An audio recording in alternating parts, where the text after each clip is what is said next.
The boy, Harry Potter, who narrowly escaped death, never anticipated the fate that awaited him.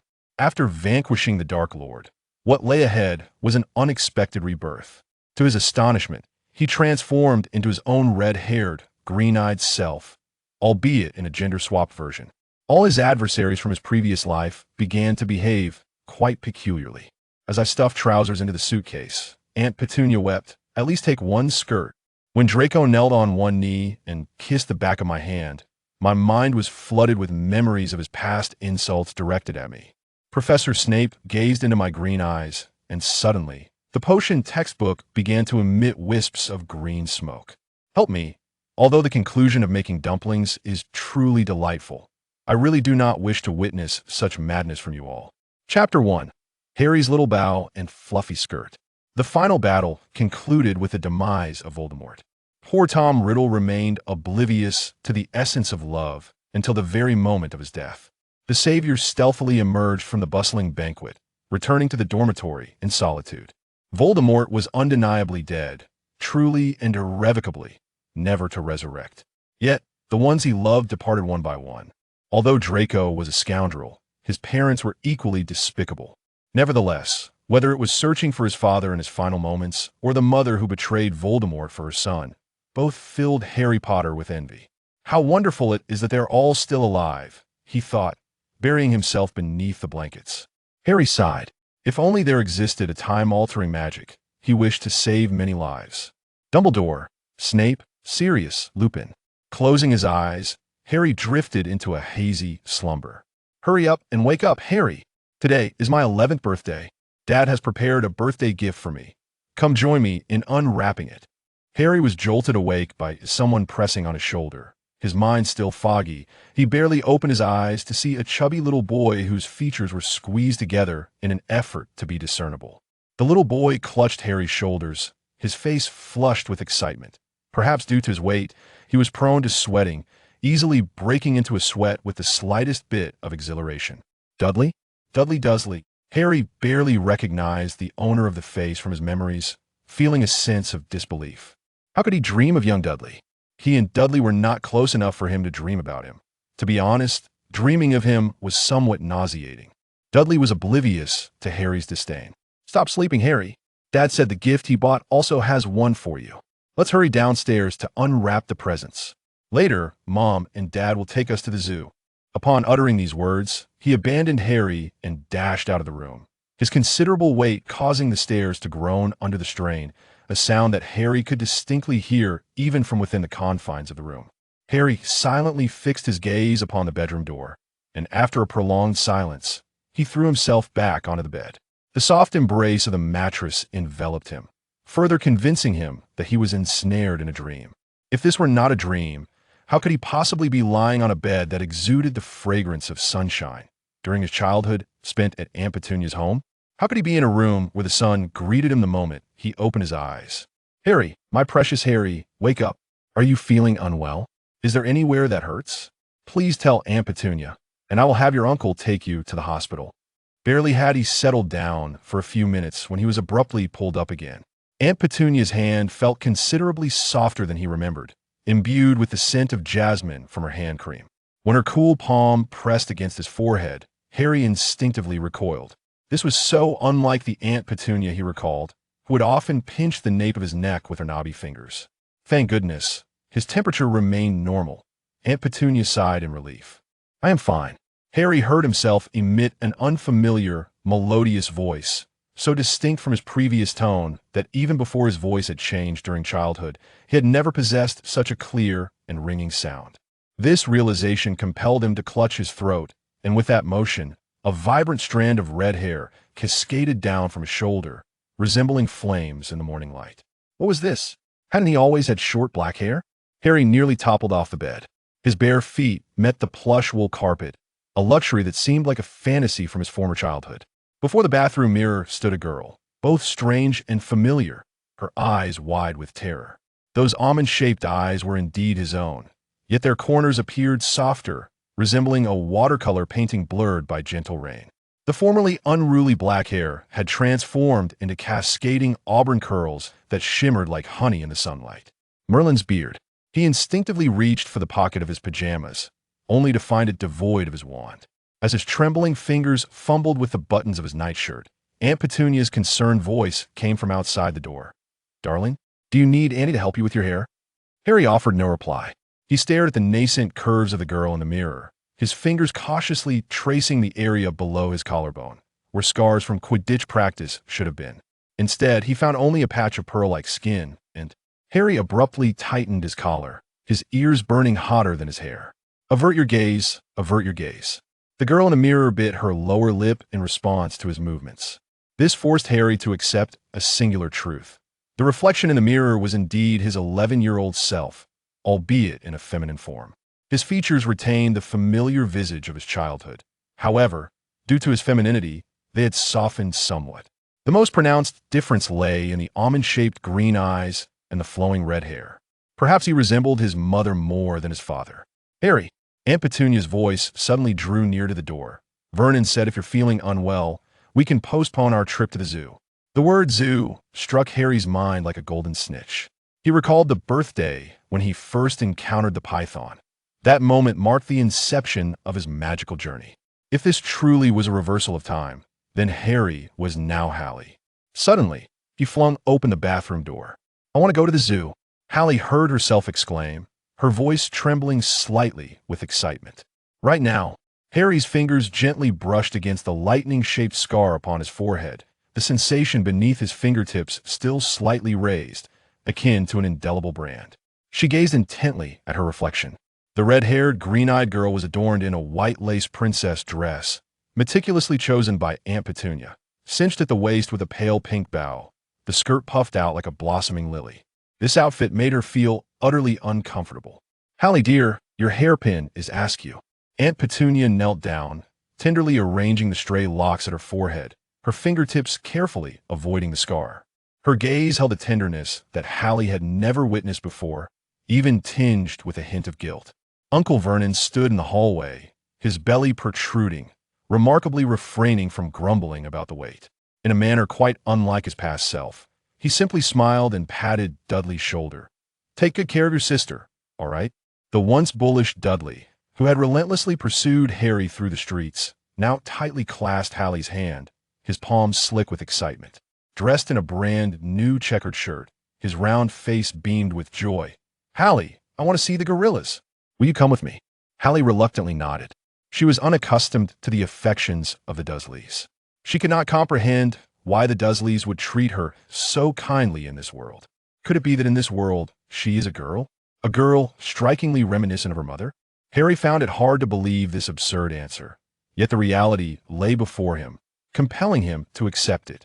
The sunlight at the zoo remained blinding, the crowd bustling, and the air was thick with the cloying scents of cotton candy and hot dogs. Harry was pulled forward by Dudley, while Petunia and Vernon trailed behind, occasionally murmuring to each other, but their gaze remained fixed on her, as if fearing her sudden disappearance. In front of the python enclosure, Harry's footsteps came to an involuntary halt. The Brazilian python lounged languidly behind the glass, its golden vertical pupils glinting coldly in the dim light, exactly as he remembered. Harry stared at it, his throat tightening. The last time she had conversed with this snake, inadvertently set it free, and had been punished with confinement by the Dursleys for her actions. Now, she simply stood there, locked in a gaze with the serpent. Dudley excitedly banged on the glass beside her, exclaiming, "Look, it moved!" The python slowly raised its head, its gaze drifting past Dudley and directly locking onto Harry. "Miss, you have returned. It remembers her?" Harry wished to inquire further about this matter, but was interrupted by Dudley tugging at her sleeve. "Harry, what's wrong?" "Nothing," she replied softly, the snake no longer looking at her, yet her heart began to race. The fact that this snake remembered her, what could it signify? She was uncertain. Perhaps the world had not been entirely reset, or perhaps she had returned alongside that python, or it could be something entirely different. On the return journey, Dudley incessantly recounted the day's events, while Uncle Vernon drove in agreement, and Petunia occasionally turned from the passenger seat, her gaze tenderly resting on Harry. "Harry, are you really all right?" Petunia asked again, her voice soft as if afraid to disturb her. "Are you too tired?" Harry shook her head, her gaze drifting towards the rapidly passing scenery outside the window. The afterglow of the setting sun bathed her red hair in a golden hue. She was fine. She had merely come to a sudden realization. In this world, she remained Harry Potter. She would still become that boy who survived against all odds. No, she should be referred to as a girl. She would still be that savior. Clenching her fists, a flicker of hatred for Voldemort ignited in Harry's eyes. It mattered not whether she was Harry or Harry. Since she had been granted a second chance, she would ensure that none of those tragedies would be allowed to unfold again. Harry sat by the window, a copy of the Birdwatcher's Guide spread across her lap, her fingertips absent-mindedly tracing the edges of the pages. Sunlight filtered through the sheer curtains, casting an amber glow upon her crimson hair. Over time, she had grown accustomed to the weight of her long locks, the gentle brush of her skirt against her calves, and even Aunt Petunia's tender motions as she styled her hair each morning. Yet, some things remained insurmountable. For instance, she still awakened in the dead of night, her palm instinctively reaching for the wand beneath her pillow, only to encounter the soft cotton of her pillowcase. She still tensed as she passed by street corners, as if anticipating the familiar, rasping laughter at any moment. The psychological scars from that harrowing battle would not fade so swiftly. "Harry?" Aunt Petunia's voice called from downstairs, unusually taut with tension. "Can you come down for a moment?" Harry closed the book, her heartbeat quickening suddenly. Considering the timing, it was likely that Aunt Petunia sought her regarding the arrival of her acceptance letter to Hogwarts. Descending the stairs, Harry beheld Uncle Vernon seated in an armchair, his stubby fingers gripping a yellowed envelope, his countenance dark and foreboding. Dudley was huddled in the corner of the sofa, glancing back and forth between his parents, a half-eaten chocolate biscuit clutched in his hand. Most importantly, Aunt Petunia stood rigid before the fireplace, her back straight, yet her fingertips trembled ever so slightly. Harry's gaze fell upon the letter, made of parchment, adorned with emerald ink, and marked in the corner with the familiar Hogwarts crest. Though her expression remained neutral, a sense of confusion stirred within her. When she was still herself, Aunt Petunia's family had done everything within their power to prevent her from entering the magical world. They would never have allowed her the opportunity to see such an envelope. "Harry," Aunt Petunia inhaled deeply, her voice scarcely a whisper, "we need to talk about your mother." Harry froze for a moment, nodding slowly. In truth, Aunt Petunia rarely broached the topic of his parents, save for that one instance when Hagrid came to escort him to Hogwarts. He yearned to know about his parents, and he was equally curious about how Aunt Petunia perceived them. Lily. The name acted as a key, instantly unlocking the floodgates of emotion in Aunt Petunia's eyes. Merely uttering the name caused her eyes to redden, yet she stubbornly raised her chin. I once envied her. Aunt Petunia's nails dug deeply into her palms. I was jealous that she received such letters, envious that she could go to that place. Her lips quivered slightly. It was only later that I understood. Magic took her away. Harry fell into silence. He wanted to argue that Lily was not taken by magic. She had chosen it for herself. But the words remained unspoken. Aunt Petunia was right. The adult Harry had learned to empathize. Magic had also taken away those dear to him. From Aunt Petunia's perspective, it was magic that had stolen Lily, that had taken Aunt Petunia's sister. Uncle Vernon grunted heavily, slamming the envelope onto the coffee table. "We could have burned this thing immediately, but Petunia insisted you should choose for yourself." "Enough, Vernon." Aunt Petunia suddenly raised her voice. "Don't let her know about these things. We only need to tell her about her mother's situation. Let her decide the rest. We can't make decisions for her for the rest of her life." Even though Dudley couldn't comprehend the words exchanged between his parents, he grasped the tense atmosphere, jumping up in alarm. "Mom, what's wrong? Where is Harry going?" Aunt Petunia did not answer her dear son's question, instead fixing her gaze intently on Harry, as if trying to etch her image into her very soul. "You can stay. Go to Smelting with Dudley, wear pretty uniforms, attend dances, grow up safely." Her voice choked. "Just do it for me." Harry's chest ached. In his memories, Aunt Petunia had always been the embodiment of harshness and strength. He had never seen this version of her, fragile, desperate, yet stubbornly granting her the right to choose. The woman who once confined her in a cupboard was now silently pleading with her not to leave. Dudley clumsily grasped Harry's wrist. "I can protect you. No one dares bully my sister at Smelting." His small eyes were filled with genuine panic. Despite his ignorance of the situation, Harry looked down at her wrist, where Dudley held her. In a previous life, his fists had landed there countless times, leaving bruises in their wake. Now, his palm was warm, even cautious in its grip. She lifted her gaze, meeting Aunt Petunia's tear-filled eyes. "Aunt," Harry spoke softly, her voice unfamiliar in its gentleness. "Thank you." She approached the coffee table and picked up the letter. The rough texture of the parchment felt real and tangible. The distant castle, moving staircases, and talking portraits filled her with a sense of belonging. That was her home, her true home. But I must go. Harry unfolded the letter, the Hogwarts crest glinting in the sunlight. I belong there. Aunt Petunia gasped, as though struck by an invisible blade. She staggered back a step, collapsing onto the sofa in defeat. I knew it. She managed a bitter laugh. You and Lily, so alike. Uncle Vernon, enraged, stood up and stormed into the room, slamming the door behind him. Aunt Petunia wiped her tears fiercely with a handkerchief and turned to retrieve an old, battered suitcase from the drawer. At least let me help you pack. Aunt Petunia's voice trembled, yet was resolute. Harry embraced her. The harshness of Aunt Petunia's family was indelible, but at this moment, as Harry, she could understand them. Yet, there remained some confusion. Why was the treatment so disparate? Was it solely because Harry resembled Lily while he bore a striking resemblance to James? Chapter 2. We are Slytherin. Just like that, having navigated Aunt Petunia's challenge, the next part became significantly easier. The doorbell of the Dursley household rang precisely at 7 in the morning. Harry was in the midst of fastening the wretched lace headband that Aunt Petunia insisted she wear daily when she nearly tore it apart upon hearing the sound. The day before, Aunt Petunia had informed her that today was the day the Hogwarts representative would come to fetch her, to guide her into the world of magic. Hagrid. It must be Hagrid. Her heart raced, and she bolted down the stairs in a flurry, forcing herself to slow her pace at the last moment. Calm down. She chided herself internally. You are merely a little girl meeting a giant for the first time. The door swung open. Hagrid's immense figure nearly filled the doorway. His beard more bushy than Harry remembered, adorned with a few suspicious leaves, evidently acquired from some unknown source. As he bent down, the wooden frame creaked under the strain. Harry Potter. Hagrid's voice resonated, causing the frames in the hallway to tremble. His eyes glistened with moisture upon seeing Harry. Merlin's beard, you look just like Lily. Harry instinctively took a step forward, but halted abruptly at the sharp intake of breath from Aunt Petunia. She had to behave like a child meeting someone for the first time, rather than an old friend yearning to leap into Hagrid's arms for a warm embrace. Hello, sir. She stammered. Hagrid paid no heed to her awkwardness. He swept her into his embrace, lifting her off the ground with such force that her feet dangled. Harry's face buried itself in the thick, moleskin coat, inhaling the familiar scents of gunpowder, rock cakes, and some magical creature's essence. Happy birthday, Harry. I brought you a gift. After spinning her around a couple of times, Hagrid gently set her down and produced a cake that was still relatively intact from behind his back. It seemed Aunt Petunia's family had not relocated, allowing Hagrid's cake to remain whole.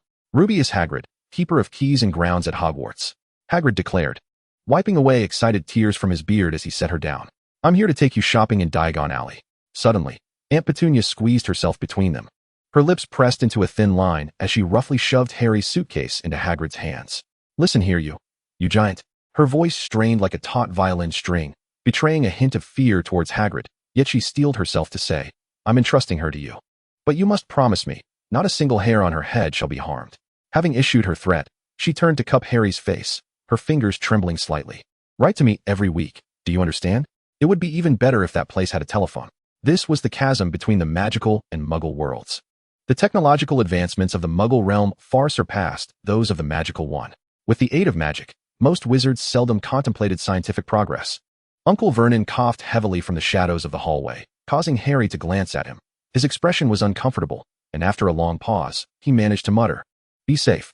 Hagrid straightened his back, nearly colliding with the chandelier overhead. Mrs. Dursley, I swear on my life, as long as I draw breath, no one shall harm Harry. Aunt Petunia scrutinized him for a long time before finally nodding stiffly. As she bent down to straighten Harry's already neat collar, Harry noticed her fingers were icy. Be safe. And do take care of yourself. Aunt Petunia choked out, her voice thick with emotion. Harry nodded stiffly in response. London was not particularly large. Yet it was not small either. As the raucous noise of the leaky cauldron enveloped her, Harry finally let out a breath of relief.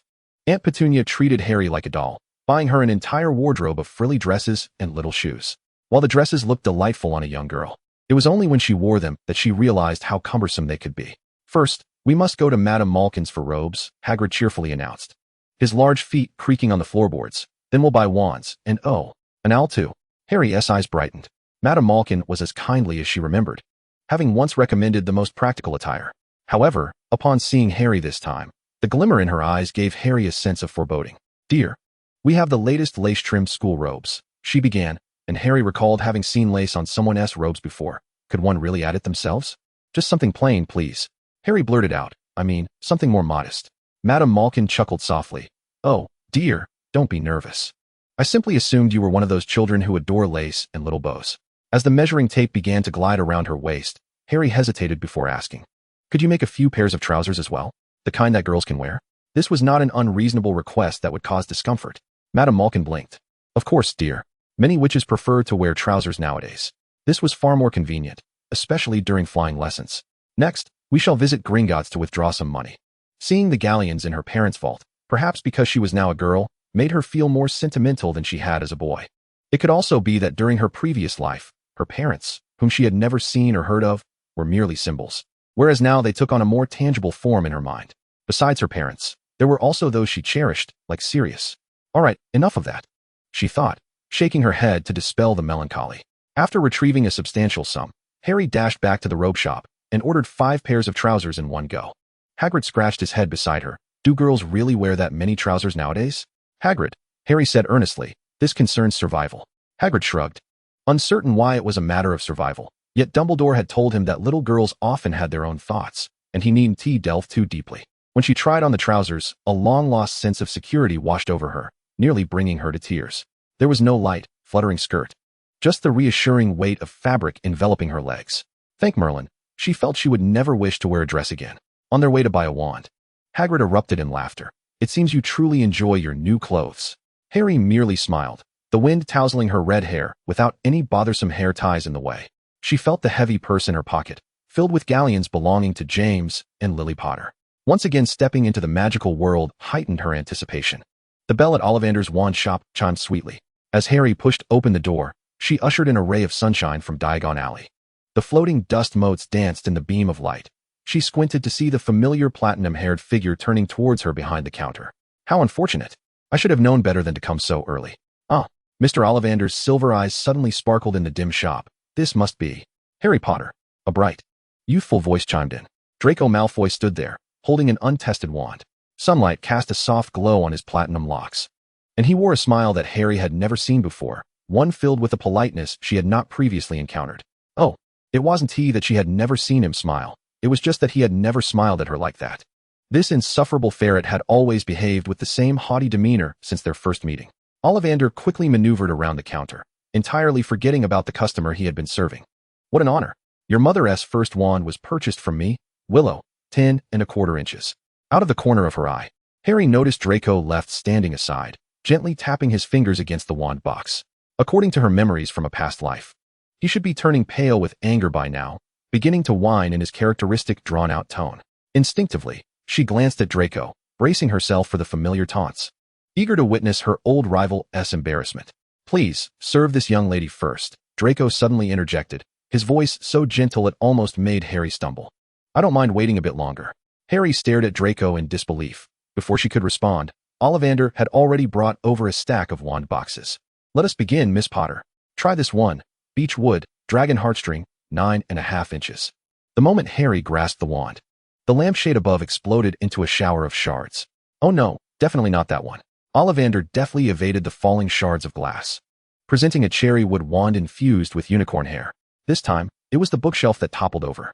Harry, flustered, steadied the swaying shelves and caught a glimpse of Draco, who was covering his mouth with a handkerchief. A soft chuckle escaped through his fingers. Isn't that amusing? Harry retorted instinctively, only to realize she had employed the tone from her previous life. Draco immediately lowered the handkerchief, a flicker of surprise crossing his gray eyes. Please do not misunderstand. Miss Potter, I merely find, he hesitated for a moment, your wand waving to be rather endearing. Harry felt a wave of breathlessness. Endearing? Malfoy thought she was endearing? This was more shocking than hearing Voldemort, the bald, pale egg, praise Dumbledore's hair quality. Do continue, darling. Ollivander, entirely oblivious to this exchange, offered another wand. Ebony wood, phoenix feather. 10 inches. The ensuing explosion knocked over an ink bottle on the counter, splattering black ink onto Harry's trousers. I'm so sorry, she exclaimed, frantically wiping it away, only to hear another light laugh. She looked up to meet Draco's smile, which he was unable to conceal. The young man immediately raised both hands in a gesture of surrender. I assure you, I am not mocking you, Miss Potter. It's just, he pointed to her face, you have ink on the tip of your nose. Harry instinctively touched her nose, only to spread the ink further. Draco produced a silk handkerchief embroidered with a family crest from his pocket. Please use this. Hesitantly, she accepted the handkerchief, the faint scent of citrus causing her temples to throb. This polite Malfoy was even more bewildering than the sarcastic one. Try this, he suggested. Hollywood, phoenix feather core. 11 inches. Oh, the wand sparked golden fireworks the moment it brushed against Harry's fingertips. A warm power surged from her palm throughout her body, the wand's tip radiating a gentle golden light that illuminated the entire shop. Perfect. This is the one, Ollivander exclaimed, his voice trembling with excitement. Remarkably, this wand's phoenix feather is from the same phoenix as another wand.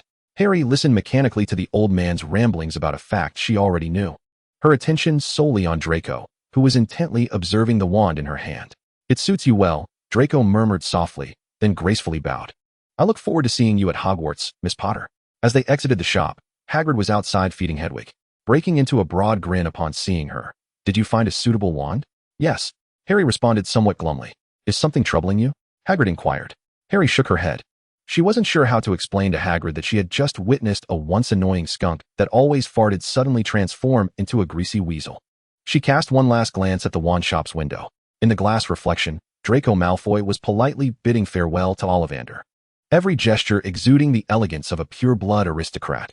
Merlin, she thought, she would rather never play Quidditch again than face Malfoy, who dared to call her endearing. Never mind, she mused, Quidditch is worth more than Malfoy. Inside the wand shop, Draco, having noticed Harry's departure, couldn't help but feel a sense of triumph, his nose lifting slightly in satisfaction. He knew it. If he merely emulated his father's ways, all girls would inevitably fall at his feet.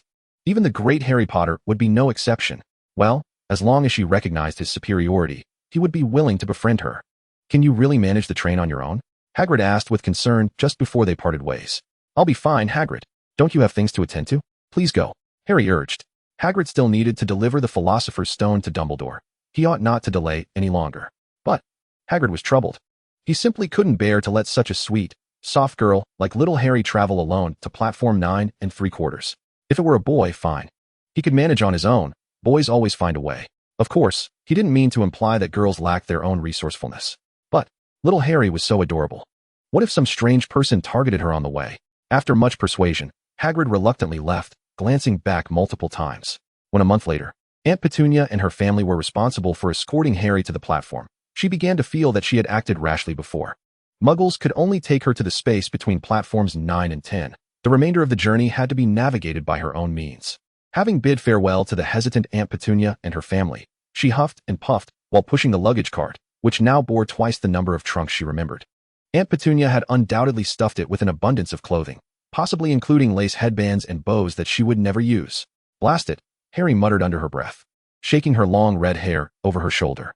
Ever since becoming a girl, her strength seemed to have diminished, making it particularly arduous to maneuver the cart. The wheels caught in a groove, remaining utterly immobile despite her best efforts. Perhaps little Harry was simply too pampered, never having to deal with the piles of chores like Harry had. What a blunder. She should have asked Dudley or Uncle Vernon to help push the luggage closer to that pillar. Need a hand, little miss? A teasing voice called from above. Harry looked up abruptly to see two identical pairs of brown eyes, sparkling with mischief, gazing down at her. Fred and George, no, at that moment. She didn't yet know who was who, were grinning broadly, a smile she recognized all too well. Wow, look at this lost little princess. The one on the left exaggeratedly bowed. Need a knight to escort you? It seems like she's moving all her belongings to Hogwarts. The one on the right chimed in, playing with a precariously balanced bow on Harry's luggage cart. Even her hair accessories are in abundance. Fred, George, Molly Weasley's voice boomed. Just as it did in her memories, don't tease the poor girl. She hurried over, her red hair styled into a familiar bun, dragging along a curious little Ron, followed closely by Ginny. We're not teasing her, Mom, the twins chorused, their expressions innocent to the extreme, just providing gentlemanly service. Molly gave each of them a light smack on the head before turning to Harry. Dear, are you alone? Where are your guardians? Harry blinked and shook her head. They've left, ma'am. Could you please tell me how to access the platform? She asked softly, deliberately feigning confusion. She hadn't forgotten her identity as a girl who had never entered the magical world and was alone at the station. She couldn't possibly know how to access platform 9 3/4. Molly's expression immediately softened. Oh, dear, it's natural to feel nervous the first time. She crouched down to meet Harry's eyes. You simply need to walk towards the barrier between platforms 9 and 10. Don't stop. Don't be afraid. Just walk straight through. Harry nodded. Mrs. Weasley's voice was inexplicably soothing. Fred, Molly commanded, help this young lady with her luggage. Why me? Fred protested, yet he had already taken charge of Harry's luggage cart. While George seemed to be quite idle, George immediately placed a hand over his heart, feigning heartbreak. Mother, you are biased. Such an adorable little sister. And yet you only allow Fred to assist. He leaned closer to Harry and winked. I bet Fred will lose your luggage halfway there. I will not, Fred retorted, though he deliberately tilted the cart, causing Harry to hastily steady the suitcase. Molly swiftly delivered a playful slap to George's head. Stop scaring her. She turned to Harry, her voice softening. Do not worry, dear. Fred will safely escort you to the platform. We shall see you shortly, all right? Harry nodded, yearning to embrace the familiar lady, but merely whispered a thank you before following Fred towards that enchanting wall. Ready, little one? Fred grinned back at her. Here we go. Taking a deep breath, Harry sprinted after Fred towards the barrier. At the moment they passed through the wall, she heard George shout behind her, if Fred loses you, remember to come find me. The last part was evidently accompanied by yet another slap from Molly. The familiar sight of the steam engine greeted her.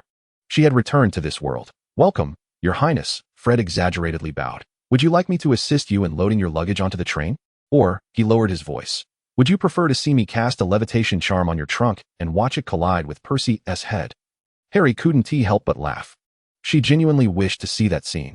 Just imagining it was undoubtedly amusing. Chapter 3. Oh, Hogwarts, my home. As the train to Hogwarts rattled along, Harry shoved her suitcase beneath the seat and sighed contentedly against the window. Sunlight filtered through the glass, casting dappled shadows upon her newly purchased black trousers. Harry felt elated. Having arrived at Hogwarts and escaped her aunt's household, she was finally free from those insipid skirts. Heaven knows how intolerable it had been to wear the dresses her aunt had purchased for her as a grown man. Just as she secured Hedwig's cage, a gentle knock sounded at the compartment door. May I inquire if there is any space available here? The voice, laced with an elegant drawl, sent a shiver down Harry's spine. Draco Malfoy stood at the entrance, his platinum hair impeccably slicked back, his gray eyes emanating just the right amount of politeness. Behind him loomed two rosy-cheeked boys, clearly the younger versions of Crabbe and Goyle.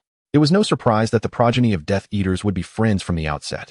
Yet, why was he so persistently lingering? Hadn't he been this much of a nuisance in the past? I'm afraid it's already occupied, Harry quickly responded, her tone more abrupt than she had intended. A flicker of regret passed through Draco's eyes, but he swiftly regained his composed smile. Of course, my apologies, he inclined slightly, his movements as fluid as if he were attending some aristocratic ball. Wishing you a pleasant journey, Miss Potter. As she watched that golden figure fade into the corridor, Harry felt a chill run down her spine. This courteous Malfoy was even more unsettling than the arrogant brat from her previous life. She wished Ron and Hermione would appear soon. She certainly did not want Draco to return after searching for another compartment only to find none. As these thoughts crossed her mind, Harry purchased some snacks from a passing attendant to place in the compartment. There's someone outside your door. Do you know them? A bright voice suddenly chimed in. Harry turned to see Hermione Granger tugging at someone's sleeve. The red-haired boy she had pulled out nearly buried his face in his collar. Harry gazed expressionlessly at her close friend, Ron Weasley, whose ears were now flushed a vivid red. Hi, Ron stammered, his voice barely escaping his lips. All the other compartments are full. May I sit here? The carefree Ron from her previous life had now transformed into a shy maiden at her first ball. Harry stood there, watching Ron's neck visibly redden. Of course, she finally said, observing Ron slump into a seat across from her in relief. Hermione promptly took a seat as well, her straight posture radiating the confidence typical of a top student. I am Hermione Granger. She extended her hand. And you are? Ron Weasley. Ron followed suit, his tone somewhat timid, reminiscent of the initial days of their last encounter. Harry Potter, Harry stated calmly. She could hardly hold back a smile. She would never forget Ron's exaggerated reaction from their past life, and now that she had the chance to witness it again, she certainly wouldn't let it slip away. You re the one, the girl who survived? Ron's blue eyes widened in astonishment. Harry tucked a strand of red hair behind her ear, revealing the lightning-shaped scar. Sunlight illuminated the scar, making it appear to shimmer. Wow, Ron gasped, leaning in closer. It's really the chosen one. Ron, Hermione interrupted, her tone sharp. The entire wizarding world was aware of Harry Potter's story. There was no need to bring it up again and remind her of her parents' deaths. It was quite impolite.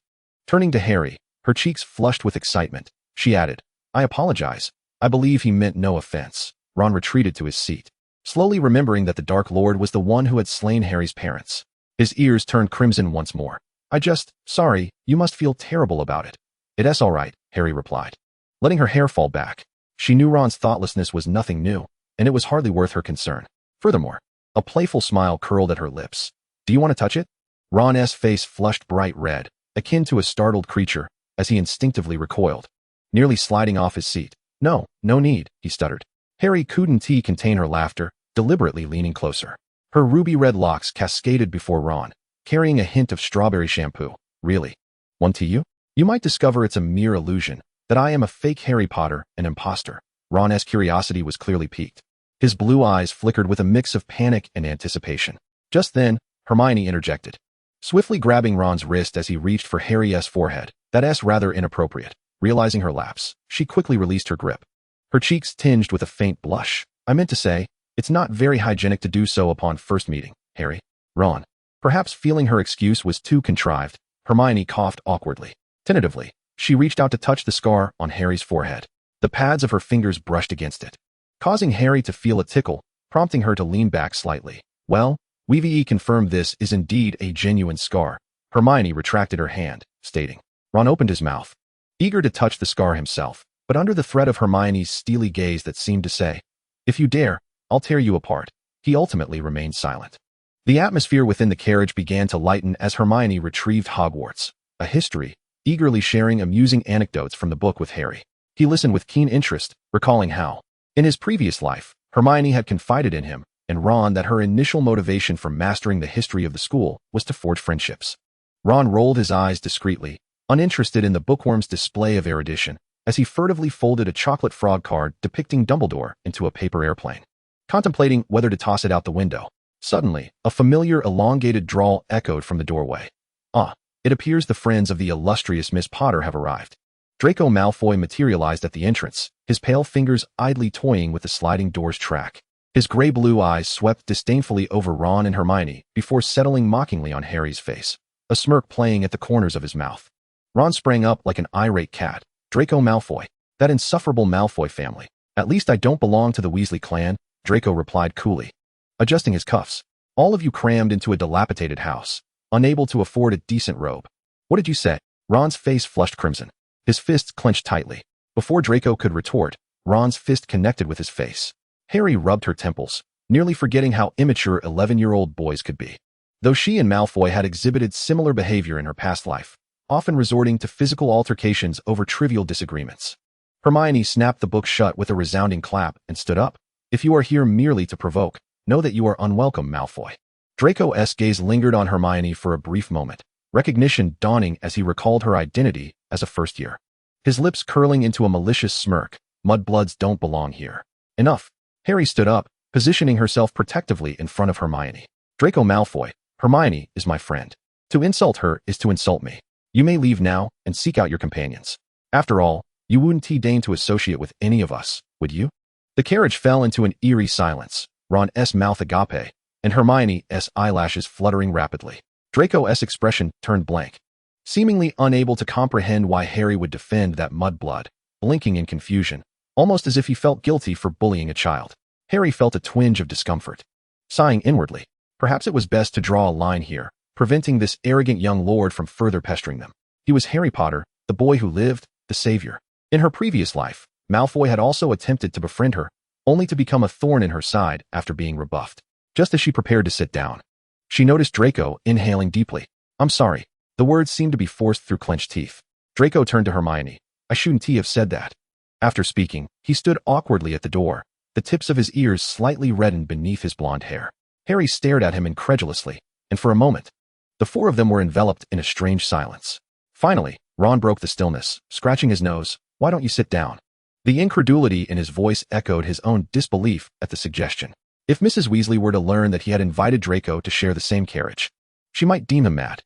Draco hesitated before awkwardly stepping inside, settling into the farthest corner from Harry. He sat stiffly, as though a pin were lodged in the chair. Yet he was indeed seated. Hermione cast a wary glance at Draco, inching closer to Harry. Ron, like a dragon guarding treasure, closely monitored Draco's every move. Harry observed this peculiar scene, suddenly struck by the surrealism of it all. The very individuals who would have engaged in combat at school in her previous life were now awkwardly sharing a space. Sunlight filtered through the window, casting mottled shadows among the four. Clearing her throat to ease the tension, Harry ventured, What do you think your house will be? Gryffindor. Ron replied instantly, glancing warily at Draco, unlike some people, who will undoubtedly end up in Slytherin. That's correct, Draco unexpectedly acknowledged. My entire family belongs to Slytherin. His gaze flickered toward Harry, laced with a hint of anticipation. And you? Slytherin? No, she won't be going to Slytherin. Even if it meant going to Azkaban. She would never choose Slytherin. Slytherin is nothing but trouble, and each classmate is more troublesome than the last. Hermione keenly noted the way Draco was looking at Harry, instinctively furrowing her brow as she continued the conversation. I hope to be sorted into Ravenclaw. I've heard their library is the most comprehensive. Ah, that is not the case. We all share the same library, came a voice from Draco. The four of them engaged in a rather awkward exchange, though Ron and Draco occasionally exchanged barbs. And Hermione frequently rolled her eyes at the boys' foolishness. At least they refrained from violence. Harry gazed out the window at the rapidly passing scenery, a smile creeping onto her lips. This scene was something she could never have envisioned in her past life. It was not a mere time-traveling escapade, but rather a tangible, new development in a divergent timeline. Perhaps she truly could save those who perished because of Voldemort. A bright future awaited everyone. It would be even better if she didn't have to wear that damn skirt. During their idle chatter, Ron suddenly interjected, Fred taught me a super cool spell. He produced a worn wand from his pocket, excitedly waving it. It can turn a rat yellow. A plump brown rat in his other hand squeaked in terror, desperately attempting to burrow back into his pocket. It's Peter Pettigrew, Harry thought darkly. This very rat's betrayal had led to her parents' demise. And it was he who had ensnared Sirius in Azkaban. But for now, there was no rush. He still had his uses. Ron cleared his throat, dramatically waving the wand under the expectant gazes of his companions. Sunshine, daisies, buttermellow. A faint spark flickered, singeing a few tufts of fur. Yet the rat remained as dull as ever. Uff! Draco immediately snickered. Weasley, are you sure you're not wielding a chopstick? Draco elongated. Mocking tone made Hermione stifle a laugh, although her shoulders shook uncontrollably. Harry felt her cheeks ache from suppressing laughter. She was all too familiar with this sensation. Ron had always been prone to such mishaps in her past life, whether it was him or his wand. It seemed that this time, Fred was to blame for any mischief. Fred, you troublemaker. What are you all laughing at? Ron's ears turned as red as his hair. If you're so clever, why don't you give it a try? Draco elegantly raised an eyebrow. Mr. Weasley, performing tricks is the job of circus clowns. You wouldn't know a spell if it hit you in the face. Ron retorted. All you can do is flap your gums. Had Draco been an adult, he might not have been provoked to such an extent. However, the current Draco Malfoy is merely an 11-year-old boy. Ron, spurred by a moment of impulsiveness, taunted. Are you certain you wish to provoke a Malfoy? Just as Harry intended to intervene, Draco had already drawn his hawthorn wand. It was too late. Harry covered her face. Ah, Ron exclaimed, his fiery red hair suddenly transforming into an exaggerated explosion of curls, each strand defiantly standing upright. Hermione could no longer suppress her laughter, clutching her stomach as her brown curls quivered with mirth. Though Harry felt a twinge of sympathy for her good friend, she couldn't help but collapse in laughter. Had this been a previous life, a brawl might have ensued. Yet now, Ron, I'm professionally trained to remain stoic, and I truly couldn't hold back this time. How do I look? Ron inquired with a woeful expression, reaching up to touch his disheveled hair. Like you've been kissed by a thunderbird, Hermione replied thoughtfully, offering what she believed to be a fair assessment, despite having merely read about thunderbirds and never having seen one in person. First-year students. This way. Hagrid's booming voice resonated clearly in the night. His immense figure stood by the lake, holding a swaying lantern, his beard gently swaying in the breeze.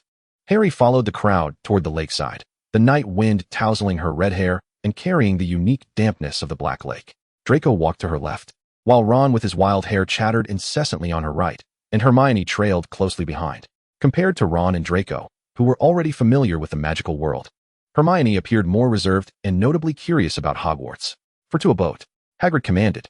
As Harry stepped onto the swaying little boat, she felt a sudden weight beside her. Draco had nimbly taken a seat. Ron, unwilling to be outdone, squeezed in on the opposite side, leaving Hermione to reluctantly occupy the stern. The boat glided silently toward the center of the lake, the moonlight casting a silvery glow upon the surface. Beyond the cliffs on the opposite shore, the outline of Hogwarts slowly emerged. The castle, with its towering spires and radiant lights, stood majestically beneath the starry sky, the warm glow spilling from its windows reflecting upon the lake. Harry felt her breath catch, although she had seen it countless times before. The awe of the moment remained undiminished. Wow, Ron gasped, his hair bobbing in the night breeze. Hermione's eyes sparkled with the castle's lights, exclaiming, "It's even more magnificent than described in Hogwarts, a history." Even the typically composed Draco widened his eyes slightly. Though he had seen Hogwarts in his parents' words and family photos, witnessing it firsthand was far more breathtaking. Harry gazed at the approaching castle, her heart racing in her chest. This was her home. She had returned to her home. As the boat gently approached the shore, the first years emitted a chorus of awe. Hagrid's loud voice called for assembly in the distance. But Harry remained lost in her own thoughts until Draco lightly tapped her elbow. "Let us go, Potter," he murmured. Chapter 4 Help. Professor Snape is even more terrifying. Regardless of what the future held for Malfoy, he was now just a child eager to attend the magical academy. Harry repeatedly reminded herself to be kind to Malfoy. He was still a child, and there was no need to hold grudges against him. Yet, at times, self-affirmations proved ineffective. The night wind, laden with the lake's humidity, enveloped her, prompting an involuntary shiver. This petite frame was far more sensitive than she recalled, with even the evening breeze raising goosebumps upon her skin. Fortunately, she had the foresight to wear trousers. Had she donned the frilly dress Aunt Petunia prepared, she doubted she could have endured the chill on her legs.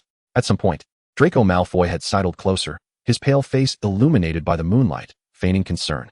"Watch your step," he said in that nauseatingly sweet tone, his cold fingers entwining with her wrist without invitation. Such a delicate lady cannot afford to fall. A wave of revulsion coursed through Harry at his touch, goosebumps threatening to erupt. Merlin's beard. She thought frantically. That little brat who used to be so insufferably sarcastic was now touching her hand. "Thank you, but no," Harry replied stiffly, yanking her hand away with enough force to nearly send Draco stumbling. As he seemed poised to say more, Harry quickly turned to seek her good friends for support. Ron, recalling his current gender, bit back his words, opting instead to call upon the other member of their trio. "Hermione," he called to the brown-haired girl, "shall we walk together?" As Hermione approached, Harry distinctly noticed a fleeting grimace on Draco's face. That expression was all too familiar. It was the same look he wore after losing to Gryffindor in Quidditch matches in her previous life. "You'd rather be with a mud." Draco's words abruptly halted, as if recalling Harry's reprimand on the train. Harry almost applauded his restraint. After all, the Draco of her past would never have swallowed an insult that was on the tip of his tongue. Unexpectedly, youthful Draco managed to squeeze out a respectful remark, his pale cheeks flushing with an unnatural hue. "I respect a lady's choice." He executed an exaggerated bow before turning to join Crabbe and Goyle, his robe snapping sharply behind him. Harry exhaled a sigh of relief, having been put in his place. Even if Draco Malfoy harbored aspirations of befriending the savior of the magical world, he would likely abandon such thoughts. Although she had contemplated saving everyone, including the Malfoys, the prospect of being friends with Malfoy was best left unconsidered. Hermione scrutinized Harry with inquisitive eyes. "What do you want to ask? He seems particularly interested in you," she whispered. "Who knows?" Harry chuckled awkwardly. "Perhaps it's because I'm the girl who survived." It could also be that his Death Eater father wished for him to befriend her, making it easier for their pale, flabby egg to return to the living. As they ascended the stone steps leading to the castle, Harry couldn't resist sneaking a glance at Draco's back. The boy's straight posture exuded defiance, his golden hair gleaming in the torchlight. Goodness, she felt a pang of guilt. "Calm down. You are an 18-year-old adult," she chanted mentally. "You know Draco Malfoy is no good. He is selfish, arrogant, and cowardly. There is no need to feel guilty. You merely declined to walk with him." Suddenly, Draco turned back, his eyes glimmering with an inexplicable light in the fire's glow. When their gazes met, the boy flashed a confident smile that nearly caused Harry to tumble down the steps. "Merlin," she internally lamented. This was more terrifying than facing 100 Dementors. At least Dementors wouldn't look at her with that chilling gaze. Nor would they attempt to take her hand. Too greasy, excessively oily. How could he have been unaware of this side of Malfoy in his past life? As Professor McGonagall swung open the castle doors, Harry practically dashed into the Great Hall. The first-year students formed a line at the center of the hall, candle flames floating above them, illuminating each youthful face with a shimmering glow. Among the throng, Harry found himself drawn to the familiar figure of Professor Albus Dumbledore, seated at the staff table. He was rising to his feet, his silvery beard glowing softly in the candlelight, and the blue eyes behind his crescent-shaped spectacles still sparkled with wisdom. The elderly man's voice resonated throughout the hall. Gentle yet authoritative. "Welcome to Hogwarts." Harry's heart constricted sharply, a dull ache spreading from his chest, an uncomfortable pang that left him feeling unwell. This venerable man had once guided him through the intricacies of magic, offering direction during his most bewildering moments, and ultimately had paved the way for him with his own life. In the dark days following the final battle, Harry had often contemplated naming his future child Albus, ensuring that this great name would continue to echo through the ages. His gaze involuntarily shifted to the opposite end of the staff table. Severus Snape sat there, his expression grim, dark hair cascading like a curtain beside his pale face. Harry's throat tightened. The man whom he had once misunderstood the most concealed the fiercest loyalty beneath his harsh exterior. Oh no, he couldn't dwell on this any longer. Damn Voldemort. Damn the war. All the tragedy stemmed from that wretched Horcrux. If given the chance, he would ensure that thing was preserved in formaldehyde after its demise. The sorting ceremony was about to commence. Professor McGonagall's voice jolted Harry from his memories. It was only then that he realized his eyes had become misty. Her feminine physique seemed to possess more developed tear ducts than that of men. As he hurriedly raised a hand to wipe his eyes, he suddenly locked gazes with a pair of eyes as dark as ink. Snape was staring intently at him, his brow furrowed as if etching a deep line across his forehead. That gaze was so piercing it felt as though it could penetrate his very soul. And Harry instinctively flinched, quickly redirecting his attention back to Dumbledore. Yet, that sensation of being seen through lingered, and he could feel Snape's gaze glued to his back, like a persistent shadow. At the staff table, Snape's fingers unconsciously stroked his wand, his brow knitting tighter. Dumbledore appeared to sense something amiss. His blue eyes flickered gently between Snape and Harry, a hint of a thoughtful smile gracing his lips. Now, students whose names I call, please step forward for sorting. Harry took a deep breath, forcing himself to concentrate on the ceremony before him. However, his peripheral vision caught a glimpse of Snape's brooding profile. That man who had once guarded him with his very life, now fixated on him with the keen gaze of a hawk. Harry felt a twinge of guilt, unaware that Snape's own heart was anything but tranquil. The potions master was engaged in a fierce internal tug-of-war, despite having secretly observed little Harry over the years. Being this close was a first. The red-haired, green-eyed girl bore an uncanny resemblance to Lily. When Harry's gaze swept over, he hastily attempted to muster a warm smile. But his facial muscles seemed petrified, twitching awkwardly into a semblance of a grin, as if someone had forcibly stretched it with a hook. Smile, for heaven's sake. Snape urged himself inwardly, yet the smile never materialized, resulting in Harry quickly averting her gaze. Snape felt a rush of panic. His fingers unconsciously clutched the tablecloth beneath him. No, not like this. Sweat beaded on his forehead as he hastily tried to adjust his expression, but this time he inadvertently raised his eyebrows too high, creating a distorted visage that screamed, "I am fierce, but I am trying to appear gentle." Beside him, Dumbledore shot him a quizzical glance. "Severus, do you have a toothache?" "Shut up, Albus." Snape spat through clenched teeth, his eyes still fixated on Harry. Harry sensed that gaze growing increasingly fervent and couldn't help but steal another glance. However, upon locking eyes with Snape, she promptly closed her eyes and turned her head away. Snape's expression remained impassive, yet internally he lamented, "Lily's daughter is afraid of me. She is actually afraid of me." Suddenly, a flash of inspiration struck him. He fished a piece of candy from Dumbledore's table, attempting to replicate the old headmaster's amiable expression. He waved it in Harry's direction. Yet to Harry's eyes, it appeared as though Snape was glaring at her, brandishing the candy like a projectile, poised to hurl it at her forehead. Oh no, Professor Snape seemed to dislike her even more. Harry shrank back behind Hermione, the candy falling with a thud to the ground, leaving her slumped in her chair as if her soul had been drawn out. It's over, everything is over. On the very first day of meeting, she had terrified little Harry. Next, Harry Potter. McGonagall's voice rang out. Snape straightened abruptly, his black robes billowing out behind him. He clasped his hands tightly on the table, his eyes wide as saucers, as if it were he, not Harry, participating in the sorting ceremony. As Snape's unusual behavior unfolded, Harry cautiously approached the sorting hat, feeling as though a burning gaze was searing into her back. Surely, seeing her resemblance to her mother didn't provoke Professor Snape this much, did it? Harry pondered uncertainly. Snape had loathed her so much in the past for resembling her father, but now that she had been reborn as a girl, why did it seem like he loathed her even more? Harry perched upon the three-legged stool, the old sorting hat descending over her crimson locks, obscuring her view. She could feel the hat murmuring in her ear. Quite brave indeed. Oh my, and this wisdom, and ambition as well. Wait a moment. You once, Gryffindor. Please let me go to Gryffindor, Harry fervently chanted in her mind, her fingers gripping the edge of the stool tightly. At the staff table, Snape leaned forward unconsciously, his robes pooling in creases at the table's edge. His lips moved slightly, almost whispering, "Slytherin, Slytherin." His dark eyes fixed intently on the sorting hat, as though willing it to obey his thoughts. "Are you certain?" The sorting hat suddenly inquired. "You already know what Gryffindor is like, to be honest. This time I still recommend Slytherin." "Gryffindor," Harry nearly shouted this time. "Very well," the sorting hat seemed to sigh. "Since you are resolute, Gryffindor." The Gryffindor table erupted in thunderous cheers. Harry removed the hat and bounded toward the red and gold table. Just as she sat down, Hermione excitedly enveloped her in a hug. "I'm sorry." Hermione quickly released her, her ears flushed beneath her brown hair. "I got a bit carried away. Was that rude?" Harry shook her head with a smile. "Not at all." She looked up at the staff table, meeting Dumbledore's kind gaze. The old headmaster raised his goblet and winked at her. As the feast commenced, Ron, with a mouthful of chicken leg, mumbled to Percy, "Who is that black-haired professor up there staring at Harry? His eyes are kind of scary." Percy lifted his head and gazed at the individual Ron was pointing at. That is Professor Severus Snape, our potions master. He lowered his voice, adding, he has a keen interest in dark arts. Dark arts? Is he one of those followers?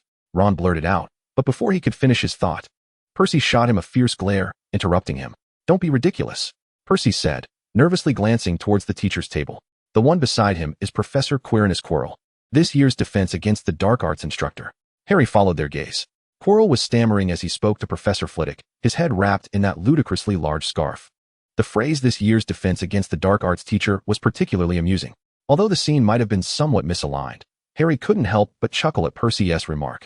Indeed, the position of defense against the dark arts teacher at Hogwarts is notoriously perilous. There have been 6 teachers in 6 years. There would be no 7th, as the 7th year would be marked by war against Voldemort. This Professor Quirrell might very well be a true Death Eater. Hiding behind that scarf is none other than Tom Riddle, or perhaps a mere puppet. What concerned her more was Snape, though he was sternly slicing steak. His gaze occasionally drifted towards her, and each time their eyes met, he would swiftly avert his face. Why does he keep looking at you? Ron asked curiously, with gravy still clinging to the corners of his mouth. Harry shrugged. Perhaps he's captivated by my eyes, which are identical to my mother's. She pondered. It could also be that he was seeing in her the son of the man he loathed. After the feast concluded, the brilliant starlight cascaded through the towering dome of Hogwarts.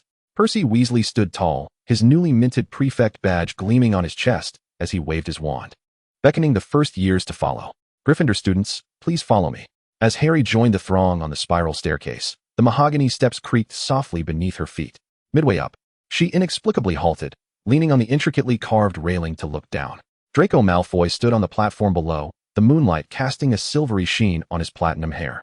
He seemed to sense something, abruptly looking up, his steel blue eyes locking onto Harry with precision.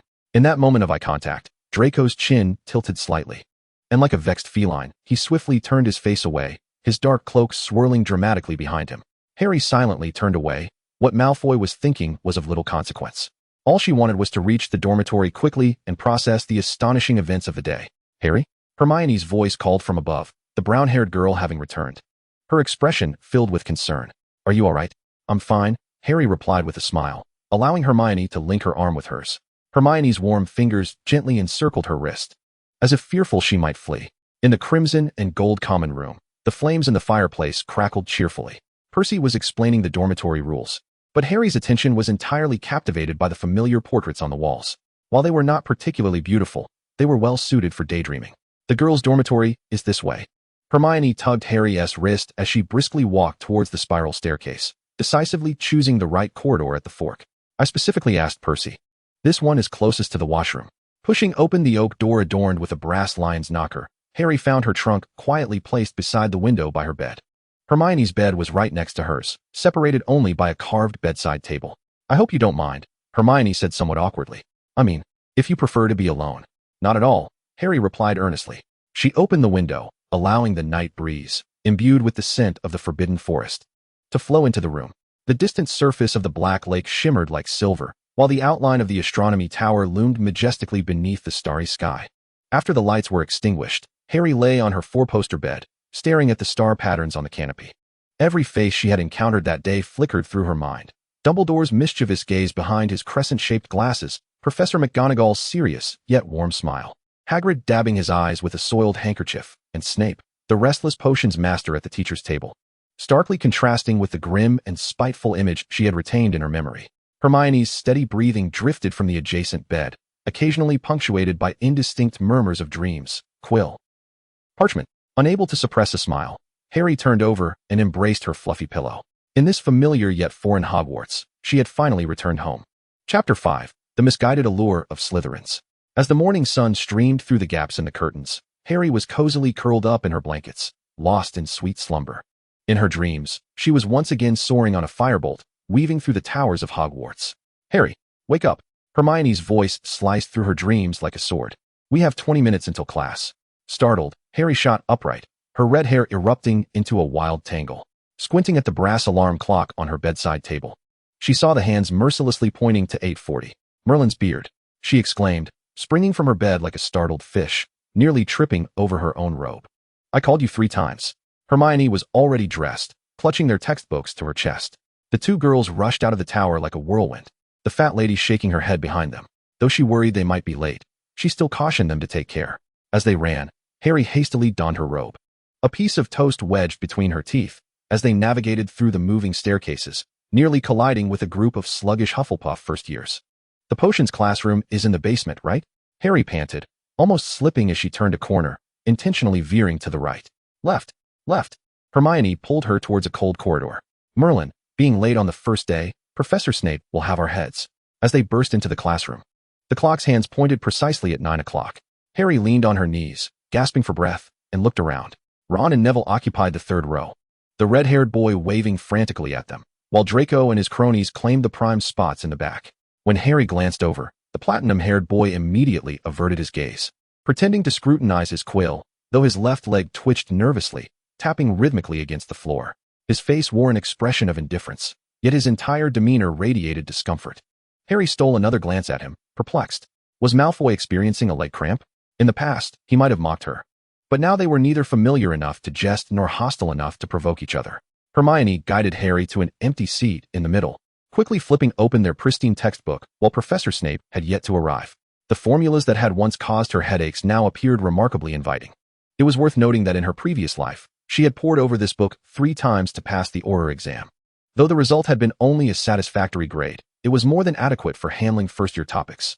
Suddenly, the classroom door swung open with a bang, and Snape strode in with purpose. Harry looked up and nearly choked on her own saliva. The potions professor was clad in a deep blue nightgown embroidered with golden stars, a style unmistakably reminiscent of Dumbledore. The combination of his somber, gloomy face with that ridiculous nightgown made him resemble a bat forced into a costume. In my classroom, Snape's voice sliced through the air like a blade upon slate, utterly indifferent to the ludicrousness of his attire, devoid of any unnecessary wand-waving theatrics. Harry endeavored to maintain a neutral expression, yet her lips betrayed her, twitching involuntarily. Snape's gaze swept the room, deliberately bypassing Hermione and landing squarely on Harry. If I were to ask you to concoct a potion of living hell, what would be your first ingredient? Upon hearing the question, Hermione, seated beside her, raised her hand high, nearly springing from her seat. Ignoring Hermione, Snape addressed Harry. Miss Potter, can you answer my question? Moonstone powder, Professor. It should be ground to a fine sand and added simultaneously with the mugwort infusion, Harry replied fluidly. Snape's eyes narrowed slightly. Explain why unground moonstone cannot be used. The granules are too large, which could lead to uneven potion efficacy and potentially induce severe vomiting. Harry answered without hesitation, her knowledge drawn from the painful lessons of her past life. Correct. The corners of Snape's mouth twitched, as if attempting a smile, but only managed a grimace resembling that of a toothache. 5 points to Gryffindor. A chorus of astonished gasps erupted in the classroom. Hermione turned to Harry, her brown eyes sparkling with admiration, her palms reddening from enthusiastic applause. Harry gently grasped Hermione's hand, brushing her fingertips over the flushed palm, a gesture that immediately attracted 2 intense stares.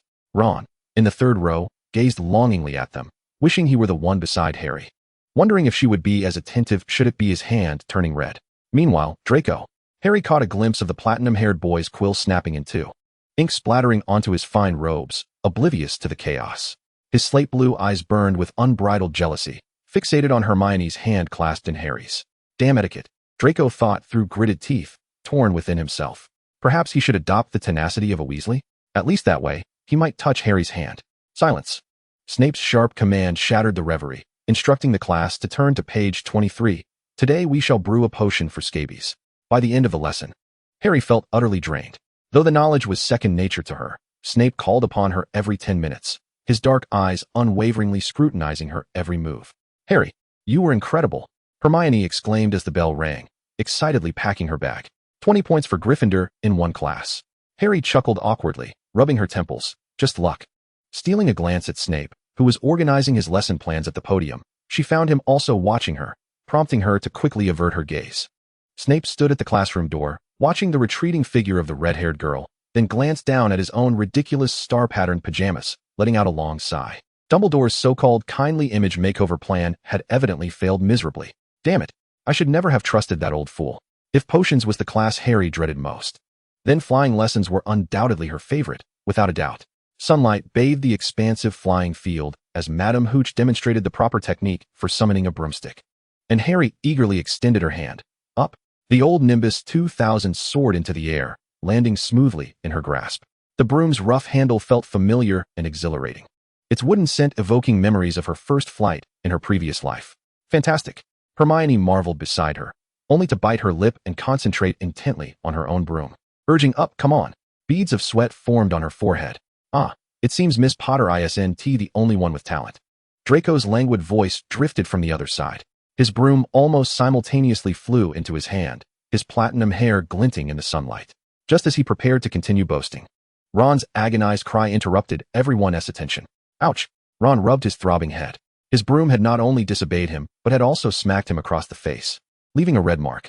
Harry couldn't help but laugh, though she quickly stifled her amusement. She watched Ron massage his reddened nose, his blue eyes brimming with stubborn determination. The red-haired boy sought no assistance, merely furrowing his brow and focusing intently on the broom below. Up! Ron tried again, his voice considerably more resolute. The broom bounced slightly before remaining still. Draco scoffed nearby. It seems the Weasley family's flying talent has been extinguished in your generation. Shut it, Malfoy, Ron glared at Draco. If you can't keep your mouth shut, I wouldn't mind making it impossible for you to speak. Huh. Ron's threat did little to silence Draco, who repeated Ron's words. Seems you're only good at talking, Weasley. Don't let him provoke you, Ron. Harry's voice reached Ron's ears, bringing him back to reality just as he was about to toss the broom aside to confront Draco. He lowered his head, ignoring Draco completely, redirecting his focus entirely to the broom. The broom trembled, slowly rising, and ultimately settled firmly in his hands. Ron opened his eyes, a radiant smile breaking across his face. I did it. He didn't glance at anyone nor seek validation. He simply reveled in the sensation of the broom in his grasp, as if he had triumphed in a personal challenge. Sunlight illuminated his tousled red hair, casting a golden hue upon him. Harry found herself smiling unconsciously. This was the Ron she knew, clumsy yet possessing an indomitable spirit. Well done, Ron, she murmured softly. Madame Hooch's whistle pierced the air. All right, next we will learn. Before she could finish, Neville had already taken to the skies. As Madame Hooch's whistle sliced through the atmosphere, Harry's gaze fixated on Neville. Sure enough, the round-faced boy's broom ascended uncontrollably, spiraling upward with a panicked owner clinging awkwardly to it. Neville. Harry instinctively leaped onto her broom, propelling herself into the air with a powerful push from her legs. Her movement was astonishingly swift, her red hair trailing behind like a vivid comet. As Neville's broom lifted less than 3 meters off the ground, she reached his side, grabbing the collar of his robes. With a startled yelp, Neville was yanked back down, landing in a heap on the grass. He blinked in confusion, his fringe damp with sweat from shock. Thank you, Harry. As Madame Hooch hurried over, the uncontrolled broom had already ascended high into the air, only to crash down with a crack, splintering into 2 pieces. Longbottom, Madame Hooch stated sternly, you need to repair your broom. She then turned to Harry, a glimmer of approval in her eyes. Quick reflexes, Miss Potter. 5 points to Gryffindor. Neville trudged toward the castle, dejected, as a small, glimmering orb rolled from his sleeve, sparkling on the grass. Harry intended to alert him, but saw a platinum figure already bending down to retrieve the memory ball. Look what I've found, Draco drawled, his long fingers toying with the glass sphere. Longbottom's memory ball? Harry rushed forward. Give it back. Draco's lips curled into a playful smirk as he raised the memory ball high above his head. After transforming into a girl, Harry found herself half a head shorter than Draco, unable to reach it no matter how much she tiptoed. You can have it back if you catch me, he teased, mischief sparkling in his gray-blue eyes. Before Harry could react, he deftly mounted his broom and launched into the sky with a powerful kick against the ground. Malfoy. Harry's cheeks flushed with anger, her red hair nearly bursting with frustration. Without a moment's hesitation, she leaped onto her broom and pursued him. The wind howled past her ears as she expertly leaned low, her broom racing like an arrow in pursuit of Draco. On the ground, Hermione anxiously twisted her fingers. Ms. Hokert. I see them. Miss Hokert squinted her eyes but surprisingly did not intervene. Let them see who is faster. Draco glanced back to see Harry hot on his heels, a flicker of surprise crossing his face, quickly morphing into exhilaration. He deliberately slowed down, and just as Harry drew near, he executed a sharp turn. Is that all you've got, Potter? He shouted into the wind. Harry remained silent, focusing intently on Draco's flight pattern. Countless Quidditch training sessions from her previous life enabled her to swiftly discern his flying habits. As Draco prepared to change direction again, Harry anticipated his move, diving to intercept him. Give it back. She reached out for the memory ball. In a surprising twist, Draco tossed the ball high into the air. Catch it, and it's yours. Both soared into the sky, Harry's red hair intertwining with Draco's blonde in the sunlight. Just as she was about to grasp the memory ball, Draco's broom jolted unexpectedly, colliding with her shoulder. Watch out. Draco's face paled as he forgot the memory ball and reached out to steady the off-balance Harry. They both tumbled onto the soft grass, the memory ball landing with a thud beside them. Draco's arm cushioned Harry's head, their faces so close that they could count each other's eyelashes. You. Harry was about to unleash her anger, but was taken aback by the genuine panic etched on Draco's pale face. His gray-blue eyes were wide, his chest heaving. Was this the same Malfoy who had nearly injured him in their quest for the ball? I'm fine. Harry pushed him away and sat up, retrieving the memory ball. Don't pull stunts like that again. Draco opened his mouth as if to say something, but ultimately turned his face away. I just wanted to have a friendly competition, he murmured, his voice barely audible. By the time Miss Hokert approached, both had regained their feet. She shot them a stern look. 5 points deducted for your reckless behavior. Yet, the corners of her mouth turned slightly upward. But I must admit, you both flew quite well. I hope to see you perform like that in a Quidditch match. Chapter 6. The Basilisk in the Lavatory. As the flying lesson concluded, dusk was upon them. The last rays of the setting sun streamed through the castle's high windows, casting elongated shadows of Hermione and Harry along the corridor. Harry stood before the entrance to the second-floor lavatory, her gaze distant and slightly absent-minded. From her very first day at Hogwarts, she had envisioned her primary objective, to slay the basilisk that Voldemort had concealed in the Chamber of Secrets before her second year commenced. The young lioness formulated a plan that was meticulously cautious and specific to her. The essence of the plan involved distancing herself from all friends, allowing Harry to venture alone to Moaning Myrtle's lavatory, where she would take the opportunity to enter the chamber and eliminate the basilisk. Unfortunately, that plan had not yet come to fruition before it was rendered moot. Wait, Harry. As soon as the class ended, Hermione seized Harry's wrist, who was already prepared to make a hasty exit. Where are you going? Sorry, I'm in a bit of a hurry. I'll go ahead. Wait for me. I'll come with you. Through the corner mirror, Harry caught sight of Hermione closely trailing behind, biting her lip. At that moment, the corridor was bustling with students, making it difficult for Harry to escape quickly. It wasn't long before Hermione caught up with her. Where are you going, Harry? She inquired. I'm going to the chamber to kill the basilisk. Although this thought crossed Harry's mind, she refrained from voicing it, instead mumbling that she needed to handle some personal matters. But Harry, are you sure you want to do that here? This is Moaning Myrtle's lavatory. Hermione placed herself squarely in Harry's path, her brows knitted together in disapproval. Since Myrtle died, she has never left this lavatory, and she always makes this place a mess with water. And what? Harry prompted softly, noticing Hermione's ears suddenly flush crimson. Hermione released her grip, awkwardly smoothing the wrinkles in her robes. It's just that she sometimes peeks at others while there. You know, her voice dwindled to a whisper. Though Hermione's parents were not wizards, her upbringing had instilled in her a sense of propriety that made discussing such matters uncomfortable. It's fine, Hermione. I'll be out quickly, Harry reassured her, patting her chest. Her intent was hardly to use the lavatory, so she had no reason to worry about what Hermione mentioned. Even if it were merely a trip to the restroom, Myrtle had already seen her naked in the prefect's bath during the Triwizard Tournament, so what was there to fear? Pushing open the creaking wooden door, a chill and damp air greeted her. The dilapidated bronze tap glimmered dully, one of them incessantly dripping, creating a rhythmic drip in the silence of the lavatory. Each step Harry took echoed slightly in the vast chamber. From the moment she entered, she sensed a vague, watchful gaze fixed on her back. It was not a human gaze, but rather akin to the predatory stare of a cold-blooded creature, sending chills down her spine despite her mental preparedness. Strangely, the ever-present Moaning Myrtle was nowhere to be seen. Perhaps she was hiding? Harry speculated, recalling that they had always seen Myrtle largely because they had become friends by their second year.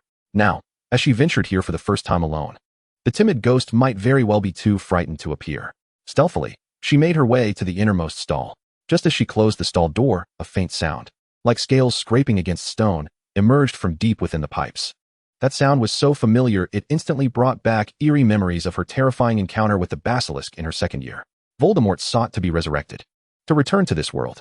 His primary target would undoubtedly be the Philosopher's Stone, followed by his Horcruxes. And now, the stone resided within the school. He could hardly have his sights set on his diary from his youth. Could it be the basilisk's hunting season? Harry was uncertain.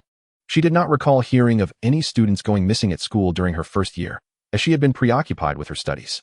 Holding her breath, Harry pressed her ear against the cold stall partition. The sound drew closer, accompanied by the heavy slithering of a creature moving through the pipes. Harry did not fear the basilisk. Thanks to Voldemort, she could command it. No, wait, Hermione was still outside. The terrifying thought struck her like lightning. She flung open the stall door and rushed out, her heart racing wildly in her chest. Hermione, close your eyes. Her voice rang sharp with urgency. Standing before the wash basin, Hermione, though visibly perplexed, instinctively closed her eyes tightly, driven by her unwavering trust in Harry. Just as her lashes fluttered together, Harry distinctly perceived a massive, luminescent green serpent's tail darting past the farthest drain of the sink, vanishing into the depths of the plumbing. What has transpired? Hermione, too, could hear the commotion. Her voice trembled as her fingers gripped the edge of the sink, knuckles blanching. Harry, are you all right? No, I'm fine. Harry forced himself to maintain composure.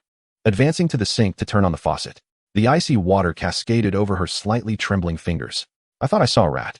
Hermione cautiously opened her eyes, immediately noticing Harry's pallid complexion and taut jawline. Just a rat? She queried skeptically, her keen gaze sweeping across the lavatory. You look far worse than I do, Harry. Did you really not see anything unusual? Harry turned off the faucet, droplets cascading from her fingertips. Hermione was undoubtedly the most astute among their trio, as well as the most perceptive. Harry did not expect to deceive Hermione. However, with that serpent possibly lurking nearby, now was not the moment for explanations.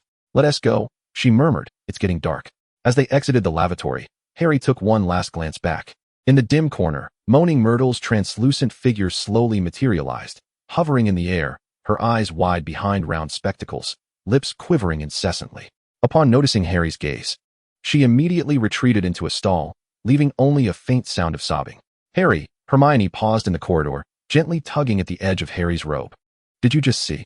She bit her lip, contemplating her words before asking again. Something dangerous? Hermione's eyes were filled with concern.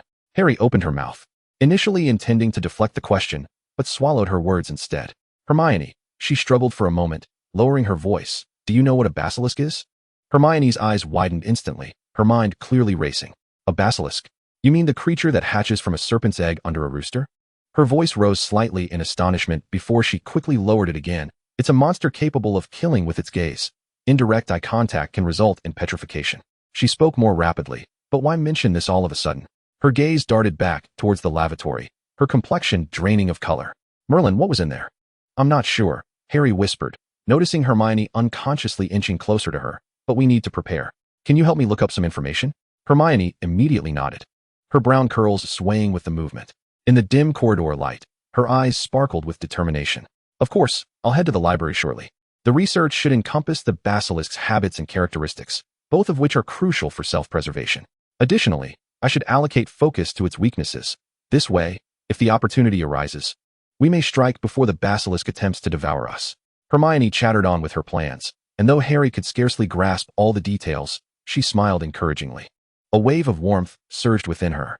She could always rely on Hermione Granger. Oh, Ron wouldn't he do? Relying on Ron was not as dependable as depending on oneself. Chapter 7. Slytherin loses 5 points. Moonlight cascaded through the corridor's stained glass, casting silvery beams upon the ground as Harry and Hermione tiptoed stealthily from behind the fat lady's portrait. Under Harry's suggestion, they planned to revisit Moaning Myrtle's lavatory that very night. Hermione disapproved of Harry's impulsive decision. After dinner, she had merely perused some introductory material about the basilisk, garnering only a superficial understanding of the creature, insufficient for their safety should they encounter it. Harry reassured Hermione repeatedly that they would flee at the first sign of danger, which finally persuaded her to agree to this nocturnal venture. As for how Harry knew there was a basilisk in the lavatory, and why she had foreseen the necessity of closing her eyes, Hermione chose not to inquire. Everyone harbors their own little secrets, her parents had taught her, and she needed to respect that, especially with friends. Emerging from the fat lady's portrait, the two girls collided with a vividly colorful wall. More precisely, it was Professor Snape, still clad in his deep blue pajamas adorned with golden stars, reminiscent of Dumbledore's attire. Out for a midnight stroll, Miss Potter? Miss Granger? Snape's voice sliced through the silence like an icy blade against stone. He loomed over them, his pallid face appearing even more foreboding in the moonlight. Harry's throat constricted, her mind racing, yet failing to conjure a plausible excuse. Hermione beside her had already lowered her gaze, instinctively adopting the demeanor of a student caught misbehaving. She cast a sidelong glance at the still-dazed Harry and tugged at her robe, snapping Harry back to reality, compelling her to mirror the same contrite posture. Snape's gaze roamed between them before finally settling on Hermione. I presume this was your idea, Miss Granger? No, Professor, it was me. As Harry began to explain, Snape raised a hand to silence her. When he turned to Harry, his brow still furrowed. He made an effort to contort his mouth into a twisted semblance of a smile, reminiscent of one in pain, yet attempting to feign calm. Miss Potter, as a first year, you ought to adhere to school regulations. He then resumed his stern demeanor, 5 points from Gryffindor. Now, return immediately. The girls felt as if a great weight had been lifted as they turned to leave, but Snape called out once more, "Miss Granger," his voice laced with warning. "Please do not corrupt Miss Potter." "Hermione, where did that come from?" Harry and Hermione exchanged awkward glances, shyly squeezing each other's hands in an apology. Only when the fat lady's portrait swung shut did they exhale in relief. "Why does he treat you so differently?" Hermione whispered incredulously. "I've never heard of Professor Snape showing favor to anyone, not even to Malfoy, his protege. He maintains that same attitude." As she spoke, Hermione mimicked Snape's usual expression. "Even a baboon could master the potions you two have produced." "Oh, who is this?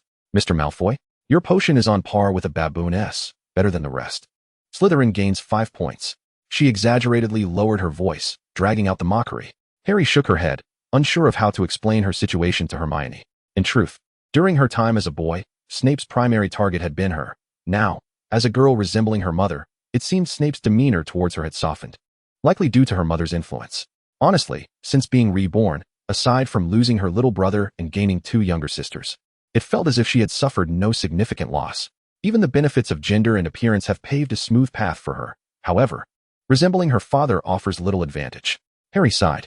The following day in Charms class, the two were a few minutes late due to their research on basilisk materials. And only 2 seats remained in the classroom, one beside Ron and the other beside Draco. Harry hesitated for a moment before decisively turning to Hermione and saying, "You should sit with Ron."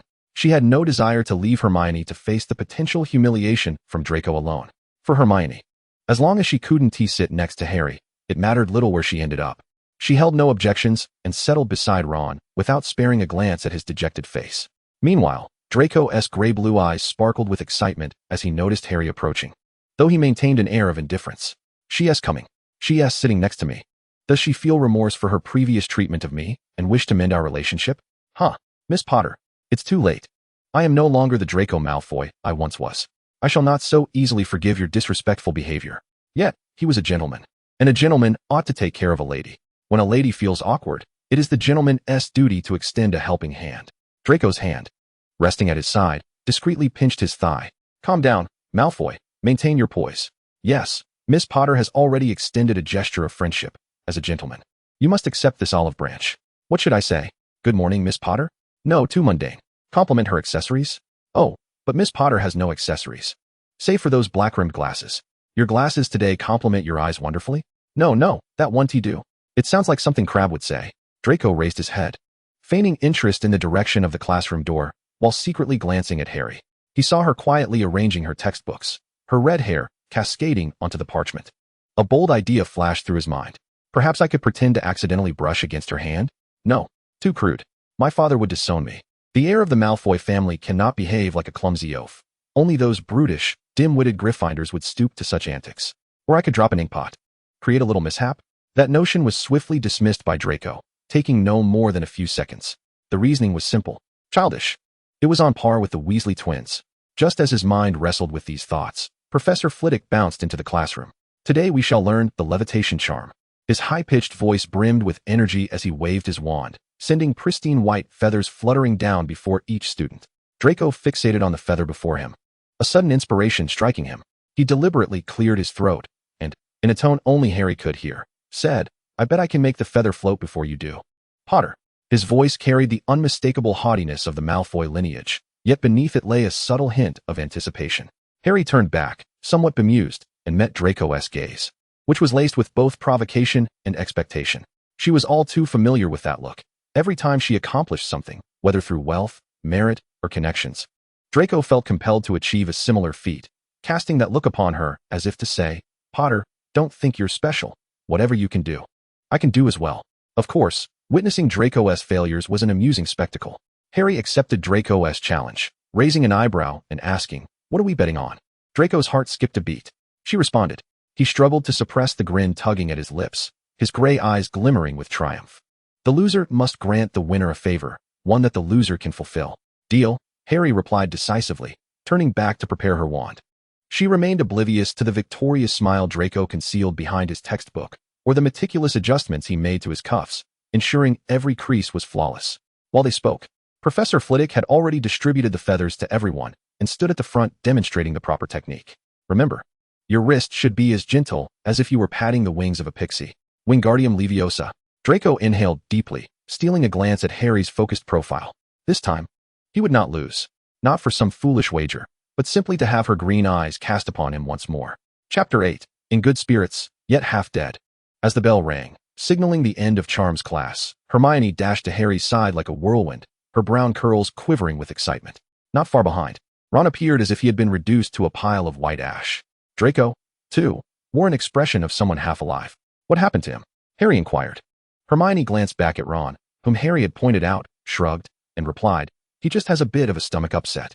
Harry regarded Hermione with skepticism, to which she helplessly recounted the story. Ron had been struck by Hermione's unexpectedly successful levitation charm. After Professor Flitwick demonstrated the charm, Hermione could not bear to watch Ron's overzealous attempts to make the feather float with his wand. She corrected him, and when Ron resisted, she performed the charm herself. "I didn't think he could be so easily discouraged," Hermione lamented. Harry nodded in agreement. That evening, the troll would be released into Hogwarts by Professor Quirrell, and the events of the day were still fresh in her memory. Ron had previously only spoken ill of Hermione on the way to class, never revealing what had transpired. And now the mystery was finally unraveled. "Let us head this way," Harry said, decisively pulling Hermione toward another corridor, perfectly avoiding any potential awkwardness. She knew Ron all too well. If he didn't rally a group to disparage Hermione, he would have wasted years of brotherhood. As for Draco, it was no matter. He had simply lost once more, and that was hardly a novelty. The afternoon sun filtered through the stained glass of Professor McGonagall's office, casting a kaleidoscope of colors on the floor. Harry stood on the square rug, listening to Madame Hooch excitedly describe her talents displayed in class. "Miss Potter's flying posture is simply astounding, Minerva. Such an innate sense of balance, such natural talent. You should have her try out for this year's Gryffindor Quidditch team, though she may be a touch young." The praise was a tad overwhelming. In her previous life, it might have been deserved, but in this one, it felt as though she had accomplished little. Oh, and she had even been pulled down from the skies by Malfoy. Harry felt a bit embarrassed. Professor McGonagall adjusted her glasses, well aware of Madame Hooch's sentiments. However, Harry had only just entered the magical world and was still unaware of what Quidditch truly entailed. While most students adored the sport, there were always exceptions. Quidditch is an exceedingly intense sport, with injuries and disappearances among players not uncommon. "Are you truly certain you wish to participate?" Harry's eyes sparkled with a sudden brilliance, her green irises shimmering with a fervent desire. "I am absolutely certain, Professor." Her demeanor suggested she had already acquainted herself with the nature of Quidditch. Professor McGonagall felt a wave of relief wash over her. A smile graced her lips, her eyes behind the spectacles radiating a trifecta of affection, encouragement, and admiration. "Splendid. I shall have Wood arrange an assessment for you." She bent down to inscribe a note on a piece of parchment, dispatching one via owl while retaining another for Harry. "I hope you succeed, Miss Potter." As Harry exited the office, she nearly collided with Hermione, who was waiting just outside the door. Upon learning that Harry had been summoned regarding Quidditch, the brown-haired girl's eyes widened in astonishment. "I knew it. I just knew it would be about this." She opened her arms and enveloped Harry in a tight embrace, her face flushed with excitement. "Your father was a legendary seeker for Gryffindor. You will undoubtedly shine just as brightly." Harry, momentarily taken aback by the sudden embrace, quickly reciprocated the hug. "Thank you, Hermione." She felt a surge of happiness as well. Hermione released her hold, a rosy hue lingering on her cheeks. "We must celebrate. How about we head to the Great Hall for some food? There should be desserts available. What are you two doing?" A chilling voice interrupted them abruptly. Snape emerged from the shadows like a great bat, and Harry noted he was no longer clad in that ludicrous nightgown, having reverted to his customary black robes. "Miss Granger, please elucidate why you are embracing in the corridor?" Hermione instinctively stepped back. "I apologize, Professor. I was simply overwhelmed with joy at the prospect of Harry potentially being selected as a Quidditch player." "A Quidditch player? Truly? The daughter of Potter?" Snape's expression twisted slightly, his gaze lingering on Harry's face for a few seconds before he refrained from uttering any venomous remarks, as her visage bore an uncanny resemblance to Lily's. "Congratulations." The word was forced out, and he added, "Now, kindly cease this unseemly behavior." As Snape's figure retreated, Hermione expressed her surprise. "He didn't deduct any points today? How miraculous." Harry shared her bewilderment. The green-tinted glow of the Slytherin common room cast a pallor on Draco's face, amplifying his agitation. He drummed his fingers against the leather armchair, rising intermittently to pace, his mouth clicking incessantly. "Crabbe, Goyle," Draco began. "I have a friend who wishes to befriend a girl who exceeds him in excellence. What do you think he should do?" Crabbe, who was engrossed in gnawing on a chicken leg, looked up, grease still smeared on his lips, his small eyes filled with confusion. Goyle, on the other hand, choked. pounding his chest vigorously to swallow the cake. Perhaps he should give her a gift? Crabbe suggested tentatively, his voice muffled. My dad says girls love jewelry. Draco's irritation intensified as he paced faster across the emerald carpet, causing Goyle to clutch the nearby trash bin and vomit. A foul odor permeated the air, prompting Draco to grimace and fan the air away from himself. That approach is futile. My friend claims that the girl prefers associating with impoverished wretches and mudbloods. My father says such girls cannot be swayed by jewels. A sudden snicker emanated from the corner. Pansy Parkinson lowered the Daily Prophet, a smirk gracing her lips. Any insights? Parkinson? Draco squinted at her. Pansy shrugged, leisurely folding the newspaper. Nothing much. I merely find certain individuals' dilemmas rather tedious. Rising. Her short black hair glimmered eerily in the green light. She added, if it were me, I would simply tell her you wish to be friends. Draco's expression soured. Akin to having bitten into a lemon, you. Yet Pansy sauntered toward the girls' dormitory, leaving him bewildered. What does she mean? Draco turned to his two lackeys, his gray-blue eyes brimming with confusion. Crabbe and Goyle exchanged glances, both shaking their heads, their chubby faces wobbling. Draco plopped heavily back into the armchair, his fingers unconsciously stroking his chin, still pondering Pansy's words. Just tell her directly? Draco scoffed inwardly. Only the mindless Gryffindors would engage in such behavior. He was a Slytherin, a noble pure-blood wizard. He had already extended his friendliness to Potter, and it was now her turn to reciprocate. Yet another voice within him quietly countered. She is indifferent to you. Why should she make the first move? Oh, the Godfather said Potter will participate in Quidditch. The fire suddenly crackled, snapping Draco from his reverie. He sprang to his feet, startling his two companions nearly off the couch. I must write to my father, Draco declared suddenly, his tone resolute, requesting his sponsorship for a new set of brooms for the house team. Crabbe blinked his small eyes. But aren't first years not allowed to play Quidditch? Fool. The rule about first years not being allowed on the Quidditch team is merely a guideline. Draco scoffed. Guidelines are rigid, people are not. There is nothing that a Malfoy cannot achieve, as long as this Malfoy desires it. With that declaration, Draco promptly retreated to his chamber to compose a letter to Lucius, leaving Crabbe and Goyle exchanging puzzled glances. Draco had been discussing his friend's predicament, and now he suddenly pivoted to his own Quidditch aspirations? Could it be that Draco was, in fact, a genius? Perhaps that was why they struggled to keep pace with his thoughts. Chapter 9. The Troll has entered. It became evident that even though Harry was a girl, the selection for Quidditch was no simple matter, and indeed, it was even more arduous than before. When Harry pushed open the Great Hall doors, she was still clad in her Quidditch training gear, which bore remnants of grass. After confirming her exceptional eligibility as a first year to join the Gryffindor Quidditch team, she was immediately subjected to Wood's grueling training regime. Her unconditioned body ached all over, yet the exhilaration of becoming a seeker dulled the fatigue. Eagerly, she scanned the Gryffindor long table for her friends, only to find Hermione's usual spot conspicuously vacant. Have you seen Hermione? Harry inquired as she squeezed in beside Ron, who was ravenously devouring a chicken leg and nearly choked at her question. He hurriedly spat out his food, wiping his greasy fingers on his robe. I haven't seen her since this afternoon. I saw her in the library earlier, Fred chimed in from across the table, a mischievous grin on his face. She was buried in a pile of books, like a squirrel building a nest, still taking notes. Honestly, if I didn't know she was indeed a Gryffindor, I would have thought that adorable little sister was a Ravenclaw. He then shifted topics to something that piqued his curiosity even more. I heard our little sister has become a seeker?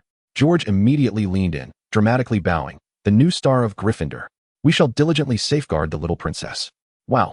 A first-year Quidditch player? Or perhaps a seeker? Ron gaped, his greasy fingers giving Harry a thumbs up. Harry, you are truly remarkable.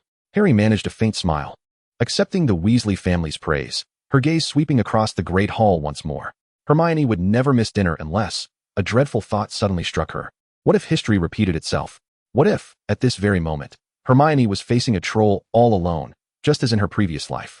At this hour, the troll should have already been unleashed by Professor Quirrell. Whatever was said came to pass. The doors of the Great Hall were suddenly flung open. Professor Quirrell stumbled in, his face ashen. Troll. A troll in the dungeon. With that, he collapsed on the floor. The hall erupted into chaos. Harry's heart plummeted. The events were unfolding just as she remembered. Silence. Dumbledore's voice cut through the commotion. Heads of houses, escort your students back to the dormitories. Harry quietly edged toward the periphery of the crowd, only to be seized by Ron. Where are you going? With Hermione absent, Harry whispered. She might not know about the troll. Ron's blue eyes flickered as he pondered, then replied, I'll go with you.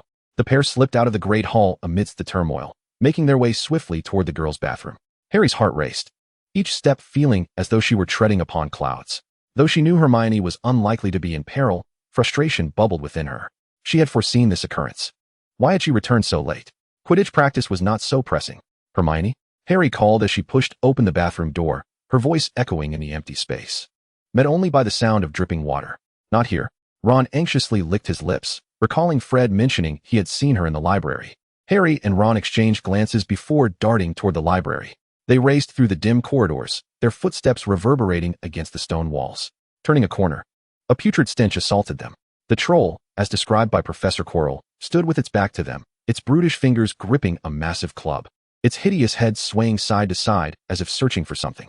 Ron gasped, the foul odor inducing a wave of nausea. Harry quickly scanned their surroundings for any potential weapons. Securing a weapon would be ideal. If none were available, the levitation charm would suffice. If all else failed, the disarming spell was also effective, though explaining why she was using it would be rather complicated. If possible, Harry wished to keep her rebirth a secret. Listen, Harry lowered her voice, I'll count to 3, and we'll cast the levitation charm together, all right? Before she could finish her sentence, Ron dashed forward. His wand aimed at the troll, Wingardium Leviosa. The wand emitted a dull thud, akin to a damp firecracker. Worse still, Harry's wand suddenly flew from her grasp, arcing through the air and landing at the troll's feet with a thud. Ron, your broken wand. Harry shouted in frustration. The troll slowly turned, its murky eyes locking onto them. It let out a deafening roar, drool dripping from its jagged teeth. Ron's legs trembled visibly, yet he stood firm before Harry. Run, Harry. The troll swung its club, smashing it against the wall, sending debris flying. Ron was knocked to the ground by the force of the impact. His elbow scraped and blood seeping through his robes. But he immediately scrambled to his feet, seizing a chunk of shattered stone to hurl at the troll's eye. Hey, ugly. Over here.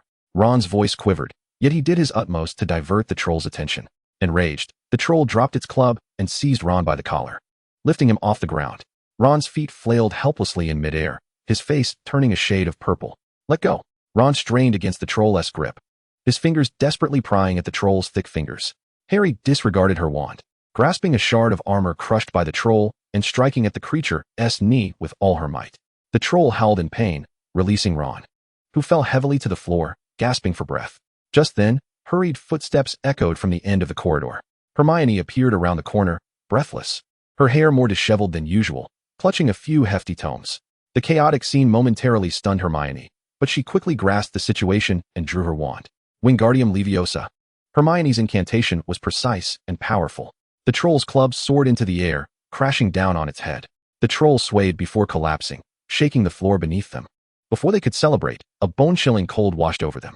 A massive black serpent slithered out from the shadows, its icy scales glimmering ominously in the torchlight. Harry, watch out! Hermione screamed, but it was too late. The serpent coiled around Harry with astonishing speed, dragging her into the depths of the dark corridor. Harry struggled fiercely, her fingers clawing at the stone floor, leaving trails of blood. No. Ron grabbed the book Hermione had dropped and hurled it at the serpent. But the heavy tome rebounded as though it had struck an unyielding wall. The serpent turned its head, its eyes inexplicably closed. It opened its cavernous maw, releasing a foul mist. Harry's final consciousness was filled with the terrified faces of Ron and Hermione, along with the faint spark emitted by Ron's wretched, malfunctioning wand. Darkness enveloped her vision. Just before she lost consciousness, Harry vaguely heard a familiar hiss. At last, I have found you, Harry Potter. Chapter 10, The Basilisk in the Chamber. Harry's eyelashes fluttered, a cold sensation creeping from her cheek to engulf her entire body.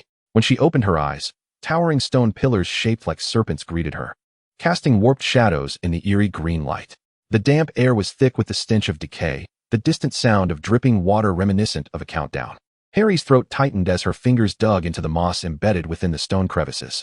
This was the chamber where Ginny had nearly lost her life, a place she knew all too well. In her second year, she had fought fiercely against the basilisk here, nearly perishing in the process. It was that very encounter that had destroyed Voldemort's most elusive Horcrux, Tom Riddle's diary. Her heart raced, by a twist of fate.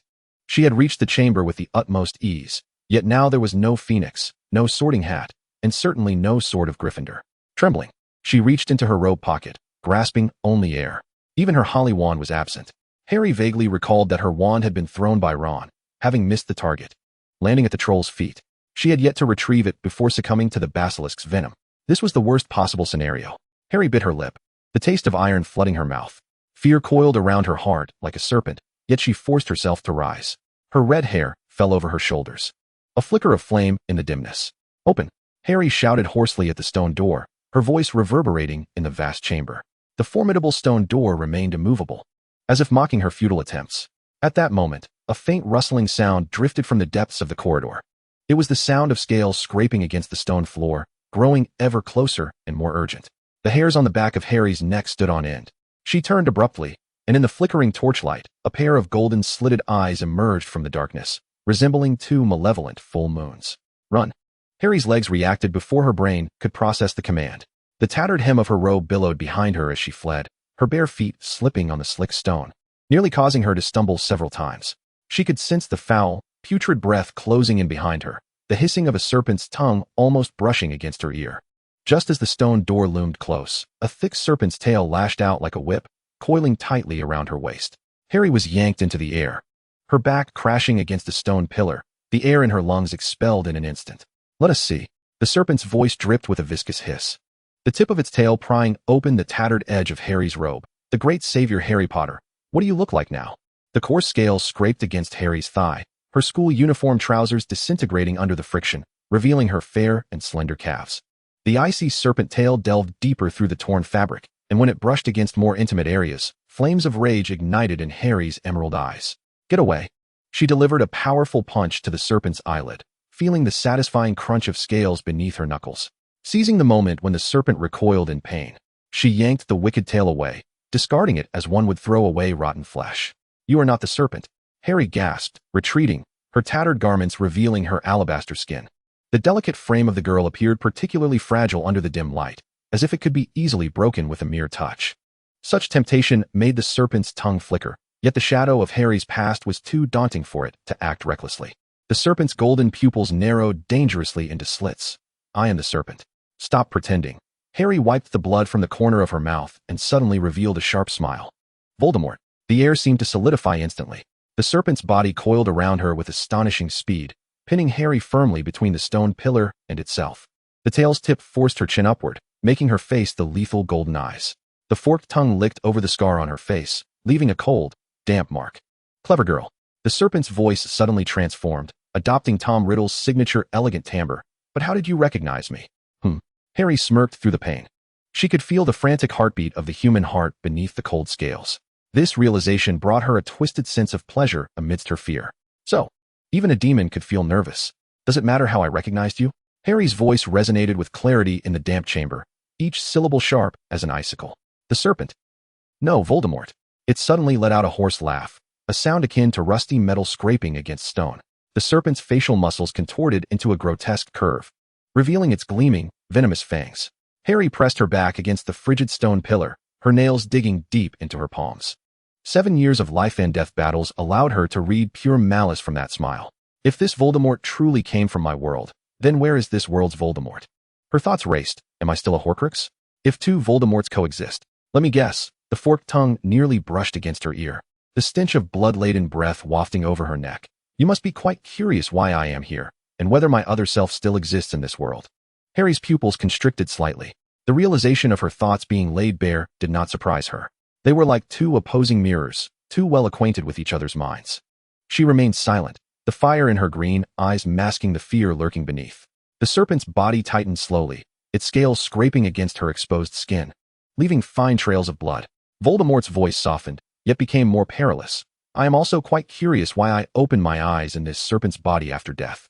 The tail's tip brushed over her lightning-shaped scar, but that is inconsequential. Harry's breath quickened. She could sense the surge of his magical power. This was indeed the Voldemort who had perished alongside her, resonating with the familiar darkness within his soul. Now, the serpent's head drew near, its golden eyes reflecting her pale face. I have a new body, and I have discovered another me. The serpent's venomous fangs grazed her cheek, the motion gentle enough not to pierce the tender flesh. Its tongue flicked across Harry's face, akin to a lover's caress. Tell me, can two Voldemorts upend the entire magical realm? The air in the chamber felt as though it had solidified. The distant sound of dripping water became deafening, and Harry could hear her heart pounding against her ribs. The prospect of two Voldemorts existing brought a dread more lethal than the serpent's fangs. Her gaze swept the surroundings, searching for any possible weapon or escape, but Voldemort immediately tightened his grip, warningly biting her shoulder. Amidst the sharp pain, Harry suddenly laughed. Then guess what? If Dumbledore found out, Which one do you think you would want to kill first? Chapter 11. We cannot kill each other.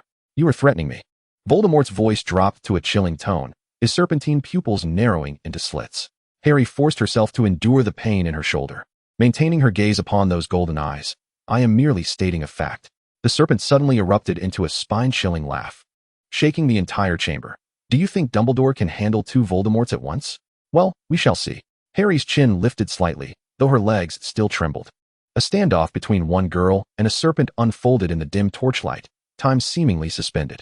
At last, the serpent coiling around her relaxed just a fraction. A successful gamble.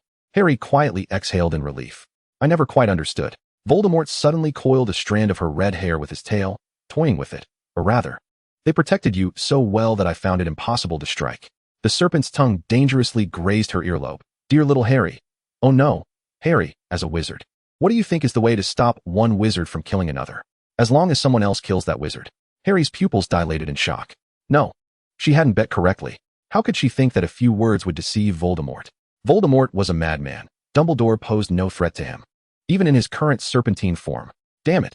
Harry's body began to struggle before her mind could catch up, but the serpent constricted tighter around her. No. The serpent's mouth suddenly opened to an unimaginable extent, engulfing her entire right arm. The cold, damp tongue licked across her skin like a sacrilegious offering, slime dripping down her arm. To Harry's horror, the serpent's white fangs slowly pierced into her flesh. The anticipated agony never came. Damn it. Why? Voldemort suddenly let out a heart-wrenching roar. Harry opened her eyes to find her arm unscathed, while a hideous crack appeared along the serpent's body, dark purple blood gushing forth. This was an opportunity. A glint of fierce determination flickered in Harry's eyes. Seizing the moment while Voldemort writhed in agony from his wound, she grasped a jagged shard of serpent scale from the ground and, summoning every ounce of strength, thrust it towards his golden slit-like pupils. A cry rang out, blood splattered. Yet it was Harry who screamed in pain. A deep gash had suddenly opened up on her right arm, exposing bone, while Voldemort's eyes remained unscathed. Crimson droplets cascaded from her trembling fingers, blossoming like a shocking flower on the stone floor. The human and the serpent fell into an eerie silence as they regarded their wounds. What curse have you cast upon me, Tom Riddle? Harry bellowed, clutching her injury, her green eyes ablaze with confusion and fury. Voldemort's serpentine head recoiled dangerously, his golden eyes equally perplexed. If only I knew. His tail thrashed irritably against the ground, leaving cracks in the stone. Within Harry surged a fragment of Voldemort's soul, yet he could swear this piece did not belong to him, but rather to the Voldemort of this world. He was less a man now than a mere serpent. However, this was not a notion too difficult to accept. After years of being unable to exist as a complete being, Voldemort found a certain satisfaction in being a snake. But what in the devil's name was happening now? Why could he not harm the wretched Harry Potter? In the dimly lit chamber, the two faced off, both hesitant to make a move due to the bizarre feedback of their injuries. Harry's wound throbbed painfully. Before her lay a snake, yet within it resided Voldemort, a being she knew all too well. A wave of annoyance surged from the depths of her heart, bubbling like carbonated water within her. She was utterly exasperated. She had endured enough of battling Voldemort. Staggering to her feet, her tattered robe stained with blood, she declared, I am leaving. Do not leave. The serpent's body immediately obstructed the stone door, though its force was noticeably tempered. Harry let out a cold laugh, her pale face tinged with sarcasm. What? Do you intend to leave me here to starve? Or? She cast a deliberate glance at the wounds on Voldemort's form, mimicking Malfoy's habitual mocking tone. Does the great Dark Lord require someone to play house with him? Voldemort's golden eyes narrowed dangerously, his fangs momentarily visible, as though poised to pounce at any moment. Ultimately, he merely flicked his tail in irritation. Get lost. But remember, his forked tongue brushed against her bleeding wound, sending a shiver coursing through her. Our business is not yet concluded. Gathering her resolve, Harry stepped toward the stone door, each stride akin to walking on a razor's edge. As she hissed her way through the passage, Voldemort's final whisper echoed behind her. Tell Dumbledore the game has escalated. Tell whom? What has escalated? She thought bitterly. The cursed Horcrux had lived for decades, yet the childish obsession remained. Harry stumbled out of the Myrtle's bathroom, her damp red hair clinging to her pallid cheeks. Just as she gasped for breath, a stuttering voice pierced the air. P.P. Potter. Merlin, are you all right? Professor Quirrell stood in the corridor, his eyes wide under his purple turban. He hurried towards her, feigning concern as he extended his hand. I'll take you to the hospital wing. In an instant, Harry's pupils dilated. She clearly saw Quirrell's right hand stealthily slipping towards his sleeve. He was drawing his wand. Harry had not forgotten that Professor Quirrell was a Death Eater, and that Voldemort still lurked behind his turban. Alone and vulnerable, Voldemort was intent on having his follower eliminate her. "Professor Snape," Harry shouted, pointing at Quirrell. Her voice laced with genuine terror. Quirrell spun around abruptly, his purple turban nearly askew. Seizing the moment, Harry turned to flee, her bare feet slapping against the cold stone floor. The tattered hem of her robe billowed behind her, exposing more of her pale skin. Cunning, devious little witch. Quirrell's stutter vanished, his voice flowing unnaturally smooth. Heavy footsteps rapidly closed in. Before Harry could turn, a strong hand grasped her wrist. "Good girl, don't move." Quirrell's breath wafted against her ear, reeking of garlic and some foul odor. His fingers, like iron pincers, gripped her delicate wrist through her clothing, leaving a bruise in their wake, his gaze greedily roving over her torn garments, lingering on her exposed skin, his breath growing increasingly ragged. Such a fragile body, like a newly hatched bird. With just a little more pressure, I could snuff out its life in my hands. "You can't escape." His voice oscillated between stuttering and fluidity, as his right hand finally withdrew a wand from his sleeve. All petrified, a flash of red light erupted, and Quirrell fell rigidly to the ground. Harry's legs buckled, and just as she was about to collapse, strong arms caught her. Snape's black robes enveloped her like bat wings, the familiar scent of potions washing away the stench of blood. As Harry looked up, she saw unprecedented fury and concern swirling in his dark eyes. "Professor," she murmured weakly, finally surrendering to the darkness. In her last moment of consciousness, she felt herself being securely cradled, as Snape's low voice, restrained yet soothing, whispered in her ear, "It's all right, I'm here." Chapter 12. You've awakened. Harry slowly opened her eyes. The familiar white curtains of the hospital wing greeted her. Sunlight streamed through the window, illuminating the scarlet and gold Gryffindor crest upon the sheets. "Harry, you're finally awake." Ron's face appeared in her line of sight, his expression bursting with delight. Upon hearing Ron's exclamation, Hermione instantly sprang from her chair. After a quick check on Harry's condition, she dashed out the door. "I'll go fetch Madame Pomfrey," she called, nearly colliding with a potion bottle in her haste. Harry's right arm throbbed with pain. She grimaced as she propped herself up, only then noticing Dumbledore seated at the foot of her bed, his crescent-shaped glasses reflecting the sunlight, obscuring his eyes, though his long silver beard appeared more disheveled than usual, suggesting he had missed a good night's sleep. "Good morning, Harry," the headmaster's voice remained gentle. "Can you tell us what happened?" Harry's gaze scanned the infirmary. She did not see Professor Snape. "I was dragged into a chamber by a massive serpent," she began, her voice hoarse from thirst, as she licked her chapped lips. "It occurred right after we successfully subdued the troll." She selectively omitted any mention of Voldemort. She could not speak of him.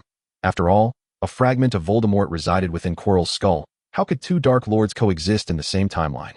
Professor Dumbledore might believe her, but how could she explain her own rebirth? How could she make them understand the harrowing battles she was destined to face? They would think her mad. Harry contemplated this as her gaze fell upon her unscathed right arm, where there should have been marks from the serpent's bite.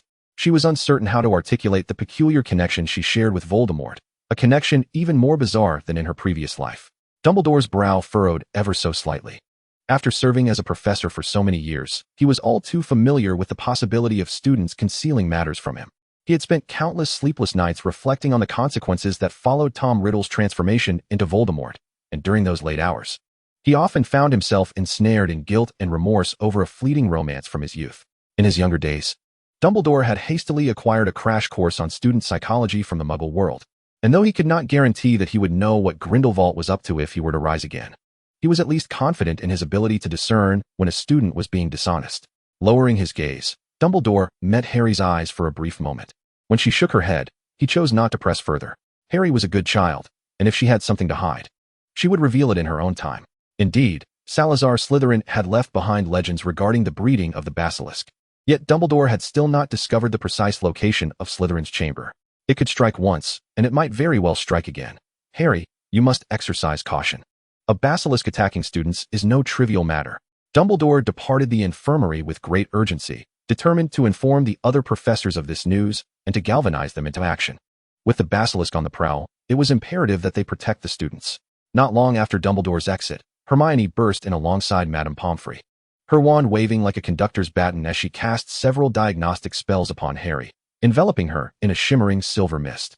After a moment, she smiled with satisfaction. "The external injuries have healed, but your magical reserves are somewhat depleted, dear. You may leave the hospital wing now, but I advise against participating in any activities today for the sake of your well-being." This was, of course, delightful news, and Ron and Hermione cheered, relieved that it was merely a matter of needing some rest, and not something more grave. The three of them expressed their gratitude to Madame Pomfrey. As they exited the infirmary, Harry glanced toward a corner of the corridor, where she thought she caught a glimpse of a dark robe disappearing around the bend. But upon closer inspection, all that remained were the flickering shadows cast by the torches. Perhaps she had misseen? Harry shook her head. In the headmaster's office, the golden rays of the setting sun streamed through the stained glass windows, casting a kaleidoscope of colors upon the floor. Dumbledore was bent over a phoenix-shaped inkpot, penning a letter, the quill scratching softly against the parchment. Fawkes dozed upon his perch when, suddenly, the door to the office was flung open with great force. Snape's black robe billowed like the wings of an enraged bat as he stormed in, his somber visage twisted by suppressed fury. "Albus, you actually let Quirrell go, and allowed him to continue teaching?" His voice was low yet sharp, like a poisoned dagger. "That stammering fool nearly killed Potter." Dumbledore glanced over his half-moon spectacles, unperturbed, as he retrieved a handful of lemon drops from a candy jar. "Care for one, Severus? It might help to calm your nerves." Snape recoiled in disgust, his robe knocking over a small table behind him. Several books that could have screamed fell to the floor, emitting a piercing wail. With a flick of his wand, he silenced them, yet his gaze remained fixed on the headmaster's hand, where the glistening candies sparkled like tiny suns in the evening light. What a childish old fool.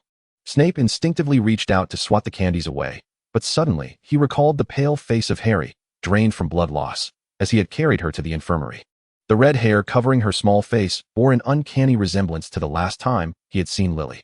The little girl would surely enjoy the sweets, he mused, as he inexplicably took the candies and shoved them into the pocket of his robe. Dumbledore's lips curled into a faint smile, his blue eyes shimmering with insight. "Have you calmed down? Excellent." He removed his glasses and wiped them, saying, "The basilisk has begun to stir, Severus. We both understand what this signifies." The office fell into an abrupt silence. The portraits of former headmasters on the walls held their breath, and even Fawkes opened his eyes. A crack appeared in Snape's mask-like expression, the Dark Lord. The name burned in his throat like poison. Even in death, darkness would not easily dissipate. Dumbledore approached the pensive, the silver light illuminating his solemn features. Quirinus Quirrell had likely returned to his old master, but acting rashly would only serve to alert the snake. Snape's knuckles whitened as he clenched his fists. "So you allow that traitor to roam the grounds?" To draw near, he abruptly halted, his chest heaving beneath his robes. "We need to know the forces behind him, Severus." As Dumbledore turned, the starry patterns on his robe shimmered with a soft glow. "It is far more vital to ensure that Voldemort never returns than to capture a mere puppet." His gaze sharpened. Just then, Fawkes let out a clear trill, breaking the heavy atmosphere in the room. After a long silence, Snape finally nodded stiffly. As he turned to leave, his fingers unconsciously brushed against the candies in his pocket, the crinkling wrappers whispering softly. Once the office door had closed, Dumbledore gazed at a particular portrait on the wall, where a red-haired witch shook her head at him.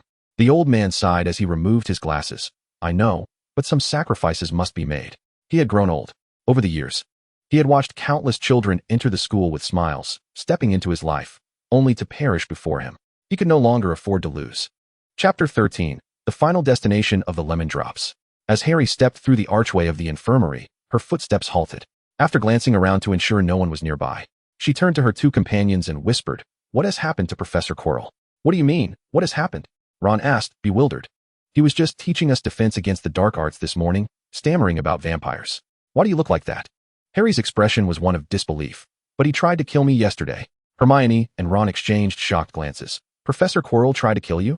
"It was right after I left the chamber." Harry nodded. He pretended to be concerned, but she left the rest unsaid. The details were unimportant. Hermione seized Harry's wrist, her brown eyes wide with alarm. "Does Dumbledore know about this?" "I'm not sure." Harry pondered for a moment before shaking her head. "But Professor Snape saw." Ron's expression shifted to one of realization. "Oh, so the old bat didn't tell the headmaster. I always said he wasn't trustworthy. Maybe he's in cahoots with Quirrell." "Ronald Bilious Weasley!" Hermione exclaimed, her hair practically bristling with indignation. She could hardly contain herself, wishing she could pry open Ron's head to see if it were filled only with mush and water. Use your brain. If Professor Snape were a bad guy, why would he save Harry? Why would he take her to the infirmary himself? He could have easily left her with Quirrell. She didn't finish her thought, letting Ron draw his own conclusions. All right. Ron interrupted loudly, feeling somewhat sheepish under Hermione's reproachful gaze as he scratched his head. "I was just saying what everyone else was saying." Hermione had more to say. She was truly at her wits' end with Ron's scattered thoughts. Ron, his head pounding from Hermione's incessant chatter, pouted and sent a silent plea for help to Harry. Yet, Harry did not side with him. Professor Snape is not a bad person, she declared resolutely. He has saved me numerous times. Ron glanced at Harry, then at Hermione, ultimately surrendering with a resigned wave of his hand. All right, I'll concede. Professor Snape is a good man. With that, Hermione refrained from further debate. As if suddenly struck by a thought, she slapped her thigh. Oh, I've gathered all the information about the basilisk. This may not be of immediate use. Harry's expression grew peculiar. Her lips twitched momentarily, but she withheld from divulging the matter concerning Voldemort to her closest friends. Hermione paused, then her excitement surged. That's splendid. I've just discovered several new textbooks on potions that might prove useful. Yet, Hermione's sentence trailed off as her gaze turned fearful, fixated on something ahead. Following her line of sight, Harry beheld Snape, half hidden around the corner, and they could not discern how much of their conversation he had overheard. Upon realizing they had spotted him, Snape ceased to conceal himself. Miss Potter, I am pleased to see you are in good health, he remarked, his voice smooth yet serpentine. Professor, Harry exclaimed loudly, grasping Snape's sleeve and feeling a bulging package within. Professor Quirrell, Snape placed a finger to Harry's lips, cutting her off. This is not your concern, Potter. He leaned closer, his greasy hair, unwashed for what seemed like 3 months, cascading over his eyes. Tend to your friends, Potter. This whispered admonition was almost inaudible. The sweets are in your left pocket. Once the dark-robed professor strode away, Ron peeked out from behind Hermione. What did he slip into your pocket? Harry retrieved a brightly wrapped lemon drop, and all three exchanged bewildered glances. Snape, with candy? What kind of absurdity is this? Moreover, it was a confection completely unrelated to Snape's character. After a prolonged silence, Hermione suddenly gasped, wait. Is he hinting that Quirrell truly has issues? Ron snatched a candy and popped it into his mouth. It seems so. But why would Professor Snape be so kind? We aren't Slytherin students. Hermione held a differing opinion. Professor Snape, besides being the head of Slytherin, is also a professor. It is quite normal for him to alert us. Furthermore, Ron, have you forgotten? Harry is the girl who miraculously survived. Professor Snape would certainly not wish for any harm to come to her. Harry allowed her two friends to debate while she was caught between them, moving forward as sunlight streamed through the stained glass, casting dappled shadows upon them. Engaged in conversation, they swiftly arrived at the herbology class. The morning sun filtered through the greenhouse glass, illuminating the damp soil. As Harry pushed open the creaking wooden door, she was immediately enveloped by the fresh scent of grass. As she stepped into the greenhouse, a throng of students clad in red and gold scarves surrounded her. By Merlin's beard, it's such a relief to see you unharmed. Dean exclaimed dramatically. I heard you were attacked by a troll? Seamus squeezed in, his eyes sparkling. Fred said you single-handedly took down an entire army of trolls. Not at all. Harry's green eyes shone with warmth from their concern, causing her heart to swell. Seamus's retelling of Fred's nonsense brought a smile to her face. Truly, Fred had a way with words that could convince people. Thanks in no small part to George's influence. Just as she was about to clarify, a prolonged, mocking laugh echoed from the entrance of the greenhouse. What a touching display of camaraderie among classmates. Draco Malfoy sauntered over leisurely, flanked by Crabbe and Goyle, who loomed like 2 mountains of flesh. The Gryffindors instinctively tensed, bracing for the Slytherin heir's potential aggression towards Harry. Draco's icy blue eyes scrutinized Harry from her robe's hem to the red hair that curled at her forehead, finally settling on the bandage wrapped around her arm. It appears our girl who miraculously survived has had her share of luck, he drawled. I hope you remain this fortunate next time. What should have been a concern was delivered as a veiled threat. Crabbe abruptly shut his eyes, pretending to be a potted plant, while Goyle stared intently at the ceiling. As if suddenly captivated by the greenhouse's architecture, Hermione rolled her eyes and pulled Harry closer. Malfoy, if you've merely come to spout this nonsense. I was merely passing by, Draco interrupted, lifting his chin, and thought I might check on our beloved headline figure, Miss Harry Potter. Master, you certainly did not express such sentiments in the dormitory. Chapter 14. The air of crisis gradually approaches. As autumn waned into winter, the castle corridors adorned themselves with crystalline frost. This period was unexpectedly tranquil. The basilisk of the Chamber of Secrets had not resurfaced, and Professor Quirrell exhibited no unusual behavior. With the Quidditch season commencing, Harry found herself participating in practice thrice weekly, perhaps due to her gender, or perhaps because her stamina was evidently inferior to that of the average Quidditch player, which training regimen was more grueling than in her previous life, often extending into the night. On one occasion, as she dragged her broom back to the castle, she chanced upon Snape at the entrance. The potions master said nothing, merely thrusting a vial of restorative potion into her hands before vanishing down the corridor. Harry was left bewildered by Snape's concern, ultimately attributing it to her striking resemblance to her mother. Similarly, she rationalized Snape's previous antagonism as a reflection of her resemblance to her father. while her own problematic behavior never crossed her mind as a contributing factor. The final Quidditch match before Christmas pitted Gryffindor against Slytherin. As Harry's broom suddenly convulsed and twisted erratically, gasps erupted from the stands. "Look at Quirrell." Hermione, ever prepared, was fixated on the staff table through her binoculars. The moment Harry's broom began to spasm, she had already noted something amiss with Quirrell. His lips were moving. Beside Quirrell, Snape also observed Harry, his lips silently forming words. But with Harry's prior allegiance to Snape, her immediate concern was directed towards Quirrell. They stealthily approached the staff table. Hermione, gathering her courage, aimed a spell at Quirrell's purple scarf. As she cast her spell, Snape, witnessing this, merely raised an eyebrow, offering them cover rather than interference. Quirrell was soon in distress. Discovering that his scarf had caught fire, and as it burned away, he completely lost focus on cursing Harry, hastily vacating his seat to conceal whatever lay beneath the scarf. Without any suspense, Harry effortlessly captured the golden snitch, securing victory for Gryffindor. Seated in the stands, Draco was both exhilarated and frustrated. Upon learning that he was to personally sponsor a new batch of flying broomsticks for the Slytherin Quidditch team, Lucius took it upon himself to assess his flying skills, ultimately concluding with a derisive laugh. Draco and Harry's shared dream of joining the Quidditch team evaporated like a fleeting mirage. On the eve of Christmas, Hogwarts lay blanketed beneath a pristine layer of snow. Beneath the Christmas tree in the common room, Harry discovered a familiar package. Her breath caught in her throat as she eagerly and tremulously unwrapped it. When the ethereal invisibility cloak slipped into her grasp, her fingertips quivered slightly. This treasure, which had accompanied her through countless adventures, had returned to her possession. "Merlin!" Ron exclaimed, his mouth agape as he beheld Harry's vanishing form clad in the cloak. "That's so cool." Harry laughed. With the invisibility cloak, her possibilities multiplied, at least ensuring that she wouldn't be spotted by Neville during her nighttime escapades from the dormitory. On a snow-drenched morning, Harry trudged toward the castle, the crunch of snow beneath her feet punctuated by the sound of heavy footsteps behind her. Turning, she saw Hagrid lurching through the courtyard. "Hagrid!" Harry called, rushing over, as a familiar metallic scent invaded her nostrils. Blood. Hagrid hastily covered the marks on his chest with his large hand. "It's not my blood. It's from the Forbidden Forest," he murmured, his voice dropping to a whisper. "Another unicorn has been injured, just like last month." Harry's heart plummeted.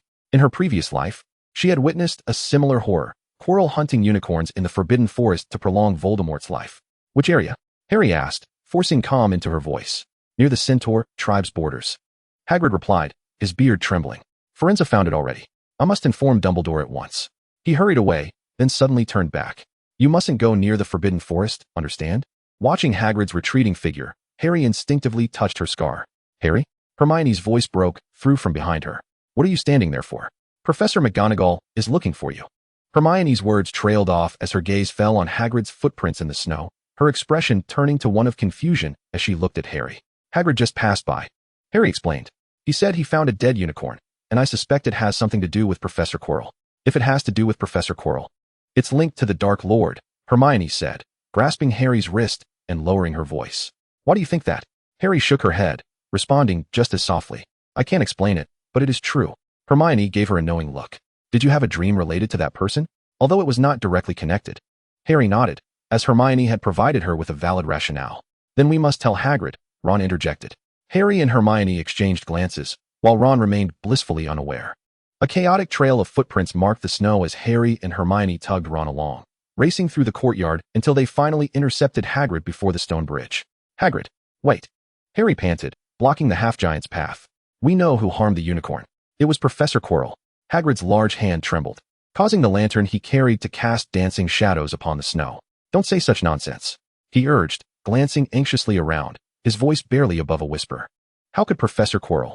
"Because he is loyal to him," Hermione blurted out, suddenly realizing what she had said and covering her mouth in alarm. "Shoo!"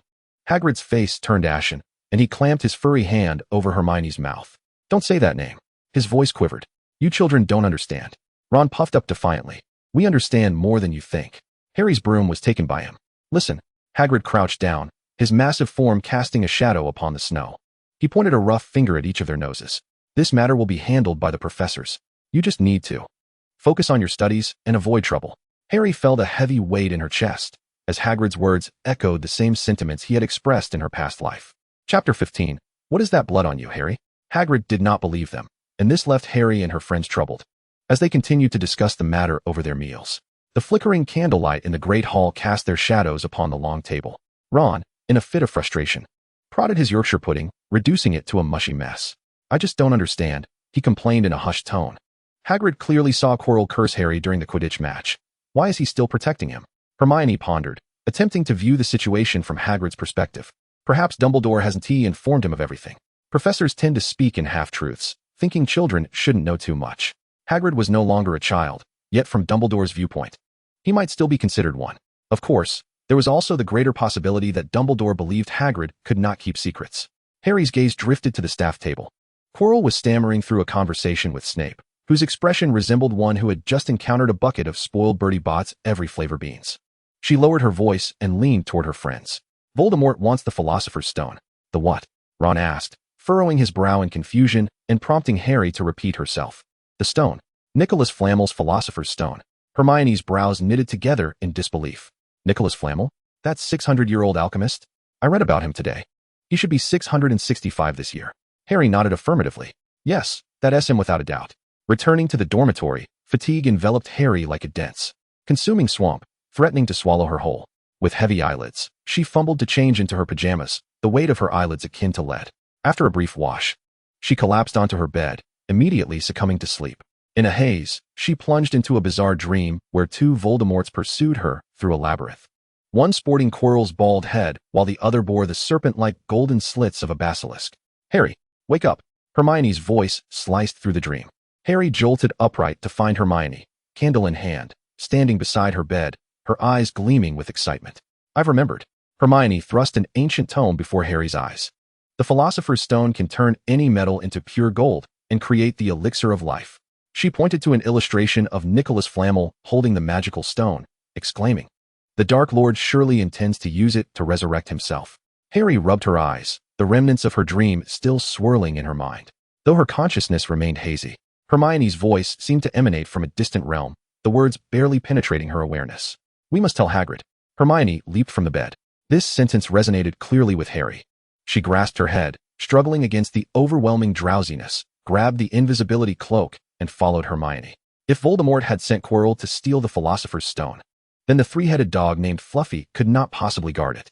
As they stepped into the common room, they were greeted by the sight of Ron dashing down from the boys' dormitory, his hair disheveled as if struck by lightning, clearly having just risen from his slumber. "I just saw Chilo heading towards the Forbidden Forest," he exclaimed.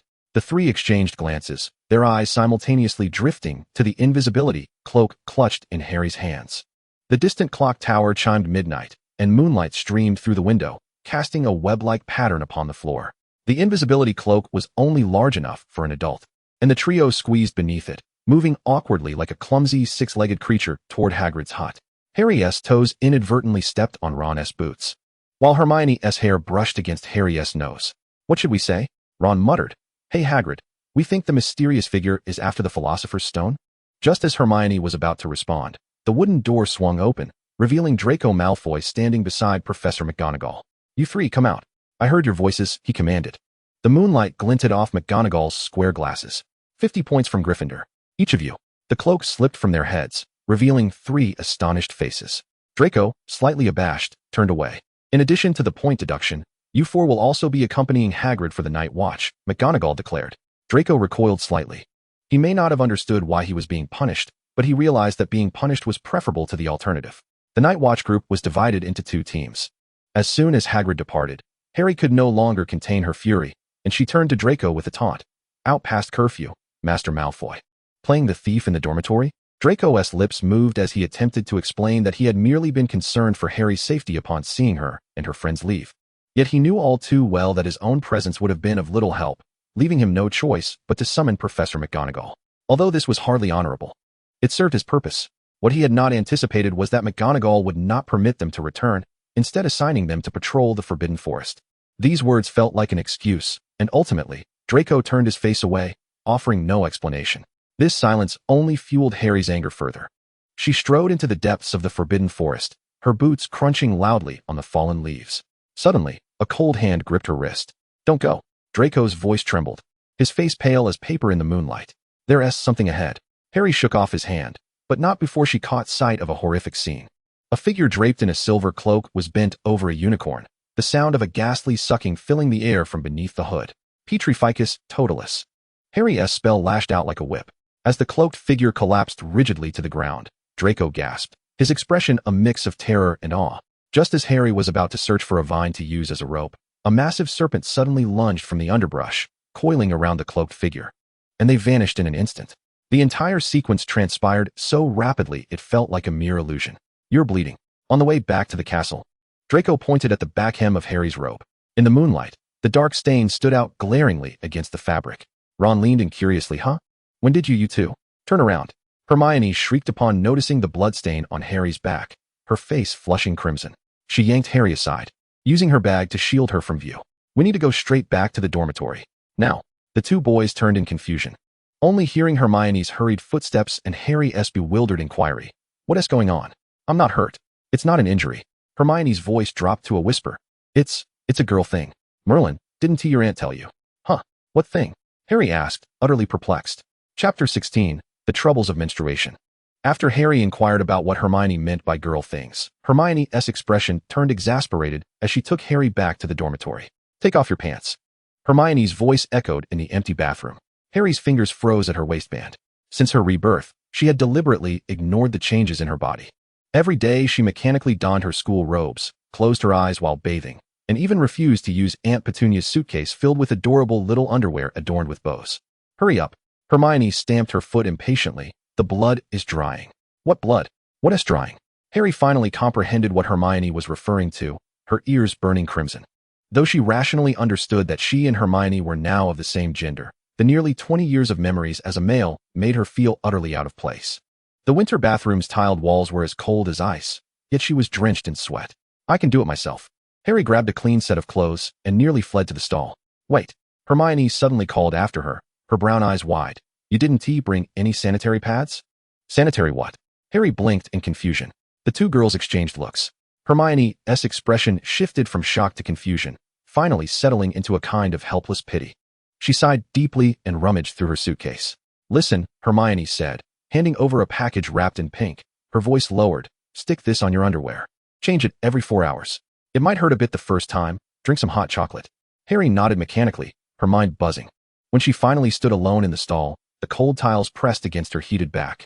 Her fingers trembled as she unfastened her pants. The bloodstain now dried to a brown hue. Harry stared at the sanitary pad in her hands, decorated with silly cartoon flowers. When she finally hesitated to exit the stall, Hermione offered her a steaming cup of cocoa. Harry sat stiffly, her legs awkwardly pressed together. That small pad felt like a branding iron, constantly reminding her of the changes in her body. To make matters worse, a strange cramping pain began to throb in her lower abdomen. "You'll get used to it." Hermione patted her shoulder, her tone suddenly gentle. "My mom said this is part of becoming a woman." "Don't say that." Harry suddenly stood up, knocking over the cocoa. The brown liquid spread across the floor, reminiscent of the blood in the Forbidden Forest. Hermione took a surprised step back. It was only then that Harry realized her outburst, but she simply could not articulate how to tell her friend that she was grappling with an absurd identity crisis. How could she explain that she had not always been a girl, but had once been a boy? Harry stared at her reflection in the glass, her tousled red hair, her slender wrists. She abruptly averted her gaze. "Thank you." Ultimately, she could not explain, and could only awkwardly state, "I need to change my pants." After changing, physically and emotionally drained, Harry collapsed onto her bed. When she finally awoke from a chaotic dream, throwing off the covers, she gasped at the sight of the pale nightgown stained a shocking dark red against the sheets. A wave of unfamiliar cramping radiated from her lower abdomen to her lower back, nearly causing her to collapse. "You need to learn how to use magical tampons." Hermione's voice came from the doorway, fully dressed and clutching a stack of thick textbooks. She set down a small pouch embroidered with violets. "It contains instructions." Harry opened her mouth, but found herself unable to speak. She had never felt so helpless, even in the face of dementors in her past life. Hermione, being considerate, refrained from saying more and gently closed the door behind her. The dormitory fell into a chilling silence. Harry stared at her hands. The hands that once grasped the sword of Gryffindor now trembled as they clutched a package of feminine products. It took her 3 attempts to successfully cast the cleaning charm, and the droplets of water that splattered onto the floor reflected her distorted image. The sunlight streaming into the great hall was painfully bright. Harry mechanically stuffed bread into her mouth, suddenly noticing the gaze directed at her from the Slytherin table. She instinctively looked over and found Draco Malfoy staring at her. His slate blue eyes darted away in a flurry the moment she met his gaze. his ears visibly reddening at an alarming rate. He must have inquired with someone he knew about her period. Harry stabbed her fork into the sausage with vigor. Ron tossed a mint into his pumpkin juice, exclaiming, "Right. The whole school knows you've got your period. This morning, Malfoy came over and argued with us, claiming he was here to deliver you ginger and brown sugar. Something girls in Eastern countries drink during their periods. Merlin, you wouldn't believe it. The smell is hardly different from Snape's potions." Harry's face instantly turned a shade redder than Ron's hair. She vowed to aim the quaffle at Malfoy's face during the next Quidditch match. The potions classroom felt colder than usual. As Harry added porcupine quills to the swelling potion, a sharp pain suddenly shot through her abdomen, causing her to accidentally knock over the mortar. Snape swiftly approached her table, the wind from his black robes extinguishing the flame beneath her cauldron. He regarded her pale lips for 2 seconds before flicking his wand to summon a steaming cup of cocoa. Harry looked up in confusion, meeting his obsidian-like gaze. Snape's expression remained grim, yet the line of his mouth seemed to soften slightly. "Drink," he instructed brusquely. Cradling the warm cup, Harry watched as steam obscured her glasses. Her spirits were at an all-time low. In that moment, she realized perhaps the most arduous aspect of being reborn as a girl was not the monthly inconvenience itself, but rather the fact that the entire world was aware of it. When the class bell rang, half of the cocoa remained untouched. To her surprise, she found the cramps had lessened considerably. After potions, Harry languidly packed her bag. Although the abdominal cramps had eased somewhat, each step still elicited a bothersome twinge. Hermione kindly took half of her books, and the three of them ambled down the corridor of the dungeon. "Should we go to the hospital wing for some pain relief?" Hermione whispered. "No need," Harry replied through gritted teeth, shaking her head. She truly didn't want to draw more attention to herself over such matters. As they turned a corner, a flash of platinum caught her eye. Draco Malfoy leaned alone against the window, seemingly waiting for someone. Upon seeing Harry and her companions, he instinctively straightened up, his slate blue eyes swiftly scanning Harry's pale visage. "Potter," he elongated her name. "That bloodstain on your trousers last night was your period, wasn't it?" Ron immediately stepped in front of Harry, retorting, "What business is it of yours, Malfoy?" Surprisingly, Draco did not retaliate. His gaze lingered on Harry for a second before he casually tossed a small paper package her way. "Ginger candy from Crab's sister," he remarked nonchalantly. "Said to be useful for, stomach pains." Harry caught the package in a daze, and as her fingertips brushed it, she noticed Draco's ears redden at an observable rate. He quickly turned and departed. Chapter 17. The End of the Menstrual Cycle. The question of whether Crab actually had a sister remained unanswered. Harry experienced her first menstrual cycle since her rebirth with a sense of utter exhaustion. She truly understood what it meant to be restless, constantly questioning whether her trousers had become stained again, necessitating multiple trips to the restroom throughout the day. Only after her period concluded did she finally breathe a sigh of relief. The calamity of the female menstrual cycle could indeed rival the terror of Voldemort's early raids. Yet, this was not the most intolerable aspect. What truly left Harry speechless was one night when a certain basilisk, drawn by the scent of blood, found its way to her dormitory. As she slept soundly, she was suddenly jolted awake by the sensation of something slippery constricting her body, snapping her from her dreams. At first, she did not comprehend what it was, but after a moment, realization dawned. "Tom Riddle," Harry hissed in fury, her body ensnared by the serpent, leaving her unable to move aside from squirming on the bed. "What do you want here?" The basilisk's golden slit pupils flickered in the darkness as it hissed. "I sensed the scent of blood." Harry stiffened. Voldemort's reference to the scent of blood could only be interpreted one way.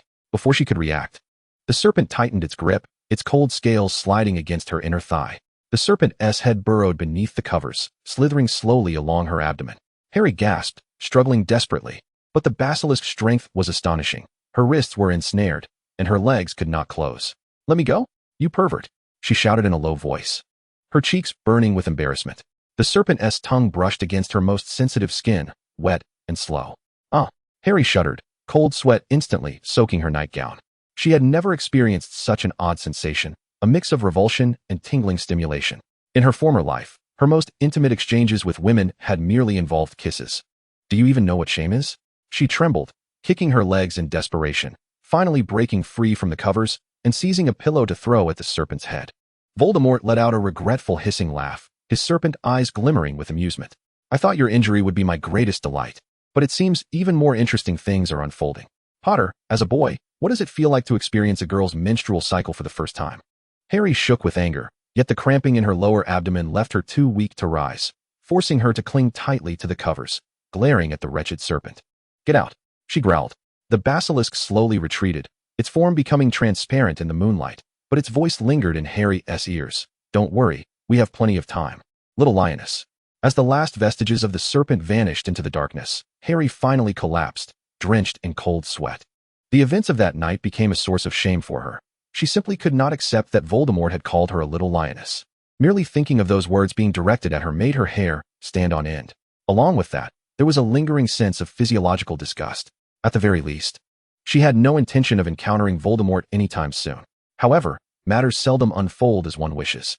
A few days later, Harry awoke. Disturbed by the burning pain in her scar on her forehead, her aversion to Voldemort reaching its zenith. "Damn it, must you cause trouble in the dead of night?" The wretched white water egg soaking in formaldehyde by day and emerging as a ghost by night. Is it? This time, Hermione was awake. She had been reviewing the next day's lessons, and, noticing Harry's distress, descended from her bed. "What is wrong, Harry?" "It's Voldemort," Harry replied, intending to mention Voldemort's desire to seize the Philosopher's Stone, only to suddenly recall that in this life, they had yet to venture into the Forbidden Forest, let alone see Hagrid's pet, Fluffy. "I witnessed him venturing into a certain location within Hogwarts. Surely, it must be to steal the Philosopher's Stone. We must thwart his plans." Hermione sprang to her feet, hastily donning her attire while urging Harry to rise, and even remembered to call for Ron. Guided by the echoes of their past lives, Harry, Ron, and Hermione made their way to the chamber housing the Philosopher's Stone. The journey was fraught with frightful encounters, yet they emerged unscathed. After overcoming the challenge of chess, Ron ultimately collapsed from exhaustion. Aware of the trials that lay ahead, Harry implored Hermione to remain behind to tend to Ron. Although both Hermione and Ron initially resisted, they ultimately succumbed to Harry's insistence. "We must prevent Voldemort at all costs." "Harry," Hermione encouraged her fervently. Harry smiled. But as she pushed open the final door and stepped inside, her grin froze in place, and she turned to flee. Chapter 18, A Swift Blade. Harry pushed open the grand door, her fingers tightly gripping her wand, her mind rehearsing countless strategies to confront Professor Quirrell. However, upon witnessing the scene beyond the door, her blood ran cold. Tom Riddle, that madman.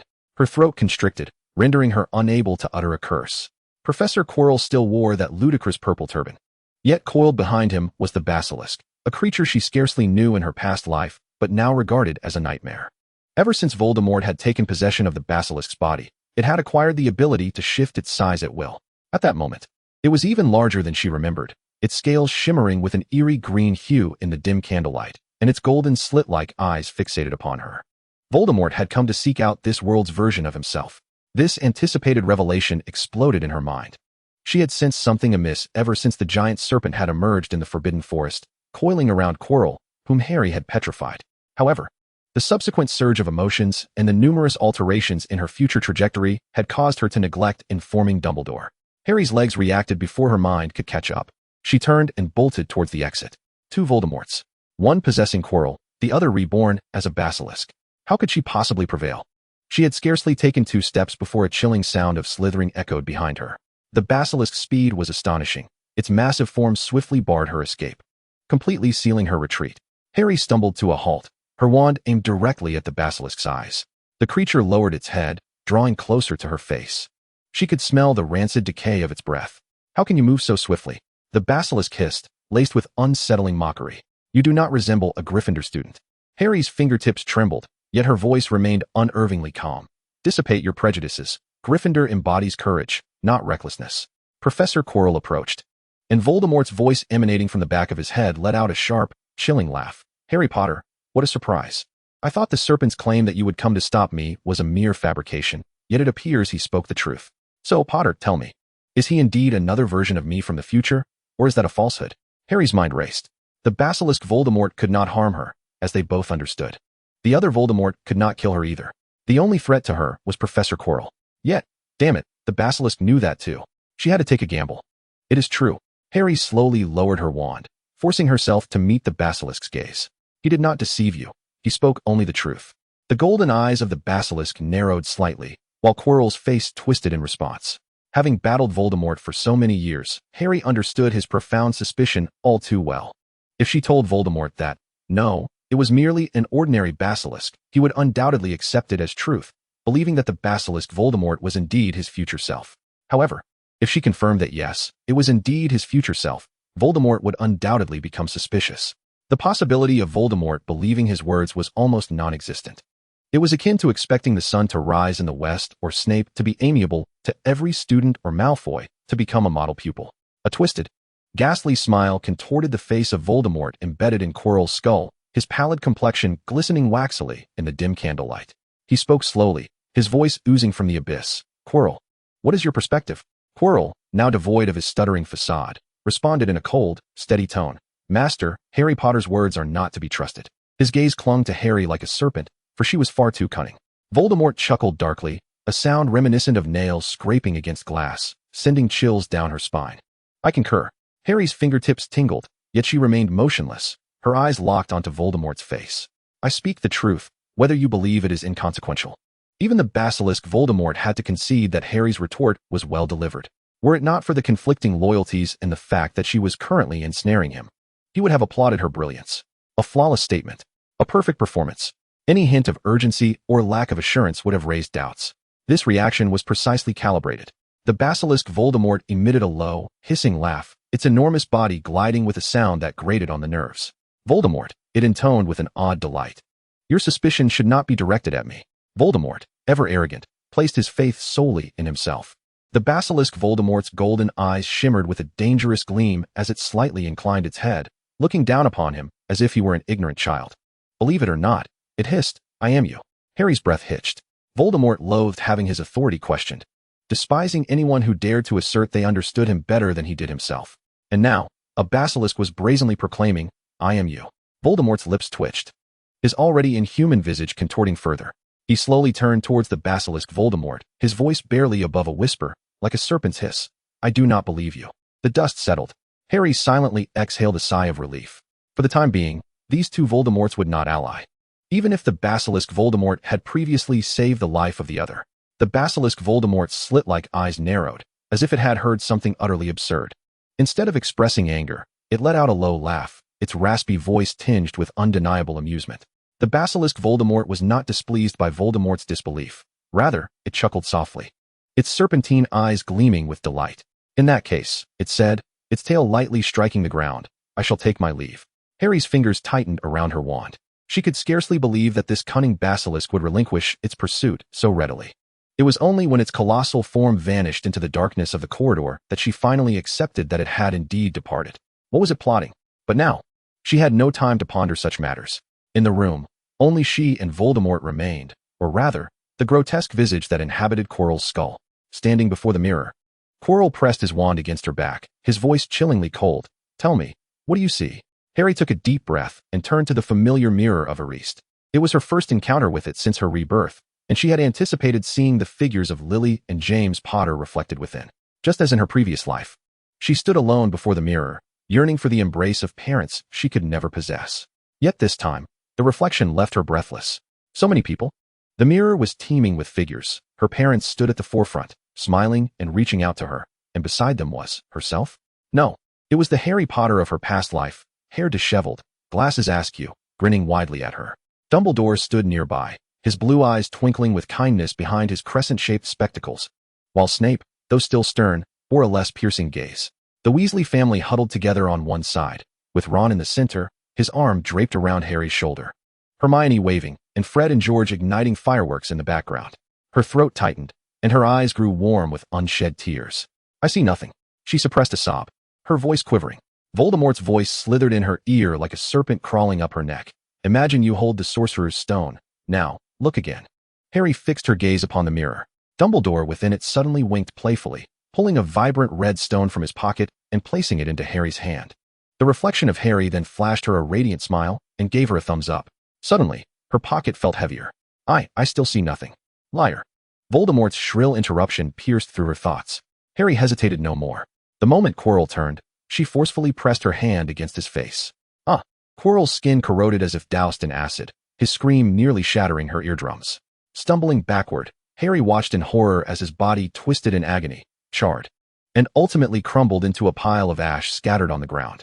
Run. She could not linger. Voldemort, the basilisk, could return at any moment. She turned and dashed toward the door, but could not resist glancing back at the mirror one last time. Everyone within the mirror gestured encouragingly, their smiles bright like eternal flames. Harry bit her lip tightly and plunged into the dark corridor without a backward glance. Chapter 19. a failed attempt to steal chickens. However, she had not fled far when an unexpected serpent tail struck her at the waist, forcefully slamming her against the stone wall. The air was expelled from her lungs, darkness clouding her vision, yet she clutched the sorcerer's stone tightly in her pocket. You run quite swiftly, little lion. The voice of Voldemort, the basilisk, slithered along the ground, its massive form shimmering with a sickly green hue in the corridor's candlelight. Harry noticed its tail scales cracking, dark red blood oozing from the wounds, a clear sign that the recent magical backlash had injured it as well. The serpent's tongue nearly brushed her nose. Now, there are no more distractions. Hand over the sorcerer's stone. Its golden slit pupils softened, and a hint of seduction laced its voice. To be honest, Harry Potter, we need not be so adversarial. Impossible. Voldemort. Not unless I die. The tip of Harry's wand pressed against the basilisk's jaw. The creature sighed like a human. Do not be so obstinate. We need not reach a point of mutual destruction. We can avert the tragedies to come. Those you care for will survive. Harry's fingertips trembled. She envisioned Fred lying amidst the ruins, Lupin and Sirius with their eyes eternally shut. Dumbledore plummeting from the astronomy tower. We can reshape the rules. The basilisk's voice suddenly sounded youthful, akin to the rippling of Hogwarts' Black Lake under the moonlight. No pureblood rebellion. No Azkaban. You could even save the Potters. The wand dipped slightly, and the basilisk advanced another step closer, awaiting Harry's response. Suddenly, Harry thrust the wand's handle fiercely into the creature's right eye. You think such fairy tales can sway me? Hiss. The basilisk writhed in agony, crashing into the column. Seizing the opportunity, Harry scrambled to her feet, blood trickling from the corner of her mouth. Even without joining forces with you, I will save everyone. I will do it my own way. With a bloodstained smile, she wiped her lips. The basilisk's slit pupils abruptly constricted, and just as it prepared to lunge forward, the blood seeping from her leg mixed with the dark liquid flowing from the creature's cracked scales, both landing on the sorcerer's stone. A blinding crimson light erupted like an explosion. Instinctively, Harry shut her eyes, yet she could still perceive the vibrant scarlet flickering beyond her eyelids. When the radiance faded, she trembled as she opened her eyes. The once mighty basilisk had vanished, leaving only a small snake, less than a foot long, coiled on the floor. Its body gleamed black, save for its familiar golden slit eyes, which twisted in frenzied anger. What have you done to me, you wretched? A searing pain suddenly coursed through Harry's abdomen. She gasped, grimacing as she lifted her shirt. The sight before her widened her eyes in shock. A serpentine pattern shimmered ominously along her pale skin, writhing as if alive. The mark snaked from her navel to her side, the serpent's head resting just beneath her ribcage, resembling an ancient dark magic contract. The little snake froze, eyes fixed on the emblem, its voice quaking for the first time. This is impossible. How could? What is this? Harry inquired.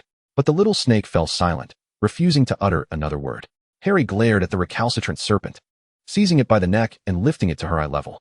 The small snake writhed futilely in her grip, its slender tail coiling around her wrist, its icy, slick touch sending shivers down her spine. She thought herself mad for intending to introduce a talking snake, Voldemort's snake, to Dumbledore. Yet, at the moment their eyes locked. The little snake hissed, "Release me, you fool." "Silence," she commanded hoarsely, disregarding the serpent's protests as she stuffed it into her sleeve. The ample fabric concealed it well, aside from the muffled curses emanating from within. Harry limped toward the spiral staircase, trailing a path of red stains across the castle's stone floor. She stood at the entrance to the headmaster's office, the serpentine mark on her abdomen still radiating heat. Taking a deep breath, she raised her hand and knocked on the door. "Come in," came Dumbledore's gentle voice. Pushing the door open, she was met with walls adorned with silverware and a rotating celestial globe.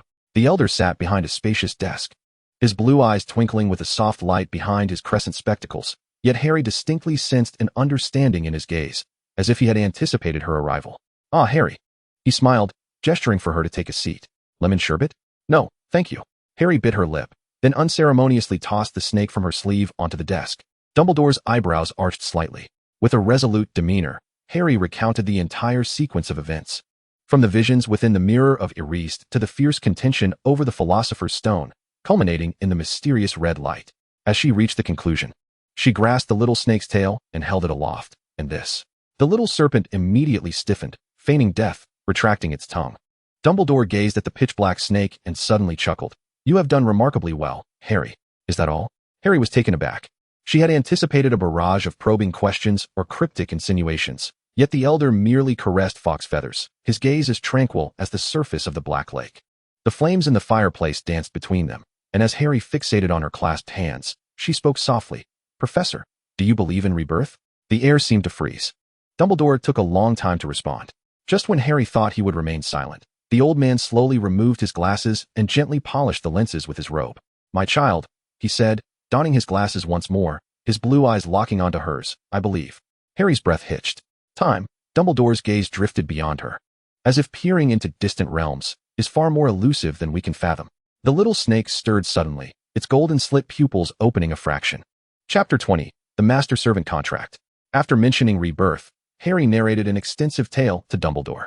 Her account stretched into the night.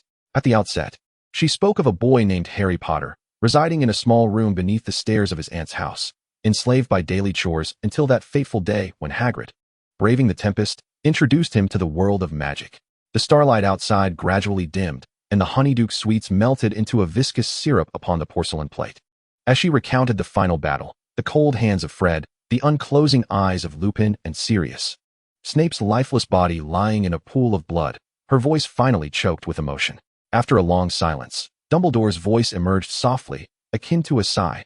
"So in the end, despite the grievous cost, we triumphed over Voldemort, did we not?" "Yes." Harry vigorously wiped her eyes with her sleeve. The elder suddenly smiled, the wrinkles at the corners of his eyes unfurling like a spider's web glistening in sunlight. "That is sufficient, Harry."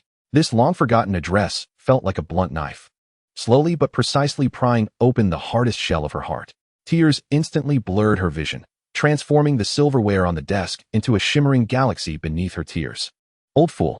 The little snake suddenly erupted, hissing and flicking its tongue. "Do you think sacrifice is worthy of praise? Those corpses." Silence. Harry seized its tail and lifted it again. The little snake writhed violently, its scales scraping against her palm. "Fox!" The phoenix chirped joyfully, swooping down to grasp the snake's body. Voldemort's curses became mumbled. "You will regret this. Filthy phoenix dung." Dumbledore observed the scene, a glimmer of amusement appearing behind the crescent-shaped glasses. "Did he return with you?" "I do not know, Professor." Harry watched as Fox tossed the little snake about like a toy, suddenly recalling the serpentine markings on her abdomen. "Perhaps he did." Her fingers unconsciously brushed her belly. The glow of the Philosopher's Stone, the mingling of blood, the bizarre contract, fragments of memory suddenly coalesced into a terrifying conjecture. And she shot her gaze upward. "Could it be because of us?" "It matters not. Lift your head, my child." Dumbledore gently waved his wand, conjuring a cup of hot cocoa before her. "Since fate has brought you back together, and since the Philosopher's Stone has bound you," he paused, the sugar spoon ringing crisply against the cup's rim, "then this occurrence must surely hold significance." The little snake finally escaped Fox's grasp, plopping onto the Daily Prophet with a splat, drenched in phoenix saliva. "Ah, but I have a suggestion, Harry. I believe you should give it a try." Dumbledore spoke, and for reasons unknown, Harry felt an inexplicable sense of foreboding. "Please, do go on," Harry replied, as she fixated on the starry patterns on Dumbledore's sleeve. Listening to the absurd arrangement he proposed, the teacup suddenly clinked crisply against its saucer. "Are you suggesting that it—" Harry struggled to swallow. "Legally remain at Hogwarts? Theoretically, it is now your pet." Dumbledore adjusted his crescent-shaped glasses, the blue in his eyes narrowing slightly behind the lenses. "Of course. You must assume the responsibility of its care." The serpent, Voldemort, suddenly let out a hissing laugh. "Did you hear that? Potter, you are now my guardian." "Professor." Harry sprang to her feet, the teacup toppling onto the parchment, dark tea staining the contract patterns she had just drawn. "You cannot expect me to." The Master-Servant Contract. Dumbledore lightly waved his elder wand, and the tea stain instantly transformed into gleaming golden threads, blood serving as the binding agent, the Philosopher's Stone as the medium. "For instance, right now," he suddenly winked at Harry, "you could command it to perform a tap dance." The little snake's body stiffened abruptly. "You must be jesting," Harry replied dryly. Yet when she caught sight of the mischievous glint in Dumbledore's eyes, she hesitated. Her gaze shifted to Voldemort, the little snake writhing on the table, its tail rigid, clearly uncomfortable with Dumbledore's suggestion. After a few seconds of silence, Harry spoke. "A dance? Potter, you dare." The snake's body suddenly rose uncontrollably, its tail drumming a rapid tempo against the floor. Even more absurdly, a miniature top had appeared atop its head, its elongated body twisting into exaggerated waves. "Stop!" she exclaimed, and the little snake immediately flopped onto the table. Harry's ears burned with embarrassment, while the murderous intent in the snake's eyes seemed almost tangible. Dumbledore chuckled, tossing a lemon drop into his mouth. "It appears the contract's efficacy is stronger than one might expect. Given that, I leave this little snake in your care, Harry." Having made a hasty decision, Dumbledore ushered Harry out of the office. In a daze, Harry complied with Dumbledore's wishes as she exited the office. still enveloped in a fog of confusion. Wrapped around her wrist was Voldemort, disguised as an ancient serpent-shaped bracelet, the cool scales pressed against her skin. Its head resting upon her wrist bone, its golden slit pupils glaring ominously, as if silently threatening. Dare to defy me and see what happens. The master-servant contract? This phrase echoed in her mind, imbued with a sense of absurd unreality. Harry's lips quirked involuntarily. She glanced at the bracelet on her wrist, and Voldemort ominously warned, "Look at me again, and I shall bite through your wrist." With a blank expression, Harry retorted, "Spin 3 times. You." The little snake's body immediately spiraled uncontrollably around her wrist, its head spinning dizzily before it ultimately bit down on its own tail in frustration. Harry exclaimed, "What on earth is this?" However, with events having unfolded to this extent, she could not simply discard Voldemort. After all, although its body is currently no larger than a mere trifle, it is indeed a serpent creature, the kind that poses a grave danger. Staring into its eyes could lead to instant death or petrification. She inhaled deeply and pushed open the door to the Gryffindor common room. Hermione had already returned to the dormitory. Upon hearing Harry's voice, she leapt from her bed and embraced him. "Harry, you're back." As she looked down, she noticed the little snake coiled around Harry's wrist. "Your new bracelet is quite unique." Harry replied, "Thank you." The snake let out a cold chuckle. Hermione, intrigued, leaned closer. "It looks so lifelike. Its eyes even move." Voldemort hissed, "Get away, mudblood." Harry swiftly clamped his hand over its mouth. "Silence. Otherwise, I'll make you dance ballet in front of the entire school." The snake froze. Hermione blinked. Did it just speak? Harry replied, "Just an illusion." After providing a simple explanation to Hermione, and finally convincing her of his words, Harry collapsed onto his bed, staring at the canopy above with a singular thought plaguing his mind. My life is utterly ruined. Chapter 21. The end of the first year. The first year concluded with an ending both reminiscent and distinct from the previous life. Following the conclusion of the end-of-term feast, Harry welcomed her first holiday. The golden red lanterns in the hall painted the students' joyful faces in hues of honey. Neville, holding a half-eaten chocolate frog, was chasing Dean to see the new portrait of Dumbledore on the card, while the Patil sisters filled the corridors with their infectious laughter. Even the usually stern Professor McGonagall permitted the antics of George and Fred, and at the eager request of the students, transformed into a cat, though regrettably, they could only admire her from afar, leaving many feline enthusiasts to sigh in disappointment. "Are you coming to my house for the summer?" Hermione inquired, after stuffing the last textbook into her already bulging suitcase. Her brown curls glimmered with the sequins from the party, sparkling with every movement. "My mom has heard that I made friends at school and has been eager to meet them." As Hermione asked, Harry was mechanically folding her pajamas when the snake-shaped bracelet suddenly tightened, forcing her to pause and pinch the restless scales with her nails. "I might." On the suitcase latch clicked softly as she stared at her pale fingers. "I haven't figured out my holiday plans," yet Hermione's eyes brightened instantly. "That is perfect. We can, hey, Harry." Suddenly, 3 red heads poked through the entrance of the common room. Ron, with cream smeared on his nose, exclaimed, "Happy holidays." His ears flushed crimson. "I mean, would you like to come to our house? Mum has baked 10 boxes of cauldron cakes waiting for us." George chimed in. "Mum said that if we can bring you back, she'll make us something delicious for the holidays. Mrs. Weasley's cooking is fantastic. Would you like to try it? I promise you won't regret it." Fred winked at Harry. The bracelet suddenly grew unbearably hot. Harry instinctively covered her wrist. "Thank you." But she hid her right hand behind her back and gestured vaguely toward the window with her left. "I might have to take care of some things first." Ron lowered the arm holding the cake box, shrugging. "Well, that's that. If you want to come over, just let us know. You can write us with an owl. I'll definitely receive it." "Me too, Harry. If it feels slow, we could even call," Hermione added. Harry smiled and agreed to their invitations, but once her friends departed with their luggage, an eerie silence enveloped the common room. "Reluctant to leave?" Voldemort's voice dripped with malicious intent. "It's not too late to chase after them. Just a gentle bite on that mudblood. And I assure you she will be bound to the school for the entire holiday, of course. It wouldn't just be for the holiday. She would be ensnared here forever, like Myrtle." "Shut up," Harry snapped, gripping the snake's head, but in that moment of exertion, she heard the resonating backlash of the binding magic. Pain coursed through her, bending her over as her mood plummeted with her friend's departure. On the other side of the wall, laughter erupted in the corridor, and she could faintly hear George calling, "Ron, your ears are on fire." The cheerful sounds collided with the door, akin to the sensation of thick dragonhide gloves touching sunlight.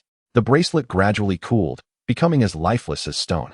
Harry picked up her luggage and headed toward the door, sighing as she cast one last glance at the towering castle before leaving Hogwarts. After a long journey home, Harry found herself back at Aunt Petunia's house. As the oak door of number 4, privet drive swung open. Harry instinctively tensed her shoulders. The reflexive memory painted a scene where Aunt Petunia would shove her into the cupboard like a stray dog. But at that moment, darling, Aunt Petunia, clad in a delightful apron adorned with whimsical strawberry patterns, enveloped Harry in a warm embrace. The comforting scent of butter and rosemary enveloped her. And as Harry's nose brushed against Aunt Petunia's collarbone, she could even feel the rapid pulse of her carotid artery. Dudley thundered down the stairs, his sneakers scraping noisily against the carpet. Harry instinctively glanced at the staircase, only to hear a loud thud as clumsy Dudley knocked her suitcase to the ground. Sorry," Dudley stammered, his muscular arms flailing comically in the air. He was indeed still heavy-set, but the fat now encased prominent biceps. The sleeves of his t-shirt stretched tight. Noticing Harry's gaze, he suddenly lifted his shirt to reveal a hint of definition beneath the flap. "Look, I've been training in mixed martial arts for 6 months," Dudley boasted. Harry was flabbergasted. In her previous life, this Dudley had merely been a gluttonous child, incapable of anything beyond eating. Mentioning martial arts would have been laughable, as even a few extra steps would have left him breathless. "Dudley, sweetheart, is working hard to protect his cousin." Aunt Petunia wiped non-existent tears, tugging Harry toward the dining room. "Vernon said if he can withstand 3 attacks from the coach, he'll buy him the latest model." The dining table was adorned with sizzling roast beef, accompanied by a cake decorated with golden snitch icing. Though not an exact resemblance, Harry, holding a photo of the golden snitch, made the source of the cake's inspiration quite clear. Mr. Dursley sat at the head of the table, his tie hanging loosely, offering Harry a smile that could almost be described as kind. "I heard your school teaches, that magic, dear," Aunt Petunia sweetly corrected, piling Harry's plate high with pudding. So, Harry glanced at the increasingly muscular Dudley. "Why the sudden last year? You wrote saying you were attacked." Aunt Petunia frowned. "I knew those old wizards were unreliable, so I signed Dudley up for classes that very night." Her furious demeanor finally rekindled a sense of familiarity within Harry. As she mechanically chewed on her roast, her thoughts drifted in strange directions. If she were to rank the Dursleys at this moment, Aunt Petunia might place Harry as the first, savior, followed by muscular Dudley, and thirdly, Uncle Vernon. And that boy in the cupboard likely wouldn't even make it onto the list. Sometimes, Harry even pondered whether, had he looked more like his mother in his past life, his treatment wouldn't have relegated him to the cupboard. The answer to this question remains shrouded in mystery, unless Harry were to be reborn once more. Yet, this singular occurrence is already a precious gift from the world, and Harry cannot afford to be overly ambitious. However, based on his conjectures, it may not quite compare to Harry Potter, yet it undoubtedly surpasses him in many respects. Since his rebirth, he has discerned one crucial truth. The hostility directed towards him seems to stem from his resemblance to his father. While he feels a twinge of embarrassment, he is genuinely curious. Was his father's popularity truly inferior to that of his mother? Or was it that the former version of himself was simply less likable? Perhaps, after this rebirth, he has become more agreeable? Chapter 22. The second semester has commenced. During this holiday, Harry experienced a joy in life that she had never encountered in her previous existence. Not that she had never experienced joy, but rather, she had never known such delight in her childhood. There were no endless chores awaiting her like those that plagued house elves, nor were there daily tirades of invective. She could snuggle under warm blankets and savor palatable meals. The sole downside was the relentless parade of various princess dresses awaiting her return home, coupled with the ever-present threat of Voldemort, who might strike at any moment. By the time Harry returned to school, her understanding of women's skirts had notably advanced. Now, she could articulate more than just the simple phrase a skirt. She could discern which style was appropriate for various occasions. Upon receiving her school letter, Harry promptly gathered her belongings and set off for Hogwarts. This time, she did not encounter the mysteriously appearing Dobby at home, and her journey to school was significantly smoother. Harry was the first to arrive at the dormitory. While she was still unpacking, she heard the sound of a suitcase rolling through the doorway. Harry, Hermione, her brown curls still damp from London's rain, opened her arms and rushed to embrace her. "I've missed you so much." Harry stumbled back a step, catching a whiff of the minty scent of Hermione's shampoo.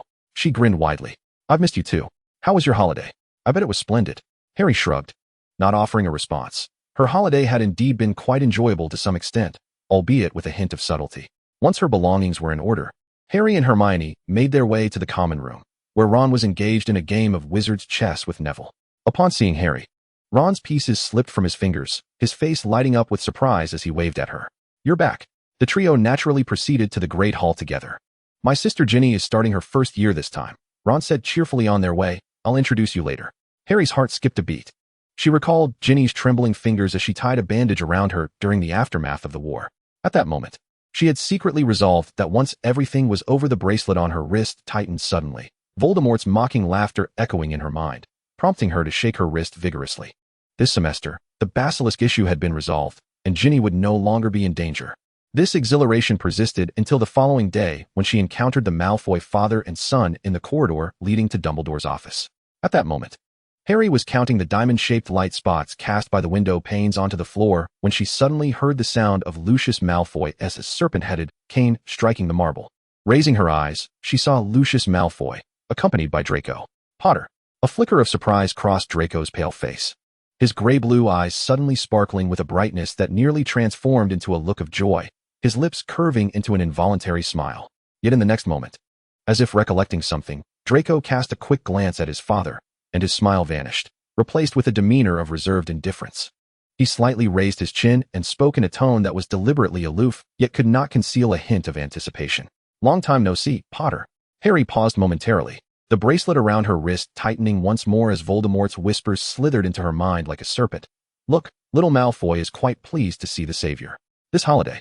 The most delightful surprise regarding Voldemort was their ability to communicate telepathically, which conveniently circumvented the discovery of his continued existence. She instinctively tightened her fingers, but soon relaxed. In this timeline, she and Draco were not adversaries as they had been in her past life. They did not sabotage each other on the Quidditch pitch, nor did they engage in sarcastic banter in the corridors, nor did they hurl irreparable slurs at Hermione as mudbloods. Thus, Harry merely nodded calmly and replied, "Long time no see, Malfoy." Draco's ears tinged slightly with crimson.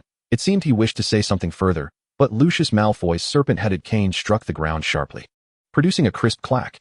Draco immediately stiffened, as though silenced by an unseen spell, all unspoken words lodged in his throat, shoulders tensed, fingers unconsciously gripping his sleeve. Harry then shifted her gaze to Lucius. The man's silver-gray eyes resembled a frozen lake, his mouth set tightly, exuding an air of coldness and inscrutability. Harry braced herself for taunts or threats. However, unexpectedly, Lucius's lips twitched, slowly forming a smile. The expression was not entirely natural, even somewhat stiff, like a long-forgotten gesture, but Harry astutely sensed that it lacked the familiar disdain or malice she had come to expect. "Miss Potter," Lucius's voice was deep and deliberate, each word seemingly weighed with careful consideration. "I appreciate your attentiveness towards Draco at school." Harry nearly doubted her hearing. She blinked, uncertainly glancing at Draco, only to find him equally astonished, clearly not anticipating such words from his father. Lucius ignored their reactions and continued, "Next holiday, if you wish, the Malfoy Manor would welcome your presence. We shall ensure you are well entertained." Harry's immediate instinct was to shake her head. "No, thank you." Lucius appeared unsurprised, merely nodding slightly. "You need not respond immediately. After all, the semester has just begun." With that, he turned to depart. At that moment, Harry noticed Dobby standing behind Lucius. The house elf's large ears drooped, his small frame wrapped in a tea towel quivering slightly, his tennis ball-sized eyes gazing at her with a look of silent pleading. Harry's breath hitched. She recalled the sight of Dobby collapsing to the ground in her past life, his final, weak utterance of Harry Potter, and those respectful eyes that remained open until death. Her fingers instinctively clenched the fabric of her robe. "I will consider it," she suddenly spoke. Lucius's steps faltered slightly, but he did not turn back, merely responding with a soft, before striding off. Draco's eyes, however, lit up, as if ignited by a candle, a glimmer of undeniable joy flashing in his gray-blue gaze. He opened his mouth, seemingly about to say something, but ultimately only pressed his lips together and turned to follow his father. Chapter 23. What did he see in the mirror? As Harry pushed open the door to the headmaster's office, she was immediately enveloped by the sweet, cloying aroma of honey syrup and lemon sherbet. Dumbledore sat behind his expansive desk, his blue eyes shimmering with a gentle light behind his half-moon spectacles. Before him, a silver tray overflowed with buzzing honeydukes, chocolate frogs, and self-jumping jelly beans. "Ah, Harry," Dumbledore chuckled, adjusting his glasses. "Would you care for some sweets?" Just as Harry was about to decline, a chocolate frog leapt into her palm autonomously. She looked down to see the image of Dumbledore himself winking at her from the card, and she sighed in resignation. "How was your holiday?" Dumbledore tossed a lemon drop into his mouth, his voice muffled yet warm. "It was fine," Harry replied briefly, her fingers unconsciously caressing the serpent-shaped bracelet around her wrist. Voldemort seemed to sense her unease, his scales subtly shifting as if to mock her silently. Dumbledore's gaze fell on her bracelet before swiftly diverting, cheerfully inquiring with genuine curiosity, "Have you adapted well to your identity as a young lady?" Harry shook her head. The bracelet suddenly tightened, Voldemort's cold laughter piercing into her mind. Expressionless, Harry grasped the serpent's tail and yanked it from her wrist, unhesitatingly tossing it towards Fawkes. The phoenix chirped joyfully, seizing the little snake's tail and shaking it playfully, while Voldemort's curses became fragmented. Harry Potter. You wretched. Harry ignored him. Dumbledore chuckled softly, refraining from further inquiries, and instead asked a few inconsequential questions about her classes, whether she had made new friends, and her interest in second-year courses. Harry answered each query. Yet her attention was irresistibly drawn to an object in the corner of the office, the mirror of Ariste. It stood quietly, the inscription on its frame flickering in the candlelight. Harry stared at it, her throat tightening slightly. Professor that? Dumbledore followed her gaze, his smile deepening. Though I would not recommend indulging in fantasies. If you feel a strong desire to see something, a fleeting glance could do no harm. Suddenly, Voldemort ceased his struggles, his golden slitted eyes narrowing, emitting a significant snicker. Harry perceptively sensed his peculiar behavior. What do you know? The little snake raised its head arrogantly. Even if you threaten me with a contract, I shall not divulge anything. Harry Potter. Harry narrowed her eyes, her fingers tightening slightly, but ultimately, she merely huffed coldly and turned towards the door. Just as she was about to step out of the office, Dumbledore's voice called from behind. Remember, Harry, although it may not be the most appropriate sentiment for me to express now, the mirror merely reflects unattainable fantasies. Quenching one's thirst with poison saves no one. Harry's footsteps faltered slightly, yet she did not look back. As she ascended the spiral staircase, she heard hurried footsteps. Looking up, she saw Ron dragging Ginny by the wrist, her red hair flying behind her like two small banners. Harry, Ron exclaimed breathlessly. Ginny insisted I bring her to find you. Ginny stomped on his foot. Her cheeks flushed crimson, even more so than her hair. Clutched tightly in her arms were several textbooks on transfiguration, with a black-covered diary resting atop. Harry's gaze froze the instant it met the diary. Tom Riddle's diary. Where did you get that? Harry forced down her tremors, pointing at the diary. Ginny blinked in confusion. I don't know, it just appeared in my backpack. She lowered her gaze to stroke the gilded name, her fingertip grazing the indentation of T. M. Riddle. It wasn't T there when I packed yesterday. Can you give it to me? Harry interrupted directly. Voldemort cackled sharply in her mind. How could she possibly part with something so personal? You think everyone is like you? Of course. Ginny suddenly thrust the diary towards her. Her movements quick as if tossing a hot potato. Her ears were as red as blood, yet her eyes sparkled with excitement. Actually, I was looking for a chance to give you something. The pampered little princess, displaying such bashfulness, left Ron, who witnessed the entire exchange, looking as if he had swallowed a slug. Without waiting for Ginny to finish her stammering, Harry snatched the diary. Thank you. She nodded hurriedly and turned to dash back. Behind her, she heard Ginny's soft exclamation and Ron's muttering. Merlin, will anything she touches appreciate in value? The stone guardian of the headmaster's office had not fully leapt aside when Harry squeezed through. The moment she pushed open the door, she saw Dumbledore standing before the mirror of Ariste, his aged fingers hovering over the surface as if longing to touch something distant and unattainable. Candlelight cast deep shadows on his face, a single tear sliding down his silvery beard. Professor, Dumbledore spun around abruptly, his blue eyes still warm behind his half-moon spectacles. Yet Harry distinctly caught the swift motion of his hand brushing away a tear. What is it, my dear child? Harry raised the diary. This is a Horcrux of Voldemort. The air froze. Dumbledore's gaze flickered between the diary and Harry, before he quietly responded, I see. The hand that accepted the diary trembled imperceptibly. You should return now. Harry retreated towards the doorway, taking one last glance at the headmaster standing with his head bowed before the mirror, the reflection still depicting everything he yearned for.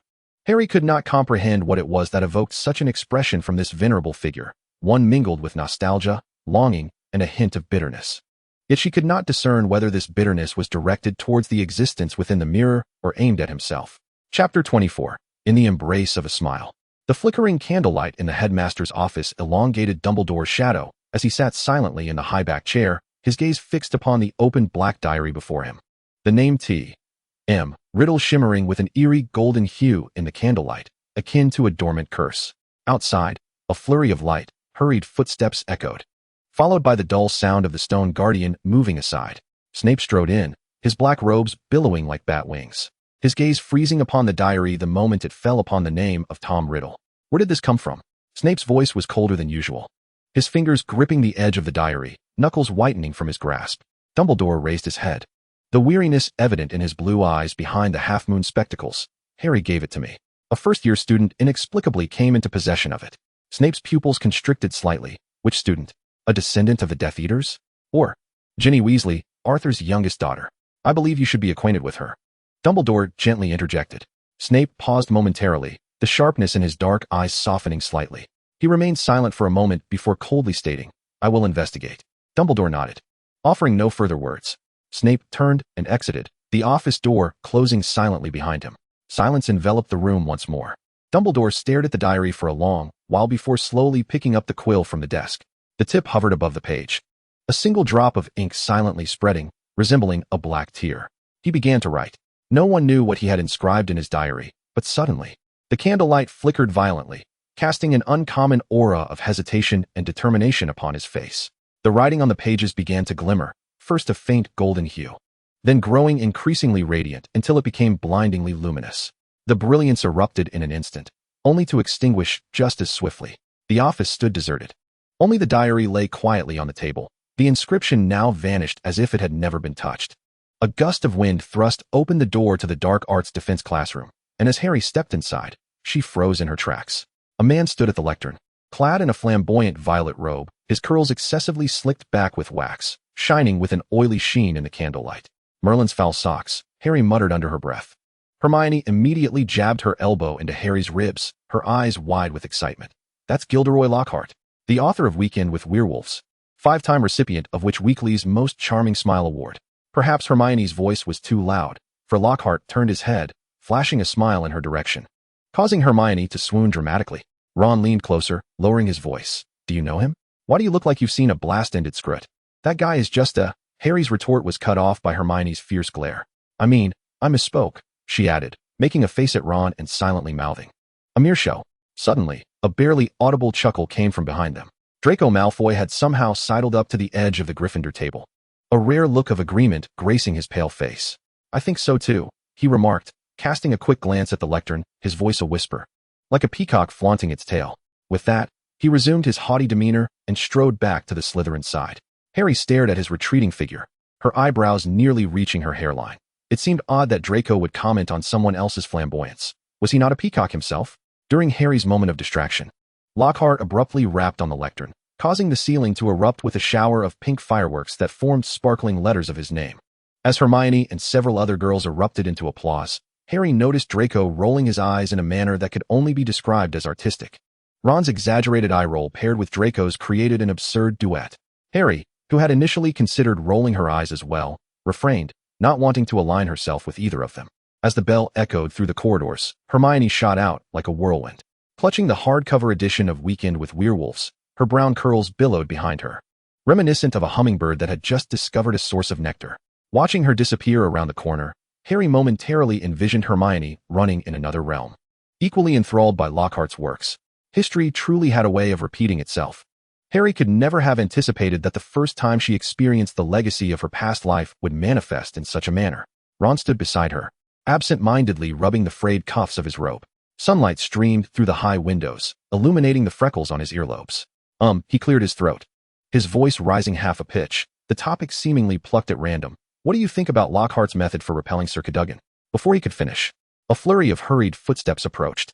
Neville stumbled in, his round face glistening with sweat, the hem of his robe caked in dust, as if he had just emerged from beneath the Whomping Willow. No, it's bad, he panted, grasping Harry's arm. Professor McGonagall and the others. Harry exchanged a glance with Ron. Neville was usually the most composed among their Gryffindor cohort, rarely exhibiting such panic. Without waiting for him to elaborate, she seized Ron's hand and ran in the direction he indicated, with Neville hastily trailing behind them. Upon rounding the third corner, they found a throng of people gathered. The crowd stood like an impenetrable wall. Harry roughly pushed aside a few younger students, her heart dropping as she beheld the scene before her. Dumbledore leaned against the stone wall, his silver beard cascading over his chest, as if meticulously groomed. His right hand remained poised, as if still holding his wand, while his left arm clutched a black diary tightly. Most disturbingly, a faint smile lingered at the corners of his mouth, as if he were merely lost in a blissful dream. Professor McGonagall stood nearby, her spine straight like a sword drawn from its sheath. Yet, Harry noticed the knuckles of her fingers gripping her lesson plan had turned white, and her lips were devoid of color. Madame Pomfrey was covering her mouth with a handkerchief, tears streaming through her fingers, staining the stone floor beneath her. Everyone disperse.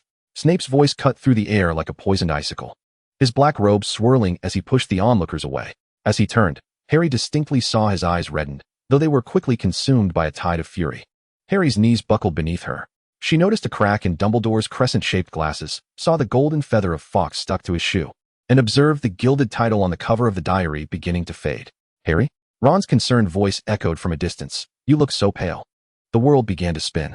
Harry felt herself teetering on the brink of consciousness, and in her fading awareness, she heard Voldemort whispering from within the bracelet.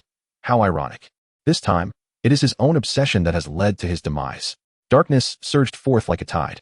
When Harry next opened her eyes, the familiar ceiling of the infirmary greeted her. Madame Pomfrey was nearby, preparing potions, the clink of test tubes ringing in the air. She attempted to move her fingers, realizing that her right hand was tightly grasped by someone. Turning her head, she saw Ron asleep at her bedside. His red hair fanned out like flames upon the pristine sheets. The sunset outside bathed the infirmary in a bloody hue. Dumbledore was dead. The realization pierced her heart like a dull knife, slow yet precise. Harry suddenly recalled that stormy night, in another world, when Dumbledore had plummeted from the astronomy tower. At that moment, she had thought it was the cruelest farewell fate could offer. Only now did she comprehend that watching him rest in eternal peace, a smile upon his face, was far more heart-wrenching than witnessing his fall. Chapter 25, Dumbledore's Funeral. The infirmary door swung open violently, slamming against the stone wall with a dull thud. Snape strode in, his complexion paler than usual, dark circles under his eyes suggesting he had gone without sleep for an extended period. "What did you and Dumbledore discuss?" His voice was hoarse, rasping like sandpaper against rough stone. Harry's fingers instinctively tightened around the sheets. She gazed into Snape's eyes, which were swirling with anguish, feeling as if an invisible hand had grasped her throat. "I don't know." Her voice barely rose above a whisper. "I truly don't know." In Snape's pupils, Harry could see her pain reflected clearly. His stern visage gradually softened, finally releasing a sigh as he extended his hand, his bony fingers gently resting atop her head. This gesture was so tender, a stark contrast to his usual harsh demeanor. "It's all right," he said, his voice unexpectedly imbued with warmth. "You need not be afraid." A wave of emotion washed over Harry, her nose tingling. She inhaled deeply, forcing herself to maintain composure. "Professor, does Dumbledore possess anything of obsession?" Snape's body stiffened momentarily. "No." His response was alarmingly swift and unequivocal. Voldemort's cold laughter echoed in Harry's mind. "He is lying. Is there truly nothing?" Harry raised her gaze to meet Snape's eyes, their stares colliding in the stillness of the infirmary.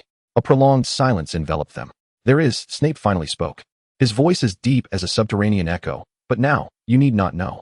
He turned, passing by the sleeping Ron, delivering a sharp slap to the back of the redhead's head. "Get up, Weasley," he said icily. "Harry does not require your watch. She can manage alone." Ron grimaced as he rose, reluctantly complying with Snape's authority, following the professor out while casting a silent promise to return soon. As the door closed with a soft click, Harry finally allowed herself to be engulfed by a whirlwind of emotions. "It's all my fault." This thought coiled around her heart like a venomous serpent. Her inner turmoil surged like a relentless tide, breeding shadows of self-blame, guilt, and despair. "If I did not exist, if I had perished from the outset, then countless lives would not have been lost because of me." Her nails dug deeply into her palms, yet she felt no pain. Memories of those desperate moments flashed through her mind. Each breath felt like swallowing shards of glass, tearing through her esophagus and shredding her insides, leaving her bleeding profusely. While interrupting your self-reproach may be ill-advised, Voldemort's voice intruded suddenly, disrupting Harry's self-loathing. "I must point out that regardless of your presence, they would still die." "They obstructed my path," Voldemort continued, his voice laced with twisted delight, as though reveling in the dissolution of Harry's self-importance.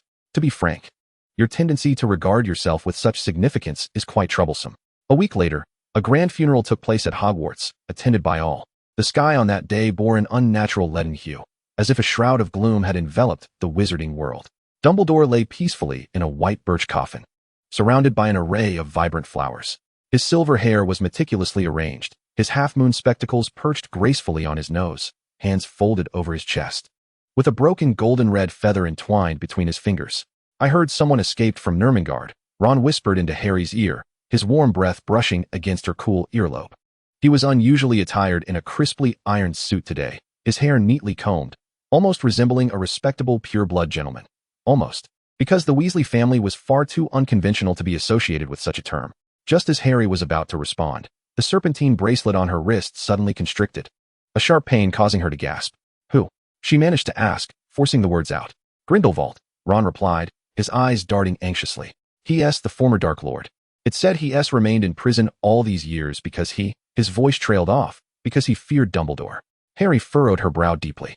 Gazing at the serene face of the old man in the coffin, she suddenly grasped a horrifying truth. Without Dumbledore, the wizarding world would simultaneously face the threats of two Dark Lords. Just then, the sky darkened ominously. A strange black mist surged from the forbidden forest, obscuring the already dim sunlight. Students screamed in terror. Professor McGonagall's wand ignited with a blinding red light, while Snape stood resolutely before the coffin. The mist swirled like a sentient being, coalescing into a hunched figure. It was a gaunt old man, his bald scalp speckled with age spots. An ill-fitting coat still bearing its new tag, its empty sleeves flapping in the wind. One could tell he had made an effort to present himself as decently as possible on his way. Step aside. His voice was hoarse and fractured, as if he had not spoken in years, his loose gums rendering his words indistinct. Snape remained immovable, blocking the coffin, their gazes clashing fiercely, the tips of their wands glowing with lethal intent. After a prolonged standoff, Snape slowly turned aside. Grindelwald's gaze shifted from Snape, staggering forward, his skeletal fingers trembling as they brushed against Dumbledore's cheek. In that moment, his expression softened immensely, murky tears cascading down his wrinkled face. "Albus," he murmured softly, his voice imbued with half a century of longing and regret. But in the next instant, his face twisted grotesquely. A maniacal laughter shattered the solemnity of the funeral, imbued with pain, fury, release, and a chilling form of delight. When the laughter abruptly ceased, his wand pressed to his own temple. A silent green light flickered. The old Dark Lord's body slowly crumpled, collapsing beside Dumbledore. His coat spread open, revealing a yellowed old photograph nestled in the inner pocket. Harry picked up the fallen photograph. It depicted two young men, shoulder to shoulder beneath the oak in Godric's Hollow, beaming with joy. Voldemort's voice, unusually tinged with confusion, broke through. "Grindelwald has committed suicide. Why? With Dumbledore dead, should he not have returned to the world to continue his pureblood agenda?" Harry did not respond. McGonagall's sobs shattered the silence, as the stern yet kind professor finally succumbed to her grief. Harry gazed at the two entwined figures beside the coffin, equally bewildered. Did Grindelwald traverse such a distance merely to take his own life before Dumbledore? Why? What was the nature of their relationship? Were they merely former friends? Chapter 26, the beginning of the third year. Dumbledore had passed, yet life must continue. After deliberation among the professors, McGonagall was appointed headmistress of Hogwarts. The position of Gryffindor head was now vacant. It was an inevitable situation, one that could only be temporarily accepted. However, Harry's focus lay elsewhere recently. Rarely. Her attention had been captivated by Voldemort, that incessantly chattering, sardonic serpent. Ever since Grindelwald's appearance at Dumbledore's funeral, transforming a solitary ceremony into a dual interment, Voldemort had fallen eerily silent, as if under a silencing charm. Initially, Harry relished the newfound quietude, but gradually, this unnatural silence began to unsettle her. What was he plotting? In the dimly lit Gryffindor common room, Hermione's breathing drifted from the other side of the four-poster bed, moonlight filtering through the curtain seams and casting a glow on Harry's blanket. She stared at the serpentine bracelet on her wrist, its scales gleaming coldly in the dim light, reminiscent of some dormant curse. Finally, she could no longer contain herself. "What is your true scheme?" she inquired, lowering her voice. The bracelet vibrated slightly, and Voldemort's derisive laughter echoed in her mind, laced with familiar scorn. "If I truly had a scheme, do you think I would disclose it to you?" Frustrated and embarrassed, Harry turned away, burying her face in the pillow. Silence enveloped them once more. Just as she was on the verge of slumber, Voldemort's voice resonated again, this time devoid of mockery and infused with a perplexity that Harry found astonishing. Why did Grindelwald choose to take his own life? Harry ignored him, rarely enraged. Voldemort persisted after a long pause. "Why did I lose?" Startled awake by his words, Harry sat up abruptly, irritably tugging at her hair. "Because you fundamentally do not understand what love is." Voldemort fell silent. Harry turned back to her bed, pulling the blanket over her head, preparing to drift off again. Yet, mere moments later, Voldemort's voice returned, now tinged with a bewilderment she had never heard before. "Love?" That simple word emerged from his lips as if it were a foreign incantation, laden with an incomprehensible weight. Harry froze. She suddenly realized that Voldemort was genuinely perplexed. Twice he had succumbed to the same elusive force. The first time, Lily Potter's sacrificial curse had rebounded his killing curse. The second, Narcissa had concealed the truth of Harry Potter's survival, deceiving the Dark Lord and his legion of Death Eaters. And now, Grindelwald, once an invincible dark wizard, had chosen self-destruction following Dumbledore's demise. Voldemort had never grasped this power. He had once dismissed it, regarding it as merely a weakling's excuse. But now, he began to question. If love were truly devoid of significance, why had it consistently dismantled his meticulously crafted plans? Harry felt the tremors within Voldemort's soul.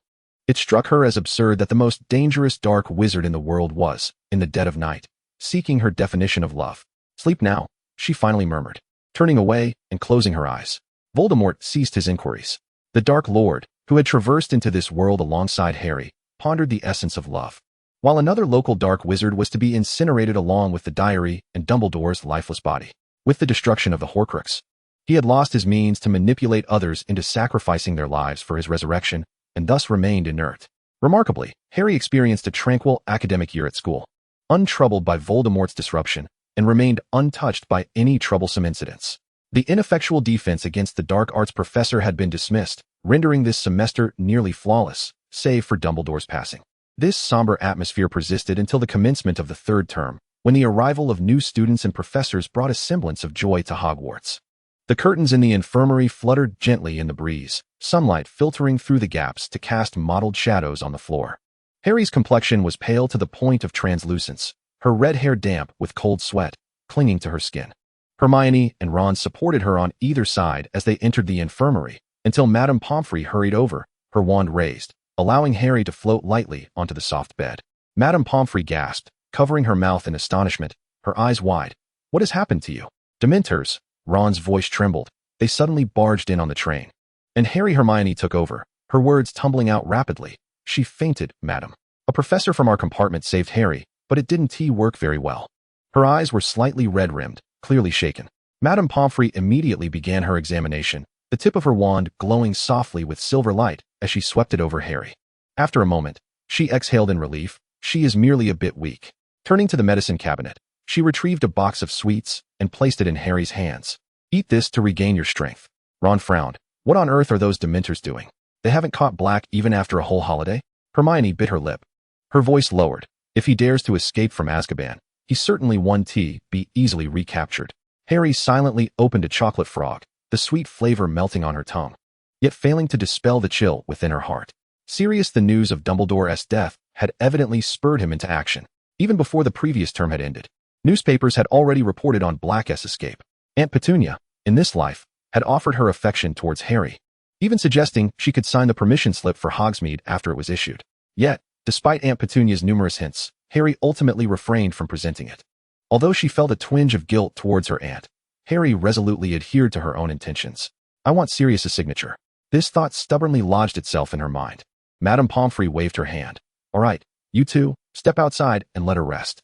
Hermione cast a worried glance at Harry, while Ron hesitated, ultimately leaving the infirmary alongside her. The room fell quiet, the only sound being the gentle rustle of the curtains.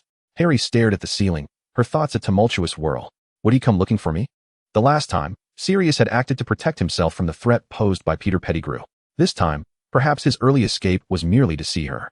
Harry closed her eyes, letting the sweetness of the chocolate and her fatigue pull her into a chaotic dream. Chapter 27. Let us ride Buckbeak together. In the third year, Hagrid had become the teacher for care of magical creatures. The early autumn sun filtered through the treetops at the edge of the Forbidden Forest, casting dappled golden spots on the grass. Buckbeak raised his proud eagle head, amber eyes glistening in the sunlight, his steel-blue feathers gently undulating with each breath. Hagrid stroked the creature's neck feathers with his rough hands, a proud expression illuminating his face. "Who wants to try riding this gentleman?" Hagrid's booming voice echoed through the crowd. Harry instinctively stepped forward. Her fellow Gryffindors expressed admiration for her bravery. Harry smirked slightly. In her previous life, that disloyal group had stepped back the moment Hagrid called names, leaving her behind to be conscripted by Hagrid. Fortunately, the experience had been rewarding. The sensation of soaring on Buckbeak was unforgettable. She remembered vividly the exhilaration of the wind rushing through her hair, the awe of clouds unfurling beneath her feet. "Huh, I knew you would step up." Hagrid's laughter shook his beard. "Come see this little treasure. He is magnificent." Just as she was about to continue forward, a platinum-haired figure abruptly blocked her path. Draco Malfoy held his chin high, but his pale complexion and slightly trembling hand betrayed his true emotions. "I'll go first," he stammered, his voice pitched higher than usual. "Potter is a girl. She surely lacks the courage of a boy." Harry raised an eyebrow. She had long remembered Malfoy's terrified expression after being attacked by Buckbeak in her previous life. How had she not noticed this heroic facade before? The Malfoy family prioritizes their own safety above all else, doesn't he? Step aside, Harry stated decisively, casting a disdainful glance downwards. Your legs are trembling. Draco's ears immediately flushed crimson, yet he stubbornly remained rooted to the spot.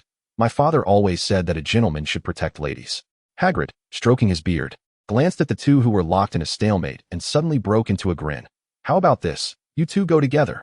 Buckbeak can easily carry both of you little wizards. What a hopelessly straight male. No wonder he is still single. Hermione silently exclaimed, entirely oblivious to the fact that her words inadvertently insulted most of Hogwarts' professors. Before Harry could voice her objection, Draco's face had already turned as red as a ripe apple. He quickly darted a glance at Harry, then feigned a cough. Well, since the professor suggested it. Let us go together, Potter. He extended his hand, hovering in midair, his fingertips trembling slightly. Unsure whether it was from fear of the hippogriff or anxiety about Harry possibly declining. Harry did not reach for his hand. She gazed at Draco, and after a moment, sighed. Buckbeak impatiently stomped its talons. Very well, Harry finally exhaled, seizing Draco's wrist. But if you act up, I shall throw you off. Draco's expression was one of complete shock, as if struck by a pie and simultaneously choked. His gray-blue eyes widened in disbelief. As Harry and Buckbeak exchanged polite greetings and nimbly mounted the hippogriff's back, he scrambled up, nearly stepping on its wings. Hold on to my waist. Harry called back without looking, and though she didn't particularly like Draco, she didn't wish for the young heir to fall from Buckbeak. Behind them, Draco's frustrated voice echoed, I want tea. Buckbeak had already unfurled its enormous wings and, amidst the chorus of gasps from the students, took flight. Draco's arms instinctively wrapped around Harry's waist, his warm chest pressing against her back. Sunlight pierced through the clouds, casting the shadows of the trio upon the outer walls of Hogwarts. Below, Pansy Parkinson was angrily stamping her feet, while Ron and Hermione looked up, Ron's expression unreadable. Yet Hermione's face was laced with concern. Hagrid's first lesson proceeded smoothly, but the moment the bell rang, Pansy Parkinson, flanked by two other Slytherin girls, obstructed Harry's path. Her fingers, adorned with deep purple nail polish, twirled a lock of black hair, her lips twisted into a scornful curve. Hermione immediately placed herself in front of Harry, her bag strap dangling from her elbow. Step aside, mudblood, Pansy sneered, casting a disdainful glance at Hermione, as if she were refuse. I'm speaking to Potter. You have no place to interject. Hermione felt insulted, and both Ron and Harry's expressions darkened. Ron brandished his wand menacingly at Pansy, warning, try saying that word again. Pansy dramatically covered her mouth. Oh, the little Weasley has come to defend his master? She tilted her head to glance at Harry, who was shielded behind the two Potter's loyal little dogs, aren't they? Harry's wand had already slipped into her palm, its tip resting against Pansy's collarbone. Apologize. Why should I? Pansy let out a sharp laugh. Do you think you're so important? The girl who survived? Just a lucky little green tea harlot. A mudblood's mother died for you, that's all. A sharp slap resonated in the corridor. Hermione's hand remained suspended in the air, while a vivid red imprint rapidly appeared on Pansy's face. The surroundings fell into a silence so profound that one could hear a coin drop. Lily and James Potter are heroes. Hermione's voice was colder than Arctic ice. Her wand tip pressed against Pansy's throat. And you, Pansy Parkinson, are merely a deluded, pitiable creature. Her words quickened. If the Dark Lord were to resurrect and see you in this state, he would likely obliterate your foolish family for your sheer idiocy. Ron's mouth fell agape. Though Harry was not as exaggerated, she too shrank back, not daring to utter a word. As for your parents, Hermione delivered the final blow. Had they known they would bear a daughter like you, they would have spared themselves the wait for the Death Eaters and simply returned you to the womb. Pansy's complexion shifted from red to white, then to a sickly hue. She staggered back 2 paces, her lips trembling yet unable to articulate a sound, ultimately fleeing amid the snickers of onlooking students. With the source of entertainment gone, the spectators dispersed to their own affairs.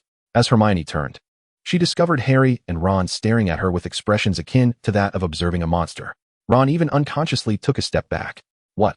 Hermione tucked a stray curl behind her ear, her tone suddenly reverting to its usual gentleness. We're going to be late for the next class. She strode purposefully toward the marble staircase. Harry and Ron exchanged glances, instinctively following, maintaining a subtle distance that could comfortably accommodate another Hermione. As they rounded the corner, Draco Malfoy peeked out from behind a suit of armor, his gray-blue eyes still wide with astonishment. He watched the trio's retreating figures, swallowing hard. Fortunately, he had never insulted Granger in his attempts to appease Potter. Her combativeness rivaled that of his furious mother. Chapter 28. The Boggart Becomes a Cat. The door to the Slytherin girls' dormitory slammed shut with a resounding bang, rattling the window panes. Pansy Parkinson seized a perfume bottle from her vanity and hurled it against the wall. The crystal vessel shattered upon the tapestry, its rich rose fragrance saturating the intertwining silver and green silk. Her roommates huddled behind the canopy of their four-poster beds, barely daring to breathe. Damn that mudblood. Damn Potter. The burning sensation on her face drove Pansy to the mirror. The imprint on her left cheek had swollen to a dark red, stark against her pale skin. The reflection of the girl in the mirror suddenly contorted, letting out a frantic scream. She grabbed a quill holder and smashed it against the mirror.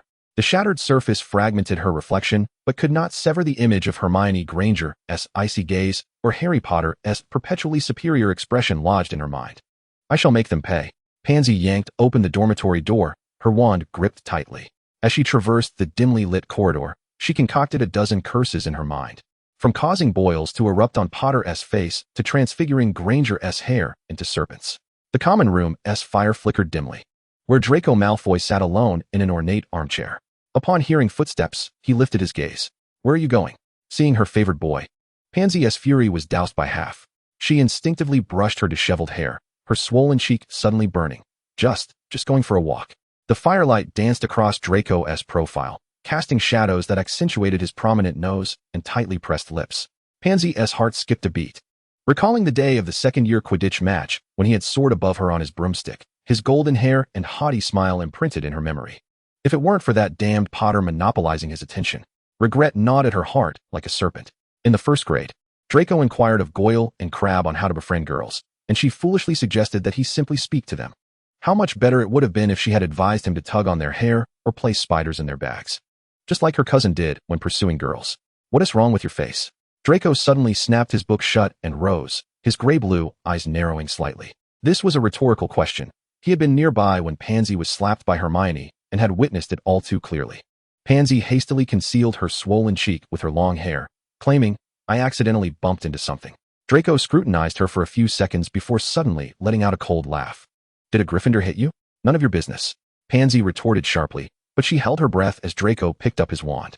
You don't even know the shrinking solution? He said, as he lightly tapped his wand, a cool breeze brushing against her flushed cheek. Don't bring shame to Slytherin. Pansy stood frozen, watching him stride away toward the boys' dormitory without a backward glance, her fingertips unconsciously caressing her now less painful face. The fire crackled, and in her mesmerized gaze, Draco's golden hair flickered one last time before disappearing behind the stone wall. Pansy's expression grew infatuated, while Draco, on his way back to his dormitory, reveled in his cleverness. Look how astute he was. As long as Pansy's face was fine, she wouldn't seek trouble with Potter. He was truly a genius. Meanwhile, Harry and Ron paid no heed to Pansy, as they were preoccupied with Hermione's class schedule. Or rather, it was Ron who was troubled. The castle's stone walls emanated the coolness of early autumn, and Ron's complaints echoed beneath the arching ceilings. His fingers were too forceful as he counted, producing a faint cracking sound. It's bad enough that divination and ancient runes clash, but she even shows up in Muggle studies. The red-haired boy suddenly halted and grabbed Harry's sleeve. Tell me the truth. Has Hermione secretly cloned herself?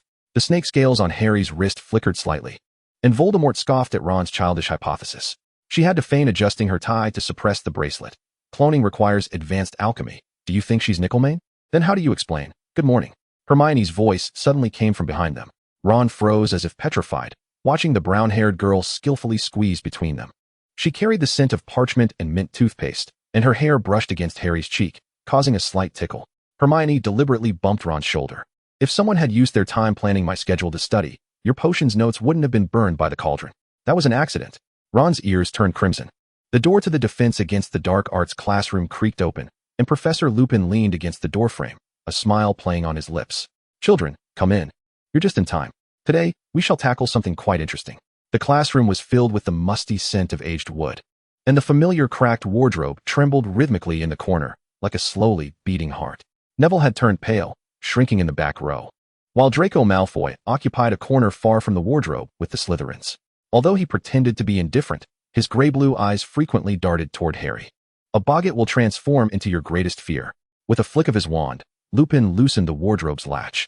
Remember the incantation? Ridiculous. When it was Harry's turn, the sweat in her palm caused her wand to slip. As the wardrobe door burst open, the anticipated Dementor did not appear. Instead, a viscous, lifelike darkness emerged. The darkness spread rapidly like spilled ink, engulfing her in an instant. "Harry!" Ron's shout seemed to come from behind a thick curtain. Silver threads flickered in the darkness. Harry squinted, witnessing the snowy night of Godric's Hollow materialize through the mist, the silhouette of James standing at the staircase, and the cascade of red hair as Lily placed the infant in the cradle. And there stood Harry in the corner, like a translucent ghost, fingers passing through the bars of the crib. Time seemed to slow, as one by one, her parents, her teachers, her friends became souls claimed by Voldemort's wand. None survived. Finally, even Voldemort perished, leaving Harry alone, heralded by the world as the savior. A solitary savior.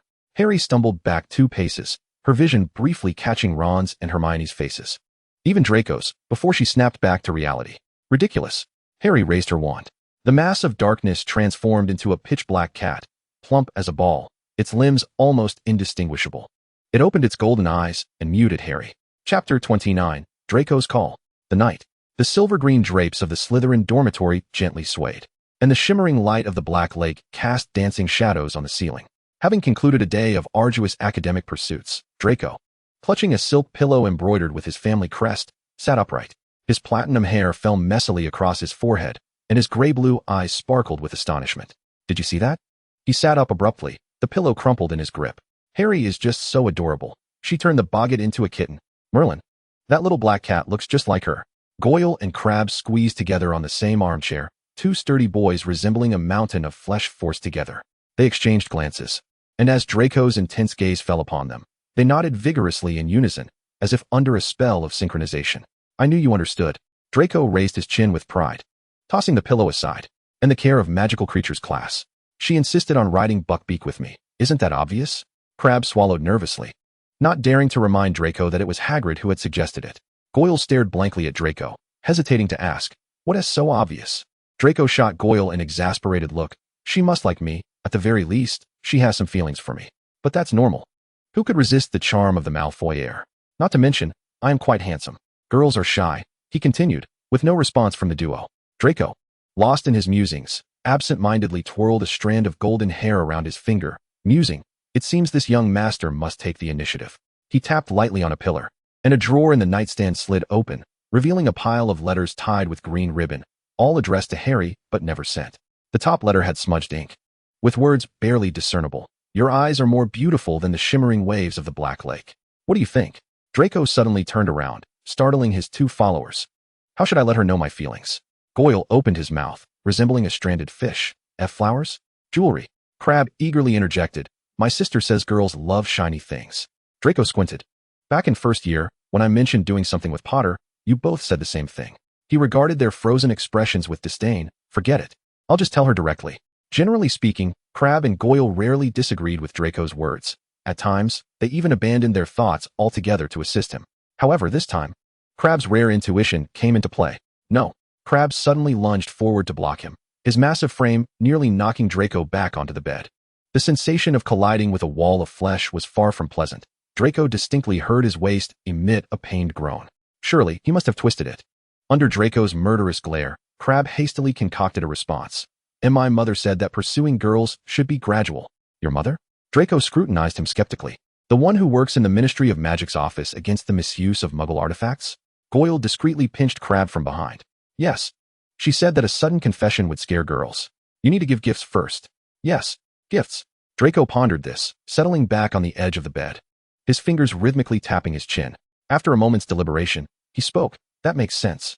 A triumphant smile suddenly graced his features. "Tomorrow at breakfast, you shall venture to the greenhouse to pick the freshest white roses. They must be dew-kissed." The 2 henchmen nodded eagerly, relieved, and refrained from inquiring about the consequences should Professor Sprout catch them. Draco was already lost in his own daydreams, his fingertips unconsciously tracing hearts on the bedspread while he murmured to himself about whether Potter would blush upon receiving flowers. Goyle discreetly nudged Crabbe, forming the words with his mouth. "He's finished." Crabbe met him with a look of despair. "So are we." Morning sunlight streamed through the chapel's stained-glass windows, casting colorful patterns across the long table. The moment Harry stepped through the door, every gaze in the hall converged upon her. Cho Chang rose from the Ravenclaw table and intercepted Harry, her almond-shaped eyes shimmering with complex emotions. "I wish you happiness." She paused, her voice barely above a whisper. "If only you were a little bent. I've liked you for 3 years." What was happening? Wasn't she Cedric's girlfriend in her past life? What did she mean by bent? Huh. Cho had already drifted away, leaving a faint scent of magnolia in her wake. Hermione shook her head beside them. She's still too timid. Sexuality is fluid. Ron and Harry turned simultaneously, their faces a canvas of shock. Hermione raised an eyebrow. What? Don't you think sexuality can change? No need to explain. Ron's ears turned as red as his hair. We get it. The Gryffindor table erupted into a chorus of jeers. George and Fred emerged from nowhere, each seizing one of Harry's arms. Dear sister, George elongated his tone, your special seat is over there. Fred magically produced a small flag, embroidered with gold thread declaring Potter supporters. Harry followed their pointing direction. Her usual seat had been enchanted to look completely new, the wooden surface polished to a mirror-like sheen. A silver vase held several dew-kissed white roses, each petal's edge gilded by a sustaining spell. A note, pinned in green ink, leaned against the vase, sealed with the exquisite Malfoy family crest. Ron snatched the envelope, his expression a mix of confusion, and after receiving a nod of permission from Harry, he opened it. After a brief scan, he read aloud with a face that suggested he had just consumed something vile. Your lips are as delicate and beautiful as the white rose. His expression contorting as if he had swallowed a toad. Wishing you a wonderful day. Yours, DM Merlin. He trembled with the letter. This sickly sweet confession is from Malfoy? The entire hall fell silent. Voldemort rolled with laughter. Look, the great savior, the boy who lived, is being pursued by another boy. Let us see who it is. Oh, here comes the boy. A sudden commotion erupted from the Slytherin side. Draco Malfoy, clad in an impeccably pressed robe, strode forward, his platinum hair meticulously styled. He halted 3 paces away, his gray-blue eyes shining brilliantly. Do you like my gift, Potter? Down he went. Harry's wand glowed red, and Draco collapsed in response. The hall was plunged into utter silence. Sorry, Harry said, expressionless as she stowed her wand away, slipped. Chapter 30, Draco. Crash Landing. The pureblood representative of Slytherin. The heir of the Malfoy family, Draco Malfoy, faced a Waterloo-like defeat on the very first day of his audacious pursuit of love. The humiliated savior, Miss Potter, utilized her adept magical skills, delivering a swift KO to Malfoy, thereby claiming the title of the most popular third-year student. Though she didn't claim the top position, it was still hers. Ron plunged his fingers deep into his red hair, rendering it an even more chaotic nest, his face reflecting the expression of someone who had just tasted something foul as he gazed at the sprawled Draco. Is Malfoy mad? Did he get stomped on the head by a troll? Or did he drink some tainted potion? Hermione's brows furrowed deeply. I'm not at all surprised that Malfoy would do something like this. Her expression twisted for a moment. I'm not surprised that Malfoy likes Harry. After all, Harry is so charming, even I. Her voice suddenly faltered, her ears turning a suspicious shade of pink. That's not the point. The point is, how could he precisely hit upon every embarrassing method I hypothesized for pursuing someone? Stop talking. Harry slammed her palm on the table, causing the petals of the white roses to flutter down. It's utterly humiliating. How could something so mortifying happen? What is this new form of torture? I don't want to hear anything else about Malfoy. Harry covered her face. All right. Sensing that Harry was genuinely furious, Ron and Hermione echoed in unison, mimicking the gesture of zipping their lips. Harry had thought that knocking out a classmate in public would at least earn her a week of detention, but curiously, Professor McGonagall merely cast her a meaningful glance before turning away. Even more bizarre was Snape. After assessing Draco's condition, he promptly deducted 10 points from Slytherin, citing deliberate tarnishing of the house's image. Everyone was taken aback. How could Snape deduct points from Slytherin? And from Draco's score, no less. Had he taken the wrong potion? In the days that followed, Draco Malfoy seemed to have been cast under an invisibility charm. Aside from his required appearances in class, he appeared to have evaporated from Hogwarts. Even in potions class, whenever Draco attempted to approach Harry to say something, Snape would silently materialize behind him like a bat, his dark eyes flashing with warning. One evening, Harry encountered the father-son duo in the restricted section of the library. The corridor's torches stretched their shadows long, and Snape's voice, laced with venom, sliced through the air. If I catch you looking at Potter again. A rare stubbornness surfaced on Draco's pale face. But, Professor, the heir of the Malfoy family, Snape interrupted him, is not suited for Potter at all. Just look at yourself. Snape's disdainful gaze appraised Draco. Your hair is too light, the texture too soft, prone to thinning. Aside from wealth, you possess no noteworthy attributes. Miss Potter deserves a boyfriend who excels academically, is devoted, and prioritizes her above all else. Not a frivolous playboy like you. Harry, Draco. Harley inhaled deeply, stealthily retreating a few steps before turning and veering into another corridor. Not a single individual in Slytherin is normal. After being lectured by Snape for an extended period, Draco was finally released when he assured Snape that he would no longer pursue Harley so brazenly.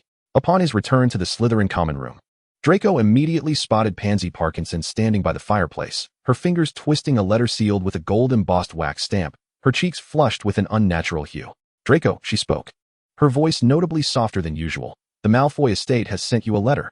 Draco received the letter without raising his gaze, responding with a disinterested HM. As he turned towards the boys' dormitory, completely oblivious to the instant dimming of Pansy's expression. Inside the dormitory, Crabbe and Goyle were huddled together on a single armchair, sharing a box of chocolate frogs. Draco slammed the door behind him, the silver-green drapes billowing in the gust, revealing a clipping from the Daily Prophet affixed to the headboard, which reported on Harley Potter, its edges already curling. "Let us see what my dear father wishes to convey." He clicked his tongue and tore open the wax seal. The moment the letter unfurled, Draco's demeanor shifted from casual indifference to sheer disbelief, ultimately contorting into a blend of anger and humiliation. "Huh," he scoffed, crumpling the letter in his grip. The illustrious Lucius Malfoy had devoted an entire page to mocking his son for his inability to pursue a girl. Goyle nearly choked on chocolate, and Crabbe quickly patted his back, both too intimidated to meet Draco's gaze. Draco slammed the letter onto the bedside table, where the densely packed words, "clumsy," "embarrassing," were conspicuously underlined. "Why doesn't he consider," Draco's voice rose, "that my mother and I were merely a product of a family alliance? If it weren't for my mother's affection for him, with his pretentious notions of pure-blood superiority, a successful marriage would have been a far-fetched dream." Crabbe cautiously nudged Goyle with his elbow, their eyes exchanging a look of terror. "Speak up." Draco suddenly turned, his gray-blue eyes glinting like cold gemstones in the glow of the fire. "Have you both gone mute?" They exchanged glances. "Perhaps let it go?" Crabbe ventured timidly, his voice dwindling. "Miss Potter seems, not very." The Malfoys never concede. Draco seized a pillow and hurled it against the wall in frustration. Goyle swallowed hard. "But, sir, Professor Snape clearly disapproves." "What does that old bachelor know?" Draco retorted with a sardonic twist of his lips. If he truly understood the art of courtship, would he still be holed up in the potions classroom, devoid of a girlfriend? Professor Snape likely lacks any romantic inclination. "I wager that if he ever had feelings for a girl, I would never stand a chance with Potter," Draco declared vehemently. Suddenly, he dragged an ornately carved oak box from beneath his bed. As the lid sprang open, both Goyle and Crabbe gasped in unison.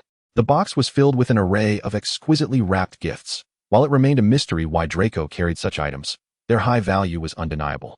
"Next week is Hogsmeade weekend." Draco smoothed the creases of the letter, revealing a determined smile. "This time, I shall make Potter aware of what it truly means to pursue in the Malfoy style." Chapter 31, Sirius Black. The definition of Malfoy-style pursuit aside, Snape remained in a furious state after reprimanding Draco. The hem of his robes billowed in the corridor like a black tempest, the flames of the candles trembling under the low pressure radiating from him. His nails dug deep into his palms, knuckles whitening from the strain, as thoughts of Draco's smug, playboy visage replayed in his mind. That insufferable little brat. How dare he covet the delicate daughter who bore such a striking resemblance to Lily? With each step, his fury escalated. Draco's deceitful gray-blue eyes, those preposterously prepared gifts, and that nauseating love letter. All of it reminded him of how that scoundrel once flaunted himself before Lily. Who did he think he was? Merely a little punk with a noble title. He was utterly unworthy of Harley. Even more infuriating was the fact that the lad had the audacity to retort, claiming that true love is innocent, that Miss Potter deserves the finest pursuit. Damn Malfoys. They would eventually tarnish their family name.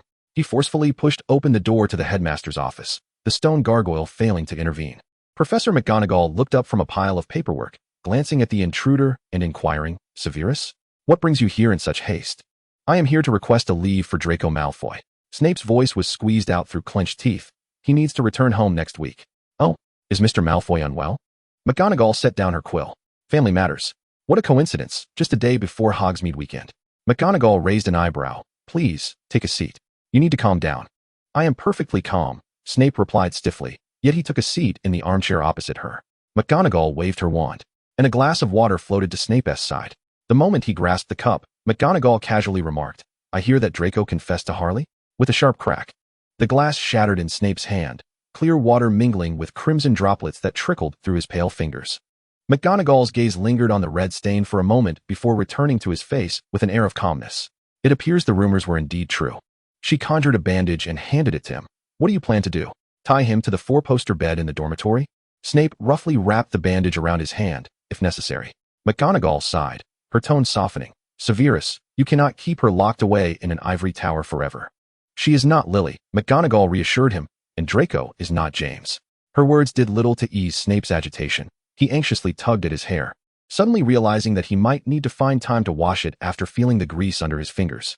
From the shadows of the headmaster's office came a lazy chuckle. Sirius Black sauntered into view, his long black hair swaying like the mane of some great feline. Leaning against Fox Perch, his gray eyes sparkled with mischief. Harley is quite the little beauty, he drawled, casually twirling a lock of hair around his finger. Is it not perfectly natural for that little Malfoy brat to fancy her? Even after having been summoned to McGonagall's office a few days prior and learning of Sirius's grievances over the past decade, Snape still had no patience for him. His lips twisted into a near snarl. Indeed, perfectly normal. If it were merely infatuation. Sirius's smile faltered. Wait, are you saying that kid is pursuing her? Love letters, roses, gifts. Snape enumerated, each word growing colder. It's as if he were handing her the keys to the Malfoy vault. Sirius's expression resembled that of someone who had just been struck on the head by a giant troll. He was acutely aware that Harry, having inherited the charms of James and Lily, was undoubtedly adorable. Yet how could his goddaughter be pursued by that little wretch from the Malfoy family? That boy, with his sharp features and unsavory demeanor, certainly seemed capable of committing unforgivable acts. What if he were to harm Harry and subsequently abandon her? Draco Malfoy's face was the very embodiment of a villain. He mechanically turned to McGonagall. Minerva, does Hogwarts condone early romantic relationships? In theory, McGonagall adjusted her glasses. The school rules do not prohibit such behavior among students. This simply cannot be allowed. Sirius's roar reverberated through the hall, causing the portraits of former headmasters to collectively cover their ears. I shall pluck every single strand from that already soft golden mane of his. Calm yourself, Black, Snape interjected, revealing a serpent-like smile. Did you not just assert that it is quite normal for young girls to experience romance? Sirius's face flushed crimson. But this is different. This is a Malfoy we're talking about. I am pleased to see you finally grasped that, Snape remarked, his own anxieties and torment momentarily alleviated by Sirius's distress. He turned to leave, delivering a final dose of venom. I hope you maintain this perspective when Miss Potter arrives at the ball hand-in-hand with Draco. As the door clicked shut, Sirius seized a lemon drop from the table, reminiscent of those Dumbledore would have laid out, and hurled it at the door, the candy leaving a sticky mark upon impact. What did he mean by that? Sirius lamented, frantically tugging at his hair. McGonagall, maintaining her composure, conjured a cloth to clean the door. It means precisely what you think it does. She shifted the conversation, inquiring, by the way, how do you intend to protect Harry? Sirius paced restlessly. That traitor Peter has infiltrated Hogwarts. I must keep a watchful eye on him. But it's not as simple as it seems, as he is an escaped convict from Azkaban. I have a better idea. McGonagall's eyes gleamed behind her spectacles. The following morning at breakfast, Ron leaned in conspiratorially. I heard we're getting a new head of house. Hermione paused mid-sip of her pumpkin juice. A new head of house? Yes. Ron's spoon clattered excitedly against his plate. Since Professor McGonagall became headmistress, the position has been vacant. According to her, the new head is her former student, Professor Black. Harry's fork clattered to the plate. Professor Black? Yes, Ron said, his mouth full of bacon. What's the matter? Harry's lips twitched. Through the Great Hall's windows, she spotted Hagrid leading a tall man clad in a garish dragonhide jacket across the grounds. The man even turned back to blow a kiss in the direction of the castle. Oh, it's nothing. Harry mechanically shoved pudding into her mouth. Just a sudden bout of stomachache. Indeed, Harry had longed to see her godfather and hoped to save him. Yet she had never contemplated the implications of having a godfather, who was a close friend of her father, as head of house. She found herself increasingly nostalgic for the days when McGonagall was merely the head of Gryffindor. Chapter 32. I must seek an alliance with Snape.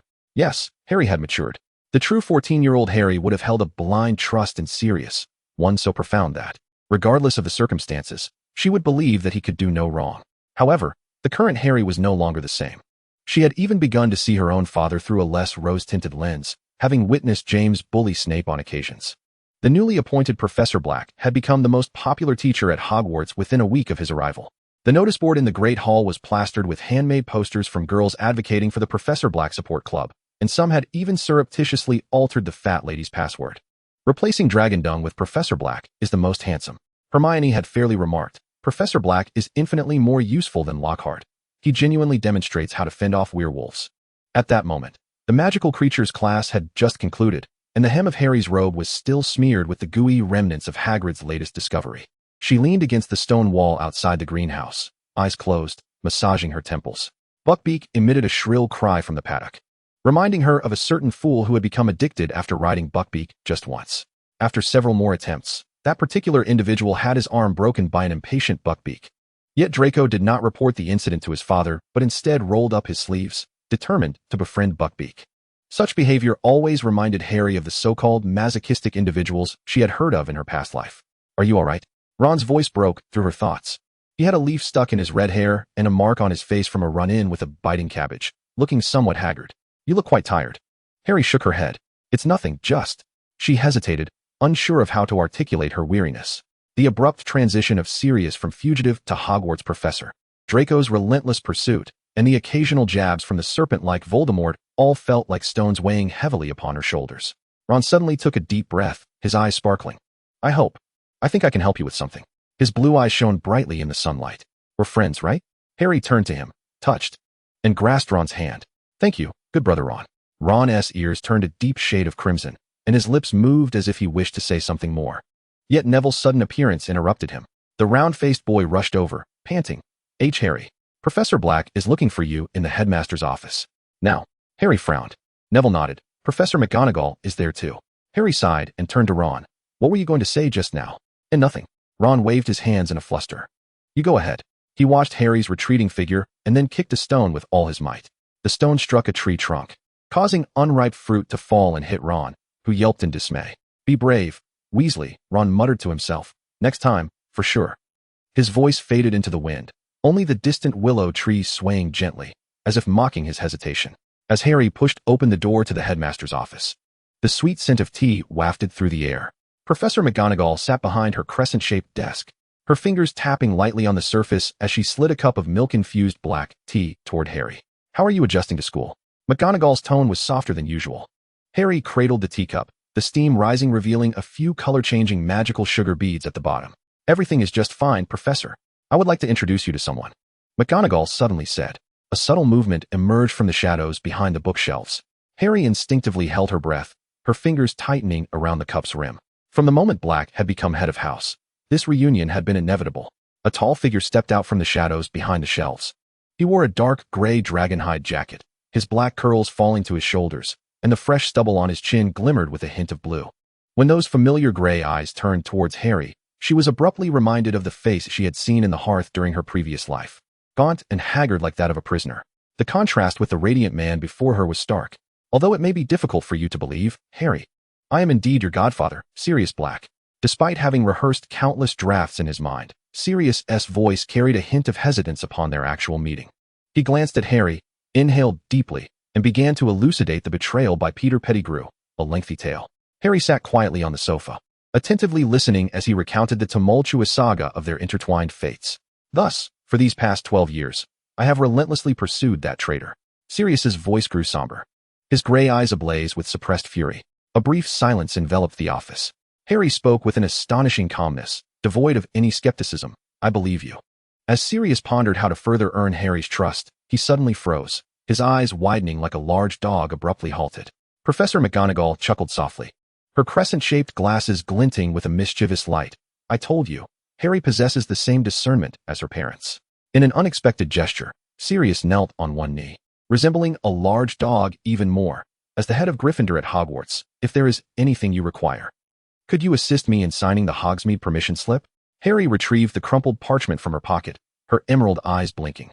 "My uncle and aunt didn't help me with this. We, forgot about it." Though the reasoning was somewhat flimsy, Sirius's expression mirrored that of someone struck by the golden snitch. He gazed into Harry's almond-shaped eyes, identical to Lily's, and a warm, aching sensation surged in his chest. "Of course. You can visit as often as you like. I shall accompany you every time. I will cover all the Honeyduke suites." As the quill danced elegantly across the parchment, Harry noticed his hand tremble slightly. Once she departed, Sirius suddenly leaped towards the door. "Where are you going?" McGonagall raised an eyebrow. "To forge an alliance with Snape." Sirius's voice echoed from the corridor. "If that scoundrel dares come near Harry again, we shall stuff him into the Whomping Willow's knot." McGonagall shook her head, her face painted with exasperation, yet a smile lingered at the corners of her mouth. "Very well. Let them have their fun, as long as it doesn't escalate into anything too troublesome." Chapter 33, a shattering episode for old Voldemort's worldview. Deep within the Black Forest of Albania, the decaying leaves squelched beneath Peter Pettigrew's feet. He hunched over and burrowed into a hollowed oak struck by lightning, trembling fingers extracting a bronze mirror inlaid with serpent motifs. As an eerie green light flickered across the surface, the dark mark on his severed finger began to throb painfully, burning deeper into his soul than any magical contract ever could. Master, Master, Peter's voice trembled with fear and servility. There are new developments at Hogwarts. The mist within the mirror twisted and coalesced, gradually revealing a waxen, pallid snake face. Voldemort's red eyes glimmered in the darkness. Speak. Sirius Black has appeared at Hogwarts. He is now the head of Gryffindor. Peter gulped, speaking rapidly. He recognized Harry Potter today, right in Dumbledore's office. Excellent. Voldemort's serpentine tongue flicked across his lipless mouth. Find an opportunity to eliminate Potter in him. Peter's face crumpled. But it might not be easy. Black intends to ally with Snape. At this, Voldemort's red eyes narrowed into dangerous slits. Severus Snape? My most loyal Death Eater? Forming an alliance against me? Not against you. Peter stammered, perspiration beading on his forehead. It's to protect Harry Potter from being lured by the wrong crowd. He blurted the words out with his eyes closed. The image within the mirror suddenly froze. Voldemort's expression became frozen in an absurd moment, his elongated nostrils flaring, his red eyes wide in disbelief. Even the tongue he had just flicked was suspended in midair. The hooting of an owl outside the oak grew remarkably clear. What? After a full minute of silence, Voldemort mechanically repeated the question. Peter, summoning his courage, opened his eyes. Young Master Draco Malfoy is pursuing Miss Potter, sending gifts and roses. Black and Snape are teaming up to stop him, besides him. It seems the Weasley twins and Hermione Granger are also on the list. The mirror emitted a strained cracking sound. Voldemort's voice, unusually hesitant, asked, Has Severus agreed? Though he hasn't formally replied, Snape deducted 50 points from Slytherin last week for Malfoy's audacious pursuit of Harry Potter. Voldemort's fingertips visibly twitched outside the mirror. What about the basilisk? Sensing that continuing to listen might lead to a mental breakdown, the now more powerful Voldemort shifted the subject. His voice squeezed out like it was forced through his teeth. What about the creature I tasked you to monitor? Peter recoiled slightly. It's now Miss Potter's bracelet. The mirror abruptly turned pitch black, not a voluntary disconnection, but as if shattered by some indescribable psychic force. Peter desperately shook the mirror, and after a long pause, Voldemort instructed, continue to monitor them, and report back with any developments. As Peter transformed back into a rat and scurried out of the hollow tree, he heard a resounding crash from within the mirror, akin to a desk meeting its demise. Raindrops pierced the dense forest, dampening his sparse fur. He resolved to withhold a seemingly insignificant yet potentially distressing piece of news that might further unravel his master. Ginny Weasley had sneakily slipped homemade chocolates into Harry's backpack that day, the wrapping adorned with hearts. In the preceding week at Hogsmeade, Draco Malfoy felt as if he had been cursed.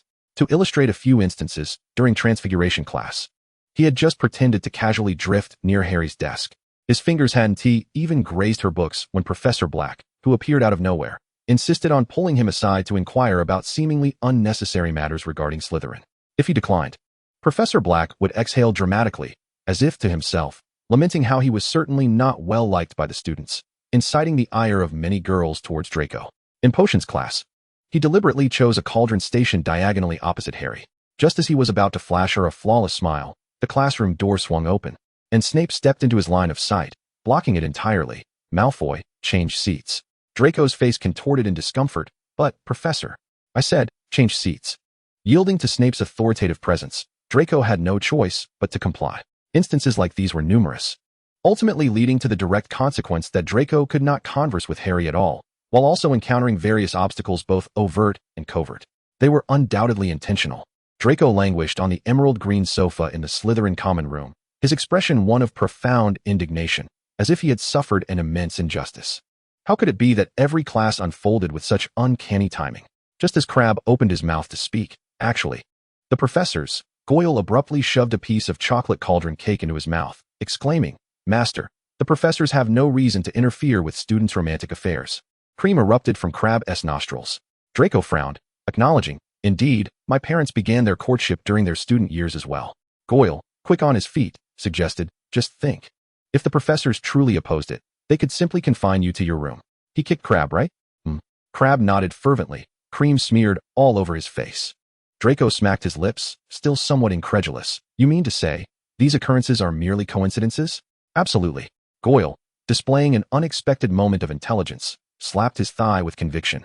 Professor Snape is entirely unaware of your affections for Potter. This reasoning held weight. After a moment of contemplation, Draco straightened up, redirecting his focus to another pressing matter. When Hogsmeade weekend arrives, I shall confess my feelings to her, right in that quaint little square. You two must prepare magical roses that sing love songs, or anything else, just as long as you craft a romantic setting for me. Goyle and Crabbe exchanged bewildered glances. Under Goyle's urging gaze, Crabbe hesitantly spoke. Shouldn't we practice your confession first? Practice? Draco scoffed, bursting with pride as he produced a scroll of parchment from his robes. I've penned 17 versions, from the romantic to the pragmatic. As the parchment unfurled, Goyle caught sight of the first line. Your gaze enchants me more than the shimmering waves of the Black Lake, and silently buried his face in his palms. If he were Potter, he would likely wish for death. Chapter 34. Ron's ship, before it even sets sail. Ultimately, Draco's long-planned confession met with failure. On the day of the Hogsmeade visit, he eagerly rummaged through a trunk beneath his bed, selecting an array of gifts fit for a young lady. However, before he could present them, he was conscripted by Snape. He spent the entire day in the potions dungeon, and by the time he emerged, Harry had already returned to the dormitory. Though Draco seethed with anger, the weight of Snape's authority rendered him voiceless, leaving him to accept his misfortune. In the Gryffindor common room, the crackling of the fire echoed as Fred and George flanked Ron like two cats that had discovered a canary, pinning him in between. Latest intel, Fred said with mock seriousness, adjusting his non-existent spectacles. Young Malfoy intends to confess to Harry during Hogsmeade weekend, only to face abject failure. George chimed in. He produced a betting slip as if by magic. Current odds are 20-1. Care to place a wager? Ron's ears perked up, but he feigned indifference. Why bet? There's no way Harry would agree to him. He shoved a biscuit into his mouth, crumbs clinging to his lips. She's not blind. The twins exchanged knowing glances. Fred leaned in closer, so near that Ron could detect the sugary scent of his brother. So tell me, who do you think Harry should like? Surely a Gryffindor. Ron blurted without hesitation, his fingers unconsciously tugging at the threads of the sofa. Preferably someone she's close to. Someone she knows well. George, knowing his brother all too well, chuckled softly before asking, like you? Me? The realization of George's words made Ron's face flush deeper than his hair. What? No. He flailed his arms, knocking over the wizard chess set on the table. We're just friends. How could I? No. We're far too familiar. Is that so? Fred suddenly glanced toward the entrance, eyes lighting up. Ah? Harry, you're back. Ron froze as if petrified, then jerked his head around. Harry and Hermione had just walked into the common room, their hair still dusted with remnants from herbology class. Harry tilted her head. What? I'm back. And nothing. Ron stammered, his voice sounding as though it had been stepped on. Forget what I just said. Harry blinked in confusion. Forget what? She casually tossed her textbooks onto the table, beaming. Aren't we already good friends? Ron managed a strained smile until Harry hummed a tune while ascending the stairs to the girls' dormitory, at which point his expression crumbled entirely. Fred and George exchanged glances, simultaneously patting their brother on the shoulder. George's warm hand on his back felt reassuring. 20 galleons on Ron successfully confessing. What do you say? Fred conjured a piece of parchment to keep track. Let us set the odds at 100-1. Ron buried his face in the cushion, emitting a muffled sound that was both a protest and a whimper. Compared to Ron's turmoil, Harry seemed to fare much better. The drapes of her four-poster bed swayed gently in the night breeze as she flopped onto her bed, humming a tune. After Hermione returned to their room and sat at the edge of the bed, smoothing out her robes for the next day with magic, she looked up to find an unmistakable smile on Harry's face. Feeling that happy? Hermione casually inquired, using a repair spell to smooth out a scorch mark. Even though everyone had been acting a bit peculiar lately, Harry buried her face in her fluffy pillow, her voice muffled, yet brimming with joy. But Ron is truly so reliable. He's just so normal. Hermione's one hesitated for a moment. Well, although, that she mentally crossed her fingers, recalling the image of Ron's mouth drooping in the common room tonight, along with his white-knuckled grip on the sofa cover. A wave of subtle guilt washed over her. I'm sorry, Ron. Even though you like Harry so much, I like her too. As a good friend, you must wish us well once I'm with Harry. You must, right?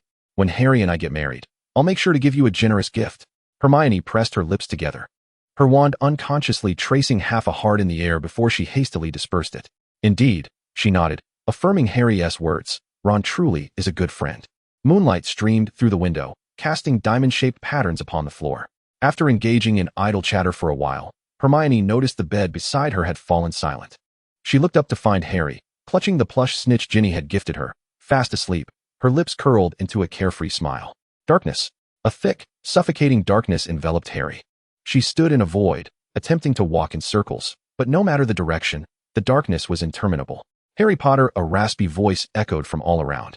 Mist coalesced into a waxen, pale serpent face, its noseless visage looming close, red eyes glinting like 2 drops of coagulated blood in the blackness. Who would have thought? Voldemort's cold laugh slithered down her spine like a serpent. That you would resort to selling your charms for protection, Harry attempted to retort, but found her throat constricted as though gripped by an invisible hand. The surrounding darkness began to warp, revealing blurred images. Draco's silhouette cradling a rose, Sirius's overly protective gaze, and even Snape's subtle favoritism when deducting points. How tragically pitiable, yet endearingly charming, is this young girl. It seems I should not fear you. You are merely a child of little consequence. Voldemort's fingers grazed her cheek, whispering, "You shall soon become the sustenance for my resurrection." Harry's eyes widened in disbelief. What nonsense is this balding man uttering?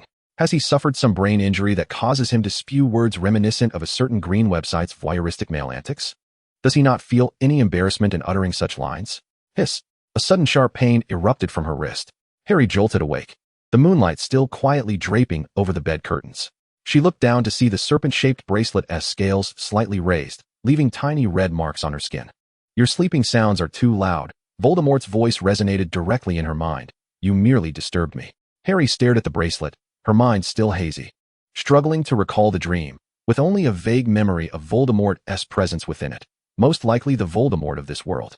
Yet, what transpired in the dream eluded her completely. Do not get carried away, Potter, Voldemort's voice dripped with mockery. Who would be interested in your foolish dreams? Chapter 35, Merry Christmas.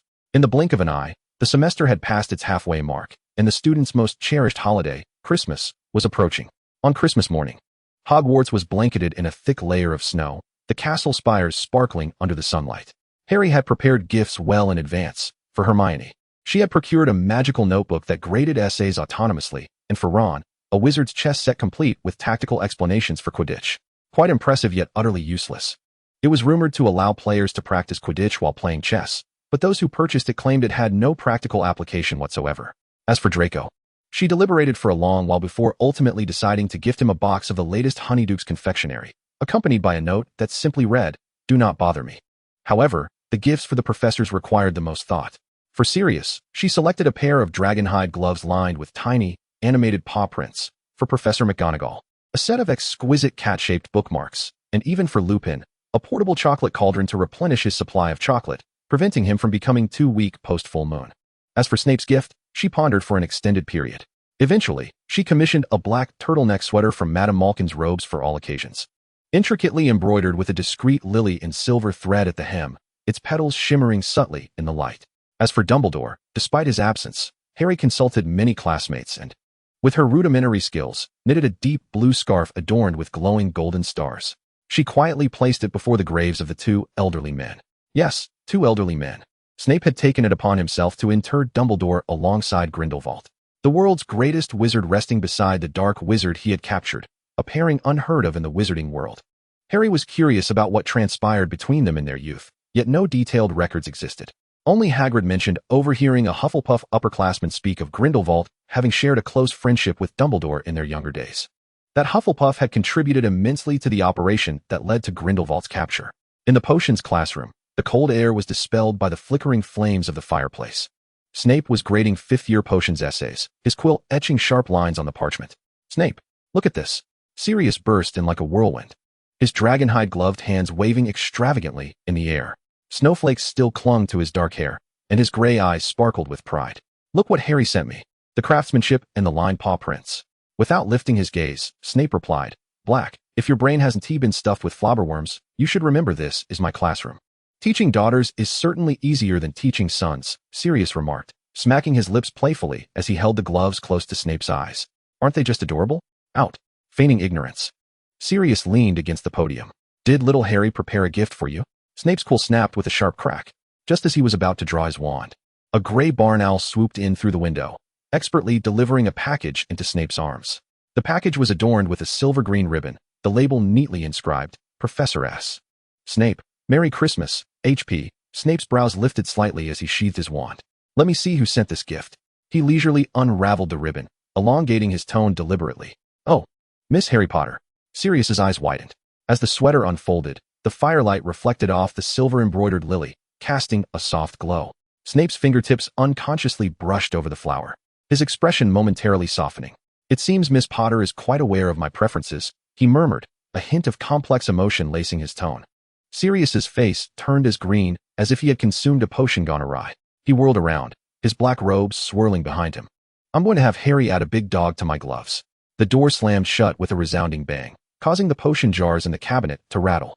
Snape stood alone at the podium for a long while, carefully folding the sweater. Outside, the snow continued to fall quietly, the silver glow of the lily flickering in the dim classroom. Meanwhile, in the Gryffindor common room, the fire blazed brightly, illuminating Ron's flushed face. He eagerly toyed with the gift he had just received from Harry, the chess pieces dancing lively in his hands, the king even doffing its crown in a salute. "Harry, care for a game?" Ron patted the empty seat beside him, his eyes sparkling with excitement. Harry smiled as she sat across from him, and Hermione naturally nestled beside her, offering a steaming cup of hot cocoa. A small dollop of cream clung to the rim of the cup, Hermione's fingertips brushing against Harry's knuckles as she cautioned, "Be careful.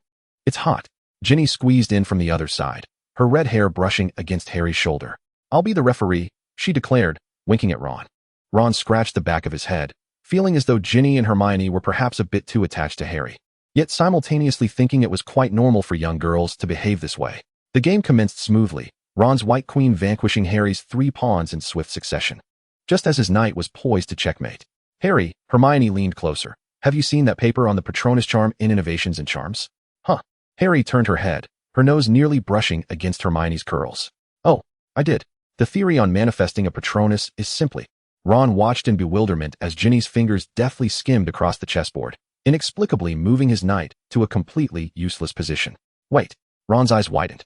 Ginny smiled as she crumbled a treat in her hand. Ron swallowed hard, silently retracting his words. Just then, the door to the common room swung open with a loud bang. Fred and George burst in like 2 crimson whirlwinds, exuding the scents of cedar and fireworks. "Merry Christmas, everyone," Fred exclaimed, plopping down beside Ron and tousling his hair. Meanwhile, George squatted before Harry, a gleam of mystery in his eyes. "A special gift," he said, producing a yellowed parchment scroll from within his robes. "I guarantee you'll love it." Harry's breath caught in her throat as she eagerly unfurled the scroll. The Marauder's Map. A guide for all mischievous wizards, Moony, Wormtail, Padfoot, and Prongs proudly present. The faded ink shimmered in the firelight, and as Harry's fingers glided over the familiar names, she momentarily heard the echoes of the youthful laughter of the Marauders. "This is the treasure from Philip's confiscated collection," Fred winked. "We spent 3 months deciphering the spells on it." George lowered his voice conspiratorially. "It can reveal the real-time locations of everyone in the castle, even the secret passages." Harry's cheeks flushed with excitement. "This is incredible. Thank you both." Ron watched the scene unfold, suddenly feeling that the taste of his licorice wand had dulled. Hermione absently twirled a strand of hair around her finger, while Ginny stared dreamily at Harry's profile. Outside, the snow fell heavier, blanketing Hogwarts in pure white. The Marauder's Map warmed slightly on Harry's lap, a name marked Albus Dumbledore slowly moving within the Slytherin dormitory. Yet, in that moment, no one noticed this detail. Chapter 36, A Little Bit of Sugar. In the Slytherin dormitory, candlelight flickered within the silver and green glass lampshades, casting Draco Malfoy's shadow upon the walls adorned with Quidditch posters. He sat cross-legged on his 4-poster bed, the Honeydukes candy box, preserved by a permanent freshness charm, prominently positioned among his Quidditch star cards and a model of the Nimbus 2001. "She even remembers I like sour pop rocks," Draco remarked, poking at the pink candies that emitted faint popping sounds, a mere mention from last summer in Diagon Alley. Crabbe and Goyle lounged at the foot of the bed, resembling 2 hulking masses. Goyle discreetly nudged a box hidden beneath the bed, where they had originally intended to store flowers and perfume for their master to present to Potter. However, it was now evidently unnecessary. "But the note says..." Goyle pointed cautiously at the framed "Do Not Disturb" sign. "She's shy," Draco exclaimed, leaping off the bed. "Just as my father says, girls get bashful when pursued by boys. The more they like the boy, the shyer they become." A sudden gust of cold wind ruffled the back of his nightgown, prompting Draco to whirl around. Yet, outside, only the dark ripples of the Black Lake greeted him. A silver fish curiously swimming close to the glass. Strange. He rubbed the back of his neck, a sudden inspiration striking him. "Do you think Harry sent her owl nearby? She might be too shy to approach directly." Goyle and Crabbe exchanged glances, simultaneously shoving a handful of candy into their mouths. Think what you will. They couldn't care less. In the western tower of the castle, snowflakes drifted through the ancient stone windows, transforming into fine golden dust upon contact with the 2 young men. Albus Dumbledore leaned against the windowsill, his red hair dancing like flames upon his shoulders, his blue eyes reflecting the lights of the Slytherin common room below. Draped over his shoulder was a starry scarf, recently hung by a house elf on the doorknob. Its stitches uneven, yet every star twinkled joyfully. "Look, Gellert," he smiled, gesturing towards the distant Slytherin dormitory. "How delightful it is to be young, wouldn't you agree? You know what I just witnessed? Little Malfoy is writing a love letter to Harry, huh?" A golden-haired youth pressed against him from behind, his arms encircling Albus's waist. Gellert Grindelwald rested his chin on the fiery-haired boy's shoulder. "You were not so innocent at that age. What was I doing in my youth?" Albus feigned contemplation, his fingertips lightly tapping the window frame. Being imprisoned in the dungeons of Nurmengard by a certain dark wizard?" Gellert playfully nipped at his earlobe. "It was a certain dark wizard you imprisoned in Nurmengard." He suddenly lowered his voice, but now, the boy's slender fingers caressed Albus's palm. Albus turned, his red hair brushing against Gellert's cheek. Their noses nearly touched, the white mist of their breaths entwining. "What if we were to destroy all of Voldemort's Horcruxes right now?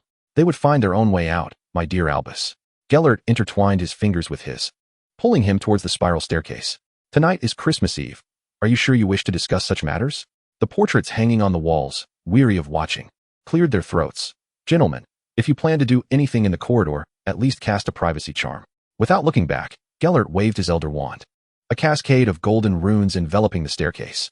Albus was drawn into the shadows, the end of his starry scarf still billowing in the moonlight, akin to the trailing feathers of a phoenix. The morning frost etched fern-like patterns upon the window glass.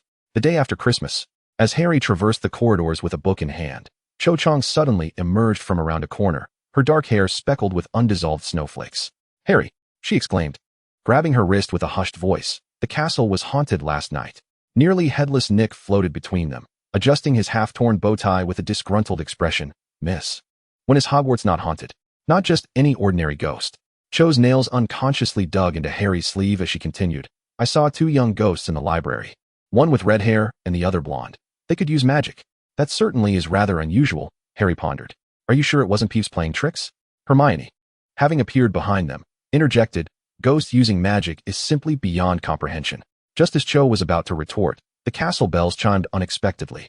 Outside, a group of first-year students gathered around Filch, pointing animatedly. In the snowdrift at the caretaker's feet lay 2 distinct footprints, shimmering with an eerie golden glow. The Christmas holiday extended for 2 weeks, and eventually, Harry, at Ron, the twins, and Ginny's enthusiastic invitation, accompanied Hermione to the Weasley home. The Weasley hearth radiated warmth like a small sun, causing Harry's cheeks to flush. The moment Molly Weasley saw her, she enveloped her in a tight bear hug that nearly cracked her ribs, the scents of cinnamon and nutmeg wafting around her. "Dear, you all go play." Molly waved her wand, and flour bags automatically unsealed. "I'll bake some cream scones, Ron. Don't steal any cranberries." Harry coughed slightly. "Mrs. Weasley, I actually brought a friend." She stepped aside just as a scruffy black dog leaped out from behind her, transforming into Sirius Black amidst the gasps of the crowd. The kitchen erupted in chaos. Merlin's socks. Molly's wand fell into the mixing bowl. "Sirius Black." "Sirius Black?" Ron and Hermione exchanged bewildered glances. "Professor Black is serious?" That means, as Ron anticipated that his mother would promptly write to Azkaban. He lunged forward to grasp his ear, exclaiming, "How dare you rub against my new apron in your animagus form?" The scene before them seemed to diverge from their imaginings. When Arthur Weasley returned home from work, he was greeted by such a spectacle. His wife was playfully wielding a rolling pin to chase an old friend she hadn't seen in years, while the twins were engaged in a gambling match at the dining table, and Harry and Hermione were laughing uncontrollably. Following the sumptuous dinner, the adults lingered downstairs to converse, while the children were ushered upstairs. Ron leaned over the banister, his eyes wide with astonishment, almost rounder than the Christmas bulbs conjured by Ginny. "So Professor Black is serious? He even pranked professors alongside my dad." Hermione furrowed her brows. "But he was said to have betrayed the Potters." "It was Peter Pettigrew," Harry observed, his gaze fixed on the battered cage in the corner, where a mouse was fervently gnawing at the iron bars, having feigned death to escape. The cage emitted a piercing squeak. Ginny subtly tugged at Harry's sleeve. "Shall we go shopping in Diagon Alley tomorrow?" Harry withdrew her gaze from the transformed Peter, nodding in agreement to Ginny's sparkling invitation for the following day. Chapter 37, Strike First. Since her rebirth, Harry had harbored a singular thought. She must eliminate all of Voldemort's Horcruxes before he could act. Initially, this plan was to be executed during her 4th year. Yet Dumbledore's untimely demise had caught her off guard. The Elder Wand vanished following Dumbledore's death, leaving Harry at a loss for a means to kill herself and survive. After contemplating for a while, especially after Draco's relentless pursuit began, Harry ultimately arrived at a conclusion. She would engage in a deadly trade with Voldemort. This existence was untenable for her. She would rather endure Draco's sardonic taunts as in her previous life than continue in the current state. In the guest room of the Weasley household, Harry resolved her determination while holding a thick letter from the Malfoy residence, delivered by an owl, which detailed Draco's invitation for her to visit. Another individual shared this sentiment. Wormtail, having received a new assignment from Voldemort, restlessly gnawed at the iron bars of his cage, his pink claws bleeding from the effort. He had no doubt that, had he been in his human form, he would have lost the remaining tufts of hair on his head. Sirius's boisterous laughter echoed from downstairs, instilling an overwhelming fear within Wormtail. He curled up in the corner of the cage, his dark fur damp with cold sweat, loathing his animagus form's weakness for the umpteenth time over the past 12 years. He also despised the remnants of his hands and feet that allowed Black to survive. Damn it, Peter cursed in a voice only a mouse could hear, his beady eyes fixated on the sliver of light seeping beneath the door. In this perilous predicament, his master commanded him to find an opportunity to kill Harry Potter. The master simply did not comprehend. That accursed Black was downstairs. If he saw me, he would kill me. His whiskers trembled, and in the corner of the cage, a half-eaten piece of cheese, forgotten by Ron, emitted an enticing aroma, yet Peter felt only nausea. As the first rays of sunlight streamed through the window, Ron was called to rise by Molly from downstairs. Wormtail surmised he would be joining Harry and the others for a day of fun. Sure enough, after a while, Molly's loud voice resonated. "Children, Floo powder is on the mantel." This was followed by a cacophony of footsteps and the sound of doors opening and closing. The house fell silent. The latch of the cage loosened. Peter's heart raced almost to the point of bursting from his chest. Cautiously, he nudged the cage door open with his nose, his pink-gray form oozing out like a puddle of mud. Ron's stinky socks hung at the edge of the cage, the odor nearly causing his mouse instincts to scream. Freedom. At last, he was free. He stumbled toward the fireplace, but halted abruptly at the last moment. The mouse form could not utilize the flow network. He had to revert to human form. Peter warily surveyed his surroundings, confirming the room was empty, and began to transform with trembling limbs. As the last hint of green light from the Floo powder dissipated in the fireplace, the attic fell back into silence. The invisibility cloak was lifted, revealing 3 figures materializing out of thin air. Ron wore an expression of disbelief, his mouth agape as he rubbed his eyes, as though struggling to process what he had just witnessed. His voice trembled. Wormtail has turned back into a human? How can that be? Hermione patted Ron's shoulder dismissively, attempting to comfort him. He hasn't turned into a human, Ron. He always was one. She turned to Harry, her tone softening in stark contrast to her earlier dismissal. You know him, don't you? Wormtail's true identity was Peter Pettigrew. Harry patted Ron's shoulder, urging him to calm down. He was once a close friend of my parents. Later a traitor. Ron's mouth fell open in disbelief, his face a mask of incredulity. But everyone said he was dead. Why is he still alive? A finger, Harry replied. He severed his own finger to disguise himself as a victim of an explosion. The attic grew still. Outside, the weight of the snow broke a tree branch, producing a crisp crack. Ron required some time to reconstruct his worldview, although it was acknowledged that Wormtail had a lengthy lifespan. He had never anticipated that Wormtail was not merely a mouse. Not just not a mouse, but a man. Yet why did he have to be such a fat, short, balding middle-aged man? Ron needed no consolation. He could recover on his own. Hermione, having chosen the latter between friends and romantic interests, stepped forward to envelop Harry in a firm embrace. Her fingers gently squeezed Harry's palm, warm and resolute. We will stand by you. Once Ron had regained his composure, he positioned himself at Harry's side, contemplating before speaking. Should we follow him to the same place? We could track him. Harry shook her head. No need to track him. Voldemort will come looking for me. In a filthy alley, Peter staggered out of the fireplace, his robes still smeared with the Weasley-esque soot, a sharp pain radiating from his severed finger.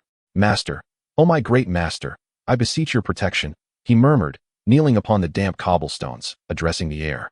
In the shadows, a pair of crimson eyes slowly ignited. Peter lifted his gaze, unsure if it was an illusion or reality, but he felt that Voldemort's eyes bore dark circles beneath them. Perhaps it was merely an illusion? Swallowing hard, Peter eagerly raised his hand. Master, Sirius is already near Harry Potter. Harry Potter will not trust me. Voldemort did not respond to Peter's words. Peter's hand froze mid-air. After repeating himself, Voldemort finally replied, I am aware. I will handle her personally. After Peter sighed with relief, Voldemort continued, his words causing Peter's eyes to widen in alarm. No, Master, you still lack a body. If you, silence, Peter. The voice of Voldemort was laced with palpable fury. Do you truly believe that a mere 14-year-old child poses a challenge I cannot overcome? Peter hastily knelt, trembling and mute. And only after witnessing the subservience of his minion did Voldemort suppress his wrath. You may return. If you cannot go back to the Weasley household, feel free to venture wherever you wish. I shall personally eliminate Harry Potter. With that, Voldemort severed the connection.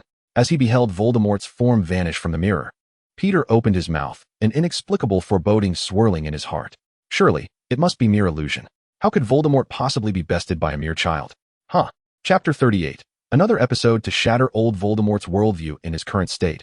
Voldemort did not possess a body of his own to resurrect himself and inflict harm upon Harry. What he required most, and simultaneously lacked, was Harry's blood. Fortunately, this was not an insurmountable challenge. Voldemort casually contacted a Death Eater, taking possession of his body. In the dim chill of the basement, the Death Eater, clad in a silver mask, ambled through the musty air, thick with the stench of decay and blood. Surrounding glass display cases showcased an array of contraband items, cursed jewels, bottled fairy fingers, and even several vials marked Hogwarts Special. Through the eyes of the possessed Death Eater, Voldemort surveyed these wares, his heart brimming with disdain. Trash, all of it. Not a single item of use to me. However, he did not harbor any illusions of directly acquiring what he sought. His purpose for coming here was far more pressing. I wish to issue a bounty. Approaching a dilapidated counter that exuded a foul odor, the masked Death Eater whispered, pushing a galleon forward. Very well, my lord. A gaunt hand eagerly seized the galleon. The attendant ingratiatingly inquired, how may I assist you? Harry Potter's blood, within 3 days. The Death Eater instructed. In truth, were it not for the plethora of protections surrounding Harry, Voldemort would have had no desire to rely on another's power. The blood of the renowned savior might not be. Price is no object. Interrupting the counter attendant, the Death Eater impatiently tossed down a bag of galleons. Having arranged the bounty and price, Voldemort was preparing to depart when a hunchbacked wizard suddenly emerged from the shadows, grasping his sleeve. Sir, the wizard glanced around cautiously, speaking in a hushed tone. Are you also here to procure items related to Potter? Under Voldemort's control, the Death Eater subtly nodded. The wizard grinned, revealing a jagged set of yellow teeth. Follow me. He led the Death Eater through several hidden doors, ultimately arriving at a concealed chamber. The walls were adorned with clippings and candid photographs of Harry Potter, while the glass cases displayed so-called collectibles, used quills, a headband lost during Quidditch practice, and even a tile alleged to have been stepped upon by her. Freshly acquired. The wizard rubbed his hands together, the stirring rod she used in potions class, still damp with her sweat, for a mere 80 galleons. Voldemort. Had he been away from the wizarding world for too long, or were contemporary wizards' minds somewhat impaired? I desire her blood, not these filthy trinkets. The Death Eater seemed taken aback as well, swallowing hard, and inquired, is this? The wizard chuckled softly, casting a knowing look. Our dear savior is, in fact, a delicate and innocent little girl. How touching. Those white wizards have organized a support group for her, led by someone known as the Half-Blood Prince. Oh, but that is neither here nor there. We too have our fervent admirers, albeit more genuine than those who wish to protect her.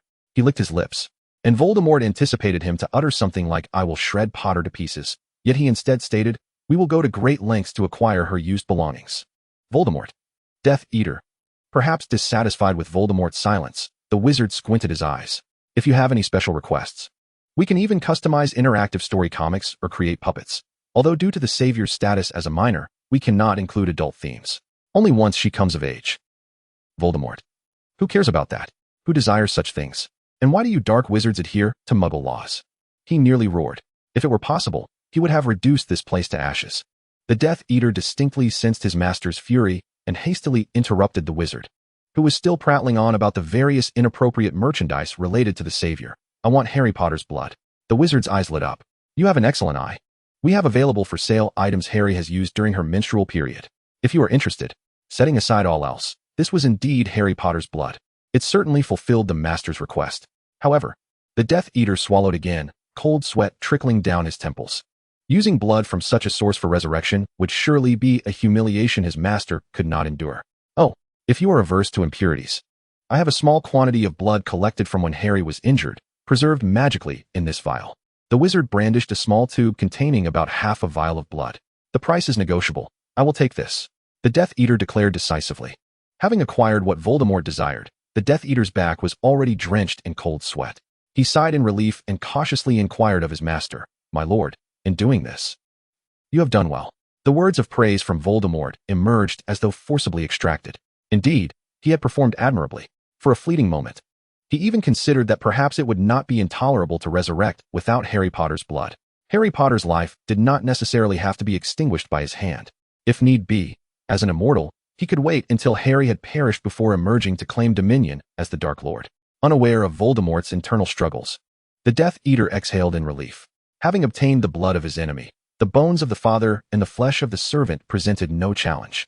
Wormtail received a new task to assist Voldemort's resurrection. He stealthily set off with the vial of blood. Though not without its challenges, the journey was not perilous. He need not fear the twins' pranks or be used as a prop by Ron in Transfiguration. Far removed from the foolish Weasley family, Peter felt the air was invigorating. On the final day of Harry and her companion's Christmas holiday, with the aid of the ritual, Voldemort regained his corporeal form. Standing before his father's grave, he threw his head back in laughter, leisurely accepting the wand handed to him by the Death Eater, toying with it in his hands. Harry Potter, just wait. I shall personally bring your life to an end. Chapter 39. The enthusiastic application for Muggle Life Experience Week. As Harry sat in Muggle studies, an involuntary shiver coursed through her. A foreboding sense of misfortune loomed, though its nature eluded her. Professor Bubbage animatedly wielded her wand, casting shadows of Muggle cities upon the walls. The spectacle of the Tower Bridge in London, illuminated by the setting sun, elicited gasps of awe from the students. Remarkably, all this grandeur was achieved without the aid of magic.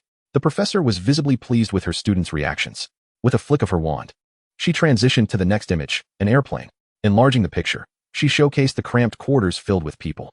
Our mode of flight, she exclaimed, achieving similar functionality without any reliance on magic. In fact, it accommodates even more passengers than ours.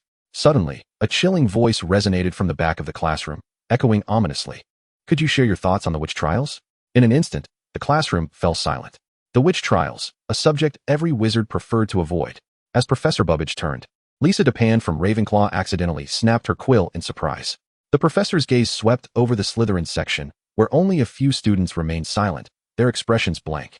One, however, was not perplexed. He was busy folding paper into origami cranes. Yet before the first crane could flutter towards Miss Potter, an unseen magical force intercepted it, sending it plummeting to the ground. It was the second crane to meet such a fate. A rather incisive question, Professor Bubbage replied gently, placing her teaching materials aside, her fingers tracing the scars etched into the wooden desk, a remnant of a student's carving from years prior that read mudblood. She had never brought herself to repair it, for the marks served as a constant reminder that the animosity between Muggles and wizards could not be resolved in a day. Only time could heal the wounds of the past. Indeed, this history is like a thorn embedded between us. She seemed lost in thought, her gaze vacant. Much of the prejudice some pure-blood wizards hold against Muggles stems from those pyres. I will not excuse the actions of Muggles, for what they have done to us is indeed unforgivable. But remember, 2 Muggles can also produce a wizard, just as 2 wizards could produce a squib. We are essentially different branches of the same tree. Draco raised his hand. But if they are like us, how could they commit such acts? This was a question many students shared. Harry turned to glance at Draco. His presence in Muggle studies was already a rarity, and now he was actively participating, though his question was rather misguided. Because of fear, Mr. Malfoy, Professor Bubbage replied, her glasses reflecting the dark clouds outside. When faced with inexplicable magic, Muggles do not react with more composure than we do upon encountering a Dementor. And that unspeakable history. My dear, everyone makes mistakes. Oh, yes. Simply listening will not yield practical benefits. Suddenly inspired, she strode to the podium, parchment unfurling magically before her. I wish to apply for next week's Muggle Life Experience Week. Her excitement grew as she dashed towards the door, her robes billowing behind her like a gust of wind. Class dismissed. Remember to fill out your application forms. Pansy muttered loudly enough for all to hear. Muggle life? Huh. I'd rather tend to creatures than spend time with Muggles. Yet, not long after Pansy's proclamation, she was met with an ironic twist of fate. Following the Muggle Studies class, which she had taken solely to share the same elective as Draco, she eagerly anticipated the next lesson. However, her good spirits were swiftly extinguished upon returning to the Slytherin common room. With a forceful shove, she slammed the dormitory door, her black curls bouncing with the abrupt motion. Her cheeks flushed with anger, and her nails dug deep into her palms. The news she had overheard in the common room had nearly driven her to madness. There were only 50 spots available for the Muggle Life Experience Week, and Draco Malfoy had actually signed up. Crash! She seized a crystal goblet from the table and hurled it against the wall. Glass shards scattered, and water seeped into the carpet, leaving a dark stain. That red-haired wretch.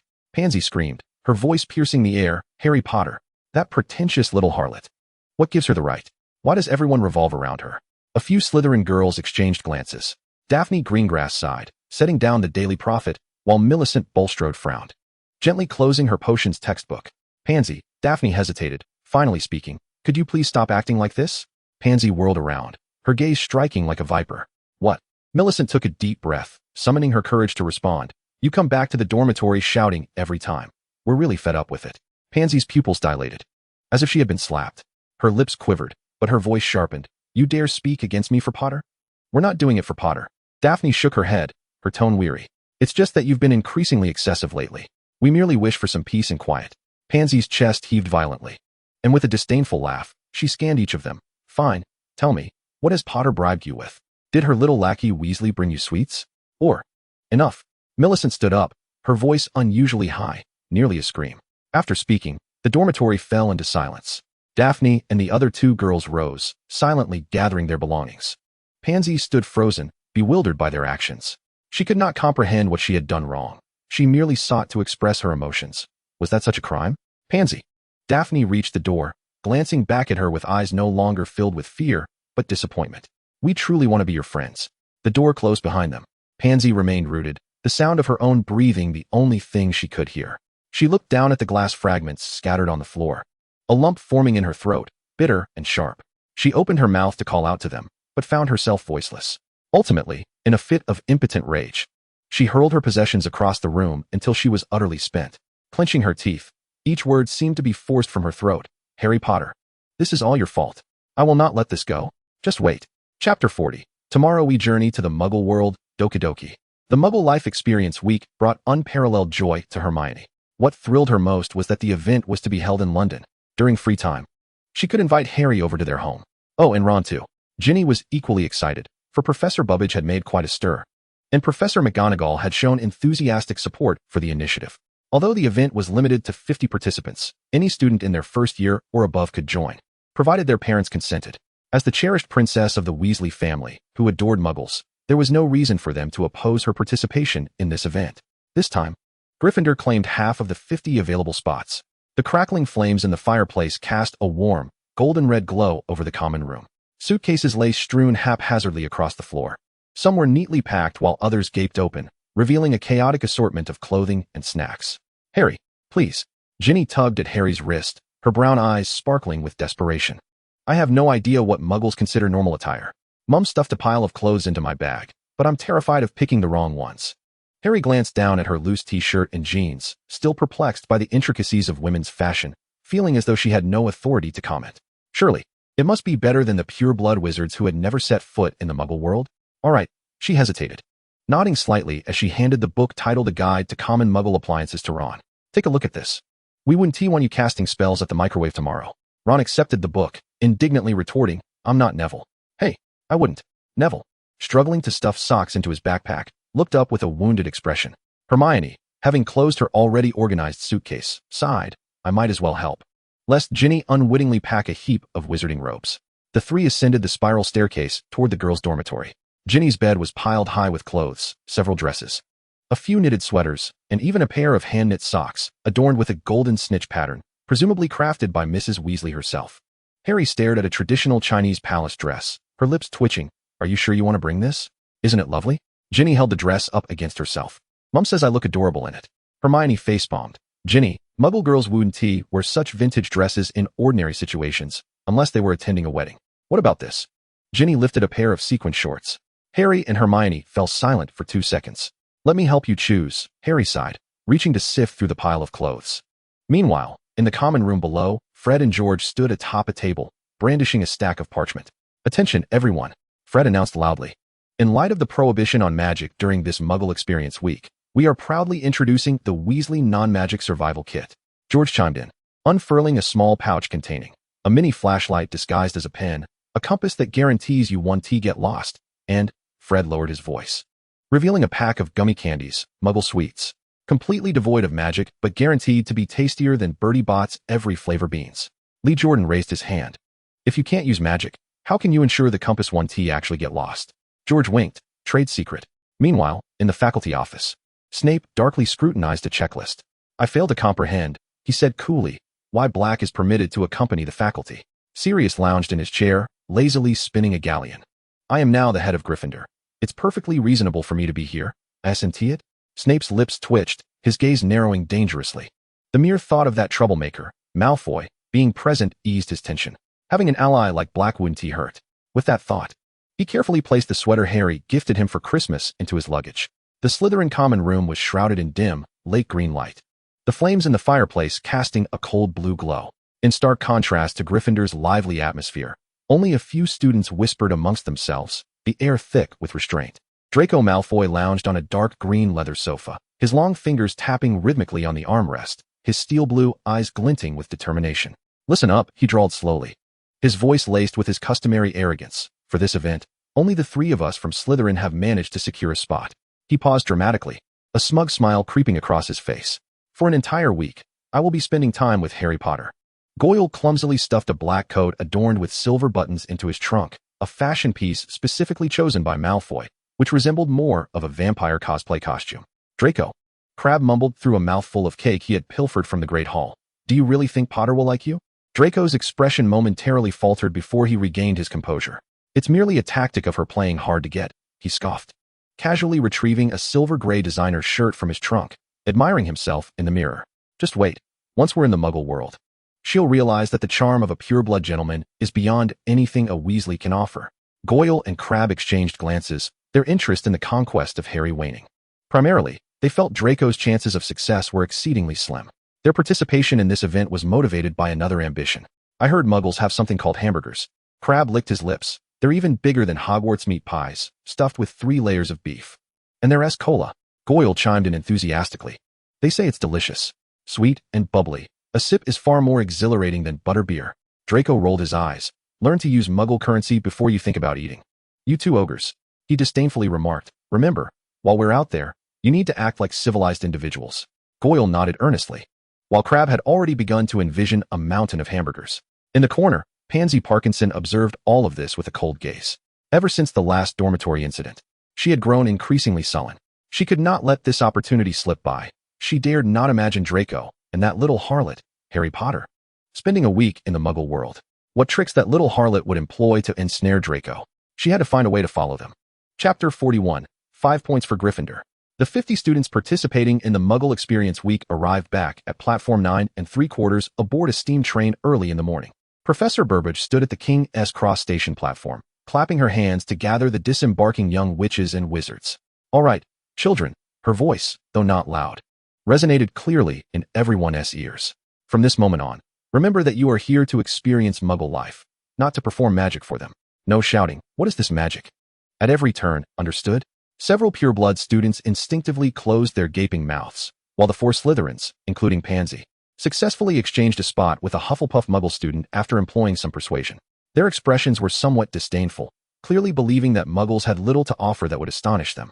If there are any disputes among you, Professor Burbage continued in a tone as calm as if discussing how to slice a mandrake. Please resolve them the Muggle way, using your fists, not wands. Ron muttered under his breath. Malfoy might end up getting quite a beating. George chimed in. Unless he calls for his godfather to help him. Fred nodded sagely. That would indeed be quite fatal. Professor Burbage ignored the Weasley twins' whispers, beginning to distribute subway cards and cash. This is your funding for today, she instructed as she handed them out. Keep it safe, don't lose it. And beware of theft. Muggle thieves don't use the summoning charm. Harry took the subway card, deftly slipping it into her pocket. Though the minuscule size of her current trousers rendered it a tight fit, barely accommodating half of the card. Hermione meticulously divided her cash into several portions, stowing them in various places as a precautionary measure. When Draco received the subway card, he furrowed his brow, flipping it over and over. How does this thing work? You just swipe it to enter the station? A Muggle's key? Harry couldn't help but roll her eyes. Yes, Malfoy. Muggles commute every day using their door keys. Draco, oblivious to the sarcasm, nodded thoughtfully. Quite advanced, isn't it? They've managed to invent a universal key in bulk. Harry, too exasperated to engage further, remained silent. Professor Burbage clapped her hands. All right, since everyone understands, let us proceed. Draco strode confidently to Harry's side, flashing a self-assured smile under her wary gaze. Professor Burbage instructed me to follow you. Harry replied. She certainly didn't phrase it that way. Draco shrugged. Close enough. Harry took a deep breath. Suppressing the urge to punch him, even though Professor Bubbage had just stated it was permissible. However, just as Draco was about to follow closely behind Harry with a sense of triumph, a pale, slender hand landed on his shoulder. Draco froze and slowly turned his head. Snape regarded him with an impassive expression, his black eyes as fathomless as the abyss. Mr. Malfoy, his voice was deep and measured, reminiscent of a pronouncement before a judgment.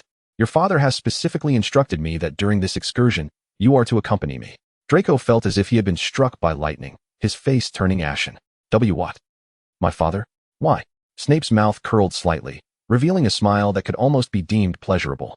Perhaps, he said languidly, it is because he does not wish to see you engage in any unwise actions. A flurry of possibilities flashed through Draco's mind. Had he secretly written to his mother complaining about his father's previous mockery? Was his father truly that petty? He opened his mouth to protest, but Snape had already turned away. Keep up, Malfoy, he said without looking back. Unless you wish for me to write to your father regarding your conduct today. Draco, in despair, cast a glance at Harry, who was struggling to stifle a laugh, her shoulders quaking slightly. Ron, who had just been gossiping about him with the twins, wore a sympathetic expression, his tone dripping with feigned compassion. Don't be upset, Malfoy. At least you have, Professor Snape's affection? Draco. He had no desire for Snape's affection. Draco Malfoy, once a proud prince of Slytherin, now trailed behind Snape like a drenched little weasel, his head drooping. He watched Harry Potter, surrounded by Gryffindors like a star among fans, with Ron showing her a map, Hermione explaining Muggle history, and Ginny even affectionately linking her arm with hers.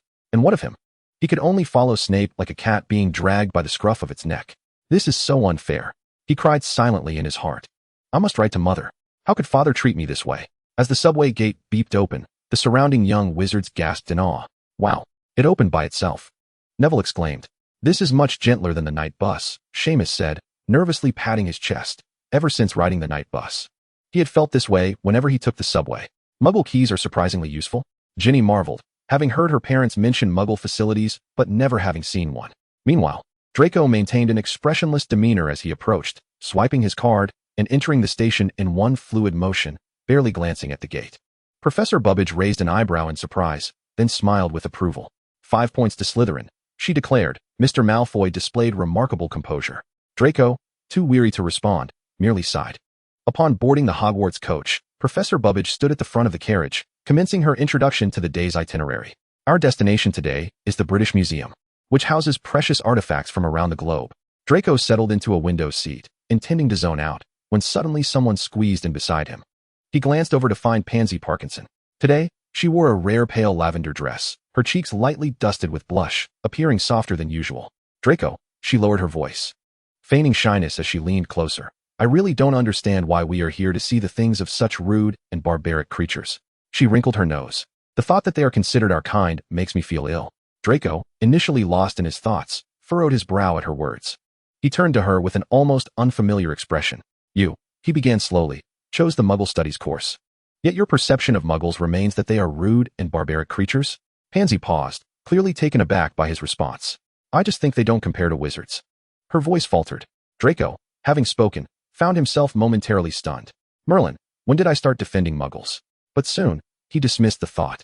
The Malfoy family may discriminate against Muggles, yet they do not deliberately tarnish their image during their children's education. Most of the time, they present facts, allowing the children to form their own judgments. Snape, seated in the front row of the bus, caught a glimpse of Draco and Pansy's interaction, emitting a barely audible huff through his nose. How rare it is that the esteemed scion of the Malfoy family is beginning to understand Muggles. 5 points to Gryffindor. Chapter 42, The Eastern Sorcerer Eating Magical Drugs, is terrifying. Upon exiting the grand columns of the British Museum, Harry was still savoring the ancient Egyptian pharaohs' masks. She was unsure if Harry had ever visited the British Museum with the Dursleys, but as for Harry, she had never been here even once. Harry, look. Hermione tugged at her sleeve, lowering her voice. Following Hermione's gaze, Harry spotted a little girl, around 5 or 6 years old, sitting on the stone steps in front of the museum. Her raven hair was styled into 2 small buns, and her eyes, akin to obsidian, sparkled with life. Her skin as white as fine porcelain. She wore a plain white long shirt, embroidered with light blue cloud patterns, and carried a delicate little wooden sword on her back. There was not a single adult in sight. How could an adult leave such a small child in a place like this? Hermione frowned and hurried over, with Harry closely following. Little one, where are your parents? Hermione squatted down, her tone gentle. The little girl placed a finger against her lips, signaling for silence. then looked around mysteriously before whispering, "I snuck out." Harry and Hermione exchanged glances. "Then what are you doing here alone?" Harry asked. The little girl drew out the wooden sword from her back, elegantly slicing the air as she declared with righteous fervor, "Of course. I'm here to catch all the thieves." "Hermione, what thieves?" The little girl, "The bad guys who stole things from our country." Harry, "Bad guys?" The little girl, "Yes. They hide these things here." She pointed emphatically at the British Museum behind her, asserting confidently, "Master said these are cultural relics, but many of them belong to us." The young girl's fervor was palpable. Little one," Hermione said, striving to maintain her patience, "what is your name? Let us take you to the police so they can help you reach your parents, shall we?" Upon hearing this, the little girl shook her head vigorously.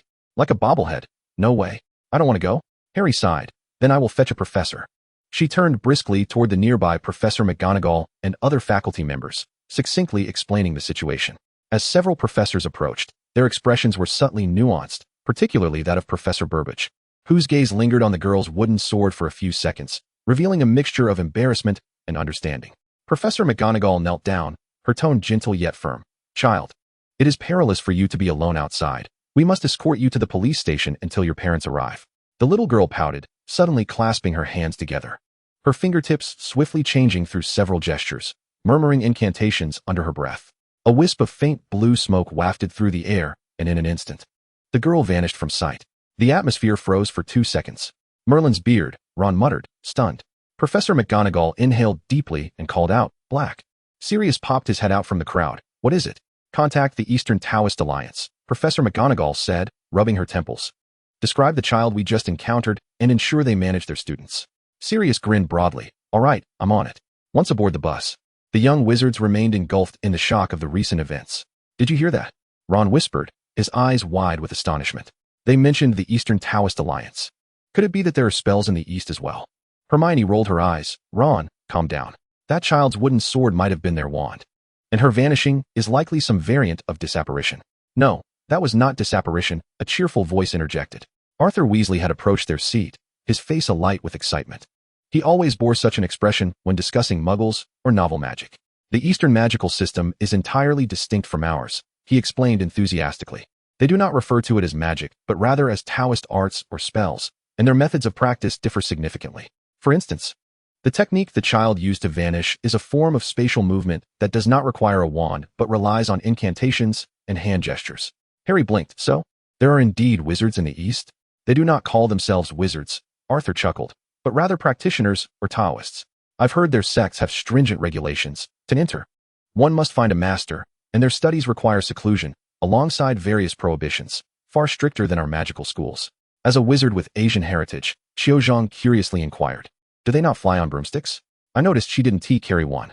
Arthur laughed heartily. "Their flying apparatus is not a broomstick, but a true sword, much like the one that child bore." Hermione pondered. "So, some of the artifacts in the British Museum might indeed be their magical treasures?" Arthur shrugged. "Who knows?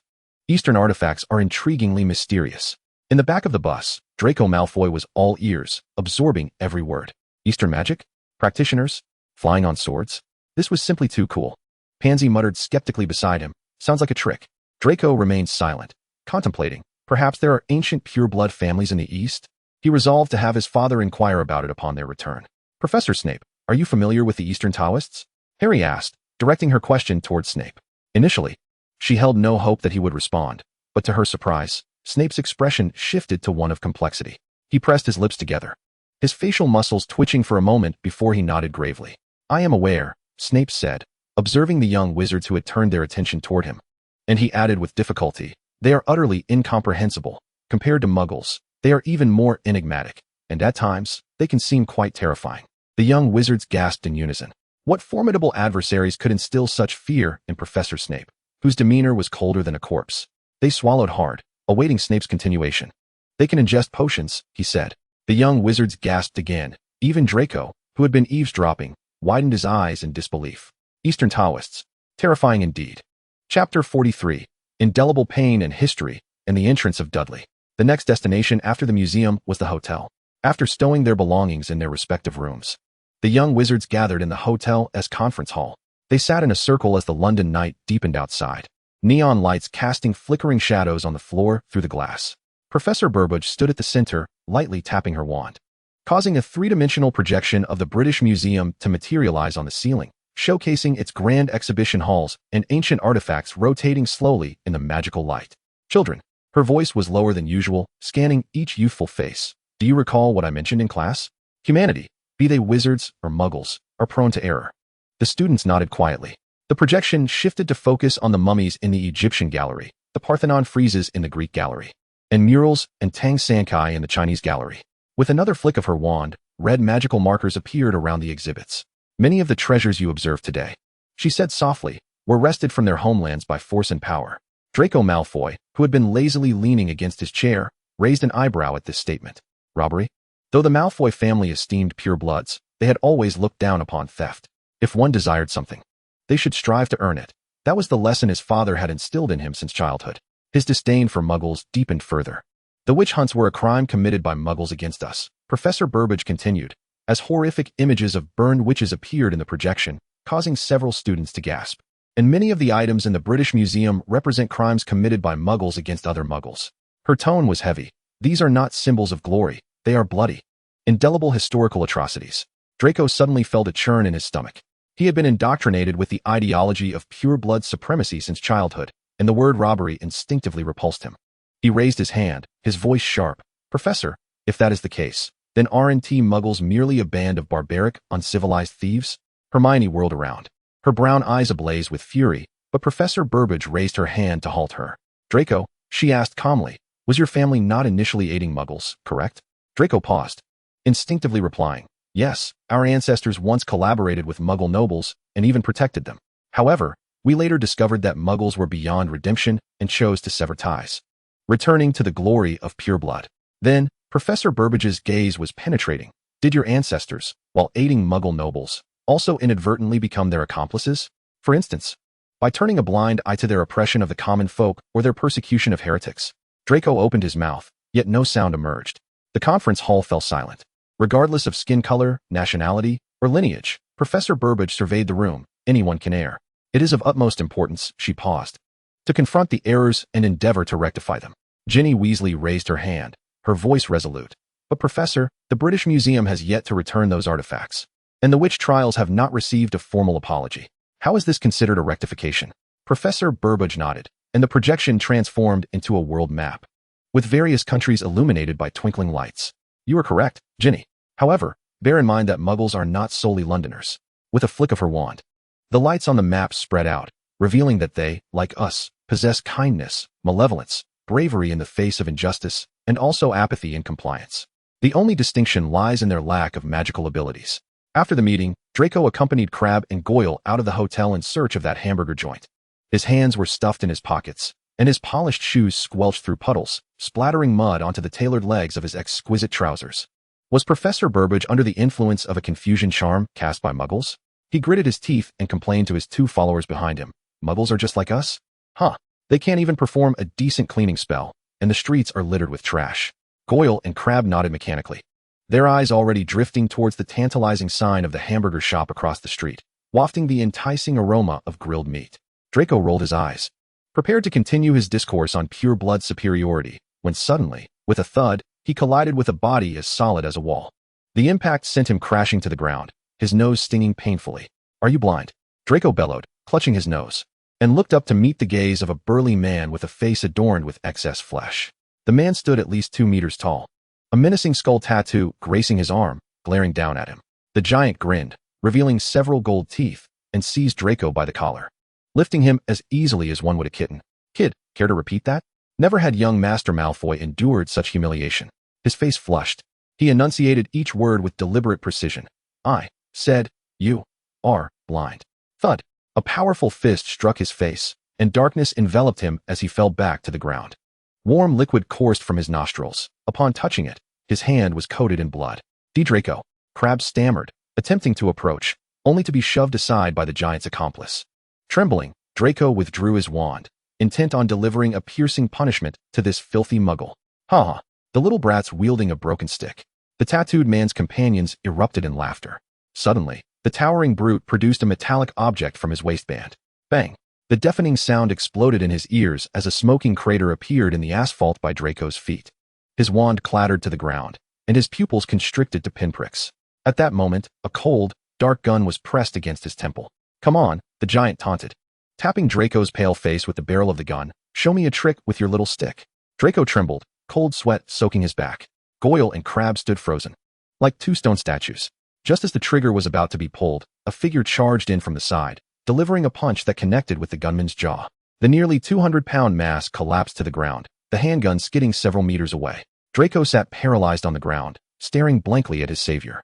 It was a tall young man clad in a snug t-shirt, muscles straining against the fabric. "Are you all right?" he asked, frowning. "Why, yeah, I'm fine," Draco replied mechanically, suddenly invigorated. "I'm Draco Malfoy. I will repay you. What is your name?" The young man bent down to retrieve the fallen wand and handed it to him, shaking his head. "Dudley Dursley. No need for repayment. Just be careful next time." He glanced at the wand and lowered his voice. "And don't whip this thing out casually. You're not my sister's classmate, are you? My sister wouldn't have such foolish classmates wandering about at night." Chapter 44, The Growth of Malfoy. 15 minutes later, Dudley and Draco found themselves seated in a nearby fast food establishment. Draco Malfoy was using a napkin to staunch the bleeding from his nose. A smile adorned with the Malfoy family's signature elegance and politeness gracing his face as he extended his hand towards the burly young man across from him. Since he was Harry's cousin, Dudley would henceforth be his brother-in-law. As this thought crossed his mind, still ensnared in the lingering echoes of fear, Draco spoke aloud. "Thank you very much for saving me, brother." Dudley Dursley stared at the outstretched hand, his eyebrows nearly reaching his hairline. He did not reciprocate the gesture, merely lifting his soda to his lips for a loud slurp, the ice clinking noisily. "Who is your brother?" The atmosphere froze momentarily. Draco's smile faltered, his hand suspended in midair, unsure whether to withdraw or remain. Although a muggle, Dudley's physique was rather intimidating.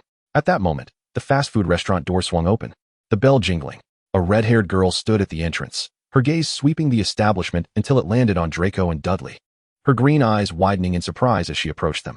Behind her, Goyle huffed and puffed, wiping sweat from his brow, evidently having run to find them. Dudley immediately raised his hands, exclaiming, "I swear I wasn't hanging out with any hoodlums." He pointed at Draco. "I just came from boxing class and happened to see a gun aimed at this kid's temple." Harry's brow furrowed even deeper. In the years since her rebirth, Aunt Petunia's family had treated her fairly well. Although she could never truly connect with them, she had done her best to repay their kindness, such as preventing Dudley from reverting to his old ways of bullying. She never expected Dudley to actually heed her advice, even developing a habit of reporting his whereabouts. "What happened to Malfoy?" she asked Dudley, completely disregarding Draco's suddenly brightened expression upon seeing her. "A thug with a gun," Dudley gestured, mimicking a shooting motion. The trigger was almost pulled. This kid even pulled out a stick, nearly getting himself killed. Harry turned to Draco, her tone akin to lecturing a misbehaving cat. "Be careful when you go out. The Muggle world is no match for the Wizarding world. They're weapons. If I had a wand, it would be different." Draco interjected, defiantly puffing out his chest. "Sure." Harry crossed her arms. "First, you need permission to use a wand off school grounds. Secondly, you have to be faster than a bullet." Draco's face turned from white to red to green, resembling a peacock with its neck gripped. Suddenly, Dudley stood up and enveloped Harry in a solid bear hug. Harry stiffened, goosebumps crawling from the nape of her neck to her toes, yet she maintained her composure. "I'll head back now." Dudley released her, grabbing his gym bag. "Mom should come to see you tomorrow." "All right," Harry replied, tossing the wand back to Draco. She glanced at him, her tone softening. "Shall we head back?" Draco nodded. The London night enveloped the streets, and Draco followed Harry in silence. The bruise on his nose glimmered a purplish red beneath the streetlights, and the collar of his expensive shirt was still stained with dried blood. Hermione Granger was standing at the hotel entrance, awaiting Harry's return, perusing a hefty book, the warm yellow light casting a golden hue around her. When Draco lifted his gaze to see her, he abruptly halted. In that moment, Hermione appeared to him as an embodiment of strength. Despite her outwardly harmless appearance, she conjured images of the palm-sized goddess and a gun. "Good evening, Granger," Draco stuttered, initiating a greeting with Hermione. Hermione looked up in surprise. Before she could respond, Draco swiftly pulled Goyle and Crabbe to the side, as if he had seen a ghost. Had he lost his mind? Hermione cast a puzzled glance at Harry. Harry shrugged. Who knows? Maybe he got his brain scrambled by muggles. Hermione couldn't comprehend the situation, so she shrugged and returned to their room with Harry. Time was slipping away. If they didn't sleep soon, they would struggle to rise the next morning. In the hotel lobby the following morning, sunlight streamed through the floor-to-ceiling windows, casting a warm glow on the marble floor. Harry was introducing his friends to Aunt Petunia and Uncle Vernon, who had arrived bright and early. "This is Neville, an expert in herbology." "Oh, The boy who sends you those peculiar plants? Aunt Petunia scrutinized Neville, whose ears turned a deep shade of crimson from nerves. Just then, a deliberately subdued sound of footsteps approached. Draco Malfoy had seemingly appeared behind them. He straightened his collar, took a deep breath, and stepped forward. "Good morning, Mrs. Dursley, Mr. Dursley." He bowed politely. Aunt Petunia squinted her eyes and whispered to Uncle Vernon, "Is this the little pest Snape mentioned, the one pursuing Harry?"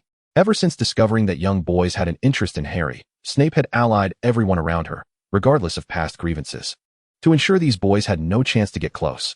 Uncle Vernon appraised Draco, from his polished shoes to the taut collar of his shirt, and scoffed softly to Aunt Petunia. Just like James, clearly not a good sort. Unbeknownst to them, Draco did not hear their whispered discussion. Instead, he smiled and addressed them. "You must be Harry's aunt and uncle. I am Draco Malfoy. A pleasure to meet you." "Oh, it's you." Aunt Petunia suddenly forced a saccharine smile, her voice dripping with insincerity. "I've heard you are quite concerned about our Harry." A chill ran down Draco's spine, but he nodded nonetheless. "Yes, ma'am." Uncle Vernon stepped forward, puffing out his beer belly. "Indeed, very concerned. You're the one who let the entire school know Harry's on her period, right?" The air turned thick with tension. Draco's face paled instantly. In his youthful ignorance, he had quarreled with Gryffindors over something as trivial as a cup of ginger tea, making it public knowledge. In retrospect, he wished he could cast a forgetting spell on himself. "I was young and foolish," he stammered awkwardly. "Indeed, foolish," Aunt Petunia sneered. "I hear that if it weren't for our precious dada, you might have lost your life yesterday." Draco lowered his head in shame. He had spent the night replaying the icy sensation of a gun barrel pressed to his temple. Those foolish muggles he had ridiculed possessed weapons far more terrifying than the killing curse. I admit my previous views on muggles were too narrow-minded," he spoke, his voice trembling yet resolute. "Professor Burbage was right.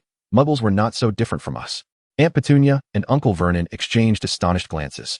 Meanwhile, in the corridor on the second floor of the hotel, Snape, with a darkened expression, witnessed the entire exchange. The coffee cup in his hand cracked ominously. Chapter 45. Are you suggesting we are to dine on a potion feast? Draco's utterance of such words was not solely to curry favor with Harry's family, or rather, in line with Draco's pride, he would not allow himself to grovel beyond a certain point for the sake of a girl. However, the brief experience of Muggle life had undeniably shifted his perceptions. After bidding farewell to the Dursleys, he turned to leave, intending to return to his room and write a letter to his father, conveying his newfound insights on Muggles. As he passed Hermione, he hesitated, struggling momentarily before speaking. "Granger." His voice was low. "I apologize for previously referring to you as a mudblood." Hermione's head snapped up. She stared at Draco in disbelief, as if verifying whether this was some cruel joke. Yet, the awkwardness on his face, marred by a sincere, albeit uncomfortable, expression in his gray-blue eyes, spoke volumes. "I accept your apology," she finally replied. Draco hurriedly retreated towards the staircase. Hermione watched his retreating figure, then glanced at Harry, who was surrounded by a crowd, thoughtfully stroking her chin before nodding affirmatively and silently giving Harry a thumbs up. Truly, she was a remarkable woman. Even Malfoy could change. In the shadowed corridor above, Pansy Parkinson gripped the curtains tightly, her nails nearly piercing the fabric. Upon witnessing Draco ascend the stairs, she immediately turned and dashed back to her room. Leaning against the door, Pansy gasped for breath. This was impossible. Draco had actually apologized to that mudblood? How could he have changed so drastically? Her chest heaved violently. It was all Harry Potter's fault. Pansy's nails dug into her palm, the pain unable to restrain the surging hatred within her. If only Harry would disappear, Draco would surely revert to the proud, pureblood heir he once was. The temperature in the room plummeted suddenly. A wisp of black mist seeped from the corner of the wall, slithering like a living creature, gradually coalescing into a vague humanoid shape. Within the mist, a pair of golden eyes slowly opened. "Let me see." The voice of the black mist resonated with eerie delight. "Ah, the charming pureblood little witch is in distress." Pansy froze, her pupils constricting. She should flee, should scream, but her throat felt as if gripped by an invisible hand, rendering her voiceless. The black mist swirled around her, akin to a serpent poised to strike. "Dear little witch, what troubles you? What is it that you desire?" Pansy's lips parted against her will. "I want Harry Potter to die." The black mist erupted into a cackling laugh, its voice echoing in and out. "Is that truly all? Think carefully about what you truly desire." Pansy's gaze grew distant, images dancing before her eyes. Draco, clad in an opulent gown, extended his hand toward her. While pure-blooded guests raised their glasses in celebration, no mudbloods, no half-breeds, only noble wizards. The entire world belonged to their pure bloodline. Her expression shifted from struggle to tranquility. ultimately curling into a hollow smile. I wish for. Her voice was barely a whisper, a world devoid of muggles. The black mist shrank in satisfaction, transforming into a pitch-black ring that landed in her palm. As you wish, my dear little witch. Meanwhile, in the hotel lobby, Harry suddenly shivered, abruptly lifting her gaze towards the staircase. What's wrong? Ginny inquired. Nothing. Harry rubbed her forehead, though her eyes remained fixated on the empty staircase. It was peculiar, as if something ominous were about to unfold. A sharp pain pierced her wrist, and she looked down to find the serpentine bracelet constricting tightly, leaving a red mark on her skin. Tom Riddle, what madness is this? She questioned inwardly. Do not speak that name. The bracelet retorted in a frantic tone, pausing momentarily before adding with hesitation. I sense a familiar presence. Is it Voldemort from this world? Or one of his Death Eaters? Neither. Voldemort's voice seemed uncertain. It is something more ancient, yet I cannot recall. No matter how much Harry pressed, Voldemort resolutely fell silent, unwilling to provide further answers. She discreetly rolled her eyes, yet could not suppress her curiosity about the enigmatic presence that seemed crucial, yet eluded Voldemort's memory. Meanwhile, within the confines of Hogwarts' headmaster's office, Professor McGonagall had accompanied a group to London, leaving the office seemingly vacant. However, two figures were distinctly seated within. Gellert Grindelwald appeared to sense something, narrowing his eyes as a trace of delight flickered across his youthful, handsome visage. Beside him, indulging in desserts, Dumbledore keenly perceived. Is it the elusive prize we have awaited? Indeed. Grindelwald caressed the elder wand, for it was that very prize. How splendid. Dumbledore chuckled. I had believed it would not manifest until after Voldemort's demise. It seems I was overly hasty. No wonder it had once, he mused. On the London side, having surpassed breakfast time, several professors, accompanied by the adult members of their group, urged the young wizards to assemble. They were to visit 2 locations that day, and if they did not hasten, they might be late. Aunt Petunia, with reluctance, clutched at Harry, secretly slipping a voucher into her hand. Take your friends along. Remember to order the Inyong pot. And whatever you do, do not heed the staff's recommendations for the red pot. Once Aunt Petunia departed, the trio huddled together to examine the voucher. Shuxianggu Hot Pot Restaurant. What is this? Ron exclaimed, his eyes widening. Hermione furrowed her brow, hesitantly gazing at the image on the voucher, explaining. I've heard that hot pot is a traditional dish among the Chinese, where ingredients are immersed in a bubbling broth. But this seems familiar somehow. She was not alone in her sentiment. Harry stared at the vibrant chili depicted on the voucher. For reasons unknown, the image conjured thoughts of potions, a more ominous premonition stirring within her. Could this be the fabled potion hot pot? Chapter 46. Let us enjoy hot pot. That evening, ominous signs culminated as Harry sat in the hot pot restaurant, her gaze fixed upon the large pot brought forth by the staff. Yet, it wasn't entirely dire. Although Aunt Petunia's voucher could not accommodate everyone, at least she could invite 3 additional guests beyond Ron and Hermione. Resolutely, Harry opted to invite Professor Snape and the Weasley parents. She had initially considered inviting the twins, but they already had plans for the evening, much to her dismay. Inside the restaurant, Ron stared at the bubbling, crimson oil before him. The surface was thick with an abundance of chili and Sichuan peppercorns, the fiery aroma assaulting his nostrils, prompting him to swallow hard. Merlin, he murmured, can we actually eat this? Hermione hesitated as well, picking up her chopsticks to gently prod a red date bobbing in the spicy broth. My parents took me for Chinese food once, and the waiter said we should drink the soup first. I remember them saying something about the soup being exquisite. Ron, she inquired, her mouth twitching as she gestured towards the glaringly red broth. Are you suggesting we drink this? Hermione did not nod. She too was uncertain. Perhaps. Not this soup. Just then, a staff member arrived, carrying a tray laden with an array of ingredients for dipping. Bright red slices of beef, pristine white fish fillets, lush green vegetables, and platters of ingredients they had never encountered before. When they had ordered, they had relied on the staff for recommendations, not paying much attention at the time, but now, as the staff set down the plates, a sense of unease began to settle in. What is that? A peeled giant frog? And this? Chicken feet? What in the world is this black, spiky fabric? Are these things actually edible? In the midst of their stunned silence, Snape closed his eyes, unwilling to witness any further. After several twitches of his mouth, Harry managed to muster a smile. Taking a deep breath to ask the staff, how do we eat this hot pot? The staff member replied cheerfully, just put the ingredients in, let them cook, and then you can eat. Ron could not contain himself. Do we need to drink the soup? Hey, this lad has never had hot pot. The staff member's smile widened. Yet for some inexplicable reason, Harry sensed a glint of schadenfreude in his expression. Despite this, the staff maintained a professional demeanor. If you wish to drink soup, that's fine.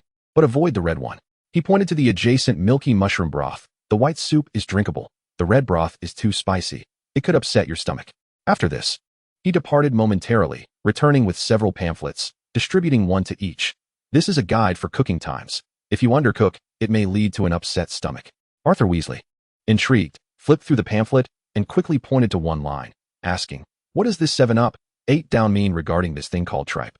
The staff member demonstrated with a chopsticks gesture, illustrating the up and down motion. Like this, dip the tripe in, hold it for a moment, then lift it out. Repeat 8 times, and it will be cooked. Arthur's eyes lit up. Wow, thank you. Once the staff member wandered away, Ron stared at the oil dip and sesame paste before him, suddenly realizing, so, according to him, we dip it, then put it in here for a sauce. Is this not just a hot salad? An eavesdropping staff member nearby pinched his thigh to suppress laughter. He had undergone professional training and was generally not permitted to laugh unless absolutely necessary. The group, inexperienced with chopsticks, was provided with forks for convenience. Harry's expression was grave, as though facing an examination. Her chopsticks hovered between the red broth and the clear broth for several seconds before she cautiously placed the meat roll she had managed to grasp into the milky mushroom pot. The boiling clear broth enveloped the tender meat slice, transforming it into an enticing light brown hue within mere seconds. Meanwhile, Arthur Weasley, fully immersed in the ritual of 7 up, 8 down, found the chopsticks too cumbersome and simply nudged a piece of tripe closer to himself. He attempted to pierce it with a fork, but it resisted.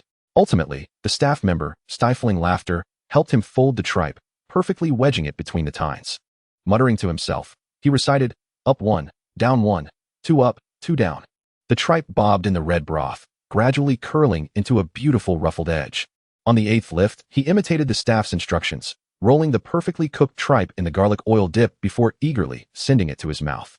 Crunch. A startling crispness erupted between his teeth, the oil cooling the tripe's surface while locking in its flavor. With a single bite, the garlicky, spicy explosion of juices burst forth in his mouth. Arthur's eyes widened. How could this blackened fabric be so delicious? This was a sensation he had never experienced before. As the heat gradually made itself known, he gulped down a mouthful of chilled pumpkin juice, only to find himself reaching for a second piece. Meanwhile, Harry was dipping the cooked meat roll into a rich sesame sauce. The moment the sauce-coated lamb touched her tongue, the robust sesame aroma fused with the meat juices, the delectable flavor causing her eyes to involuntarily narrow with delight. The delicate texture of the sesame sauce resembled cream enchanted by a softening charm, perfectly counterbalancing the fibrousness of the meat slices. This was far more stunning than the roast beef of Hogwarts. Remarkably, there was not a hint of an off-putting flavor. How is it? Hermione inquired eagerly. With her mouth stuffed, Harry could only nod vigorously, clumsily giving Hermione a thumbs up to express her approval of the hot pot. Her red hair bobbed with her movements, always at risk of slipping into the dish. Hermione stood up, using her spare hair tie to secure Harry's long locks. The most shocking sight came from Snape. When the whole bullfrog was pierced by a silver fork and plunged into the crimson broth, admiration gleamed in Ron's eyes, who had always clashed with Snape. Professor Snape, a true man. Even Harry regarded him with newfound respect. Potter, Snape turned, addressing Harry, who was staring at him. Do you have a question? And no, Harry quickly replied. Snape huffed and turned back, eyeing the floating bullfrog in the pot with silent vigilance. This creature, so evidently suited for the potion storage cabinet, was bizarrely considered a staple by the Easterners. Unobtrusively, he shifted his chair further away from Harry, resolutely determined to keep any suspicious frog meat at bay. As he gazed intently at the bullfrog rolling in the red broth, his focus surpassed even that of brewing wolfsbane potion. The frog, boiled to a vibrant orange red, its limbs slightly curled, seemed to silently lament its fate within the fiery red oil. He deftly speared a frog leg with his fork, lifting it from the bubbling broth. The bullfrog's surface was coated in a glistening layer of red oil, droplets splashing into the bowl like tiny oil droplets. Snape's brow furrowed slightly, as if scrutinizing an unknown potion ingredient. After a moment's hesitation, he finally dipped the bullfrog into his specially concocted sauce, a bowl of dark liquid adorned with chopped cilantro and minced garlic. Then, he slowly took a bite. The texture was astonishingly beyond his expectations. The flesh of the bullfrog was exceptionally tender, disintegrating almost the moment it met his teeth, yet possessing a subtle elasticity, reminiscent of eel treated with a softening charm. The spiciness of the red broth instantly invaded his palate, yet it was soon followed by the inherent sweetness of the frog meat, mingled with the freshness of garlic and cilantro, creating an uncanny balance. Snape's eyebrows arched slightly, his tongue began to tingle, and his throat felt as if it were being gently roasted, but oddly enough, he did not detest this sensation. Not bad, he mused, 5 points to Gryffindor. Chapter 47. Return to Hogwarts. The delectable experience of the hot pot exceeded everyone's expectations. When they emerged from the restaurant, apart from Snape, only Mrs. Molly Weasley appeared to be in the best shape. Snape strode out of the establishment with his usual composure, his black robe billowing, as though the earlier pot of red broth had left him unaffected. Were it not for the unnatural redness still lingering in his ears, one might think he had never partaken in such a lavish feast. Molly Weasley followed closely behind, her apron still pristine, though her hair was slightly more disheveled than usual, and a satisfied blush adorned her cheeks. In stark contrast were Ron, who leaned against the wall, his form hunched like a ripe shrimp, a slight bulge visible beneath his round-necked t-shirt. "I think I've consumed an entire turkey, or perhaps 20 drumsticks," he lamented. Arthur was not faring much better. Struggling to walk, he squatted by the roadside, attempting to alleviate his discomfort, unable to contain herself at the sight of her son and husband in such a state. Molly rolled her eyes and directly linked arms with Harry. "Forget them, let us go." Harry glanced back at the pitiful Weasley duo, reasonably suspecting that if it weren't for the potential for violence to induce vomiting, Mrs. Weasley might have slapped each of them on the back. Hermione, ever considerate, discreetly handed each of them a vial of digestive potion, of course, borrowed openly from Professor Snape. Meanwhile, in the depths of Malfoy Manor, Lucius Malfoy's furious roar shattered the crystal chandelier in his study upon receiving a letter from Draco. How dare he write that muggles have redeeming qualities? His pale fingers gripped Draco's letter, veins bulging. "I must go to London. Now. Immediately." As he prepared to leave, Narcissa's voice fell like ice water. "Lucius, where do you think you're going?" "Draco has been led astray by those filthy muggles." Lucius brandished his serpent-headed wand. "I must bring him to his senses. Our son," Narcissa enunciated slowly, "has the right to form his own judgments." Lucius opened his mouth, but under his wife's calm gaze, he ultimately succumbed in this silent standoff. Reluctantly, he set down his wand. "I will defer to you." Far away in a London shopping mall, Draco suddenly sneezed, unaware that he had just narrowly escaped a calamity. A week later, on the train to Hogwarts, pureblood wizards had, to varying degrees, purchased gifts for their friends and family. Even Draco splurged on a pricey contraption called a computer for his parents. He even bought a car at a high price, arranging for it to be delivered to a designated location. "Father will surely love the gift I've chosen for him," Draco confidently thought to himself, amidst the cheerful atmosphere. The only outlier was Pansy Parkinson. She sat alone in a corner, her fingers unconsciously stroking a black ring. When someone inquired if she had bought gifts for her friends, she merely scoffed, "I would never bring back filthy muggle trash." Those who asked such questions often found themselves dismissed and left in confusion, wondering why someone so disdainful of muggles would venture into the muggle world at all. The exhaustion of the week peaked as her head hit the pillow. The Muggle Experience Week had officially come to an end upon their return to Hogwarts. While still outside, she and T felt it. But as soon as she returned to the dormitory and her head touched the pillow, weariness surged over her like a tidal wave. Harry had barely closed her eyes for a few minutes when a bone-chilling, icy presence coiled around her limbs like a serpent, rendering her immobile. She opened her eyes, desperately trying to scream, only to find her lips sealed as if stitched shut. "Hermione," she shouted in her mind, clearly hearing her roommates even breathing, yet unable to raise a single finger.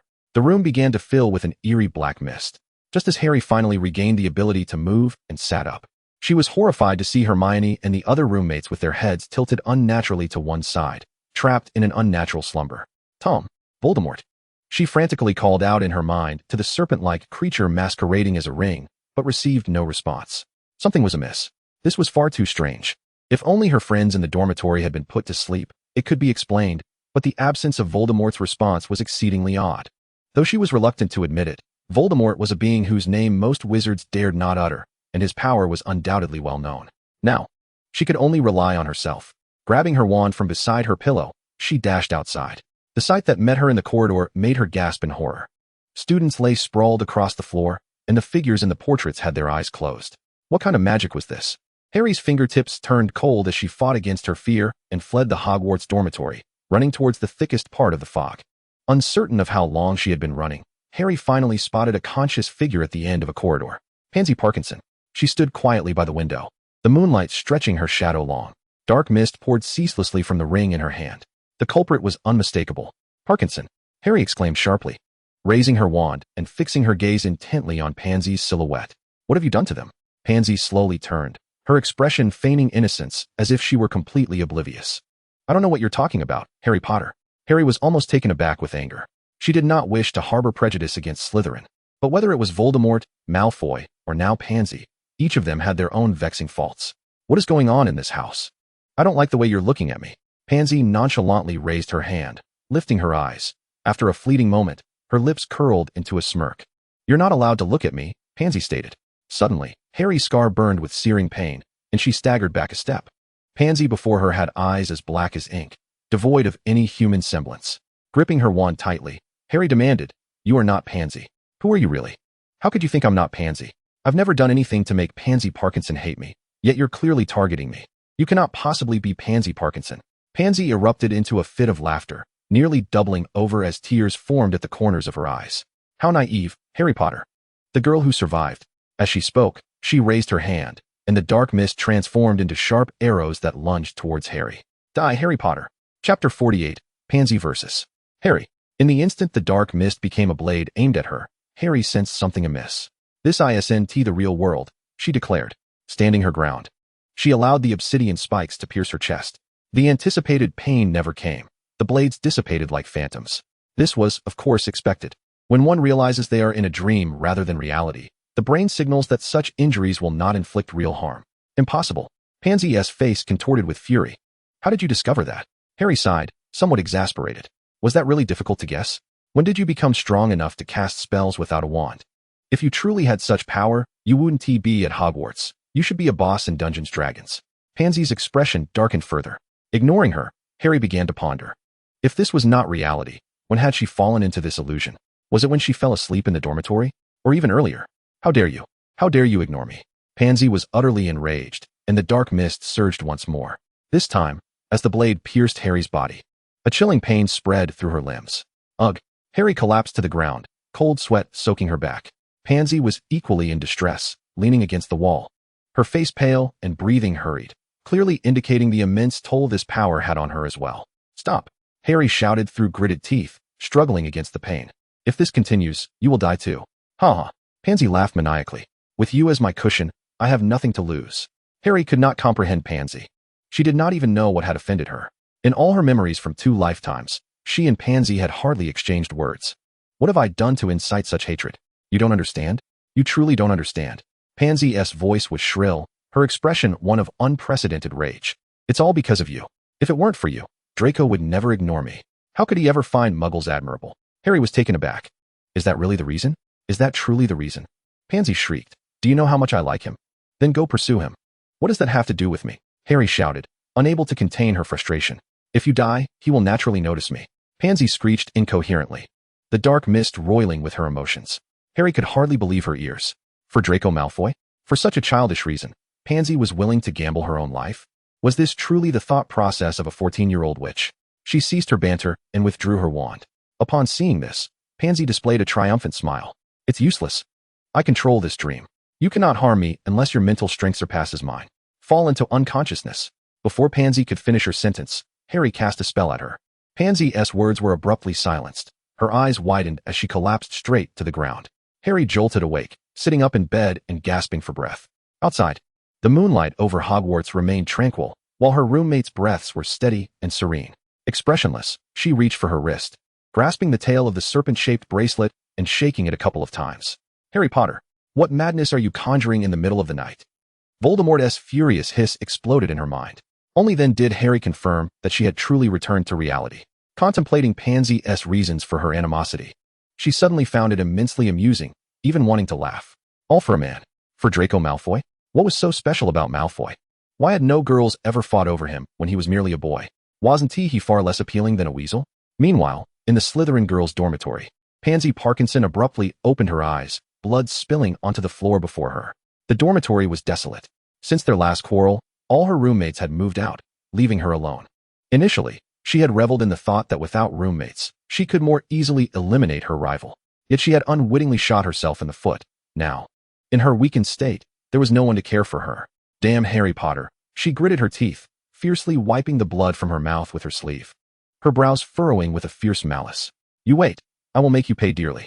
She braced herself against the chair to stand, but her legs suddenly buckled, and she fell to the ground with a thud.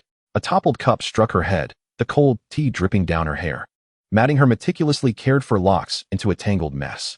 Ironically, she had fallen precisely where she had spilled her blood. Shame washed over her in waves. Naturally, Pansy did not blame herself. She redirected her hatred towards another. Harry Potter. She pounded the floor in a frenzy, her nails scraping against the surface with a piercing sound. It's all your fault. It's all your fault. Yes, it's all Potter's fault. If it weren't for Potter, how could Malfoy possibly ignore her? If it weren't for Potter, how could her roommates have quarreled and moved out? If it weren't for Potter, how could she be in such a wretched state? Like a drowned dog? A dense black mist slowly coalesced behind her, gradually taking on the vague form of a shadowy figure. It was truly disheartening. The voice of the shadow dripped with a piercing sarcasm. I have never encountered someone so utterly inept and worthless as you. To be frank, I once assisted 2 individuals. But they pale in comparison to your incompetence.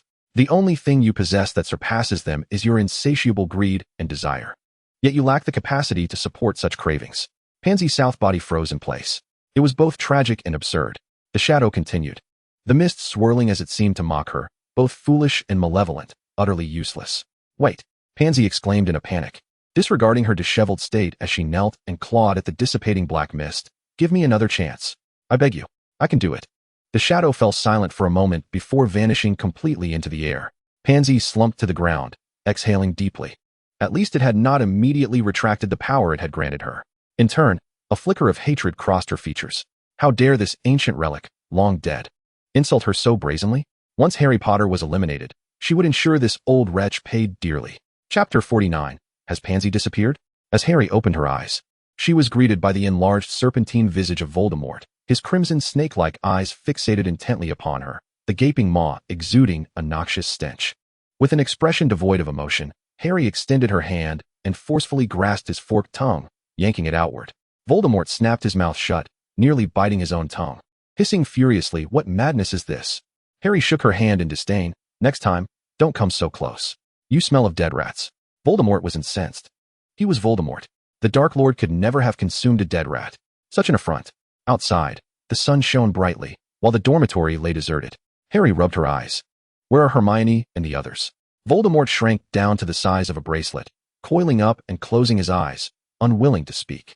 A few moments later, the bow-tied Voldemort stated, that Granger girl called for you for ages. When you didn't wake, she left first. He laboriously pointed with his tail to the bedside table. She left you a note. Harry turned to look, her face blanching instantly. I excused you from this morning's potions class, Hermione. This was disastrous. Harry felt the world spin. It was potions class. Though Snape had treated her slightly better in this life than in the last, she still had a sense of impending doom. After all, she had managed to perform reasonably well through diligent preparation. Yet the potion master's gaze remained as frigid as ever. If he discovered she had overslept and skipped class. Harry glanced at the time. Class was not yet over. With a sudden burst of energy, she sprang up, hastily completed her morning routine, and snatched her wand before dashing out. In the corridor, Voldemort coiled around her wrist and inquired, What dream did you have last night? Harry halted, furrowing her brow in contemplation. I forgot. A flicker of dark intrigue crossed Voldemort's serpent-like eyes. He sensed that an ancient dark magic had enveloped Harry the previous night, lingering ominously, causing a fleeting diminishment of her vitality. Were it not for that magic, he would not have been tempted to see if he could sever her head. Alas, it seemed unattainable. As Harry sprinted through the corridors, fortune favored her, for she encountered no teachers and reached the potions classroom in no time. Bursting through the door, her chest heaved violently, her red hair plastered to her forehead with sweat. An immediate silence fell over the classroom, all eyes turning toward her. Snape stood at the front, a vial of luminescent green potion in hand. Upon hearing the commotion, he slowly turned, his obsidian eyes locking onto her like a deep abyss. This was it. Harry felt a wave of dread wash over her. Being late was one thing, but interrupting Snape's lesson was sure to be met with dire consequences. Snape remained rooted, his gaze traversing from her disheveled hair to her unfastened tie, finally settling on her flushed cheeks from running. Look who we have here. His voice dripped with a slow, deliberate cadence. It is our ailing Miss Potter. He placed emphasis on the words ailing, a mocking smile creeping onto his lips. What? Have you suddenly recovered? A few stifled chuckles erupted in the classroom, particularly from the Slytherin side. Harry lowered her head, her fingers unconsciously gripping the hem of her robe, rendered speechless. Miss Potter, are you too ashamed to speak? Snape continued, his tone suffused with an oppressive intensity. Harry inhaled deeply and raised her head. I apologize, Professor. I overslept this morning. She had braced herself for Snape's usual sarcasm. But to her surprise, he nodded and even began to clap. The slow, deliberate applause echoed painfully in the silent classroom. Miss Potter is quite honest, he remarked coolly. Gryffindor gains 5 points. Harry, Now, Snape waved his hand, silencing the murmurs in the classroom. Find a seat. Harry scanned the room, discovering the only vacant spot was beside Draco Malfoy. With trepidation, she approached, but Draco immediately turned his face away, though she still caught a glimpse of the smirk tugging at the corners of his mouth. Wait. Snape's voice sliced through the air. Harry froze in place. Snape directed his wand toward Ron, who sat next to Hermione. Mr. Weasley, take a seat next to Mr. Malfoy. Ron's eyes widened in disbelief as he pointed at himself. Me? Upon hearing Snape's command, Hermione unhesitatingly gave Ron a shove on the back, her gaze fierce. Urging him to comply, Ron stumbled forward, begrudgingly gathering his belongings and shuffling to sit beside Draco. He plopped down, meeting Draco's suddenly sullen expression. The anticipation of sitting next to Harry had been abruptly quashed. Draco looked as though he had swallowed a toad whole. Ron, equally disgruntled, rolled his eyes in exasperation. As if I want to sit next to you, you lunatic. As soon as Harry settled into her seat, Hermione leaned in, lowering her voice. What happened this morning? I called for you for ages. I thought you were ill. Harry shook her head. I don't know. She rubbed her temples. A nagging feeling that something significant had slipped her mind, yet the details remained elusive. Hermione reassured her. Never mind. Anyway, Pansy didn't show up today. And Professor Snape is already in a foul mood. Pansy. Harry blinked in surprise. Pansy Parkinson? Yes, Hermione nodded. Both of you took the day off. And Professor Snape looked as though no student had managed to brew a proper potion. A frown creased Harry's brow, an unsettling sense of dread creeping in. She felt an uncanny connection between Pansy and her dream from the night before, yet her memories were shrouded in fog, too elusive to grasp. Just then, the classroom door was flung open, and Professor McGonagall strode in briskly, her expression grave. She approached Snape and whispered a few words. Snape's demeanor instantly stiffened. The classroom was enveloped in a chilling silence, every individual holding their breath in anticipation. Severus Snape slowly raised his gaze, his voice as frigid as if it emanated from the depths of a crypt. I have just received word that Miss Pansy Parkinson has vanished from her dormitory. The classroom erupted in chaos. What? This is impossible. Snape's steely glare swept across the room, demanding silence. The remainder of this period will be devoted to self-study. With that, he exited the classroom alongside Professor McGonagall. Harry stood frozen in place, a shiver coursing up her spine. Chapter 50. Let us find Pansy. As soon as the bell rang, Ron sprang up from beside Draco, racing to join Harry and Hermione. He glanced around furtively, lowering his voice as he said, If Pansy really died in her dormitory, then we have a serious situation on our hands. Harry nodded in agreement. Echoing Ron's sentiment, Hogwarts was filled with protective enchantments. If someone could commit murder within its walls. Not necessarily murder, Hermione interjected, her brow furrowed. She might have simply hidden away. The castle is riddled with secret passages, and if she truly wished to conceal herself, even Filch would struggle to find her. Ron chimed in, his eyes suddenly alight with an idea, unless. The three exchanged knowing glances, exclaiming in unison, the Marauder's map. They dashed towards Gryffindor Tower. As they turned a corner, Harry nearly collided with Neville, who was clutching a pot of mandrakes, the flower pot crashing to the floor with a loud thud. Sorry, Harry shouted over her shoulder, her red hair streaming behind her. Neville stared blankly at her retreating figure, his cheeks flushing a deep crimson. Seamus, with his unruly hair, emerged from the nearby Charms classroom, startled by the scene. Merlin's beard. Neville, you look like you've been kissed by a troll. Feverish, are you? Meanwhile, in the Slytherin common room, Draco clenched a crumpled piece of parchment, which bore a single line. I will ensure you become the Draco you once were. Absurd. He scoffed, finding his classmate of 3 years utterly incomprehensible. Become the original Draco? What did that even mean? The arrogant boy who merely echoed his father's sentiments, forever boasting. My father says. The pureblood fool who incessantly belittled mudbloods. Frustrated, he crumpled the letter tighter, raising his hand to toss it into the fireplace. Only to halt at the last moment. When Pansy's roommate moved out, she had mentioned that Pansy despised Harry, believing she obstructed her path. If something had truly happened to Pansy, Draco refused to entertain the thought further. Compelled by an inexplicable urge, he tucked the letter into his pocket and strode out of the common room. He was merely going to locate Pansy Parkinson. He had no concern about the repercussions of her disappearance on Harry. Meanwhile, in Gryffindor Tower, Harry knelt on her bed, rummaging through her trunk for the Marauder's map. Found it. She extricated an ancient wooden box, within which lay the yellowed parchment. In the common room, Ron and Hermione were fending off inquisitive first years. We truly don't know where Pansy has gone. We were in class at the time. Hermione reassured the gathered lower year students. Do not worry, the professors will handle everything. But I heard she died in her dormitory. A trembling second-year girl exclaimed. Isn't Hogwarts supposed to be safe? Ron quickly interrupted, stopped the wild speculation. Now, everyone return to your homework. Just as the last student departed, Harry dashed down the stairs, clutching the map. Let us find a secluded spot. Ron and Hermione had no objections, slipping into a remote corridor. Harry withdrew her wand. I solemnly swear I am up to no good. The ink lines immediately unfurled like tendrils, outlining every nook and cranny of Hogwarts. Look, Hagrid is back in the Forbidden Forest. Ron pointed at a moving dot along the map's edge. He must be helping search for Pansy. Hermione frowned. If Pansy has been kidnapped, the Forbidden Forest would indeed be a good hiding place. However, if she is alone, she would have to be insane to venture there. Ron shivered at the thought of the creatures within the Forbidden Forest. Merlin, sometimes I wonder how Hagrid considers those things cute. Before you express such sentiments. Remember, Hagrid also owns a three-headed dog. Honestly, if he saw that basilisk, he might think it's adorable too. That is utterly impossible. Ron countered. Didn't Harry say Hagrid was expelled because the basilisk killed someone, and he was framed for it by that spider? He would surely want to turn that basilisk into a stew. The serpent on his wrist, a manifestation of Voldemort, hissed in discontent, only to be playfully flicked on the forehead by Harry. Harry's fingers meticulously scoured the map, suddenly pausing over a location beneath the girl's lavatory, where Pansy Parkinson's name appeared. Right at the heart of the Slytherin chamber. This cannot be. Harry felt incredulous. How could she know the entrance to the chamber? And how could she possibly open it? The last person to access the chamber was he, followed by Tom Riddle. Only the true heir of Slytherin could unlock it. If one were to entertain such thoughts, could it be that Pansy is the heir of Slytherin? It had been opened thrice over decades. Surely Slytherin was not that cheap? And did Pansy Parkinson speak Parseltongue? How could she be unaware of such a fact? Ron suddenly gasped, vigorously shaking Harry's shoulder. Look, the staff room.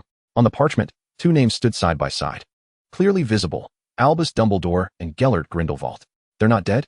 Hermione's voice was laced with confusion as she squinted at the two names. Or perhaps, a wave of suffocating dread enveloped Harry, swiftly replaced by a surge of fervent hope.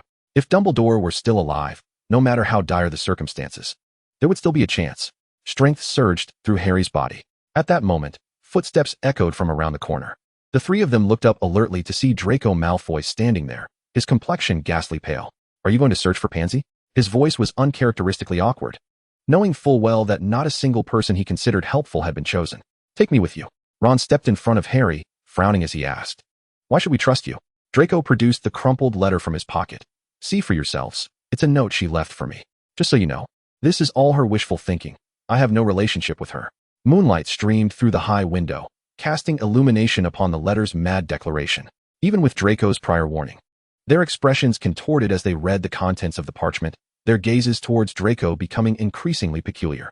Draco's face twitched, repeating vehemently, I have no connection with her. You all know who I truly like. Chapter 51. Oh, it's the Whitewater egg. Ron and Hermione exchanged glances, understanding reflected in their eyes, before turning their faces towards Draco. In tacit agreement, they shook their heads. I don't know. Harry appeared bewildered. Who do you like again? In his recollection, Draco should not have had a crush on anyone at this moment, for when one harbors feelings for another, one tends to pay more attention to that individual and endeavors to capture their notice. After contemplating Draco's past experiences, Harry's gaze sharpened. No, he couldn't possibly be a hopeless gay infatuated with himself. Although Draco exhibited peculiar behavior in this life, having previously pursued him rather ostentatiously, he had clearly not been present much since then, only making occasional fleeting appearances. It seemed merely a fleeting infatuation typical of a young boy that had quickly faded. However, he often heard Ron speaking of some altercations involving Draco. Thus, Draco must have feelings for Ron in this life. Harry's discerning gaze turned toward Ron, feeling he had unraveled the mystery. Observing the dynamics among the three, Draco seemed on the verge of biting his tongue in frustration, but clearly, this was not the time for a debate. Taking a deep breath, he forcefully suppressed his anger. You've located Pansy, haven't you? And what of it? Ron crossed his arms, his expression guarded. I believe I could persuade her. Draco's voice bore an unusual hint of entreaty. No need for you, Ron retorted. Perhaps. Hermione suddenly interrupted Ron, continuing amidst his astonished expression, but not just yet. We must wait until after lights out. As night descended, the castle fell into a hushed silence. Moonlight streamed through the tall windows, casting mottled shadows upon the stone walls. Draco crept along the base of the wall, each step taken with utmost caution. This was his first transgression of school rules, and his heart raced nearly out of his chest. Don't let me encounter Professor Snape, or Professor McGonagall, he chanted inwardly, already regretting not bringing along a vial of invisibility potion. Suddenly, footsteps echoed around the corner, causing Draco to freeze, nearly drawing his wand. "It's us." Harry emerged from the shadows, followed closely by Ron and Hermione. "You walk like a startled cat," Ron mocked. Draco dismissed him, gesturing towards the girls' lavatory at the end of the corridor. "So, Pansy is really in the lavatory?" Harry nodded, unfurling the Marauder's map. Beneath the moonlight, Pansy's name remained stagnant in the heart of the chamber, motionless. "Strange," Hermione furrowed her brow. "How could she have accessed the chamber? And why would she linger there for so long?" "Who cares why?" Ron gripped his wand tightly. "I just want to know if she is still alive and what she intends to do." A silence enveloped the four. The Myrtle's lavatory appeared particularly eerie in the dark, the sound of dripping water resonating in the empty room. "Are you ready?" Harry whispered, his wand already aimed at the serpent-engraved faucet. "Open," Harry hissed in Parseltongue, the familiar syllables reverberating with an ancient cadence in the air. The serpentine carvings began to writhe slowly, as if roused from slumber. The massive stone door slid open, revealing a pitch-black abyss. A chilling wind mingled with the scent of decay rushed forth. Without a moment's hesitation, Harry leaped, her red hair leaving a vivid streak against the darkness. Ron peered into the seemingly bottomless pipe, his Adam's apple bobbing nervously. Affecting calmness, he turned to Hermione, performing an exaggerated courtly bow, "Ladies first." "Oh, spare me," Hermione retorted, unceremoniously kicking him in the rear. Ron yelped, flailing as he tumbled into the darkness. Hermione rolled her eyes and promptly followed suit. Draco stood at the edge, his face as pale as a ghost. Were they really just going to jump in like that? Shouldn't they conduct some reconnaissance first? "Malfoy, you aren't frightened, are you?" Ron's voice echoed mockingly from below.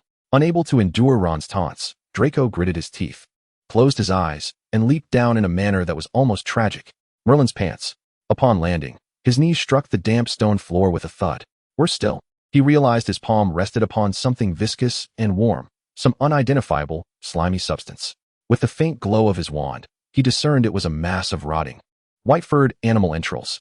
"Welcome to Slytherin's secret passage," Harry remarked with a tinge of schadenfreude. "I suggest you avoid smelling your hand." Draco's face turned a ghastly shade of green as he desperately scrubbed his palm against the stone wall, but the putrid stench clung stubbornly. He looked up, about to unleash his fury, but the sight before him rendered him speechless. The tunnel sides were littered with eerie white bones, some belonging to animals, while others were less identifiable. Certain skulls bore bizarre horn-like protrusions, casting twisted shadows under the flickering glow. More chillingly, these remains were deliberately arranged in ritualistic patterns, as if guiding them toward some dreadful destination. "Do you often engage in such activities?" Draco's voice was dry and unrecognizable. "Not at all. We never venture out at night and have no habit of breaking school rules," Hermione replied without turning, stepping over a massive skull that resembled that of a giant beast. Harry nodded, adding to Hermione's fabrication. She had no fond memories of the chamber. In this life, she had been captured by Voldemort, and in her past life, it was to battle his Horcruxes. Each encounter was far from pleasant. As they traversed the lengthy tunnel, the space abruptly widened. A colossal statue of Slytherin loomed in the center of a circular hall, its visage appearing particularly sinister under the wand light. Harry fixed her gaze upon the stone face, a profound sense of discomfort surging within her. "Don't tell me this is your doing?" She mentally questioned the serpent lurking on her wrist. Voldemort stirred lazily, his forked tongue flicking across her palm, the icy sensation sending shivers down her spine. "Darling, I've been coiled around your wrist. How would I have time to orchestrate anything?" "Don't play coy," Harry seethed internally. "You know precisely what I'm asking." The serpent sighed, his disdain for Harry Potter palpable, regardless of his gender. He found himself unable to manipulate her. "If it were me, discovering that Parkinson girl had mastered dark magic even I was unaware of, I would certainly find a way to seize it, all the while delivering a surprise to my enemies. Of course, this assumes she possesses some secret." Just then, Ron's startled cry shattered their mental exchange. Merlin's beard. In the heart of the chamber, Pansy Parkinson lay in a peculiar posture, her skin a ghastly pallor, lips crimson as blood. Most terrifyingly, her right hand was raised high, a previously unseen black ring hovering above her finger, continuously siphoning black mist from her orifices. The mist swirled around the ring, with faint, anguished wails echoing from within. "Is she still alive?" Draco's voice trembled almost inaudibly. Hermione cautiously stepped forward, her wand trained on Pansy's throat. There's a pulse, albeit faint. Suddenly, Harry was seized by a wave of dizziness, and the scar on her forehead throbbed with an excruciating pain. She stumbled slightly, but was promptly steadied by Ron. In that fleeting moment, she caught a glimpse of a pale forehead emerging from the shadow of the Slytherin statue. Oh, it was the white water egg, preserved in formaldehyde. Chapter 52. You have been generaled. Upon first seeing Voldemort, Harry's initial reaction was an unexpected sense of relief that time had not surpassed her comprehension. Only after a moment did she realize that Voldemort had indeed appeared within Hogwarts. This was hardly surprising. With Dumbledore gone, he had naturally grown bolder. From the shadows, that tall, gaunt figure slowly emerged.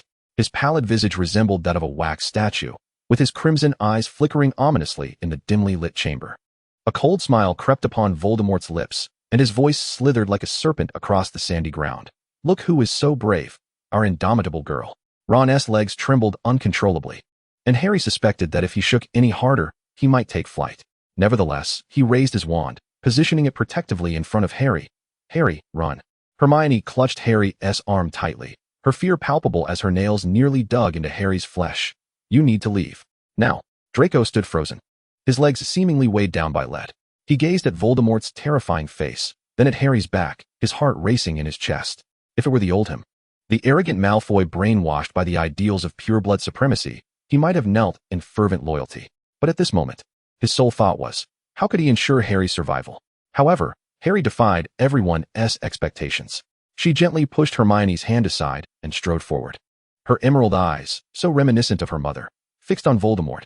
"How did you enter Hogwarts?" Her voice was remarkably calm, so composed that even Voldemort found himself momentarily applauding the courage of a 14-year-old girl. "What have you done to Pansy Parkinson?" she continued. "Or is it that the great Lord Voldemort merely exploits his pureblood followers?" Voldemort's red eyes narrowed slightly, seemingly taken aback by Harry's audacity. "Of course not," he replied slowly, his elongated fingers twirling his wand. "In fact, upon my resurrection, I was imprisoned within this ring by an unknown entity." He cast a disdainful glance at the black ring hovering in midair. "Thanks to this girl's fragile mental fortitude, I was able to escape." His gaze shifted to the barely conscious Pansy on the ground, his tone laced with cruel delight. "Alas, she could not withstand the powers bestowed upon her and will die here." Voldemort tilted his head, revealing a chilling smile. "However, I have decided to grant her final wish." Harry's fingertips tightened around her wand. "What wish?" "She wishes for you to die, Harry Potter." No sooner had Voldemort's words left his lips than the temperature in the chamber plummeted. The black ring began to tremble violently, and Pansy's body convulsed. Thick clouds of black mist pouring from her orifices.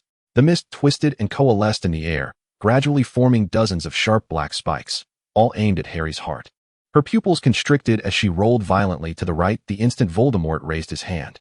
The black spikes grazed her face, striking the stone wall and creating a charred crater, debris flying in all directions. "Run," she shouted, her voice echoing in the vast chamber. "Get out now." Ron had already raised his wand, his lips trembling as he struggled to cast a spell. But Hermione grabbed his arm. "We need to find a professor." She turned to Draco, her voice low yet urgent. "You're the only one who can find Snape the fastest. We need the professor's help." Draco remained motionless, the tip of his wand quivering slightly, his gray-blue eyes fixed intently on Voldemort's snake-like pallor. Harry could see the cold sweat beading on his forehead, could see his throat convulsing. What kind of fierce internal struggle was this boy, who had once bowed before Voldemort, now experiencing? "Draco." Hermione nearly spat the name through clenched teeth, pulling him once more. Finally, Draco seemed to make a resolute decision, gritting his teeth. He cast one last deep glance at Harry before turning and following Hermione and Ron towards the dark tunnel entrance. Voldemort did not impede them. He merely waved his wand gently, and with a thunderous boom, the door to the chamber slammed shut, isolating the three of them outside. "Let them fetch help." Voldemort's voice was as soft as a lullaby coaxing a child to sleep. "Dumbledore is dead. McGonagall? Flitwick?" He let out a short, cold laugh, just a few bothersome insects.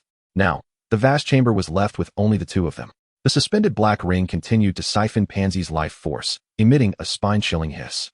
Harry could smell the metallic tang of blood in the air, mingling with a sweet, decaying scent. "Disarm you." Suddenly, Harry struck, a beam of red light shooting forth from the tip of her wand.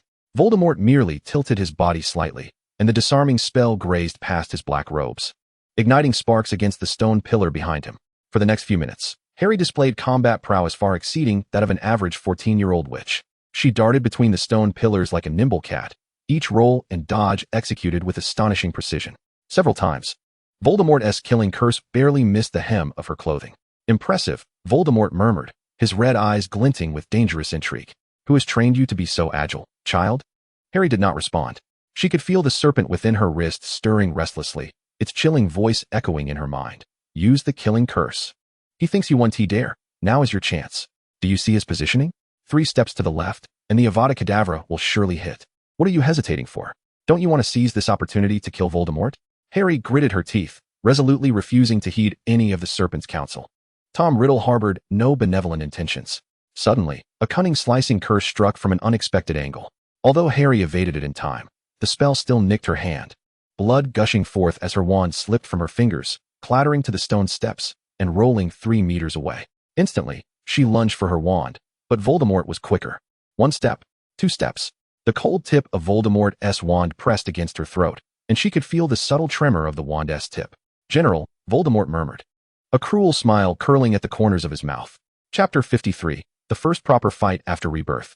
Harry's green eyes locked onto Voldemort's, and suddenly, a cold smile crept across her face. "The one who has been generaled is you." Voldemort's red eyes flickered with a hint of confusion, but the next moment, with a deafening roar, the sound of collapsing echoed from above. Voldemort abruptly looked up, watching as the ceiling of the chamber began to crack and crumble at an astonishing speed. A massive stone, laden with dust, cascaded down, causing the entire space to tremble. Every spell that had previously missed its mark by Harry was not in vain. Those seemingly misguided incantations had, in truth, struck precisely at the structural points of the ceiling. Voldemort immediately vanished in a wisp of smoke, his black robes trailing behind him like a shadow. Almost simultaneously, Harry also disappeared from her position, reappearing beside a stone pillar 10 meters away. Her disapparition was executed with flawless precision, devoid of any unnecessary tremors. The ability to perform disapparition brought her relief. If nothing else, Ron must have found Professor McGonagall by now. Without taking a moment to catch her breath, her wand traced a sharp arc in the air. Stupefy. An invisible blade cleaved through the atmosphere, emitting a piercing sound as it tore through the air. Voldemort dodged hastily, yet his left arm bore a deep gash, exposing bone beneath.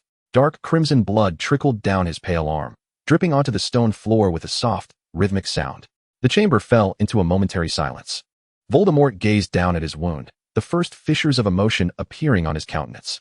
When he lifted his gaze once more, the disdain in his eyes had been wholly replaced by a dangerous scrutiny. "I underestimated you, Harry Potter," he remarked, his voice soft, almost as if praising a student. "Your spell repertoire demonstrates remarkable combat awareness." His crimson eyes narrowed slightly. The cunning he observed was hardly that of a mere 14-year-old girl. She resembled a seasoned warrior, one who had battled him time and again. Harry remained silent. Her back was drenched in sweat, her breathing slightly rapid. Yet her grip on her wand was as steady as a rock. She felt remarkably prepared. Voldemort thought to himself that he could no longer afford to delay. His wand rose slowly, placing the young girl before him in the same perilous position as her parents had once occupied, no longer underestimating her. The tip of Voldemort's wand began to coalesce with a blinding green light. The radiance intensified, rendering his face ghostly pale. "Dodge, now." The serpent-like voice of Voldemort was unusually urgent, laced with a hint of fear. Harry's muscles tensed, ready to disapparate at a moment's notice. Avada Kedavra! A bolt of green light suddenly shot forth from the entrance of the chamber. Voldemort was forced to interrupt his incantation, turning to defend himself. Bang! The two killing curses collided mid-air, erupting in a blinding flash that illuminated the entire chamber as if it were daylight. Harry turned her head to see Severus Snape, his black robes billowing as he stood at the forefront, wand aimed directly at Voldemort. Behind him stood Professors McGonagall, Flitwick, and Sprout, none absent. Even Sirius had arrived. Like a protective wolf, his gaze fixed on Voldemort. Ron and the others had truly come through. Harry mentally gave a thumbs up to the trio who had come to her aid. Even Draco had not been left behind. Without his intervention, Snape could not have arrived so swiftly. Voldemort's gaze swept across the gathered professors, ultimately resting on Snape, his eyes narrowing as he asked in a low voice, "Severus? Even you raise your wand against me?" Snape offered no response. He merely took a silent step forward, positioning himself to shield Harry more effectively. This action spoke volumes beyond any words. He had chosen his side, without hesitation. Voldemort had already taken Lily from him. He would certainly protect her daughter. McGonagall's wand shimmered with brilliant white light. "Leave Hogwarts, Voldemort. You are not welcome here." Voldemort surveyed the faces before him, then suddenly let out a low laugh. What a touching display of teacher-student camaraderie. It was no longer an opportune moment to kill Harry Potter. His presence at Hogwarts had been purely accidental. He was still quite weak, and wasting further time would inevitably grant these ancient foes an opportunity to strike. His gaze finally fell upon Harry. "We shall meet again, girl." With a resounding bang, Voldemort's figure vanished from the spot. Silence enveloped the chamber, interrupted only by Pansy's faint groans echoing against the stone walls. Sirius was the first to rush forward, enveloping Harry in his arms. "Merlin, are you all right?" His voice trembled. Harry shook her head, but her gaze drifted over his shoulder towards Snape. The dark-cloaked professor remained steadfast, his expression inscrutable, yet something flickered in his deep-set black eyes. Professor Flitwick stepped forward to assess Pansy's condition. She was alive, albeit her vital signs were weak. Goodness, her ring. McGonagall swiftly turned. "Do not touch it. It is imbued with powerful dark magic." The black ring was delicately wrapped in silk by Professor McGonagall and cautiously placed into a specially designed box for dark magical artifacts. Harry watched as the professors hurriedly departed, surmising that they were off to consult Dumbledore and Grindelwald regarding the origins of the ring. Her injuries were not severe this time. In fact, compared to her previous encounters, she could consider herself remarkably unscathed. With no psychological burden, Harry returned to her dormitory for a night's sleep. By midday the following day, Madame Pomfrey handed Harry a folded note. "Pansy Parkinson wishes to see you." Hermione snatched the note away, glancing at it quickly before frowning. How dare she show her face? All this trouble was caused by her. Harry took back the note, which bore Pansy's crooked handwriting, clearly indicating she hadn't fully recovered. "I wish to apologize to you in person." Unsure of her intentions, Harry shrugged, deciding it wouldn't hurt to meet her. The hospital wing was thick with the scent of herbs. Pansy leaned against the bed, her complexion still pale, but significantly better than her near-death state in the chamber. To Harry's surprise, Daphne Greengrass was sitting at her bedside, carefully untangling Pansy's black hair. The two former adversaries appeared to have reconciled. "Potter," Pansy said upon seeing Harry, her head drooping, her fingers unconsciously gripping the bedclothes. I want to apologize." Daphne, sensing the gravity of the moment, stood up. "I'll go fetch some restorative potion." The room fell silent, leaving only the two of them. Pansy kept her head down, her voice barely audible. "I was too extreme before. I misjudged many things. That ring amplified all my negative emotions." Harry stood awkwardly by the bedside. She had anticipated Pansy might become hysterical or sardonic, but she hadn't expected such a solemn apology. "It's all right," Harry said, scratching her head, realizing that saying "I'm glad you didn't die" would be highly inappropriate. However, Pansy suddenly laughed, a long-lost lightness in her demeanor. "You know, I only just realized that Draco's affection for you isn't without reason. You are truly special." Shortly after Harry left, Draco appeared at the hospital wing door. "I need to speak with you." He stood at Pansy's bedside, his slate blue eyes filled with unwavering resolve. "I like Harry Potter. I have liked her since first year." Pansy's pupils narrowed slightly, yet surprisingly, she did not erupt in fury. "So please, do not waste any more of your time on me." After Draco spoke, he turned away, the silvery tips of his hair glinting in the sunlight. The moment the door closed, Daphne anxiously scrutinized Pansy's expression. "Are you all right?" Everyone expected to witness a hysterical outburst, but Pansy merely stared silently at the door, suddenly letting out a cold laugh. "Draco Malfoy," her voice dripped with disdain, "a coward who fled in the face of Voldemort, thinks he is worthy of my affection?" Daphne's eyes widened in disbelief. "Wait, are you implying that?" "I will not allow it." Pansy slammed her fist down on the mattress, a strange fighting spirit igniting in her eyes. If Harry Potter is to fall in love, his partner must at least be someone who dares to confront the Dark Lord. Chapter 54. Pansy's ruthless strike against Draco. Indeed, Pansy was conscious when the ring, bestowed upon her by an unknown hand, siphoned her life away. At that moment, her awareness floated in limbo, like a wisp of smoke trapped in a glass bottle. She could see and hear everything, yet she was powerless to control her body. That shell manipulated by the dark ring. When Draco burst into the Chamber of Secrets alongside Harry and the others, her heart, if her soul had one, nearly leaped from her chest. "He has come. He truly cares for me." Pansy's spirit trembled with excitement. Draco's pale visage, his tightly gripped wand. Even the cold sweat beading on his brow became, in her eyes, profound tokens of affection. Then Voldemort appeared. The Dark Lord, whom she had been taught to revere and fear since childhood, was now glaring at them all with his scarlet eyes. Draco's reaction was like a bucket of ice water poured over her. He fled. Without hesitation, he ran away. He even outpaced Hermione and Ron. Pansy's spirit gaped in disbelief as she watched Draco's figure vanish into the tunnel. He left Harry Potter behind, all alone. Logically, she understood that following Hermione's directive to seek reinforcements was the wisest choice. In the face of Voldemort, fleeing and calling for aid was the path to survival. But emotionally, how dare he run so fast? Does he not know that the Dark Lord despises Potter above all else? What if he left, and Potter was struck down by the killing curse the very next moment? Pansy's spirit twisted in anxiety, helplessly watching as Harry faced the one whose name could not even be uttered.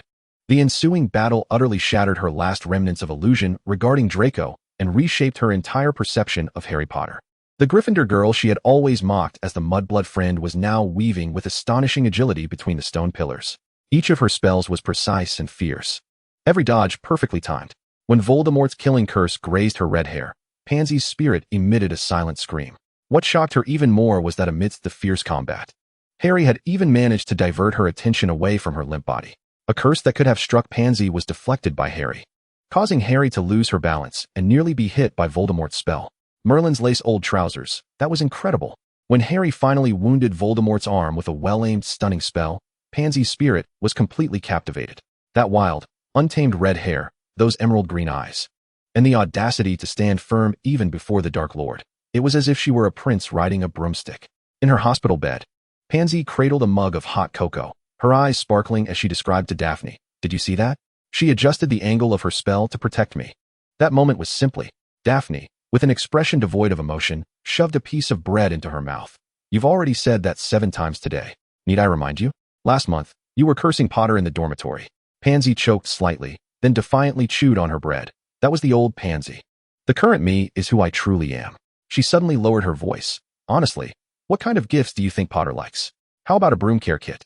Daphne rolled her eyes and pushed the entire plate of bread toward her. "Eat more, and squeeze the water out of your brain." After this brief encounter, Harry garnered even more admirers and rumors.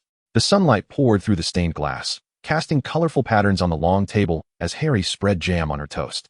Suddenly feeling a shadow loom over her. "Hey, Harry." Seamus plopped down opposite her, eyes wide with astonishment. "I heard from George that you gave the Dark Lord a beating. Is that true?" Harry's spoon clattered into her plate. "Impossible." Dean chimed in from the side. "You heard wrong. Fred said Harry took on the Dark Lord and his Death Eater army all by herself." He lowered his voice conspiratorially. "Now everyone is saying you're the new Dark Lord." Uffed. Neville sprayed his pumpkin juice, staring at Harry in horror as his lips trembled. "Really? Is that true?" "Ha ha ha." Voldemort's thunderous laughter erupted in her mind. "My dear successor?" Harry's mouth twitched. "That is not true.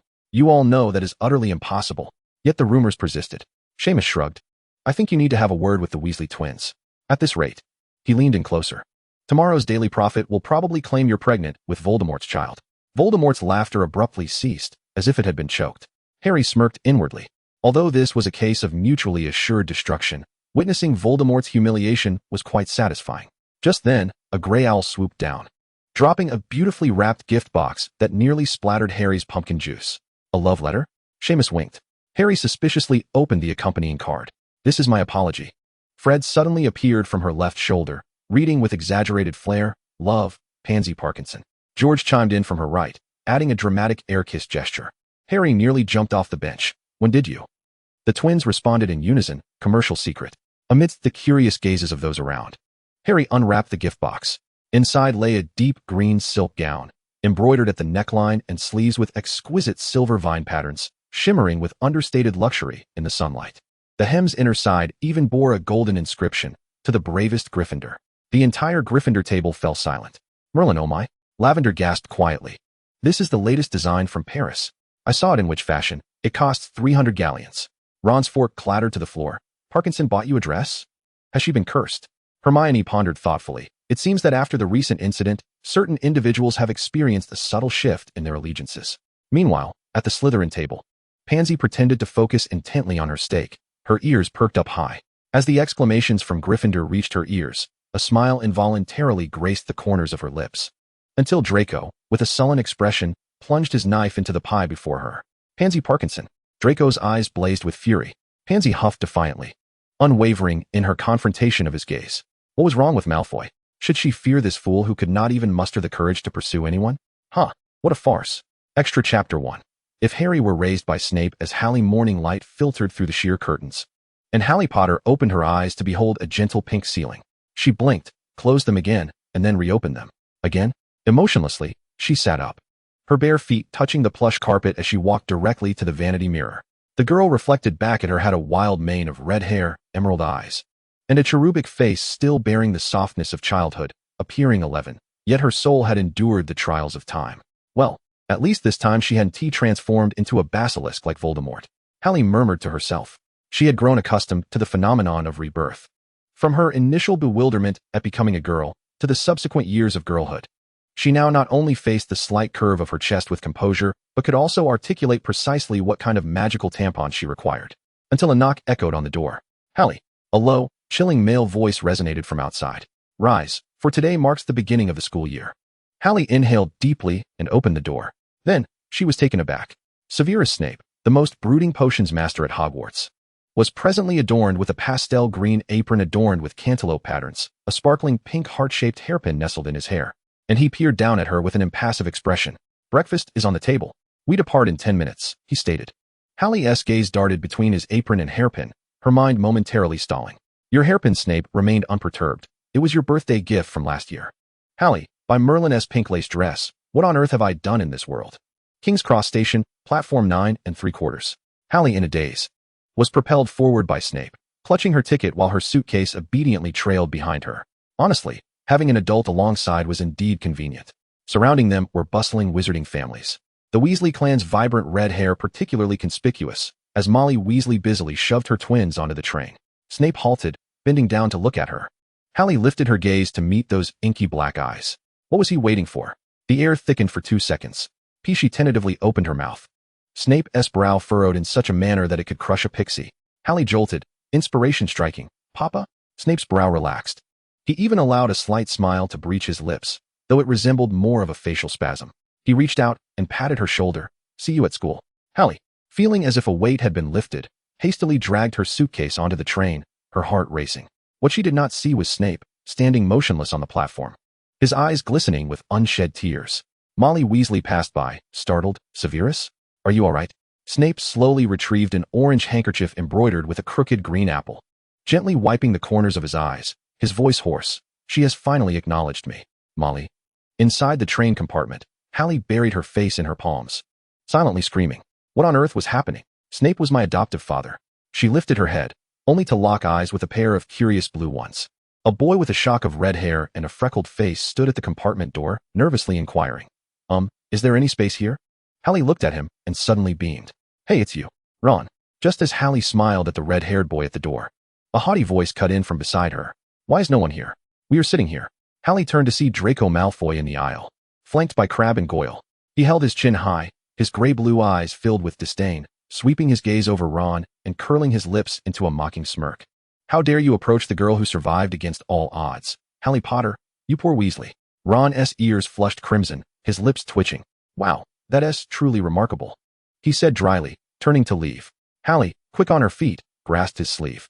It's fine, this seat is empty, she asserted, shooting Draco a defiant glare. Ron hesitated for a moment, then straightened his back, proudly addressing Draco. Did you hear? Harley Potter said this seat is available. Draco's expression darkened instantly, and he shot Ron a venomous glare before turning toward Hallie, his voice laced with a hint of threat.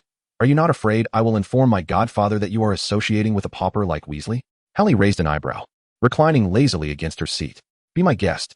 Draco's face flushed with rage, and he stomped his foot before turning to leave, his robe billowing behind him like a disgruntled white peacock. Crabbe and Goyle exchanged bewildered glances, clearly taken aback by the turn of events. Once they had distanced themselves, Ron exhaled deeply, collapsing into his seat.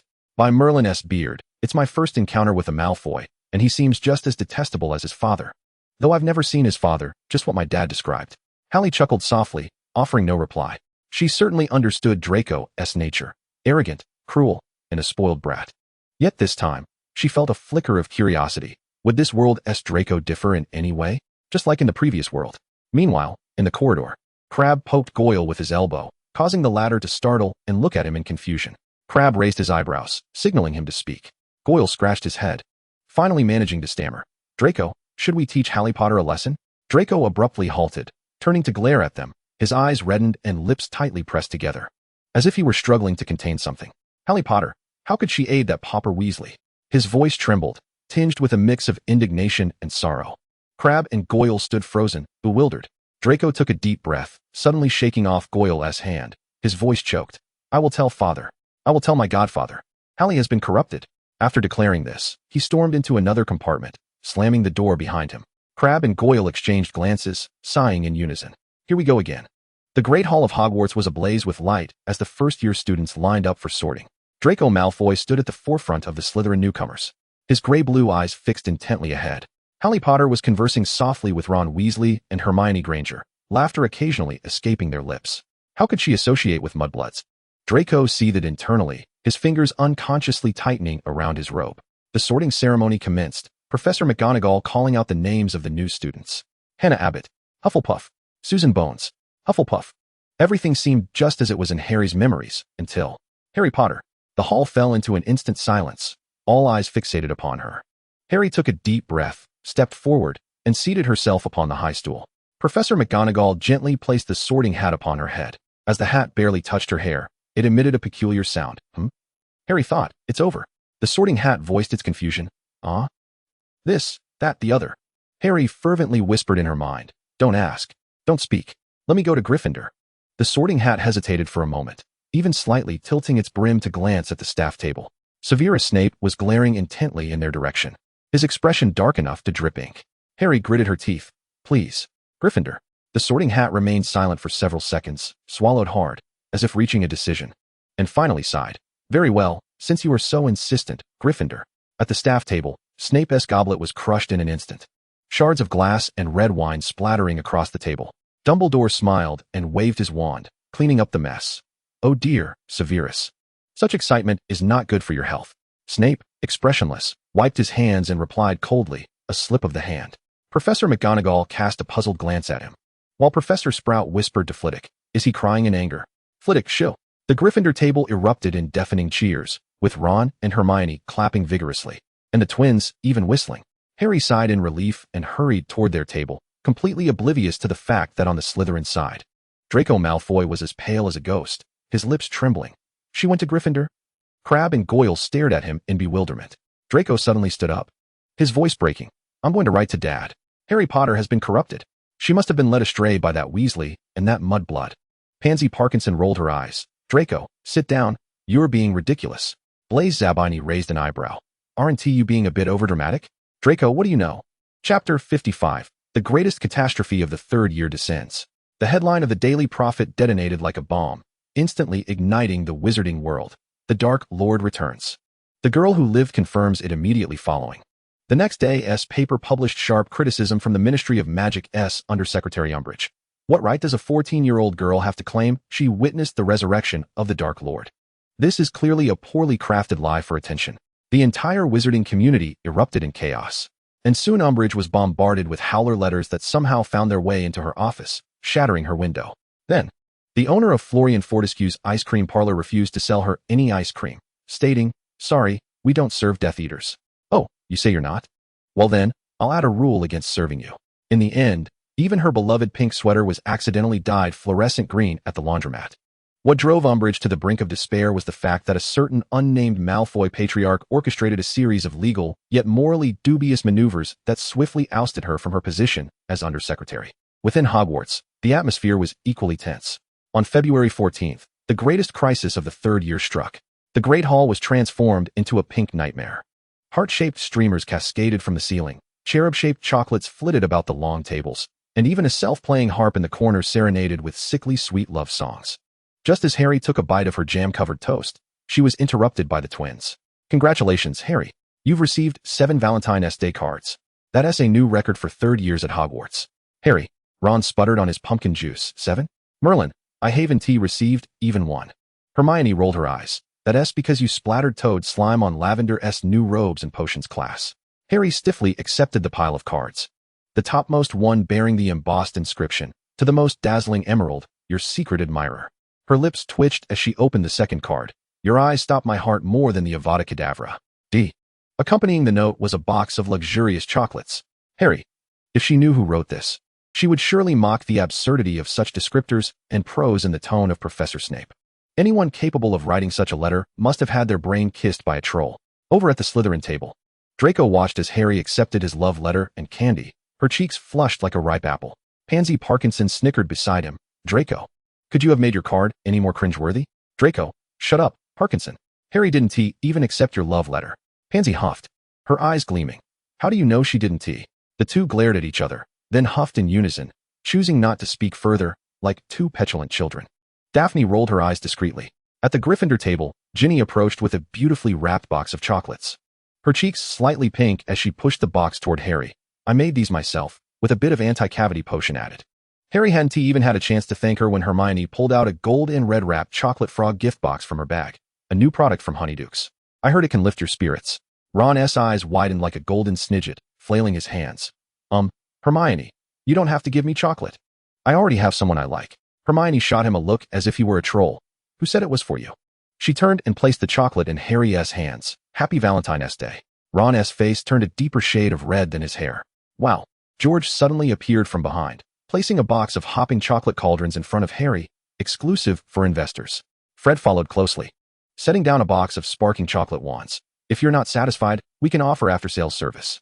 George then dramatically knelt, cradling his heart. Or I could offer myself. You sneak. Fred shoved him away, and the two engaged in playful banter as they ran off, leaving laughter in their wake. Ron's mouth hung agape, capable of accommodating a dragon egg. He mechanically turned to Harry, who was surrounded by an array of chocolates, her green eyes sparkling in the morning light like translucent jewels. So many people liked Harry. The realization hit him like a bludger to the stomach. What was even more disconcerting was that he suddenly recognized that Harry looked at him with the same gaze she reserved for Hermione. Just a good friend. Ron gulped down a mouthful of pumpkin juice, choking on it instead. Ginny, sensing something, sympathetically patted his back but offered no words of comfort. Instead, she gave him a thumbs up from behind. In the headmaster's office, Snape paced like a restless bat, his black robes swirling with dark ripples. In his youthful incarnation, Dumbledore now sported a cascade of soft, auburn curls, and his cerulean eyes were filled with perplexity. Nestled within an armchair, he savored morsels of chocolate crafted by Grindelwald's own hands. The confection was exquisitely molded into the shape of a phoenix, each feather shimmering with a gilded luster. Severus. Dumbledore licked the chocolate sauce from his fingertips. What troubles you? Snape abruptly halted, his lips forming a pale line. He gazed at the seemingly younger headmaster before him, opening his mouth in a silent gasp, ultimately exhaling a frustrated breath through his nose, resuming his restless pacing. Just then, Grindelwald emerged from the inner chamber, cradling a steaming little cake. The cake bore the crooked inscription GGAD in icing, surrounded by a few candles that sputtered golden sparks. Ow, try my newly learned lava cake, he proclaimed proudly, completely disregarding the agitated potions master. Dumbledore wrinkled his nose. Gellert, while we may have regained our youth, indulging in such treats will inevitably lead to diabetes. A spoonful of scalding chocolate sauce suddenly obstructed his mouth. Grindelwald raised an eyebrow. Shut up and eat. Ow. Dumbledore nearly yelped from the heat of the chocolate. Snape's expression mirrored that of witnessing Neville obliterate 10 cauldrons simultaneously. He could hardly endure the excessive affection displayed by these two rejuvenated old fools. Merlin. Combined they must be over 2 centuries old. If you gentlemen have no further matters, Snape's voice was icier than the Arctic winds. I must attend to the students. He turned to leave, but was halted by Grindelwald's call. Wait, Batty. A chocolate bat struck Snape squarely on the back of his head. Your Valentine's gift, Grindelwald grinned. I've heard that the red-haired girl you dote on received quite a bit of chocolate today. Have you selected a suitable suitor? Or a bride?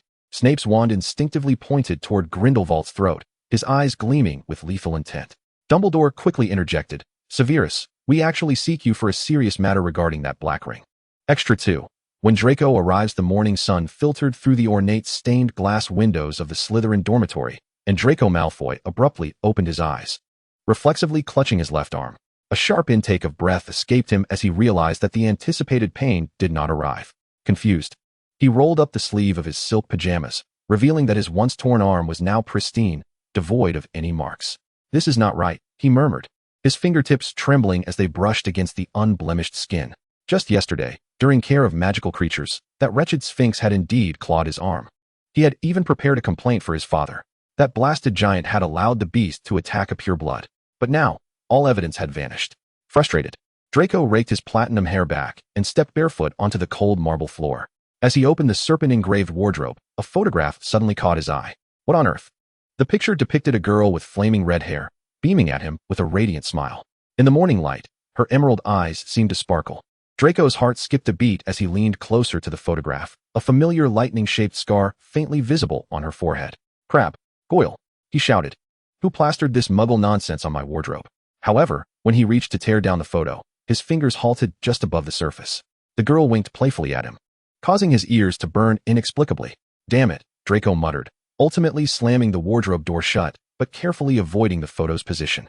On his way to the Great Hall, Draco's mind churned with thoughts of how to provoke Potter. What to do when in a foul mood. Trouble Potter, of course. This time, he would ensure Potter was humiliated. As Draco plotted to slip a ferret into Potter's bag, a waft of green apple fragrance drifted around the corner. He snapped his head up. In the morning light, the girl with auburn hair glided past him, her hair trailing golden glimmers as it brushed against his robes. When she turned to smile at a nearby classmate, Draco felt as though he had been petrified. No, it was worse. His heart raced violently within his chest, as if it were attempting to shatter his ribs to escape. Master? Crabbe's coarse voice echoed from afar. Are you still heading to the Great Hall? Draco did not respond. His gaze uncontrollably followed the girl as she gracefully leaped over a puddle, her orange locks cascading over her shoulders. Merlin, even the back of her head is enchanting. I need her entire dossier. Draco suddenly grasped Crabbe's shoulders now. Immediately, inside the Great Hall, Draco mechanically stuffed his mouth with bacon but tasted nothing. His mind replayed every detail of that smile, the delicate crinkle of her nose, the shadows cast by her lashes, and the tiny dimple at the corner of her mouth. But that's Harry Potter, Crabbe mumbled, his mouth stuffed with chicken leg. The clatter of a silver fork against the plate echoed sharply. Draco felt as though a bucket of icy water had been dumped over his head. What did you say? Goyle nodded quickly. Yes, Master, it's Potter. The one you've been secretly infatuated with since first year. Draco shot up, the bench screeching against the floor. He glared fiercely at the Gryffindor table. The girl with the auburn hair was spreading jam on her toast. Sensing his gaze, she looked up and immediately turned her head away. In that moment, Draco Malfoy's worldview shattered into fragments. Stiffly, he turned and walked out of the Great Hall with an awkward gait, Crabbe's bewildered voice trailing behind him. Has the master gone mad? Be quiet, Draco replied without looking back, his ears reddening to the point of embarrassment.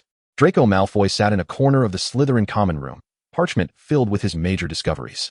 Known intelligence. 1. This world lacks Harry Potter. It only has the orange-haired, green-eyed Harry Potter. 2.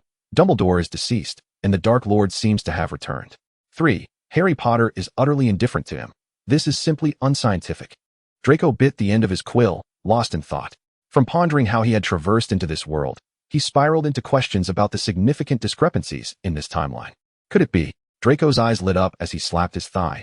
Is this Merlin's opportunity for me? To become the third Dark Lord? His thoughts immediately drifted to the future. He, Draco Malfoy, standing at the pinnacle of the magical world, with the orange-haired, green-eyed Harry Potter nestled in his embrace. Sweetly calling him Lord Draco.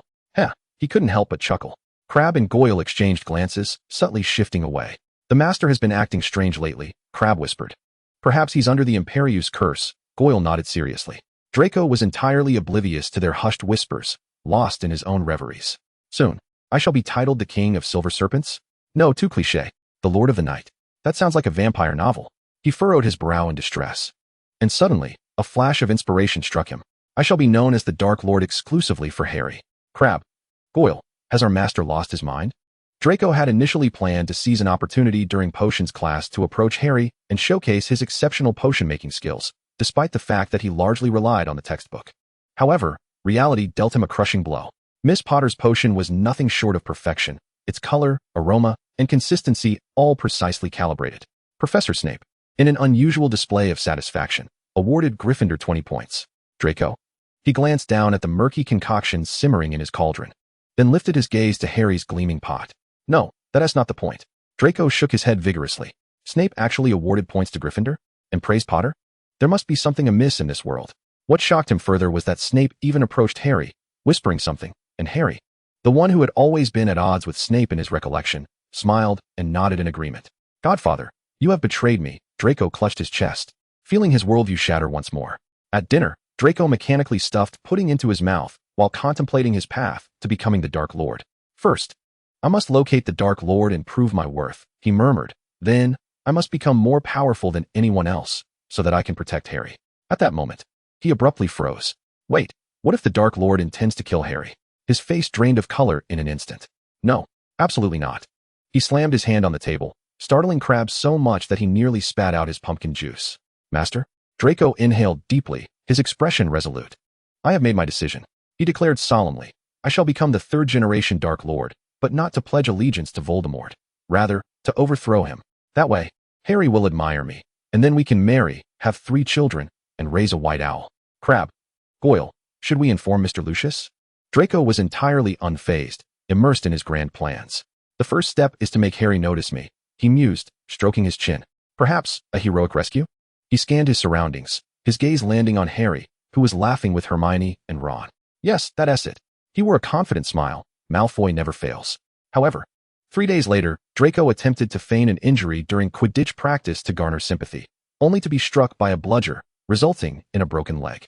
Madame Pomfrey bandaged him while sighing, "Young man, you needn't go to such lengths to pursue a girl." Draco. Chapter 56. Are you implying that there will be a ball tonight? Huh. Dumbledore briefly explained the matter concerning the ring and some information he currently possessed. Upon hearing Dumbledore's explanation, Snape's expression darkened to the point of being able to wring ink from it. So, your secret of resurrection is merely to resolve matters I ought not to know. Dumbledore blinked his cerulean eyes and gently corrected him. It's not that you ought not to know, it's that the time isn't right for you to be informed.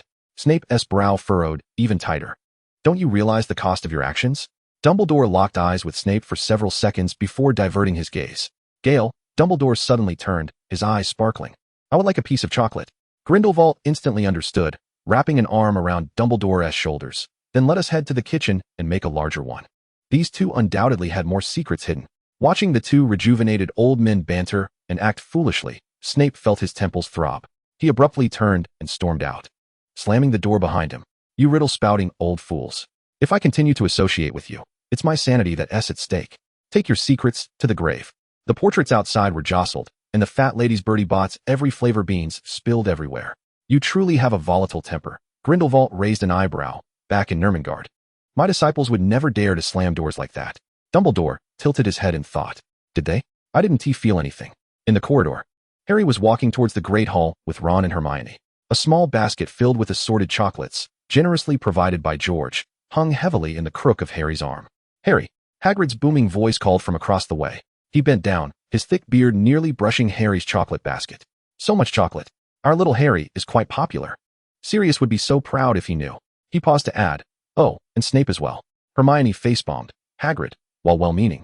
Isn't it a bit inappropriate to mention Professor Black directly? Only then did Hagrid realize, smacking his forehead. Oh, right. He added in a conspiratorial whisper, no worries. No one heard that. Hermione's lips twitched. What good is it to whisper now? Half the corridor heard that shout, you know. By the way, Hagrid suddenly clapped his hands, shaking loose a bit of dust from the ceiling. Do you know there is a ball tonight? A ball. The three exclaimed in unison. Indeed, Hagrid said excitedly. Professor McGonagall thinks everyone has been too weighed down by the mysterious happenings lately, so she has decided to host a Valentine's Day ball to lighten the mood. He winked conspiratorially. You'll receive a formal notice this afternoon. Ron's expression suddenly turned peculiar. Does that mean we need to find dance partners? Hermione shot him a meaningful glance. What's this? Do you have someone in mind you wish to invite? Ron's ears turned a shade redder than his hair, his gaze unconsciously drifting toward Harry. Meanwhile, around the corner, Draco pressed his ear against the wall, absorbing every word of Hagrid's announcement. A ball. His eyes instantly lit up, only to darken again. Since the announcement is only happening this afternoon, I must be the first to invite Harry before that Weasley boy gets the chance. I cannot allow that poor little Weasley to beat me to it. Maintaining a discreet distance, Draco stalked Harry and her companions like a ferret on the hunt. As Hagrid's massive figure disappeared down the corridor, he promptly adjusted his silver-green tie and strode confidently forward. Ahem, he cleared his throat purposefully, positioning himself in front of Harry. Harry, I have something to tell you. Harry blinked her emerald eyes and offered him a knowing smile. I know what you want to say. Draco's heart skipped a beat, then began to pound furiously against his ribcage, as if it might burst forth. His cheeks flushed instantly, and countless scenarios flashed through his mind. She knows. She actually knows I want to invite her. Merlin, she smiled at me. Wait, what shall we name our child? Lily. Yes, let us name her Lily. It would also serve as a tribute to Harry's mother. As Draco indulged in beautiful fantasies, Harry suddenly grasped Hermione's hand, exclaiming, let us go. Huh. Hermione, bewildered, was pulled forward. What on earth are you doing? Harry turned back and winked at Draco and Ron. Let them have a little time alone together. She lowered her voice. They are bound to make a splendid pair of dance partners. Draco's expression instantly froze. Ron's face turned a shade redder than his hair. What? Me and Malfoy? What a joke. Draco's voice nearly cracked. Who would dance with that Weasley rat? Who are you calling a rat? Ron retorted, hopping in anger. I wouldn't want to dance with a ferret either. Hermione face-bombed. Harry, you're just adding fuel to the fire. Harry innocently shrugged and popped a piece of chocolate from the basket into her mouth. Who knows? Maybe they spark something while bickering. After all, Draco is such a stubborn gay. The Great Hall was bathed in golden sunlight, with Professor McGonagall standing at the teacher's table, gently tapping a silver spoon against a goblet. In light of recent extraordinary circumstances, Her gaze swept over each house table. The school has decided to hold a Valentine's Day ball tonight. Hoping everyone can temporarily set aside their worries, the hall erupted in excitement. The Ravenclaw table burst into fervent discussions. Hufflepuff students had already begun exchanging dance partner invitations, and the Gryffindor twins conjured a flurry of colorful streamers from seemingly nowhere to toss into the air. Even the usually reserved Slytherins sparkled with excitement in their eyes. It was far more lively than when they had first heard of the Dark Lord's resurrection. With a flick of her wand, McGonagall conjured golden letters in the air. Afternoon classes are cancelled. All time, 8 p.m. Dress code, formal attire. The cheers nearly brought down the ceiling of the hall. Pansy Parkinson intercepted Harry after lunch. Taking a deep breath, her black hair glistened like satin in the sunlight. Have you confirmed your dance partner for tonight? Harry blinked. I don't intend to dance. I'm just planning to snack in the corner. The truth was she didn't wish to dance as a girl. Nor did she have much desire to dance at all. Pansy's expression brightened instantly. That's splendid. I mean, then I'll just hang out in the corner too. Daphne, observing Pansy returning while humming a little tune, raised an eyebrow. What got you so cheerful? Did you get an invitation? No, Pansy replied, spreading blueberry jam on her bread, a smile curving her lips. But Draco didn't invite anyone either. She triumphantly waved her fork. Fair competition. Not far away. Draco wore a sullen expression as he stuffed pudding into his mouth. His abdomen still ached slightly. However, thinking of the Weasley rat's equally bruised visage and the fact that Harry had turned down everyone, he felt somewhat balanced. At least Weasley didn't get what he wanted, he said to Crabbe, pretending not to notice the latter was sneaking bites of his pudding. And I broke his nose during the fight. In reality, Ron's nose was perfectly intact, but Draco chose to selectively forget the disastrous conclusion of the shoulder throw. Chapter 57. Snape's escort ship collides with the Draco and Ron vessels. When Harry returned to Gryffindor Tower, weary and dragging her feet, night had fully descended. Despite the ball being that evening, Quidditch practice proceeded as usual, leaving her sore and with grass clippings and sweat clinging to her hair. She rushed to take a shower, hastily donned her school robe placed beside her bed, and prepared to attend the ball in that attire. After all, she had no intention of dancing. She merely wished to grab a snack and observe the festivities.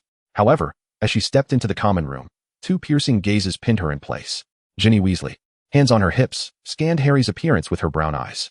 Harry's damp red hair hung loosely, and while her robe was tidy and her attire clean, it felt completely out of place for a ball. Harry Potter.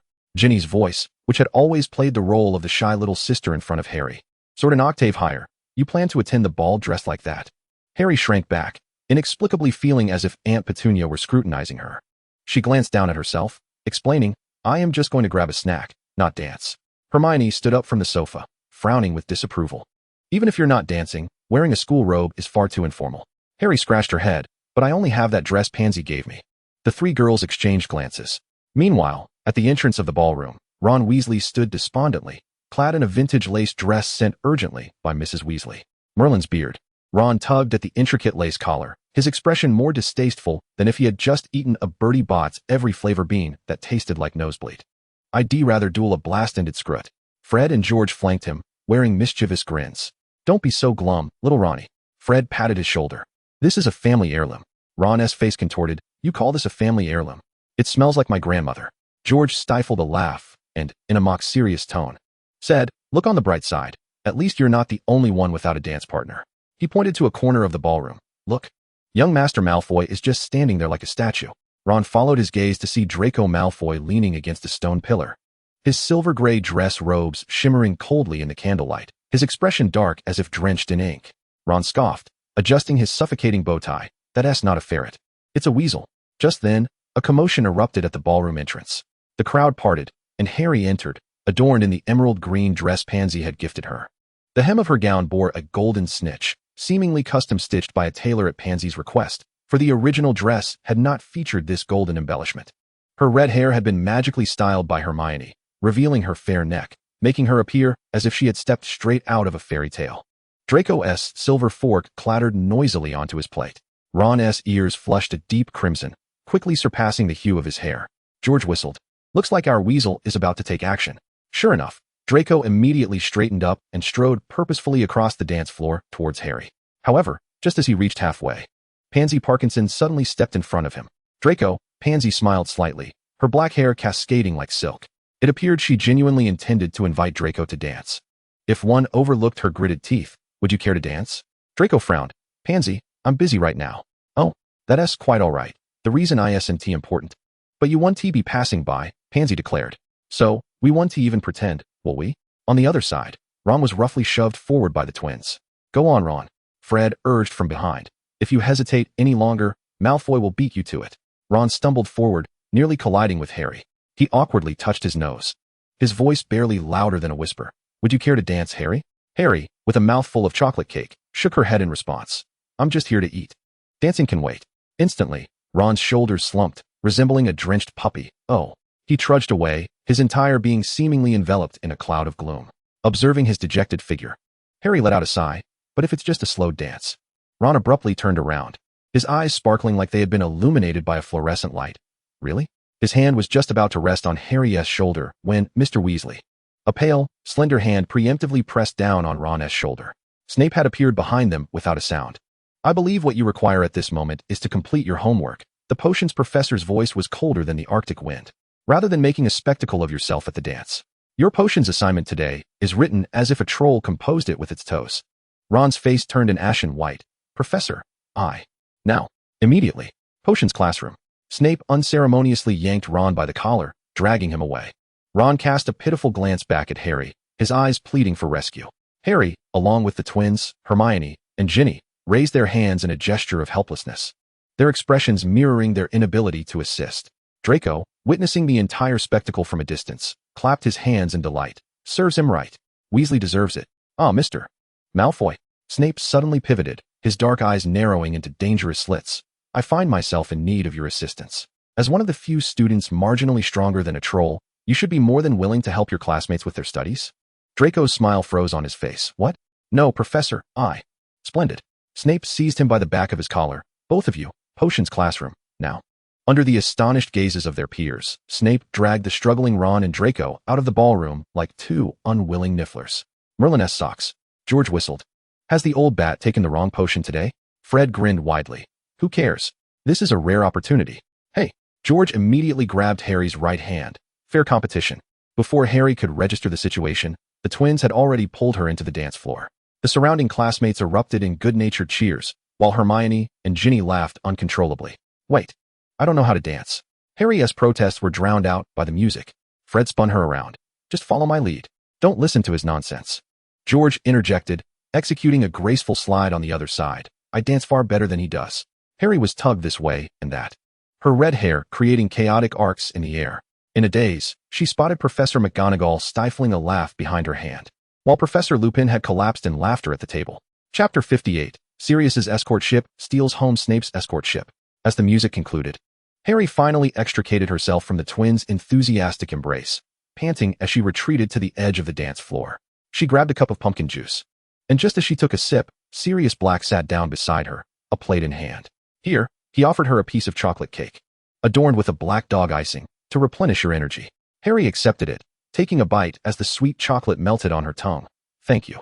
Sirius leaned back in his chair, his tousled black hair catching the light, his gray eyes twinkling with mirth as he regarded her. Honestly, I expected you to resemble Lily more. Harry looked up. But you actually bear a closer resemblance to James, Sirius chuckled, shaking his head, equally reckless, equally stubborn, and an ardent Quidditch enthusiast. Harry couldn't help but laugh. Could you tell me more about them? Sirius's gaze softened. Of course. Your mother, Lily, was the bravest and most intelligent witch I've ever known. So kind that she wouldn't harm even a spider, unless that spider happened to be named Snape and had insulted her. Harry shrugged. She had no intention of meddling in her parents' past grievances. And your father, James. Sirius's eyes drifted away as though he were reminiscing about their school days. He was handsome, humorous, brave, sometimes a bit arrogant, but fundamentally more honest than anyone. They were true Gryffindors. He paused, looking at Harry. And of course, you are too. Sirius raised an eyebrow. To be honest, when I first learned you were a girl, I was a tad concerned, thinking, Merlin, will James's daughter be unlike him? After all, you look so much like Lily. He shrugged apologetically at Harry, but then I realized I was worrying over nothing. Whether you're a boy or a girl. And regardless of whether you resemble Lily or James, you are ultimately their child. He reached out, ruffling Harry's hair. I am proud of you, Harry. Harry replied softly. Thank you. Aside from Dumbledore, Sirius was the only one who truly conveyed to her that it mattered not whether she was male or female. She was simply herself.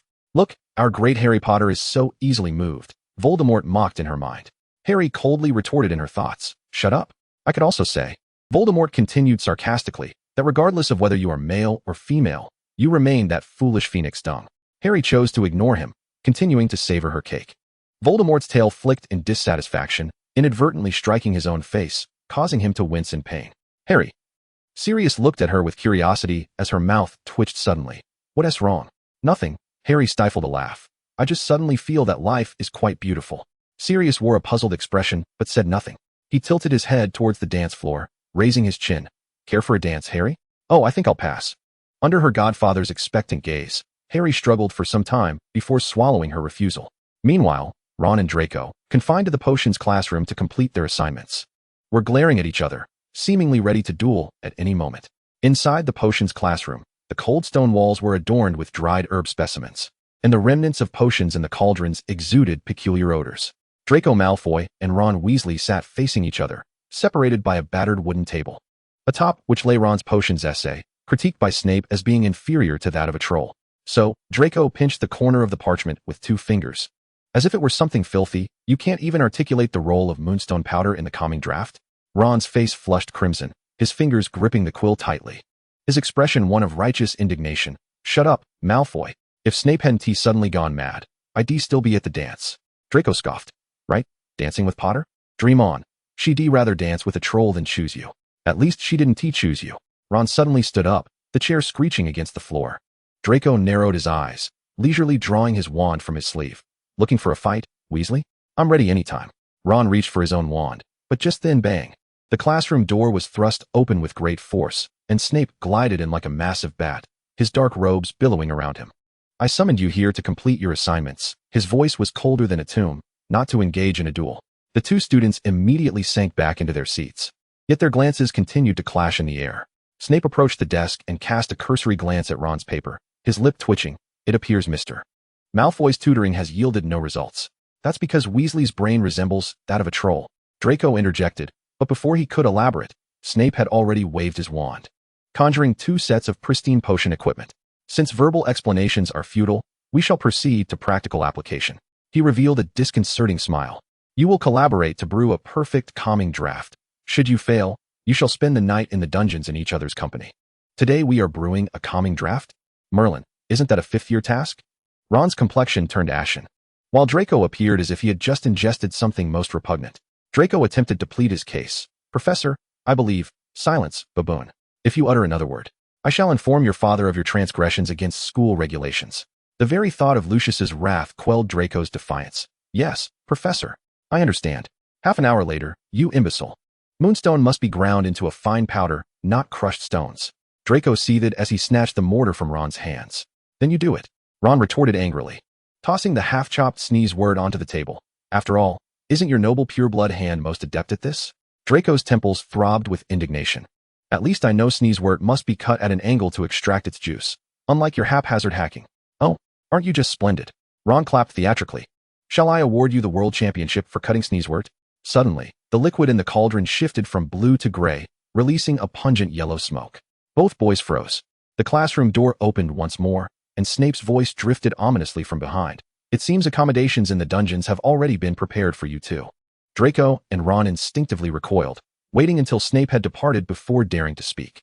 Ron furtively glanced in Snape's direction and whispered to Draco, Has Professor Snape consumed gunpowder? He seems rather irritable.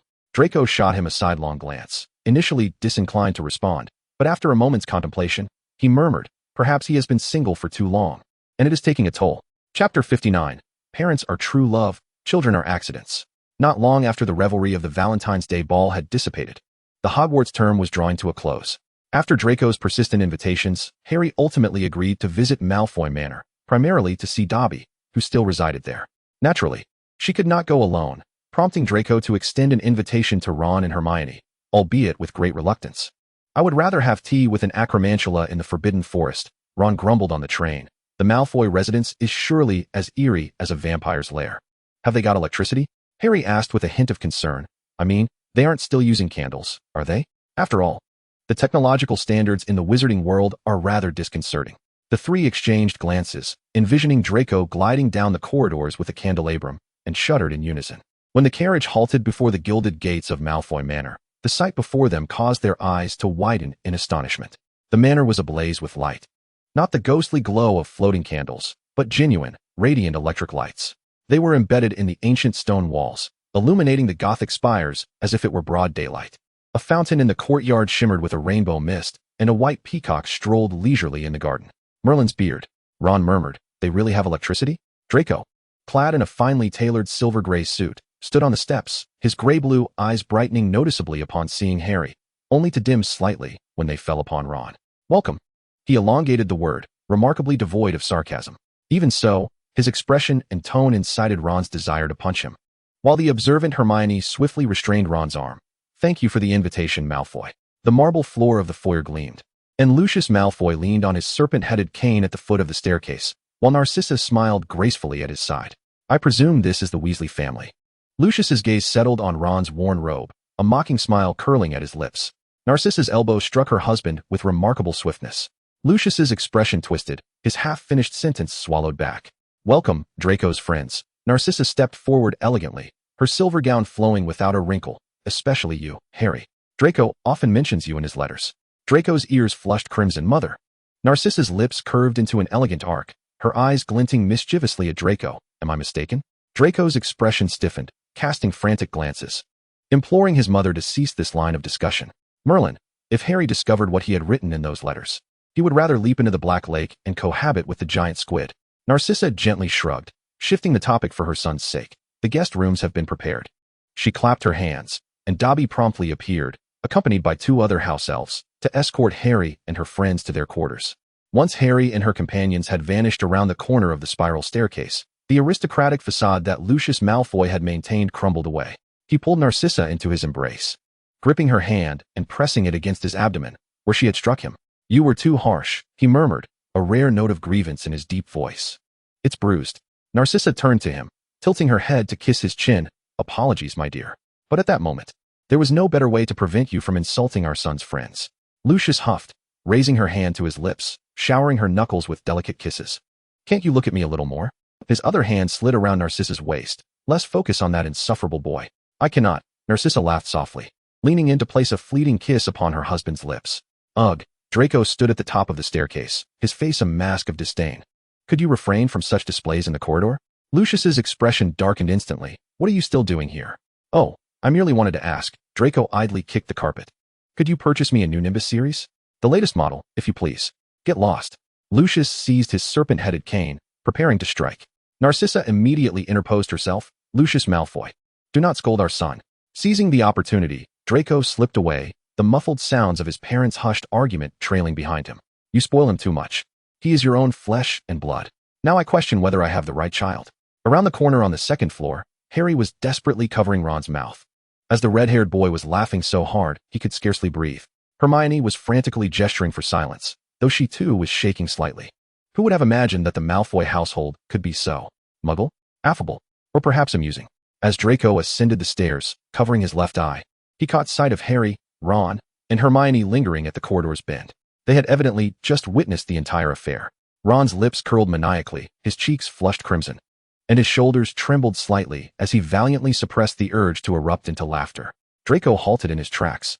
His slate blue eyes, one already tinged with a hint of violet, cast a cold glance in Ron's direction, his tone dry and devoid of warmth. "If you wish to laugh, go ahead. Weasley, I shan't be purchasing a coffin for you should you choke on your mirth." At last, Ron could no longer contain himself. He erupted with a snort of laughter, which swiftly escalated into uncontrollable guffaws. Leaning against the wall, tears of mirth nearly spilled from his eyes. "Merlin, your father, he struck you with a snake staff?" Draco's expression darkened, akin to that of a stormy cauldron. "That was an accident." "An accident?" Ron wiped the corners of his eyes. "Your father was quite earnest when he ordered you to leave." Harry endeavored to maintain a serious demeanor, yet her lips betrayed her, twitching uncontrollably. Hermione nudged her gently with her elbow, whispering a reminder. "Do not laugh. It is impolite." Draco inhaled deeply, striving to uphold the remnants of his dignity. "At least my father possesses wealth." Ron's laughter abruptly ceased.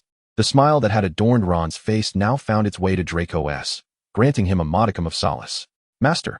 Dobby suddenly bolted down the corridor, his large ears quivering with excitement. "Your friend's room is ready, and the master has prepared a potion to reduce the swelling."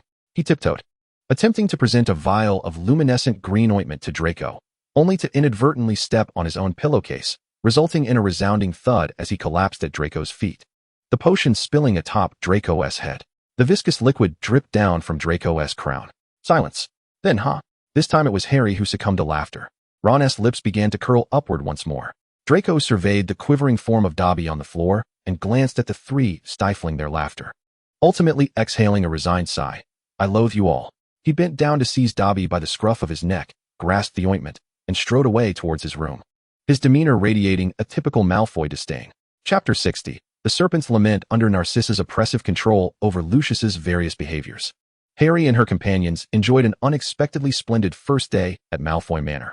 That evening, as Harry returned to her guest room, she sank into the soft embrace of the bed. The velvet bedding enveloped her like a cloud. The guest room's bed at Malfoy Manor was far more luxurious than any she had ever experienced. The canopy of the four-poster bed gently descended, obscuring the faint moonlight from outside. She turned over, her fingers instinctively clutching the duvet as her consciousness began to blur. Sunlight streamed through the sheer curtains, illuminating the cozy sitting room where Harry cradled a golden-eyed little girl, gently rocking her. The infant's soft red hair brushed against her chin, tiny hands gripping her collar tightly. The wailing gradually subsiding. There, no more tears, she cooed softly, her tone tender enough to feel unfamiliar to herself. Glancing at the magical clock on the wall, she noted it was nearly 6 o'clock. Her husband would soon be home. Carefully placing her slumbering daughter into the cradle, she waved her wand, and a blanket magically draped over the little one. She moved to the kitchen, retrieving ingredients from the refrigerator and skillfully beginning to prepare dinner. One of the most classic dishes in England, the Stargazer pie, revealed sardine heads peeking through the flaky crust, as if truly gazing up at the sky. As she placed the pie into the oven, a flicker of uncertainty crossed her mind. Why was I making a dish that even a troll would find unpalatable? This thought flitted away, interrupted by the oven's chime. The pie was ready, its aroma wafting throughout the kitchen. At that moment, the sound of keys turning in the entryway reached her ears. Harry wiped her hands and approached the door. It swung open to reveal a handsome young man with dark hair, his green eyes sparkling with gentle warmth. I'm home, he said softly, extending his arms to embrace her. Harry's body reacted before her mind could catch up, returning the embrace and resting her cheek against his chest, listening to the steady rhythm of his heartbeat. Welcome back, she heard herself say. Dinner was tranquil, punctuated only by the clinking of cutlery against plates. The young man would occasionally glance at her, a subtle smile gracing his lips. Harry focused on her pie but couldn't shake the feeling that something was amiss, though she couldn't quite articulate what it was. After the meal, they settled on the sofa before the fireplace, the flames casting a warm glow upon the young man's profile, highlighting his perfect features. He brushed aside a stray lock of hair from her forehead, his fingers grazing the lightning-shaped scar. What is troubling you today? He inquired softly, appearing somewhat distracted. Harry shook her head, forcing a smile. Nothing, perhaps just a bit tired. His face inched closer, his breath brushing against her lips. Instinctively, Harry cupped his face, but as her fingertips brushed against his skin, an inexplicable chill coursed down her spine. Dumbledore's visage suddenly flashed in her mind, those piercing blue eyes, sharp with insight, as if silently warning her of something. Harry abruptly pushed him away, stumbling back a couple of steps, her complexion draining of color. What's wrong? He asked, furrowing his brow. Her breath quickened, her heart racing as if it might burst from her chest. She stared intently at his face, watching as his handsome features twisted, a flicker of crimson flashing in his green eyes. Tom Riddle, she shouted, her voice laced with anger and disbelief. The young man's expression froze, then slowly, a chilling smile crept onto his lips. Discovered, have we? Harry jolted upright from her bed, cold sweat soaking her nightgown. She gasped for air, her fingers gripping the sheets tightly, as if that would anchor her back to reality. Outside, the moonlight continued to cast its cold glow upon the floor, and Malfoy Manor stood silent, save for the distant ticking of a clock reminding her that everything she'd just experienced was merely a dream. Yet that sensation, that warmth, that gaze, it felt too real. She raised her hand to cover her face, taking a deep breath. Then, she yanked the serpent from her wrist. Waving Voldemort before her, she shook him slightly, anger blazing in her green eyes. What do you intend to do? Voldemort languidly flicked his tongue, hissing, no need to be alarmed, Potter. I merely wish to conduct an experiment. An experiment? Harry narrowed her eyes. What experiment? The small serpent leisurely coiled around her fingers, his tone imbued with an insufferable curiosity. Today I observed Lucius and Narcissa's manner of interaction. I merely seek to ascertain whether this is what one might call love. Harry's temples throbbed with frustration. She inhaled deeply, striving to maintain her composure. No, that is not love. The serpent, perplexed, inquired, So, Lucius does not love Narcissa? Of course he does. Harry gritted her teeth, but not in the manner you comprehend. Voldemort fell silent for a moment, seemingly pondering this logical contradiction before concluding. What you refer to as love is utterly nonsensical. Harry could no longer contain her fury. She seized him by the scruff of his neck, lifting him into the air and shaking him as she growled. I care not for your intentions. Should you dare to conduct such clandestine experiments again, I shall hand you over to Fawkes as a plaything. The serpent finally fell silent, though Harry sensed his lingering dissatisfaction as he continued to flick his tongue. After such a commotion, sleep entirely eluded her. She rubbed her temples, deciding to make a trip to the washroom. In the stillness of Malfoy Manor, the late hour rendered an extraordinary silence. The corridor lights had long been extinguished, and only the moonlight filtering through the windows cast elongated shadows. She treaded softly, cautious not to awaken any of the portraits that adorned this ancient abode. As she passed a particular room, she noticed a sliver of light seeping through the door crack, revealing Dobby, who was furtively peering in, his ears twitching with excitement. Harry raised an eyebrow and quietly approached. Sensing her presence, Dobby turned, placing a finger to his lips in a shushing gesture. Harry nodded, lightening her footsteps as she drew closer. Through the crack, she beheld a startling sight. Lucius Malfoy, the quintessential aristocrat among pure-blood wizards, was seated at an antiquated computer, wholly engrossed in a game of Minesweeper. His platinum hair cascaded loosely over his shoulders, and his long fingers gripped the mouse as he furrowed his brow in concentration. Just then, she witnessed him click on a square. Boom. A flurry of red flags and explosion effects erupted on the screen. Lucius's expression contorted in an instant. He leapt to his feet, seizing the monitor and smashing it to the floor. Damn Muggle games, he cursed. Thud. The bulky monitor crashed onto the carpet, flickering twice before succumbing to darkness. Lucius stood there, his chest heaving, evidently ensnared in a tumult of anger and frustration. Yet soon, he inhaled deeply, withdrew his serpent-headed wand, and tapped the computer. It restored itself to its previous state. With a click, the monitor revived, the screen illuminating once more, the game interface intact. Lucius resumed his seat, restarting the game. Harry, silently retreating a couple of steps, resolved to pretend she had seen nothing. This family was indeed far from normal. Rubbing her temples, she decided it prudent to hasten to the restroom before returning to sleep. The following morning, Narcissa sipped her red tea, while Lucius, with an inscrutable expression, perused the Daily Prophet, and Draco spread jam on his toast. Father, Draco suddenly spoke. How did you sleep last night? Lucius's fingers momentarily stiffened, but he quickly regained composure. Very well, he replied. Harry lowered her gaze to sip her pumpkin juice, nearly choking. Chapter 61. This cake could kill a dog. Setting everything aside, the Malfoy family and the three Gryffindors maintained a rare semblance of peace at the breakfast table until an owl flapped its wings, landing on the windowsill, clutching a dark green letter in its beak. Lucius raised an eyebrow, extended his hand to take the letter, unfolded it, and emitted a short, sharp laugh. Draco, who had faced Lucius's ridicule for pursuing Harry over the past few years, glanced up warily. Father? Lucius's long fingers lightly tapped the letter, a glint of amusement flashing in his eyes. Draco, I hear your potions marks this semester have been less than stellar? Draco's expression froze. What? Impossible. I received an outstanding. Lucius shrugged nonchalantly. Severus does not share your opinion. He mentioned he would personally come to tutor you today. Ron, stuffing bacon into his mouth, broke into a grin, relishing the moment. Wow, Malfoy, your day has come. Lucius's gaze floated over to Ron. Mr. Weasley, do not celebrate too soon. The letter specifically states that you two require remedial lessons. Ron's smile faltered. What? Draco furrowed his brow. What about you and Mother? Lucius folded the newspaper, a slight smirk gracing his lips. Sissy's wardrobe is in dire need of updating. We shall take a stroll down Diagon Alley. He turned to his wife, his tone softening. Dear, what do you think? Narcissa took a sip of her tea, offering no objection to Lucius's plans. With Severus present, I feel quite at ease.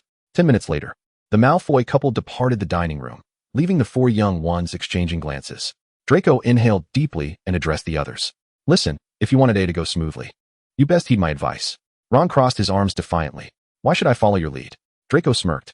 Do you recall being locked in the potions classroom on Valentine's Day, brewing a calming draft all night? Ron's complexion paled, and he obediently fell silent. Wait, Professor Snape had you concocting the fifth-year calming draft? For an entire night? Hermione exclaimed, her expression one of disbelief. Ron nodded woefully. Yeah, we nearly collapsed, and he said if we didn't succeed, we wouldn't be allowed breakfast. Hermione slammed her hand on the table, her voice laced with envy. That is so cunning. I want to do it too, Ron exclaimed. Hermione. Harry pinched the bridge of her nose, silently taking a bite of her toast. Today would undoubtedly be a disaster. Not long after the Malfoys left, Snape arrived at the manor, his gaze sweeping over the four, a chilling smile curling at his lips. It appears everyone is present. Draco immediately straightened his back. Ron recoiled slightly. Hermione's eyes sparkled, and Harry's gaze fixated on Snape's sleeve, where she noticed a peculiar stain, as if it had been splattered by a cauldron. Surely, hadn't he concocted something peculiar for today? Snape waved his wand, and 4 books thudded onto the table before them. Today, we shall learn. He deliberately elongated the word, watching the tension on their faces as he slowly uttered the word, cake. Cake? Harry blinked, doubting her hearing. She glanced down at the book before her. The cover boldly proclaiming the art of magical baking, from novice to expert, with an illustration of a self-spinning cream cake beside it. What on earth? She discreetly raised her eyes, finding Draco and Ron's expressions equally bewildered. Draco's mouth twitched, while Ron wore a look of utter confusion, as if he had been hit by a confundus charm. Hermione broke the silence first. Professor, is there a mistake? Are we really going to make a cake? Snape turned toward the preparation table, his tone eerily calm. Miss Granger, your hearing is perfectly intact. Today, we shall create. He paused, a slight smirk gracing his lips, a chocolate cake, highly esteemed in the wizarding world, but lethal to animals upon consumption. Harry, so that stain really was frosting.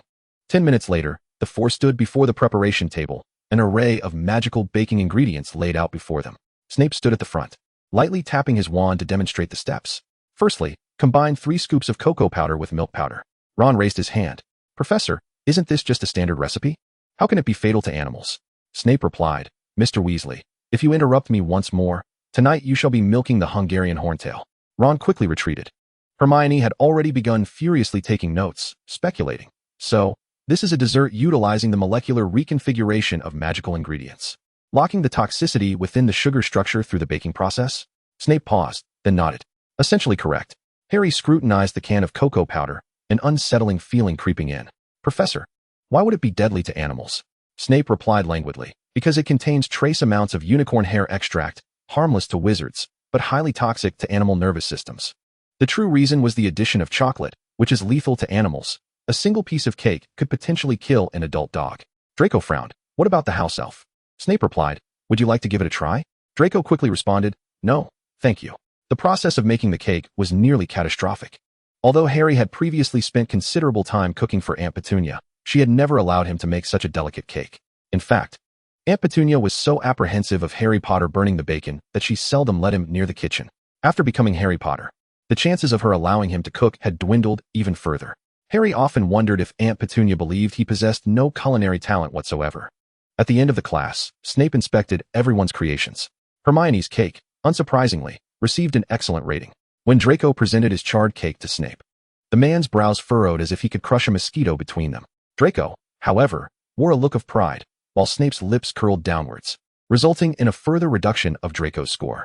It might barely be toxic enough to kill a rat, he remarked, making an effort not to express more snake-like disparagement in front of Gryffindor. Ron's crooked creation was slightly better than Draco's, prompting Snape to scrutinize it for a while before carefully cutting a piece for Ron to taste. After Ron dashed off to the restroom, Snape offered at least the assessment that it resembled food. As for Harry, Snape stared at the amorphous mass for an extended silence. Even gazing at the face strikingly similar to Lily's, he could not bring himself to offer praise. All he could say was, the kitchen is not suited for you, Harry. When Lucius and Narcissa returned, laden with bags, Narcissa raised an eyebrow at the sight of the 4 children, covered in flour and disheveled. Severus, how did your remedial lesson go? Snape leisurely sliced his steak, replying, unforgettable. Draco, slumped over the table, murmured, Mother, Father, I suggest you never let Godfather teach anything related to food again. Lucius glanced at his son, then at the suspicious frosting smudge on Snape's sleeve. Taking a sip of red wine. It seems you all had a rather eventful day. Harry thought to herself. This was undoubtedly the strangest potions class she had ever attended. Chapter 62, a rarely serious chapter. The twilight at Malfoy Manor was bathed in a soft golden hue, as house elves silently flitted through the corridors, preparing for dinner. Harry stood before the floor-to-ceiling window, having found a moment alone to converse with Dobby, who still harbored a heart full of hope for freedom.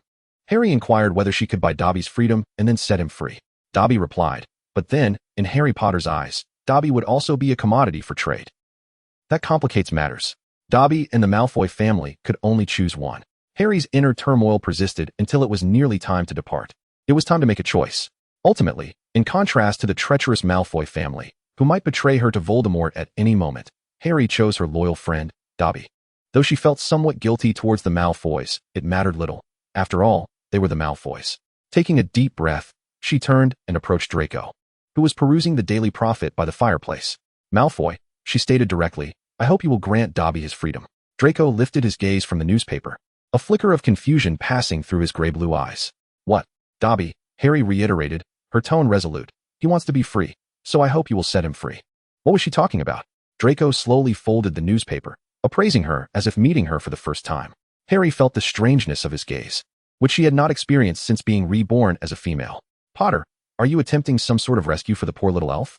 Dobby belongs to the Malfoy family. He is not a prop for you to display your character. Harry's green eyes narrowed slightly in response to Draco's words. He is not property. He has his own thoughts. Huh. Draco rose, towering over her. Listen, the great savior is now preaching her doctrine of equality among all beings. I have already accepted the notion of equality between wizards and muggles, but Dobby is a house elf. His duty is to obey his master's commands. Just as your foolish owl Hedwig delivers messages, that is his rightful role. A profound disappointment engulfed Harry. She had hoped that Draco might have changed in this life. But he appeared just as unreasonable as he had been in her previous life. So you believe that anything owned by you is destined to be a slave for life? Slave? Draco scoffed, raising an eyebrow. We provide him clothes, food, and shelter. Do you call that slavery? Should you also protest Hogwarts employing house elves for cooking? That's different. The house elves at Hogwarts work voluntarily, while Dobby what? Draco interrupted, his voice suddenly rising. Have you instilled some ridiculous notion of freedom in him? Who do you think you are? You are merely Harry Potter. You are not a savior or some great saint. Their argument drew the attention of others. Hermione and Ron peeked down from the staircase. Narcissa emerged from the tea room, and Lucius stood by the second-floor railing, observing coldly. Draco, Narcissa's voice was calm yet firm. Mind your words. Draco took a deep breath and turned to his mother. Mother, Potter has lost her mind. She actually wants to set a house elf free. Narcissa's gaze swept between Harry and her son, raising an eyebrow before decisively stating, Draco, this matter is for you to decide. Whatever you choose, I will support you. After all, it's just a house elf. It isn't particularly precious to the Malfoy family. Draco was taken aback. He stared at his mother, seemingly contemplating the implications of her words. Ultimately, after a moment of thought, he coldly looked at Harry and said, Fine, Potter. Since you desire him so much, take him. After all, a disobedient house elf holds no value for us. Harry ignored his derision and directly approached Dobby. The elf's eyes widened in excitement, his ears trembling. Dobby. Harry knelt down, softly asking, Are you willing to come with me? Dobby's lips quivered, and large tears rolled down his cheeks. Miss Harry Potter, will you grant Dobby his freedom? Yes, Harry smiled, if that is what you wish. Dobby suddenly leapt up, embracing Harry's legs. Dobby is willing. Dobby is willing. Draco stood by, sneering, how touching. This time, the situation ended on an unpleasant note. As they left Malfoy Manor, Dobby wore an old sock provided by the Malfoys. This is a symbol of freedom, he joyfully proclaimed, bouncing along behind Harry. Draco stood at the manor's entrance, his expression dark. For the first time, he truly found Harry incomprehensible. He, Draco Malfoy, even if he starved to death, he would never again find favor with Harry Potter. From this point forward, they were to be strangers. He would never allow Harry Potter to become the mistress of the Malfoy family. He could never possibly have 3 children with Harry, 2 like Harry and 1 like him. One day, you will come to realize how naive your sense of justice is, Draco scoffed. Harry cast him a glance, but offered no reply, simply turning away to embark on the journey back to Hogwarts. Hermione quietly inquired, Do you think he can comprehend what you are doing? Harry gazed at the darkening sky in the distance, shaking her head in irritation. I don't know. But at least his mother has given him the opportunity to think. Hermione hesitated for a moment before finally saying, Actually, Harry, you are somewhat naive as well. There are far better ways to handle this. You shouldn't approach it like this. Don't you think it's rather impolite? Malfoy is not a villain. He will understand your intentions. However, you cannot expect him to instantly embrace all your ideas. He has lived in that kind of family. Harry lowered her head. She couldn't say she didn't understand Hermione's words, but when Draco had derided her, she had already resigned herself to the notion that Draco would never heed her words. Wasn't that a form of prejudice in itself? Hermione silently draped an arm around Harry's shoulder. She needed comfort and time to contemplate. As the atmosphere grew increasingly heavy, Ron scratched his head and changed the subject. Honestly, I still don't get it. Why has Snape suddenly decided to teach us how to make cakes? Dobby interjected, Mr. Snape had originally prepared other lessons, but he encountered Mrs. Malfoy at the door. She expressed a desire for him to teach something lighter, rather than adding pressure during the holidays. The 3 of them responded with silence.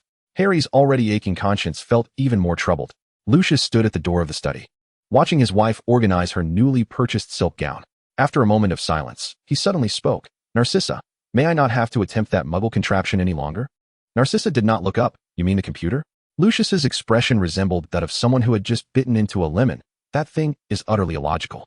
Narcissa chuckled lightly. If you find it interesting, keep it. If not, it can be disposed of. You can make your own decision. Lucius did not respond.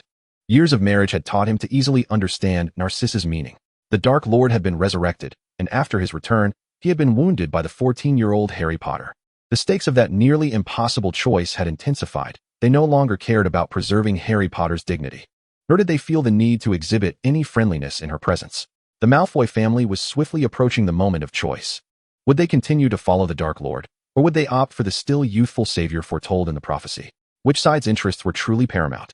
Chapter 63. You all decide whether the version of Slytherin should be modified. The fourth year at Hogwarts commenced amid the crispness of autumn. The corridors of the castle remained bustling, and the ceiling of the Great Hall continued to transform with the colors of the sky. Yet the atmosphere this year was subtly different, especially between Slytherin and Gryffindor.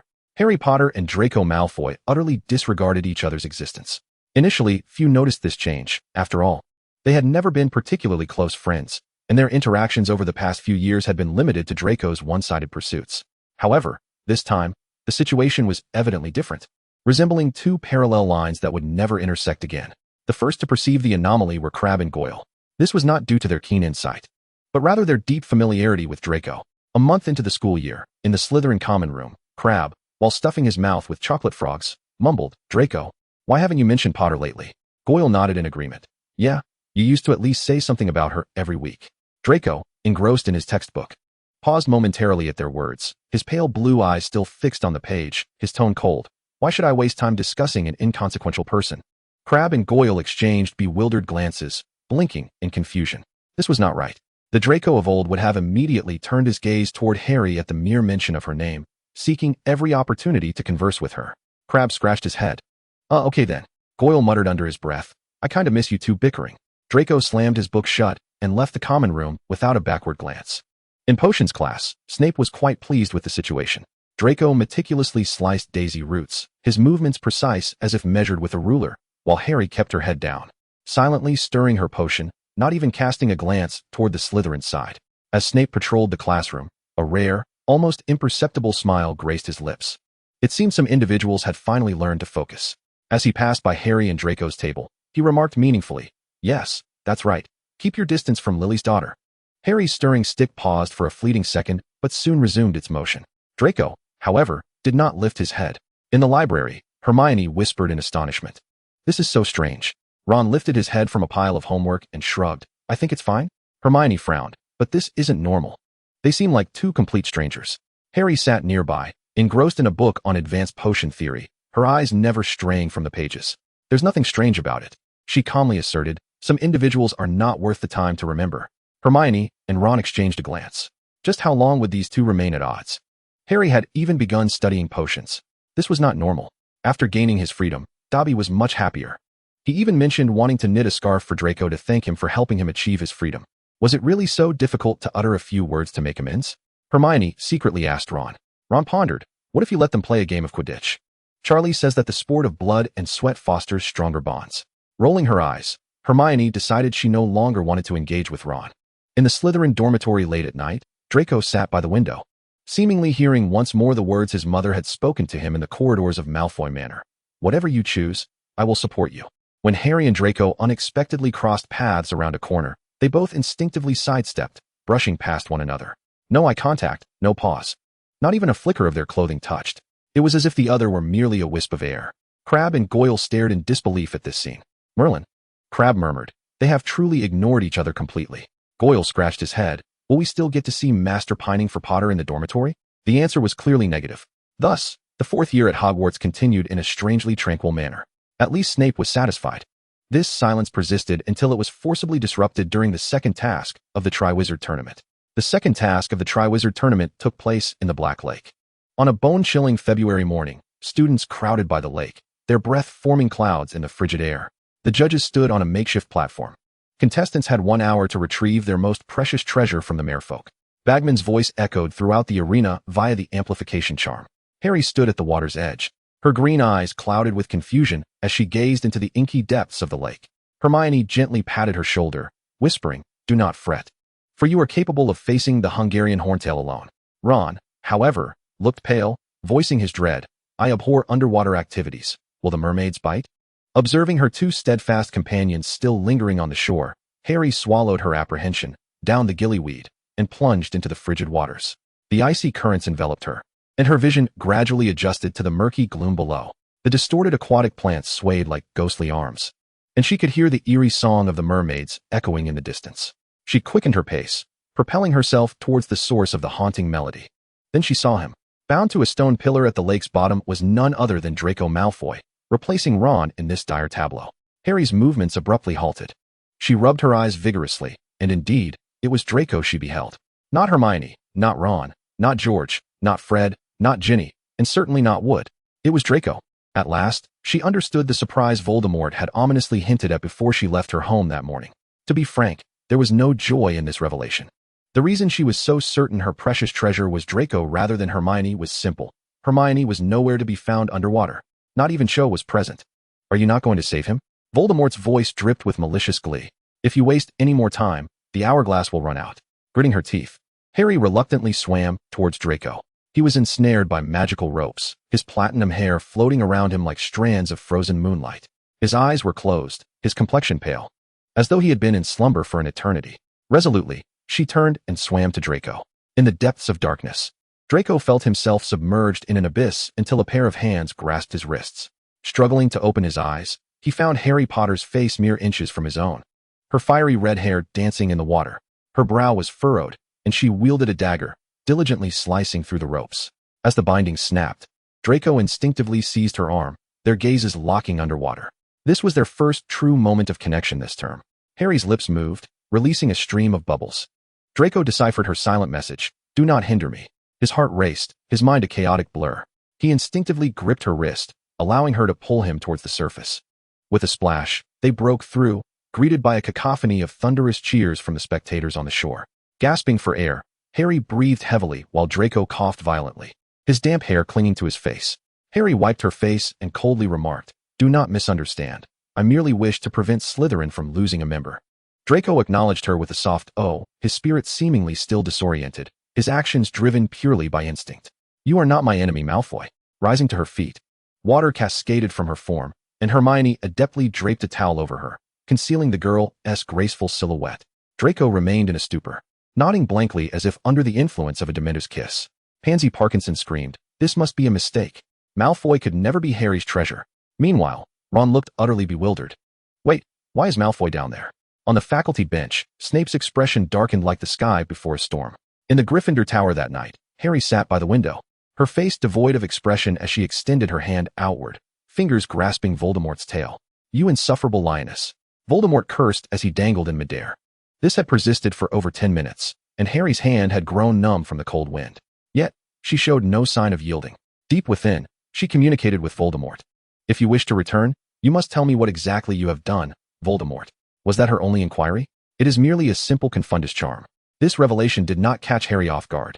She retracted the snake from the window and returned to her dormitory. Hermione and their other roommates were already asleep. She made no sound as she settled beside her bed. The next question loomed in her mind. What is your true objective? Does my participation in the Triwizard Tournament have anything to do with you? Both yes and no. Meanwhile, in the Slytherin common room, Draco sat before the fireplace, cradling a cup of long cold tea. Crabbe and Goyle wisely refrained from interrupting him. The flickering flames cast shadows on his face, accentuating his furrowed brow. Why was it him? Could it be that Harry Potter harbored feelings for him? Huh, woman, you profess your affections too late. I am no longer the Draco Malfoy of yesteryear. Chapter 64, Another Quarrel. After pondering Harry's thoughts for an extended period without reaching a conclusion, Draco relinquished the effort of deciphering it alone. The fire crackled in the hearth as he leaned back in the armchair, his gaze unfocused on the ceiling. Crabbe and Goyle sat opposite him, one gnawing on a chicken leg while the other attempted to arrange chocolate frog cards in alphabetical order, despite his inability to memorize the alphabet. After a prolonged silence, Draco unexpectedly spoke. "I have a friend." Crabbe and Goyle looked up simultaneously, their expressions mirroring a shared bewilderment. He had previously quarreled with a girl due to differing perspectives. Draco continued slowly, tapping his fingers on the cup's rim, initially intending never to befriend her again. Crabbe blinked. Oh. Goyle scratched his head, Draco persisted, but now. He suddenly realizes that the girl likes him. Crabbe and Goyle exchanged glances, each seeing profound confusion reflected in the other's eyes. This narrative bore an oddly familiar nuance. Goyle cautiously inquired, Sir, is this friend the one from first year? Draco narrowed his eyes. Why do you care so much? Goyle nodded hurriedly. Oh. Crabbe scratched the back of his head. Then why did their perspectives differ? Draco snorted dismissively. My friend is pure blood, while the girl who fancies him has a muggle friend and a friend of questionable bloodline. Not only does she expect my friend to accept her theory that muggles and wizards are equal, but she also insists he heed the opinions of house elves. Goyle and Crabbe exchanged looks of shock. What new age lunacy was this? Not only muggles, but even house elves must be considered? Would she soon propose that regardless of gender, race, wealth, or intellect, all beings are equal? How could a person like that harbor affection for the master's friend? Perhaps Crabbe and Goyle's visible astonishment prompted Draco to lapse into silence for a moment before he leisurely remarked, This friend of mine finds himself quite troubled. Yet the girl currently likes him. Goyle, perplexed by Draco's meaning, queried, If the girl likes him, shouldn't she initiate conversation? My mother said girls are very emotional. He pondered his mother's words before adding, Unless her soul is male. Draco gazed at the two of them for a few seconds, then reached out to tap each of their foreheads, a slight smirk gracing his lips. You two are surprisingly useful. Crabbe and Goyle. On the other side, in the Gryffindor Tower. What do you mean? It's you but not you. Harry furrowed her brow. The little snake lazily flicked its tongue. Relax. It was another version of me who entered you into the Triwizard Tournament. I shan't divulge his intentions. He paused, a hint of peculiar delight in his tone. As for myself, I'm merely seeking a bit of amusement. Harry scoffed. You, a Dark Lord, are satisfied with mere amusement? Voldemort remained silent. He certainly was not satisfied. Yet, having been stung by human emotions twice, he was now fervently curious about the nature of human love. The Malfoy family happened to be his recent subjects of observation, be it the love between Lucius and Narcissa or the affection they held for their son. He also wished to ascertain whether Draco's subtle feelings for Harry could be classified as love. The following day, in potions class, Snape announced with his usual impassiveness, Today, we will brew the antidote to the amortentia. The class erupted in uproar. Hermione raised her hand. Professor, amortentia is a sixth-year topic. Snape's lips curled into a cold smile. Miss Granger, if you believe your intellect can only grasp a step-by-step education, you may leave at once. Hermione, this is a grave insult. Ron could hardly tolerate such an affront. Harry lowered her head, flipping through her book. Once again, her participation in the Triwizard Tournament left her uncertain whether it was a blessing or a curse. She found it peculiar that despite having exposed Barty Crouch Jr., impersonating Mad-Eye Moody at the very start of the term, the current defense against the dark arts teacher was indeed Moody himself. Yet a note bearing her name still found its way into the Goblet of Fire through unknown means. As she pondered, she felt a gaze upon her.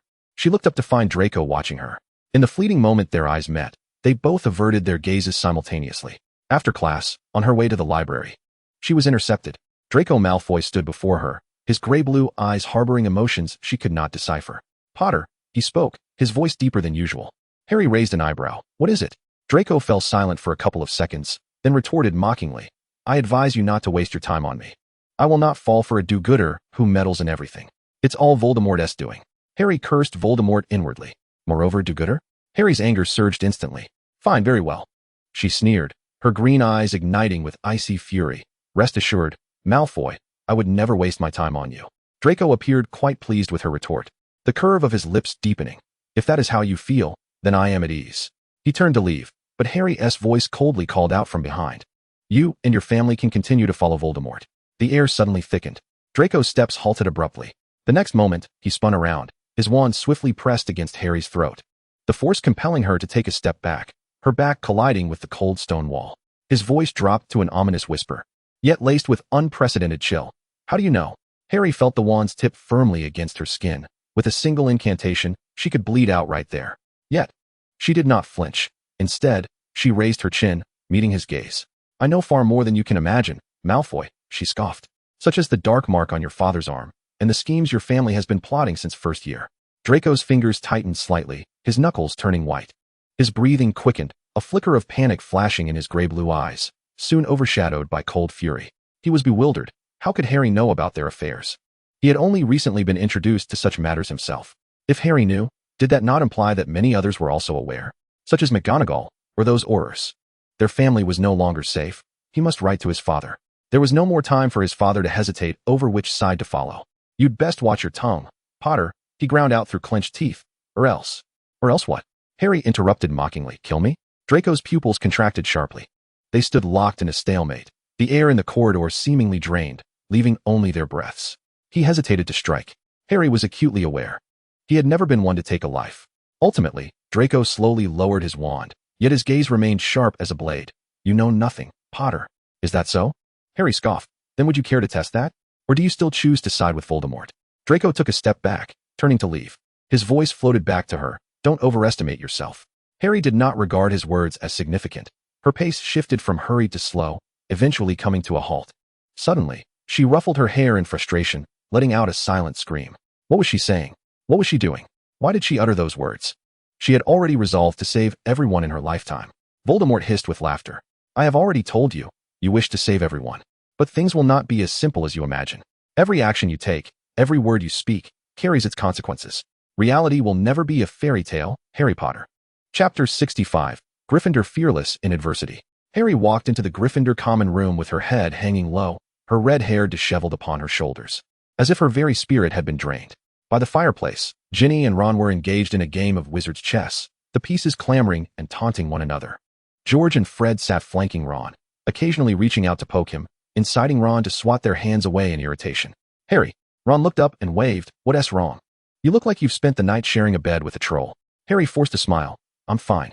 Fred and George exchanged glances, then simultaneously leaped up, each grabbing one of her arms, pressing her into the sofa. Come on, little Harry, Fred grinned, tousling her hair. Tell us, who has upset our little sister? George leaned in, feigning seriousness. Don't worry, your brothers will help you analyze. Was it another quarrel with that little lord from the Malfoy household? Harry, spot on. Noticing Harry's unease, Ginny set down her chess pieces and approached, taking Harry's hand in hers, her voice gentle. Talking about it might help. Don't always bear it alone. Ron leaned in as well, concern etched on his face. Yeah, you've been acting strange lately. Surrounded by the 4 Weasley siblings. The tension that had been weighing heavily on Harry's heart began to dissipate. She took a deep breath and briefly recounted her conflict with Draco, omitting the part about Lucius being a Death Eater. I'm starting to wonder if I'm being too presumptuous, she murmured. Fred exaggeratedly gasped. Malfoy dared to call you a do-gooder? Has he forgotten who saved Pansy last year? Who defeated Voldemort and his army of Death Eaters? No, that's absolutely not the case. George interjected immediately. This is undoubtedly Malfoy's doing. Those pureblood families have their minds filled with the filth of sycophants. Ron, who had always been a staunch opponent of Malfoy, hesitated slightly, scratching his head as he replied. Well, actually, the last time we visited Malfoy Manor, they were quite friendly. Ginny nodded in agreement. I think so too. Besides, Draco seemed like he wanted to be friends with you. Didn't you say he sought out Professor Snape last time? Harry recalled. It does seem that we've never truly had a proper conversation. Ginny blinked. So why not give it a try? The owl has just delivered the gloves I knitted for him. You could use this opportunity to chat. Suddenly, Ron exclaimed as if recalling something. Right. Professor Black was quite surprised when he saw Dobby a few days ago. He said it was the first time he encountered a house elf yearning for freedom. Harry was taken aback. Just like Creature from her past life, the little elf who prided himself on serving the Black family, obsessively loyal until death, always calling out for his mistress. Other house elves from the Malfoy family held similar views, finding supreme honor in serving their masters. Only Dobby was different. Perhaps Malfoy had never considered that there could be a house elf desiring freedom. Fred clapped her on the shoulder. Stop overthinking it. I say you should confront Malfoy straight away and clear the air. George smirked. And if the conversation doesn't go well, we have other ways to assist. The gloom within Harry began to dissipate, and she nodded gravely. Perhaps it was time for a serious discussion with Draco. The possibility of an argument did not even cross the minds of the little lions. Voldemort merely scoffed, offering no judgment on Harry's psyche. The next morning, the Great Hall was bathed in bright sunlight as students gathered in small groups to enjoy breakfast and discuss the day's classes. At the Slytherin table, Draco leisurely sliced his fried egg, his movements as graceful as ever. Harry stood at the Gryffindor table, clutching the gloves Dobby had knitted. And once Draco seemed to have finished his meal, she took a deep breath and strode over. Malfoy, I need to speak with you. The noise in the hall seemed to lower a notch, with countless eyes secretly glancing in their direction. Draco did not lift his gaze, his tone indifferent. I don't believe we have anything to discuss. Pansy Parkinson suddenly stood up, her voice sharp. Malfoy, how dare you speak to Harry like that? She was ready to charge over, but Goyle and Crabbe immediately received Draco's silent signal. each taking hold of Pansy's arms and forcing her back into her seat. "Don't cause a scene," Crabbe muttered. Harry ignored the commotion, her green eyes fixed intently on Draco. "There's been a misunderstanding between us, and I believe it should be resolved." Draco finally raised his head, a flicker of derision flashing in his gray-blue eyes. "I don't think we have any misunderstanding." The atmosphere plummeted to a freezing point. "All right, Gryffindors fear no challenge. If there's a problem, we'll confront it. If we can't resolve it, we'll deal with it decisively." Students held their breath. Even Professor McGonagall at the staff table adjusted her glasses, watching cautiously. Harry's brow furrowed tighter as her fingers unconsciously caressed her wand. Draco assumed she was about to concede, a victorious smirk creeping onto his lips. Petrificus totalis. A flash of white light erupted, and the unsuspecting Draco instantly stiffened, falling straight back. A strange silence enveloped the hall. This scenario seemed oddly familiar from 2 years prior. Fred and George, who had been on standby, suddenly emerged, grinning as they whistled. "Cool." Harry calmly stowed her wand and said, "Do me a favor and carry him away." The twins exaggeratedly saluted. "At your service, Commander." Goyle and Crabbe finally reacted, charging forward with shouts. "Let go of Draco." Ron and Hermione swiftly drew their wands, pointing them at the duo. "Stop right there." Ginny, with a playful smile, added, "Don't be alarmed. We're just borrowing your Malfoy for a moment. Is that all right?" Goyle and Crabbe retorted, "Do we care if you mind?" Harry lifted her head, offering Professor McGonagall an apologetic smile. McGonagall frowned, clearly disapproving. Even if there were conflicts between Malfoy and Potter, it did not justify Potter using magic against a fellow student. Before she could speak, Snape preemptively stated, "Gryffindor loses a point. Potter, after you finish your conversation with Malfoy, bring him back in one piece." "Professor, are you truly the head of Slytherin?" Draco internally screamed. Glaring daggers. Chapter 66. Misunderstandings arise even in communication. Thanks to Professor Snape's cooperation, Fred and George simply carried the petrified Draco to the potions classroom. They propped him up against a chair, thoughtfully adjusting his posture to form a perfect right angle with the seat. "Need someone to act as a bodyguard?" George winked, wary of his potential embarrassment. Harry shook her head. "No need, I can manage." Fred patted her shoulder. "Just call for us if you need anything. We'll be right outside." George nodded, ready to provide any negotiating props. After the twins left, Harry lifted the spell. Draco collapsed to the floor, his face ashen. "Potter, are you insane? Can we talk now?" Harry asked calmly. Draco stood, his wand immediately aimed at her. "Do you realize that what you just did could land you a month of detention?" A girl. A month of detention. What was she thinking? Harry remained still, simply gazing at him. "If you plan to report me, you can find Professor McGonagall afterward. She will give you the fairest outcome. But right now, I want to talk to you. I have nothing to discuss with you." Draco intended to respond this way, but his mouth felt glued shut. In his mind, Harry was certainly not weak. If anything, she was formidable, a genius who excelled in every subject. Yet he had never felt such an oppressive force from her before. It was akin to a warrior who had experienced the true battlefield, embodying a sense of determination that victory was worth any cost. Finally, Draco took a deep breath and sat back down. "What exactly do you wish to convey?" This truly was a nonviolent resistance. Harry pulled out the gloves from her pocket and extended them to him.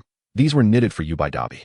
Draco stared at the gloves, his expression softening for a fleeting moment before swiftly returning to indifference. So? Harry locked her gaze with his. "Are you willing to hear me out? I understand that. For you, a scion of a long-established pureblood family, the notion of a house elf yearning for freedom is utterly unfathomable. I have researched and consulted others, and indeed, most house elves take pride in serving their masters. To be granted freedom is the greatest disgrace for them. It was my error. I failed to comprehend fully. Upon learning of Dobby's desire for freedom, I presumptuously assumed you would release him without considering your perspective. I apologize." Draco was momentarily taken aback. What was she saying? That Harry Potter was apologizing to me? She expressed a desire to understand me? Harry continued, "I know you detest my saintly demeanor, and I, in turn, loathe your arrogance and prejudice. Yet, that does not excuse the fact that I have never truly considered having a meaningful conversation with you. Nor have I wished to view you through a more lenient lens. What does viewing through a lens mean? Is it to see something in a lascivious manner? Is that how you perceive me? So, this is the true nature of Potter." Draco's pupils constricted slightly, but he quickly masked his astonishment and replied with a stiff tone, "What exactly do you want?" "I want to attempt to be friends," Harry stated plainly. "Or at the very least, not enemies." Silence enveloped them once more. Draco felt he understood. To view oneself through a biased lens, while simultaneously seeking mutual understanding and dialogue. Wasn't that akin to a proposal? Draco stared at her for an extended moment before suddenly scoffing. "You truly are a Gryffindor. So audacious to utter such words. You are indeed deserving of your house's reputation for bravery." Harry arched an eyebrow. Is that a yes or a no? Draco leisurely donned his gloves. He did not harbor disdain for Dobby, the house elf. His irritation with Harry's saintly tendencies was only compounded by a sense of betrayal regarding the elf. After all, they were the Malfoys, one of the sacred 28. Purebloods of high esteem. For a house elf to refuse to serve them was nothing short of a disgrace. However, it seemed Dobby was simply not very bright. He could grudgingly understand, but would not extend respect. Exhaling a breath he had been holding for the past year, Draco turned to leave the classroom. Let us see how you perform. Harry watched his retreating figure, raising an eyebrow. Upon reflection, Draco did not seem quite so villainous. She had been overly prejudiced against him. Her bias had persisted even after witnessing Draco's acknowledgement of the equality between Muggles and wizards following his exposure to the Muggle world. She still subconsciously believed he could not comprehend that house elves had their own thoughts. Outside the door, Fred, George, Ron, Hermione, and Ginny were all pressed against the wall, eavesdropping. George whispered, "Are they reconciling?" Fred replied, "It sounds reminiscent of some sort of ceasefire agreement." Ron exclaimed, "Merlin's beard. They managed to resolve things without a thrilling Quidditch match. I've polished my broom. As soon as they decide to play, I'll join in." Hermione hissed, "Shoo, quiet." Ginny suddenly lowered her voice, "Scatter. He is coming out." The group dispersed in an instant. Draco opened the door, casting a cold glance at the few who pretended to pass by, and strode away without looking back. He needed to return quickly to write a letter to his father regarding Harry's desire to marry him and to inquire about his father's stance. If his father continued to side with the Dark Lord, he would have to find ways to bolster Harry's position, at the very least ensuring that his father chose neutrality. Fred poked his head back into the classroom. "So did it go well?" Harry shrugged, "I suppose." George dramatically clutched his chest. "Ah, our little Harry has grown up. Capable of negotiating with Slytherins." Ron wore a conflicted expression. "I still think you should cast that spell to make him regurgitate toads. What was it called?" "Never mind. It's not important. You should have seen him strut out like a pompous skunk." Such remarks were ill-timed, and Hermione rolled her eyes. "Ron." Harry shook her head with a smile, feeling significantly lighter. Ginny was right. Human communication could indeed foster understanding among people, except when it came to Voldemort. The Dark Lord on her wrist, displeased, bit down on Harry's wrist as a warning. It did not break the skin. It was merely an expression of annoyance. Harry scoffed, refusing to relinquish her biases. Empathize with Voldemort? Huh. It was impossible to empathize with a cannibal, let alone with Voldemort. Chapter 67. Adults will handle things for you. In the Slytherin common room, Draco sat at a desk by the window, his quill racing across the parchment, ink nearly splattering off the paper. Crabbe and Goyle stood at the door, exchanging puzzled glances. "Didn't the young master just send a letter yesterday?" Crabbe murmured. "Perhaps their essay family matter?" Goyle scratched his head. Draco overheard their conversation, and the tip of his quill faltered momentarily as he almost blurted out that he had a friend. However, he forcibly swallowed the words. He couldn't always claim to have a friend. If he said it too often, Crabbe and Goyle might catch on to what he meant. He set down the quill, sealed 2 letters, one addressed to Lucius Malfoy and the other to Narcissa Malfoy, before handing them to the owl. Without a backward glance, he passed the letters to Crabbe. Crabbe took the letters, hesitating briefly. "Young master, are you all right?" Draco shot him a cold glare. "What do you think?" Crabbe immediately fell silent, dragging Goyle away. Lucius, upon receiving Draco's letter, sat in a high-backed chair, his long fingers gripping the correspondence, his brow furrowed tightly. Narcissa entered, raising an eyebrow at her husband's expression. "Has our son written again?" Lucius did not reply. He merely pushed the letter towards her. Narcissa picked it up, elegantly unfolding it, her gaze swiftly scanning the words. Gradually, a subtle smile graced her lips. "What do you think?" she asked softly. Lucius's fingers drummed against the table, his tone icy. "He is nothing but a fool, deceived by that pretty face of Harry Potter." Narcissa's gaze lifted. "Oh? How could he possibly think that?" Lucius's voice dropped to a near whisper, as if fearing to be overheard, that the Dark Lord could be bested by a 15-year-old girl. Narcissa did not respond immediately. She merely raised the letter, the moonlight filtering through the window, casting delicate silver patterns across the paper. "Lucius," her voice was gentle, yet piercing. "Can you harm the Dark Lord?" Lucius's movement stilled. The study fell into a prolonged silence. After a while, he slowly shook his head. Narcissa smiled, "But she can." The flames in the fireplace crackled, and Lucius stared into the flickering light, his long fingers unconsciously stroking the serpent-headed wand, contemplating his wife's meaning. After a moment, Narcissa spoke again. "In the 3rd task of the Triwizard Tournament, will the Dark Lord act in the maze?" Lucius nodded slightly. "Yes." He recalled the incident at the beginning of the term when Barty Crouch Jr., disguised as Mad-Eye Moody, was easily recognized by Harry. A deception that even he could not see through was effortlessly unveiled by a 4th-year student. What astonished him even more was Severus Snape openly standing by Harry's side. even risking opposition against the Dark Lord. Did she possess any other cards he was unaware of? And the Dark Lord was equally unfathomable. The Hogwarts informant, whose identity remained concealed, had managed to obscure the Confundus charm on the Goblet of Fire without detection. Lucius's fingertips lightly tapped the table, lost in deep thought. Narcissa did not urge him, simply watching him quietly, her gaze gentle yet resolute. At last, Lucius slowly spoke. If, in this third match, Harry Potter manages to escape from the Dark Lord's grasp by her own strength. He paused, a glimmer of calculation flickering in his slate blue eyes. We shall secure her more favorable terms. Narcissa's lips curled into a slight smile. What if she excels even further? Lucius fell silent for a moment, then murmured. In that case, we shall reassess our position depending on the circumstances. Narcissa let out a light laugh, reaching out to caress his cheek, her fingertips gliding gently through his golden hair. I shall heed your counsel. The great hall of Hogwarts was ablaze with light. The long tables of the four houses laden with a sumptuous feast, yet Harry's fork moved mechanically across her plate. Ginny anxiously nudged her arm. You Haven tea even touched the treacle tart. This Iacin tea like you. Ron, with his mouth full of roasted sausage, mumbled indistinctly. Don't worry, tomorrow all you need to do is, just be careful not to get bitten by a blasted scrut. Fred suddenly popped up from behind, tossing a bouncing sweet onto Harry's plate. A little sugar boost for our little savior. George leaned in close to Harry's ear. I heard that the hedgehog grass in the maze specifically chases after nervous people. Hermione swatted the twins aside. Don't listen to their nonsense. Harry, you look unwell. Should we go to the infirmary? I'm fine. Harry pushed away her nearly untouched plate and abruptly stood up. I just remembered I left something in the library. She hurried out of the hall, only to halt abruptly at the corner. Through the tall windows, she could see the outline of a massive maze taking shape at the edge of the forbidden forest. The dark hedges looming like a slumbering beast in the twilight. The trophy might serve as a key. This thought coiled around her heart like a venomous serpent. The fact that she had navigated the first two challenges safely was even more unsettling. Voldemort, just like in her previous life, surely reserved his deadliest move for last. Instinctively, she touched the scar on her forehead, which felt oddly tranquil. The little lion, having learned to anticipate the worst, considered the possibility that if Cedric encountered the trophy as he did last time, it would cause him a gut-wrenching pain. The reason she survived in her previous life was not solely due to the help of those killed by Voldemort, but also because Voldemort had underestimated her. But in this life, would the already wounded Voldemort still take her lightly? After numerous hypotheticals, Harry ultimately decided to confide in the professors.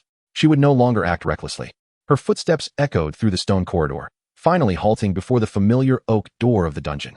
She raised her hand, then lowered it, repeating this motion thrice. Would he believe her?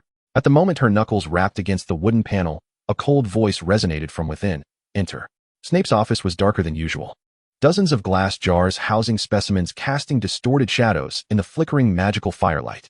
The man in the black robe raised his gaze from a pile of parchment, the tip of his wand still emitting the mist of red ink from grading assignments. Potter? He arched an eyebrow. Appearing in my office an hour before curfew? I hope you possess a sufficiently convincing reason. Harry's throat tightened. Professor, I have something important to discuss. Snape narrowed his eyes, then stood and approached a small cabinet in the corner. The sound of ceramic clinking filled the air as a steaming cup of cocoa was pushed toward Harry, the sweet scent mingling with a hint of mint. Sit down.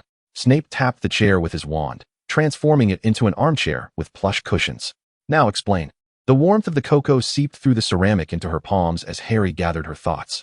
I believe the Dark Lord will act during the maze tomorrow. A quill scratched long lines of ink across the parchment. Snape's expression froze. Continue. The trophy could be fashioned into a key. Harry felt her nails dig into her palm. At the beginning of the term, I dreamt of Barty Crouch Jr. impersonating Moody, and it turned out to be true. This time, I dreamt that he would act during the third task, and I fear it may indeed come to pass. The candlelight flickered in Snape's eyes as he leaned forward. Has your scar hurt recently? No, but dreams related to the Dark Lord. Snape's voice was barely above a whisper, as if he were speaking to himself. Are you certain it is a key? Harry nodded, then shook her head. I'm not sure. It's just a feeling. A pale hand rested atop her head. Snape's hand was cold, yet surprisingly gentle. Go back to sleep, Potter. But you don't believe me, Harry exclaimed, rising abruptly, the cup toppling over on the desk. The brown liquid spread across the parchment like a dried bloodstain. The elder used a silent spell to clear the desk, his fingers brushing through her hair, leaving a trace of herbal fragrance. Of course I believe you. His lips twisted in a semblance of a smile, as if attempting to conjure one but failing, much like the time Harry first arrived at Hogwarts. Yet, a 15-year-old girl should not have to worry about surviving the Dark Lord. That was the work of adults. Now, The man conjured a thick black cloak and tossed it to her. Wear this as you return. If I hear that the savior lost to Durmstrang due to a cold, I shall deduct 50 points from Gryffindor. The cloak carried the scent of cedar and wormwood, its hem adorned with intricate serpent patterns. As Harry approached the door, she suddenly heard him say, Potter. Snape's profile appeared like a plaster statue carved by moonlight. Inform your godfather of the situation, then rest easy for the competition. Leave the rest to the adults. Chapter 68. The competition begins. After Harry departed, Snape remained alone in his dimly lit office. The candlelight flickered in his dark eyes, revealing an abyss of shadows. He lingered in silence for a long time before rising, having pinned a letter to McGonagall. His black robes glided soundlessly across the floor, akin to a ghost departing the dungeon. The spiral staircase ascended slowly as Snape stepped into the circular room. Fawkes, the Phoenix, lifted his head, emitting a soft trill as if inquiring about his visitor's purpose. McGonagall was absent. The two old men had seemingly vanished. Snape approached the pensive, extracting a silvery strand of memory from his temple and gently placing it into the basin. He leaned in, immersing himself in his recollections. The night in Godric's Hollow was bitterly cold. The young Snape stumbled into the ruins. His fingers trembled as he pushed aside shattered door panels. And then, Lily. She lay there, her red hair fanned out like flames, her green eyes forever closed. Snape fell to his knees, a near-bestial whimper escaping his throat. His fingertips brushed against her cheek, cold as though she had never lived. Please, please. He was uncertain who he was pleading to, Merlin, the Grim Reaper, or perhaps the Dark Lord to whom he had once pledged allegiance. The memory warped, shifting to beneath a tree, where a young Snape roared in anger at the girl who sought to comfort him. Mudblood. Lily turned away. It was the one word he would forever regret. The memory shifted once more to the Great Hall of Hogwarts, where he first beheld Harry Potter up close. Red hair, green eyes, a striking resemblance to Lily. Snape's breath momentarily caught in his throat. His heart, once as lifeless as ashes, began to beat anew. He swore never to allow history to repeat itself. Snape withdrew from the pensive, his chest heaving violently. Each time he revisited those memories, it felt as though a dull blade was slicing through his heart. The door to the office swung open, and Professor McGonagall strode in briskly, her expression grave. Severus, are those things you mentioned truly real? Snape did not turn around. His voice was somber. Indeed. McGonagall took a moment to compose herself. We must inform Albus. He certainly needs to be aware. Snape replied coldly, but this time, there's no need for him to intervene. McGonagall furrowed her brow. What do you mean? As Snape's lips curled into a sardonic smirk, he continued. Those two old men did not transform into what they are now merely for Voldemort. They must have ulterior motives. Applause echoed through the room. Grindelwald emerged from the shadows, his slender fingers gently clapping. A wise deduction. But how do you know that we are not merely seeking to indulge an unfulfilled love from our youth during the twilight of our lives? Snape turned to face Grindelwald, locking eyes with him. I have heard whispers of your youthful exploits. Grindelwald raised an eyebrow. Oh, do you believe, Snape's voice dripped with venom, that Dumbledore would forgive you for your past transgressions?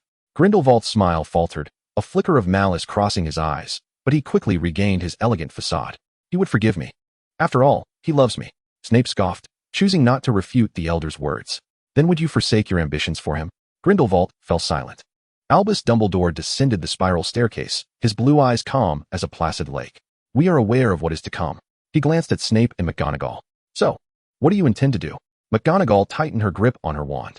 If Voldemort truly intends to target Harry, this time he possesses a Horcrux. Dumbledore interrupted her. He is immortal. Moreover, not all wizards are convinced he has returned. Snape stepped forward. But at the very least his voice was steady yet tinged with a sorrow known only to him. We can ensure that there will be no fatalities. In the early morning, Harry abruptly opened her eyes, a dull ache radiating from the scar on her forehead. Outside, dawn was just breaking, and the silhouette of Hogwarts loomed through the morning mist. She clutched the sheets tightly, her knuckles turning white. As fragments of last night's dream flickered in her mind, the green light, the piercing laughter, Cedric's fallen figure. She swung her legs out of bed, her hasty movements nearly causing her to trip over her discarded backpack. Hermione's bed was already vacant, a note resting on the pillow. See you after breakfast. Don't be nervous, you will prevail. Hermione's encouragement warmed her heart. Yet it could not erase the haunting remnants of last night's nightmare, the initial terror of her past life. The great hall buzzed with more excitement than usual, the banners of the three schools fluttering overhead as students animatedly discussed the impending competition. As Harry stepped through the door, the clamor abruptly ceased before erupting into even more fervent chatter. Look, it's Potter. Bet she won tea last 10 minutes. Shut it. She snatched the golden egg from a Hungarian horntail. Ron and Hermione waved enthusiastically from the far end of the long table, while Fred and George rose on either side, bowing theatrically. "Welcome, our valiant champion." Just as Harry sat down, a heaping plate of scrambled eggs and bacon was pushed in front of her. "Eat," Hermione commanded. "You need your strength." Ron handed her a glass of pumpkin juice. "Go for it, you've got this." Harry forced a smile. Silence. Professor McGonagall's voice rang from the staff table. "Champions, please gather in the front hall." Harry's fork clattered to the plate. By the time she finished her breakfast and reached the front hall, Cedric was already waiting there, his Hufflepuff scarf accentuating his spirited demeanor. Upon seeing Harry, he flashed an encouraging smile. "Nervous?" Harry's throat tightened. "A bit." "Me too," he admitted candidly, pulling a chocolate frog from his pocket. "Here. My dad says sweets can help calm you down." Harry accepted it, the chocolate melting in her palm, imparting a comforting warmth. Madame Maxime entered, accompanied by Fleur, whose complexion was pale, yet her chin held high. Crumb followed closely behind, muscles taut as though ready to spring. Bagman waved a parchment. "The rules are simple. The Triwizard Cup is located at the center of the maze. The first champion to reach it wins. But be cautious," he winked. "There are plenty of surprises within the maze." Harry's fingertips dug into her palm. Not surprises, but traps. The sunset bathed the forbidden forest in a crimson hue, the towering hedges of the maze casting ominous shadows.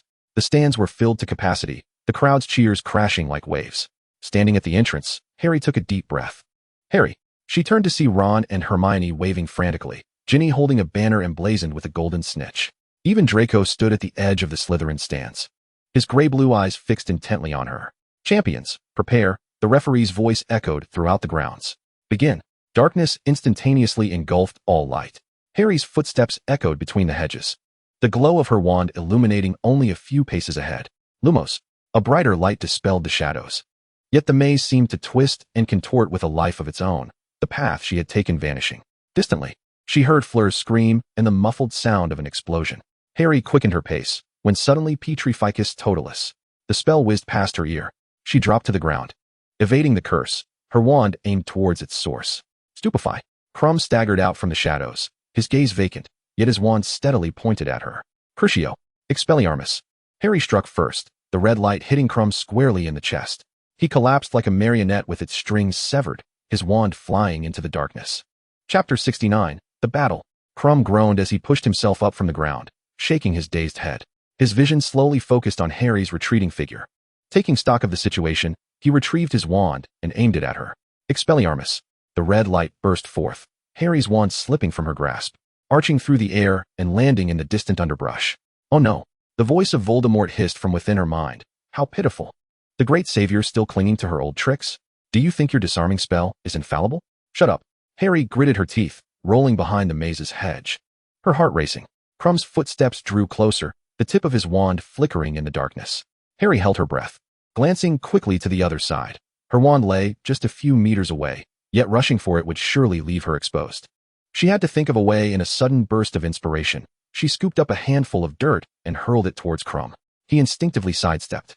And seizing the opportunity, Harry lunged, rolling to retrieve her wand. The moment her fingers brushed against it, she spun around. Petrificus Totalis. The spell struck true, Crumb's body stiffening instantly, crashing to the ground, astonishment lingering in his eyes. Voldemort mocked her in her mind. "You are no longer a 15-year-old girl.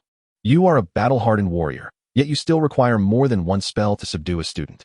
"I said shut up," Harry panted, turning and sprinting deeper into the maze. The hedges twisted behind her, closing in. With Crumb now a hindrance, Harry's progress slowed significantly. By the time she reached the center of the maze, Cedric was already mere steps away from the trophy. Harry's pupils dilated suddenly. He must not be allowed to touch her. "Get out of the way, Diggory," she commanded sharply. Her wand aimed directly at Cedric. Cedric turned, his wand raised in equal measure, his gaze resolute. "I will not step aside, Potter."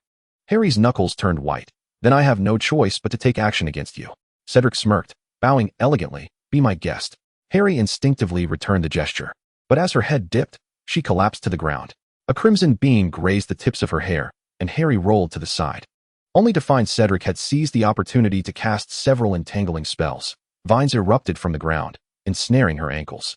Harry stumbled, and Cedric dashed toward the trophy. Damn it! Two bone-breaking curses exploded, shattering the vines that bound her as Voldemort whistled in her mind. "You should have used that spell against the boy earlier. He would have had no chance to hinder you." "Shut up. You ugly, foolish, noseless abomination, no better than a troll." Harry gritted her teeth and pursued him. Cedric's hand was already reaching for the trophy. Harry raised her wand. Blue light erupted, hurling Cedric back against the hedge with a heavy thud. He groaned, curling up in pain, yet still struggled to rise. Harry paid him no further attention, striding directly towards the trophy. It must be me who touches it. It must be me. The moment her hand grasped the cup's handle, Cedric finally staggered to his feet, disbelief etched across his face. Potter, why? Harry did not respond. The world spun. Cedric watched in shock as she and the trophy vanished into thin air. The magical projection above the maze flickered suddenly, and Harry's figure disappeared. Where did Harry go? Ron exclaimed, rising abruptly, his face pale. Hermione clutched the railing tightly. It must be Voldemort. Harry. At the staff table, Sirius abruptly stood. McGonagall pressed down on his arm, her voice low. Do not panic. Learn from Snape. He is far more composed than you. McGonagall turned, only to find that Snape had already vanished. McGonagall. Harry landed heavily on the damp soil, the trophy rolling aside. She lifted her head. A dozen figures in black robes encircled her, their hoods and masks rendering them unrecognizable.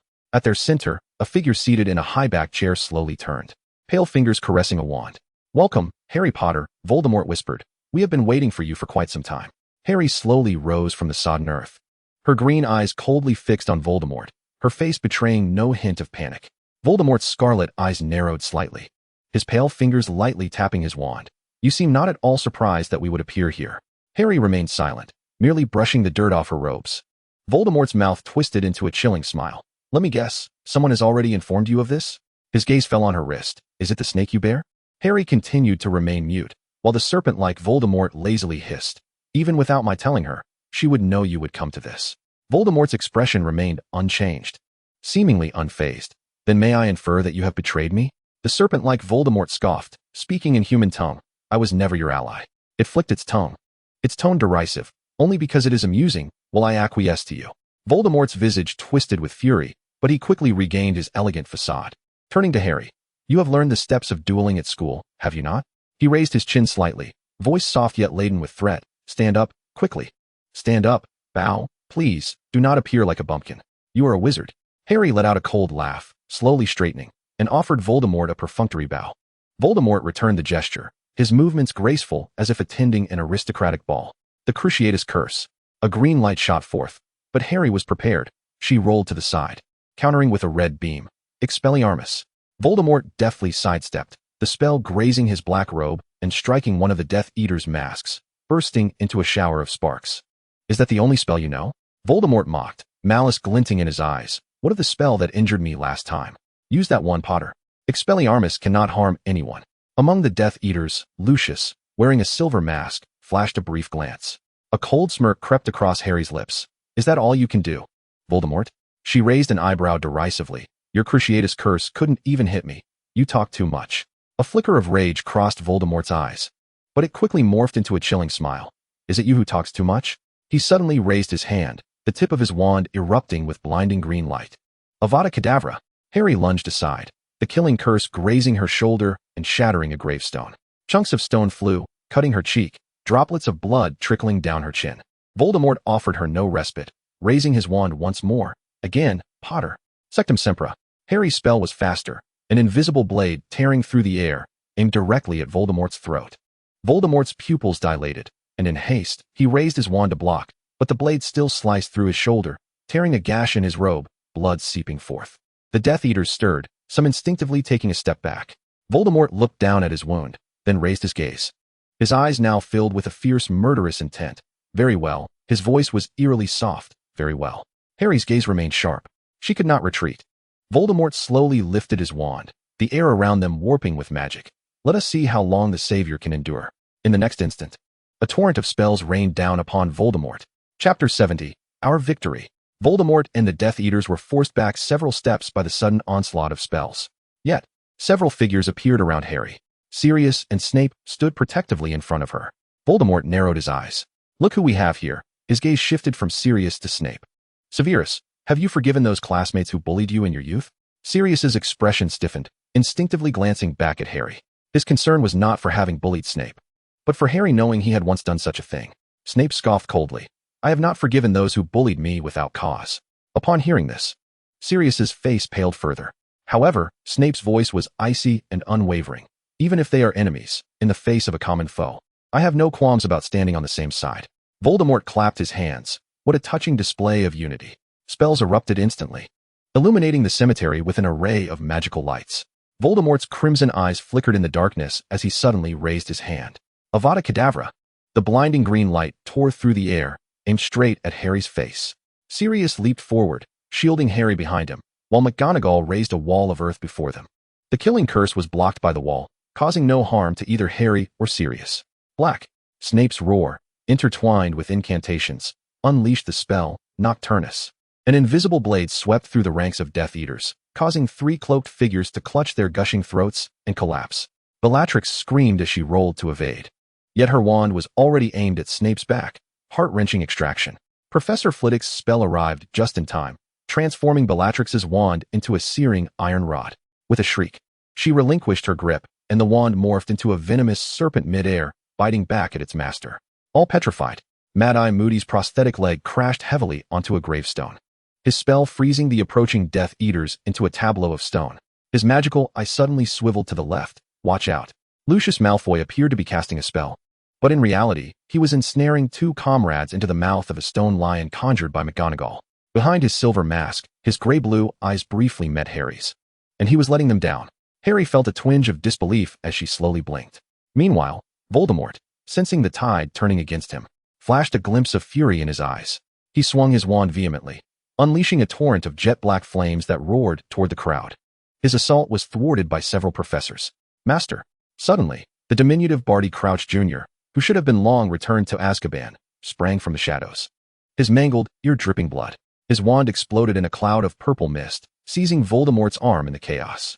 Voldemort cast one last glance at Harry, his pupils etched with malice. In that moment of spatial distortion, Snape's killing curse grazed his smooth scalp. With a loud crack of apparition, only devastation remained. Mad-Eye Moody's magical eye continued to whirl. He ran off so quickly, leaving behind a few gifts. He kicked at a petrified Death Eater. Well done. Weevee captured a few. Moody stowed his wand away, knowing that after tonight, no one could deny his return. The professors breathed a sigh of relief, and McGonagall pointed her wand at the trophy, smiling at Harry. Go ahead, Potter. Go collect a reward. Harry nodded vigorously. Her hand brushed the trophy, and in the next moment, her figure, along with the trophy, materialized in the center of the maze, eliciting an explosive cheer from the crowd. Cedric was the first to rush forward. Although he had lost to Harry, there was no resentment in his eyes, only wonder. Merlin, Harry, you truly are a girl not to be underestimated. Crumb and Fleur approached as well, looking somewhat disheveled, but sincerely congratulating her. Hermione and Ron squeezed through the crowd, embracing her tightly, Hermione babbling excitedly. You won. You really won. Harry smiled, her heart racing with exhilaration. She could hardly believe she had truly done it. She had saved Cedric. She glanced once more at the smiling boy, inhaled deeply, and pinched her thigh. The pain confirmed that this was not a dream. He, Harry Potter, truly altered Cedric's fate of being slain. The Voldemort on her wrist emitted a barely audible grunt from its nostrils, its tail flicking with delight. Let her revel in her joy a little longer, Voldemort mused. He was exceedingly curious how this version of Potter would manage to defeat him. Would that so-called love manifest its power once again? Upon returning to Hogwarts, Harry was immediately escorted to the headmaster's office. Professor McGonagall meticulously examined her body with her wand, and upon confirming she was nearly unscathed, a hint of relief finally graced her stern face. You did wonderfully, Miss Potter. I am proud of you. Sirius ruffled her hair with pride. After all, she is James's daughter. Snape coldly interjected. She is Lily's daughter. Their gazes clashed, sparks igniting. Dumbledore made his first appearance before Harry, his youthful face etched with discontent towards the two, sternly stating, Enough, Harry is simply Harry. He reached out to ruffle Harry's hair, a warm smile gracing his lips. You did exceptionally well, Harry. I am proud of you. A wave of warmth surged through Harry's chest, her eyes slightly moist. She nodded vigorously, her red hair swaying gently with the motion, a lump forming in her throat, rendering her momentarily speechless. However, Dumbledore's gaze swiftly turned to Sirius and Snape, the gentleness in his blue eyes replaced by a rare severity. Harry was not a substitute for anyone. His voice was soft yet sharp as a dagger, piercing to the core. Sirius shot up. I know, but... No buts, Sirius. Dumbledore interrupted him, his tone brooking no argument. You have reached an age where you must take responsibility for your actions. He paused, his gaze intense. For instance, should you not apologize for the misunderstandings and wrongs you've inflicted upon Severus over the years? The room fell into a chilling silence. Snape was taken aback. He had not anticipated this scene, believing Dumbledore would always side with Sirius. Sirius's expression stiffened momentarily, his fingers unconsciously clenching and releasing. Harry sensed his struggle, the discomfort and resentment of being forced to confront the past. After a long pause, Sirius finally managed to utter, "I apologize." His voice was barely audible. Yet Snape heard it. Harry watched Sirius's frustrated demeanor and couldn't help but step forward to gently embrace him. Then, turning to Snape, she sincerely said, "I am sorry too. For everything." The corner of Snape's mouth twitched slightly. He did not require Sirius's apology. For an adult, forgiveness was no longer essential. Yet, at this moment, he felt that perhaps he could let go a little. Dumbledore observed them, a glimmer of satisfaction in his eyes. "All right." He clapped his hands, his tone becoming lighthearted once more. "I believe we still have much to prepare." Harry's lips curled into a slight smile as she nodded emphatically. Chapter 71, Bellatrix's Loyalty. After suffering defeat at the hands of Harry Potter twice in succession, Voldemort's fury blazed within his chest. He could not fathom how a 15-year-old girl could wound him without external aid. Even if it was merely a minor injury, it was still a profound humiliation. He stood in the grand hall of Malfoy Manor, pale fingers stroking his wand, his gaze sweeping over the kneeling Death Eaters before him. "Tell me." His voice was soft yet sent chills down the spine. "Why have I been wounded by a 15-year-old girl?" Bellatrix immediately raised her head, fervently exclaiming, "Master, you simply did not take it seriously. If you had wanted to, she would have." "I did not ask you," Voldemort coldly interrupted. "Silence." Bellatrix's lips trembled as she reluctantly bowed her head. Voldemort's gaze shifted to Lucius. "You speak." Lucius straightened slightly, his silver-gray hair cascading down, his voice steady and respectful. "Master, I believe Harry Potter is unfathomable. She seems to possess many cards we are unaware of." Voldemort narrowed his eyes, deep in thought. "You are correct. Even Severus has turned against us." He recalled the information reported by Wormtail, that Harry was highly popular at school, and even those who were bitter enemies like Snape and Sirius had reconciled for her sake, forming an alliance to protect Harry Potter from being abducted by the bad boys. He also remembered the sightings he had once witnessed. Absurd yet undeniably captivating. Voldemort's fingertips gently tapped against the armrest. "Perhaps Harry Potter possesses more allure than I initially surmised." A subtle curve graced his lips, a gesture that compelled so many to be swayed by her. He suddenly turned his gaze toward Lucius. "I recall your son is a classmate of Potter's?" Lucius bowed his head, his voice respectful. "Indeed, my lord. He ought to be a proponent of reform among purebloods." Voldemort slowly remarked. Certainly he would not wish for the wizarding world to be sullied by those muggle-borns. Lucius offered a slight bow, his expression inscrutable. "Yes, my lord. He has consistently refrained from associating with muggle-borns at school. He yearns for a pure wizarding realm." Voldemort nodded in satisfaction. "Very well, bring him to me." A glimmer of calculation flashed in his eyes. He would surely relish the prospect of becoming an esteemed Death Eater. Lucius's face lit up with surprise, as if this was the pinnacle of honor. "I shall attend to it immediately, my lord." Voldemort waved his hand dismissively. "Go write a letter to your son." "Yes." Lucius bowed deeply and turned to exit the hall. As the door closed, the ingratiating smile on Lucius's face vanished instantly. Narcissa awaited him at the end of the corridor, her delicate fingers gripping his wrist tightly. Her lips quivered slightly, her eyes brimming with anxiety. "Lucius," she whispered, her voice barely audible. Lucius clasped her hand in return, his thumb gently stroking the back of her hand in silent reassurance. He raised a finger to his lips, signaling for silence, his gaze warily sweeping towards the closed hall door. Narcissa understood and hurriedly followed him to the study. Her long gown glided silently over the thick carpet. The moment the study door closed, Lucius immediately locked it and cast a silencing charm with a flick of his wand. He pressed his ear against the door, listening intently until he confirmed the corridor was empty, then turned to his wife. "The Dark Lord has been injured by Potter." His voice was barely above a whisper, reduced to mere breath. Narcissa gasped, her nails instinctively digging into Lucius's sleeve. "Again?" Lucius nodded, his platinum hair glinting coldly in the candlelight. "He wants me to write a letter summoning Draco back." "No." Narcissa grasped her husband's arm tightly, her knuckles turning white. "He cannot come back. Absolutely not. Do not panic." Lucius pressed down on her trembling shoulders. "I share your sentiments." Narcissa inhaled sharply, suddenly clutching his lapel. "You mean to ally with Hogwarts?" Lucius's gray-blue eyes shimmered in the darkness. "Although Dumbledore is no longer with us, they can still stand against the Dark Lord. We can place our bets on them. But the Dark Lord is right in our home." Narcissa's voice rose abruptly, then she forced it back down to a whisper. "We cannot escape." Suddenly, a sickly sweet voice emerged from behind the bookshelf. "Let me see." Bellatrix had somehow already entered the study. She stepped out from behind the shelves, her curly hair cascading like serpents alongside her pallid cheeks, the tip of her wand pressed against Narcissa's back. My dear sister and brother-in-law, contemplating betrayal against the Dark Lord? She tilted her head, a mad grin spreading across her face. How utterly surprising. What do you think will happen when the master finds out? Narcissa's blood ran cold. You must not tell him. She turned to grasp Bellatrix's wrist, her tone softening. Bella, I beg you. Bellatrix's smile broadened, her wand lazily drawing circles. No, of course I can. Her eyes glimmered with a morbid loyalty. How could I ever betray his majesty, the Dark Lord? Narcissa's knees weakened slightly, though her voice remained calm, laced with pleading.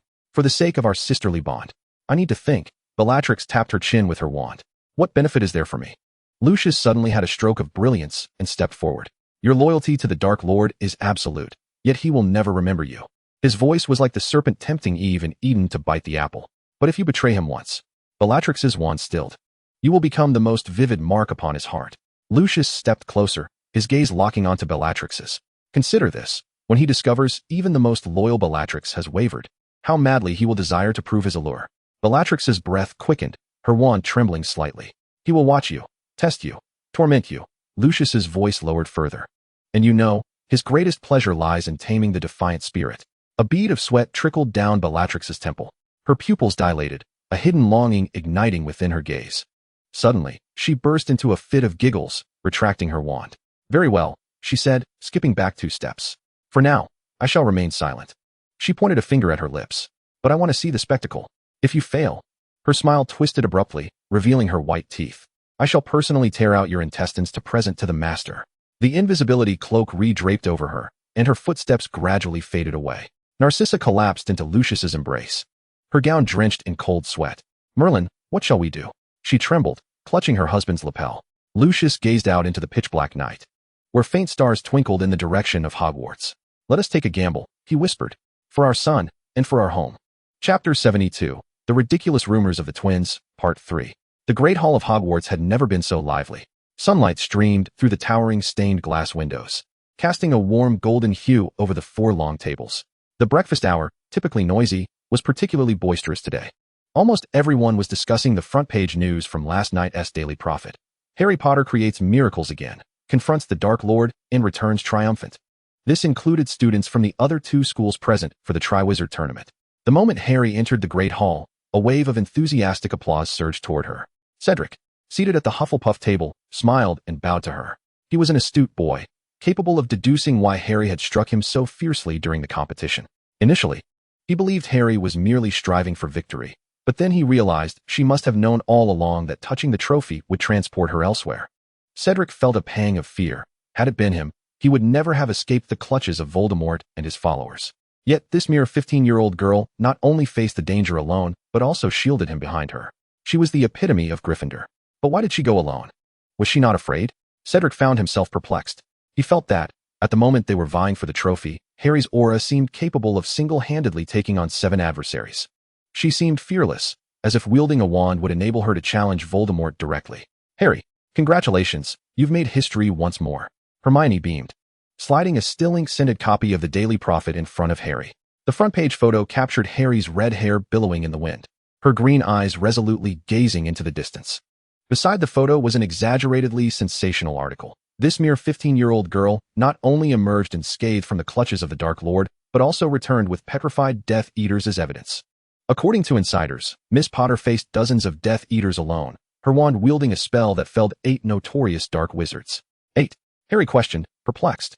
I only remember 3. Moreover, it was not I who subdued him. I merely held my ground until the professors arrived. Ron, sipping his pumpkin juice, chuckled at this. It seems the author is indeed Skeeter, as she cannot resist embellishing the truth. Yet, in all seriousness, he swallowed his food, his eyes sparkling with admiration as he praised Harry. You are truly remarkable. That was the Dark Lord after all. At that moment, Fred and George squeezed in from either side. Harry, Fred theatrically dropped to one knee. Please accept my utmost respect.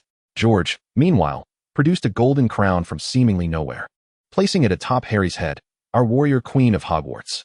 They always managed to conjure some inexplicable props from their hidden stash. Hermione rolled her eyes. Could you possibly be more serious? We are perfectly serious. Fred stood, lowering his voice conspiratorially. Mother wrote to me this morning, inquiring if Harry had sustained any injuries. I replied, Harry not only emerged unscathed, but also made the Dark Lord weep. George chimed in, and the two exchanged a knowing high five. However, Mother did not believe my words and sent me a howler, insisting I must come to check if little Harry was hurt at all. Fred lamented. Her howler also included a scolding directed at me, even though it was I who wrote to her. To this, Ron found great amusement, snorting, "Of course, she doesn't believe you. You both are notorious for your tall tales. How can this be termed a tall tale?" Fred retorted with righteous indignation. "It is merely artistic embellishment." At that moment, Neville Longbottom passed by, clutching the Daily Prophet. Fred, quick on the uptake, intercepted him. "Hey, Neville." Fred winked mysteriously. "Have you heard the latest? Harry has made Voldemort pregnant with her child." Neville's newspaper fell to the floor with a thud, his eyes widening in disbelief as he turned to Harry. What? The entire Gryffindor table fell silent, all eyes fixated on Harry, awaiting her response. She calmly took a sip of pumpkin juice and nodded nonchalantly. "Yes, that is correct. That is indeed the case." No one expected Harry to play along with the twins, causing Ron to spray pumpkin juice all over Hermione's robes.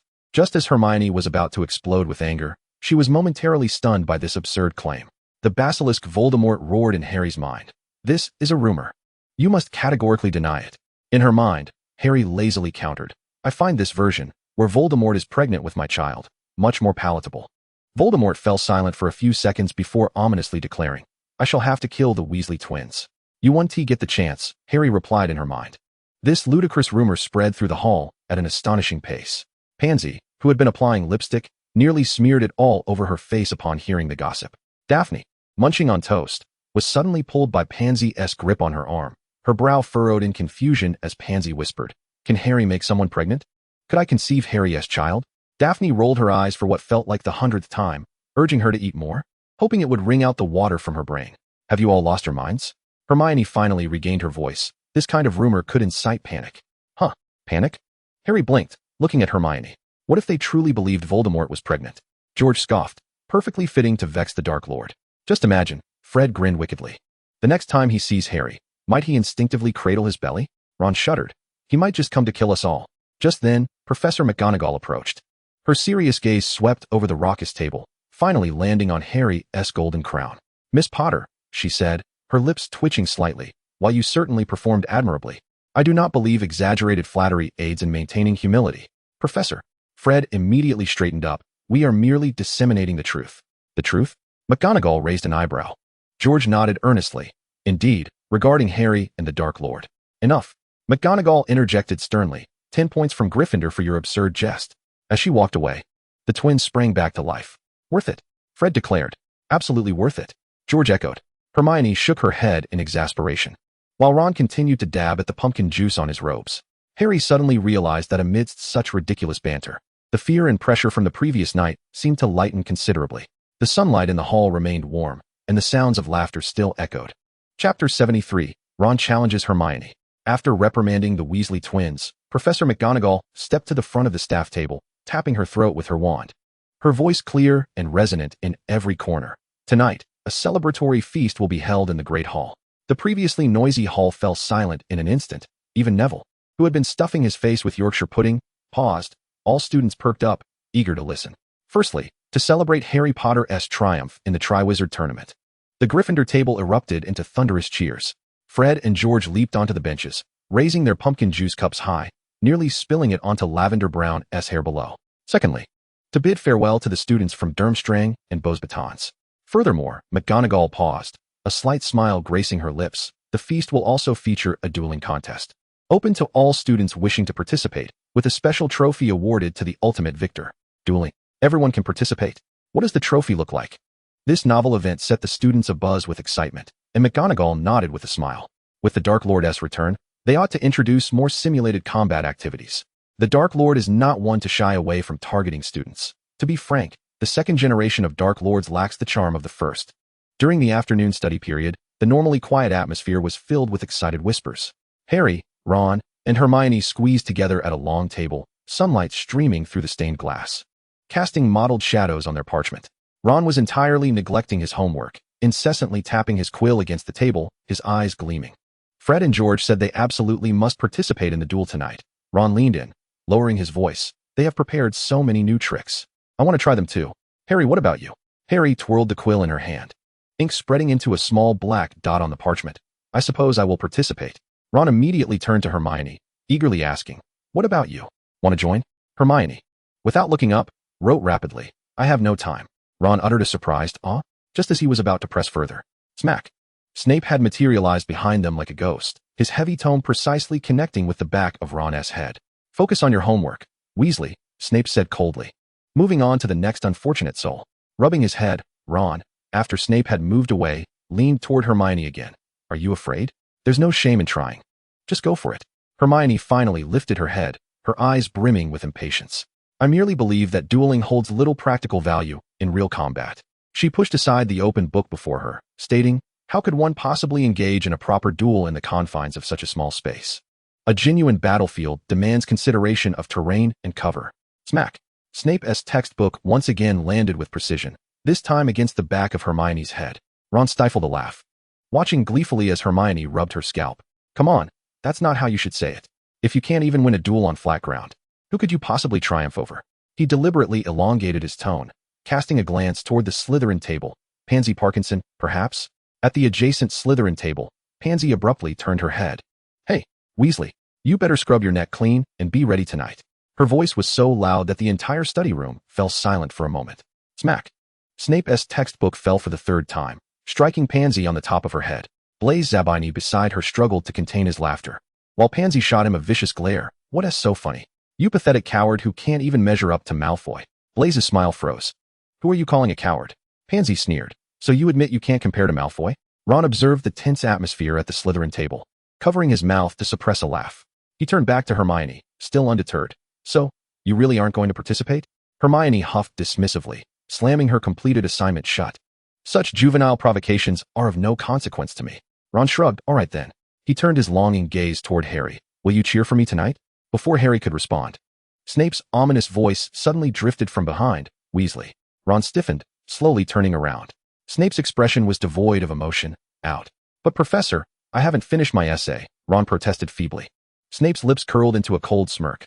Oh, is that so? Then you will now, immediately, go sit beside Mr. Malfoy at the Slytherin table and cease wasting Miss Potter's time. In an instant, Ron's complexion turned as red as his hair. What? But? Snape's eyebrow arched dangerously. Amidst the sympathetic gazes of his Gryffindor peers, Ron slumped dejectedly, gathering his belongings as he trudged toward the Slytherin table. As he passed Pansy, she deliberately stuck out her foot to trip him. Draco Malfoy raised his head, a glimmer of schadenfreude in his eyes. Well, Weasley, did Professor Snape give you a thrashing? Does it hurt? Goyle and Crabbe emitted gravelly laughter. Ron clenched his teeth as he took his seat. Shut up, Malfoy. If it weren't for Snape, what? Draco feigned innocence. Want a duel? We could warm up early. By evening, the house elves busily prepared the great hall, moving the 4 long tables aside with magic to create a circular dueling arena, 20 feet in diameter. Professor Flitwick was casting protective spells around the area, as golden magical barriers rippled outward like waves. Fred and George were experimenting with their latest invention, a pair of magical gloves that applauded on their own. Watch closely. Fred slipped one on. All it takes is a gentle tap. The gloves erupted with thunderous applause and whistling, startling Professor McGonagall as she passed. Mr. Weasley, McGonagall admonished sternly. If you dare use those during the official duel, how could we, Professor? George feigned innocence. They're merely for cheering the contestants on. McGonagall eyed them skeptically before turning to inspect the placement of the trophies. A finely crafted silver cup, inscribed with Hogwarts Dueling Champion, gleamed under the candlelight. Harry leaned against the wall, observing the lively preparations.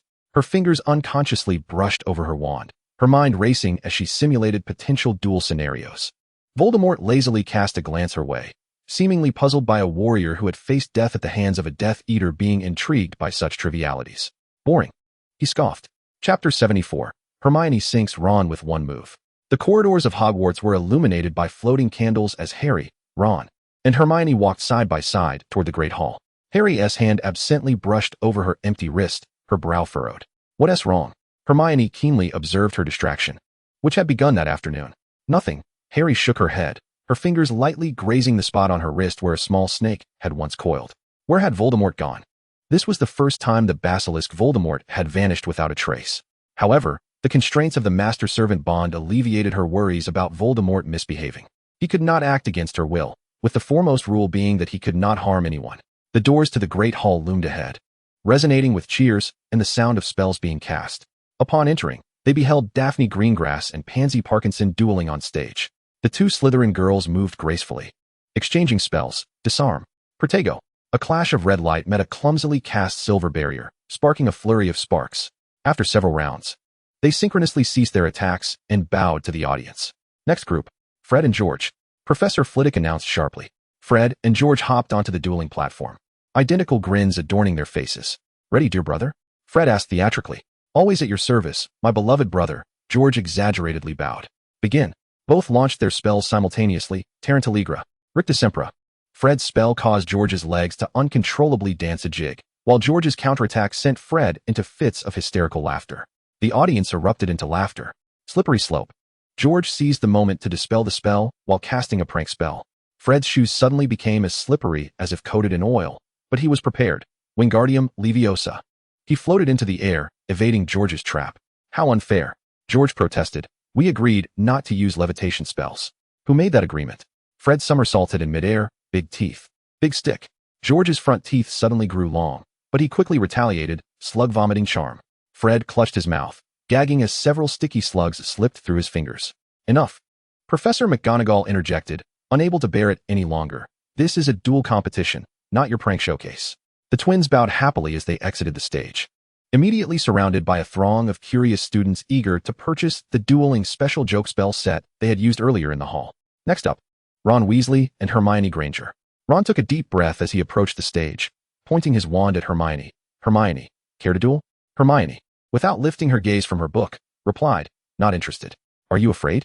Ron deliberately elongated his tone, insisting that there was no shame in losing. He then turned to Harry, his blue eyes pleading, please, cheer for me. I truly need your support. Unable to suppress a laugh, Harry responded, sure. She had thought Hermione would never accept the challenge, but to her surprise, the brown-haired girl snapped her book shut and strode confidently onto the dueling platform. You will regret this, Ronald, Hermione said coldly. Begin. Disarm. Ron's incantation was only halfway uttered when Hermione's counterspell struck first. Petrificus Totalis. The red light hit Ron squarely in the chest, sending him flying back, crashing heavily onto the mat. A hush fell over the crowd.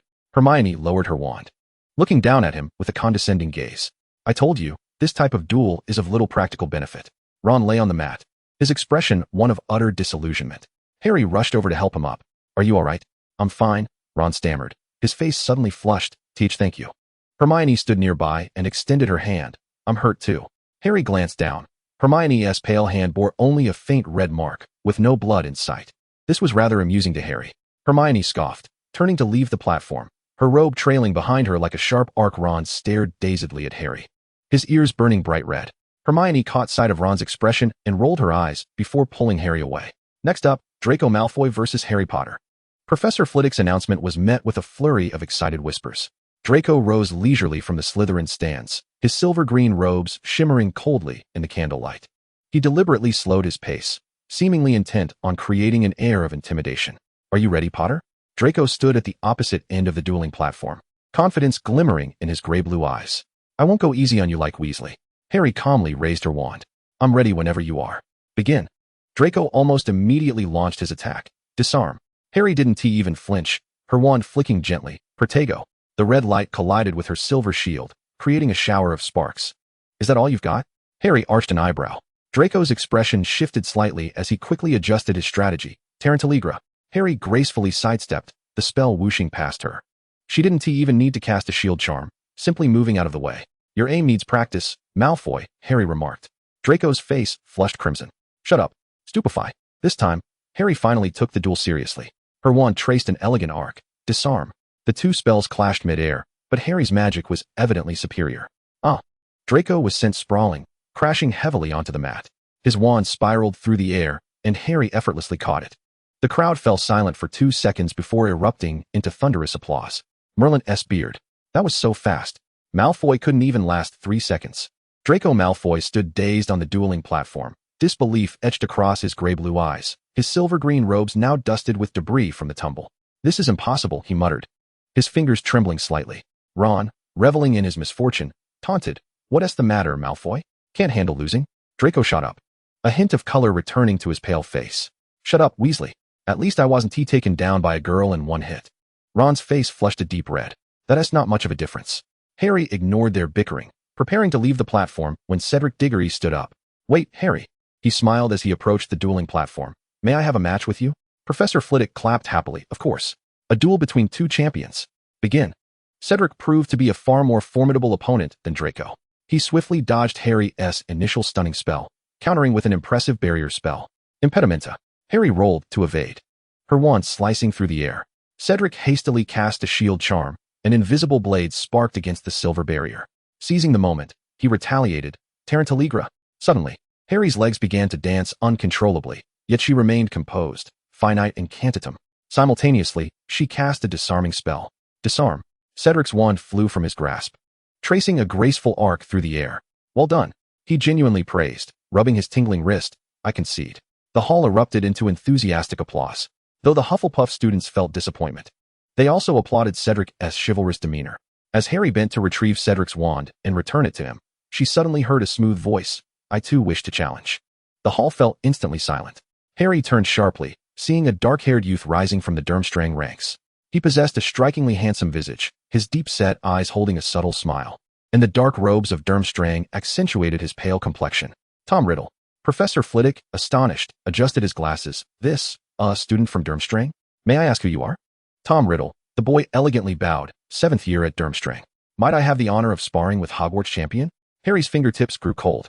She stared intently at that familiar, yet strange face. How could he be here? How had he crafted an identity for himself? Couldn't he at least change his name? Chapter 75. The stock of Snake Fagu has surged for the first time. Tom Riddle stood gracefully on the dueling platform, the dark robes of Durmstrang resembling congealed blood under the candlelight. He inclined his head slightly towards Harry, his black hair cascading down to obscure the light in his eyes. "It is a pleasure to meet you, Miss Potter." His voice was smooth as silk, a perfectly measured smile gracing his lips. Harry stiffly returned his gesture, her fingers tightly clutching her wand. She could feel the eager gazes of the audience around her, yet none were aware of the undercurrents swirling beneath this friendly match. "Begin." Riddle's first spell was so swift it was nearly imperceptible. Cruciatus. Instinctively, Harry rolled to evade, the spell grazing her shoulder and striking the stone pillar behind her, exploding into a shower of debris. "Is that all you can do, Harry Potter?" Riddle murmured, his wand twirling gracefully. Harry jerked her head up, astonished as she surveyed the surroundings. The audience continued to cheer fervently, seemingly oblivious to the perilous dialogue unfolding. "Confundus," Riddle remarked, penetrating her confusion, to them. "This is merely a friendly duel, or rather, in their eyes, I am just another ordinary 7th-year student." He suddenly tapped his wand lightly. "Perhaps this isn't enough to let loose. Let us try this." A bolt of light struck Harry, and her body began to transform, her shoulders broadening, her height extending, her red hair shortening into a chaotic mass of black. A moment later, the 17-year-old Harry Potter stood upon the stage. "Come now," Riddle smiled. "Show me your prowess with this body." The long-lost male form stirred within Harry, now to be referred to as Harry, evoking a blend of unfamiliarity and familiarity. He clenched his fists, savoring the surge of strength and the extension of his reach. The true duel was about to commence. Stupefy. Harry struck first. Riddle nimbly sidestepped, the spell merely grazing his sleeve. Too slow. Expelliarmus. Protego. The clash of spells generated a shockwave that rippled through the protective barrier. Riddle seized the opportunity to press the attack. Soul Siphon. Harry executed a roll to evade the soul-stealing curse, directing his wand towards the ground. Reducto. Debris shot forth like bullets towards Riddle. All shields up. Riddle conjured a barrier, the stones plummeting harmlessly before him. Intriguing. He suddenly altered his approach. Fiendfire. Dark flames coalesced into venomous serpents lunging at him. Harry hastily waved his wand. Finite incantatum. The flames were barely suppressed, yet his sleeve had been singed. "You rely too heavily on instinct in battle." Riddle advanced, asserting, a true duel should unfold this way. His wand traced a strange trajectory. Cruciatus. A crimson beam surged towards Harry's chest. In desperation, Harry could only brace himself. Protego. The barrier cracked under the strain, propelling Harry back several paces. Blood seeping from the corner of his mouth. "You are still lacking." Riddle shook his head. "How can you contend with a version of me that exists in this world?" Wiping the blood away, Harry suddenly revealed a cold smile. "Who says I must adhere to conventional methods?" He thrust his wand towards the ground. The magic wasn't directed at Riddle, but rather shattered the very floor of the dueling platform. In that fleeting moment of instability, Harry lunged forward. Disarm. A burst of red light erupted at close range, sending Riddle's wand flying from his grasp. Yet, he reacted swiftly, executing a backflip to create distance, his fingers beckoning. And the wand soared back into his hand. A commendable attempt. He nodded in approval, then raised his voice. I concede. The audience erupted into deafening cheers. To them, it was a breathtaking, protracted battle. Harry ultimately triumphed over the upperclassmen of Durmstrang. Hermione was the first to rush onto the stage, enveloping Harry in a hug. You were magnificent. To think you could defeat a seventh year. Harry, who had now reverted back to being Harry, managed a weak smile. She noticed Riddle wink at her as he descended from the stage, his lips forming silent words. Return to your true self. A warm sensation coursed through her body, and Harry looked down to see her original form restored. Are you all right? Hermione inquired, concern etched on her pale face. I'm fine, Harry whispered, just a bit weary. Her gaze traversed the jubilant crowd, locking onto the slender figure making its way towards the Durmstrang team. Riddle glanced back at her, a knowing smile gracing his lips before he vanished into the throng. Following the climax of the dueling contest, Harry was indisputably crowned champion. Fleur Delacour graciously bowed in defeat, and though Krum was reluctant, he acknowledged Harry's prowess. Professor Flitwick, brimming with excitement, proclaimed Harry Potter the champion of Hogwarts dueling competition, handing her the shimmering silver trophy. Well done, Miss Potter, he exclaimed. What a splendid performance. Harry held the trophy aloft, smiling at the adoring crowd.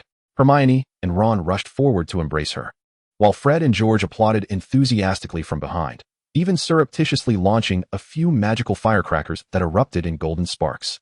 Following the formal competition, Professor Flitwick announced the commencement of a free duel segment, allowing students to challenge one another at will.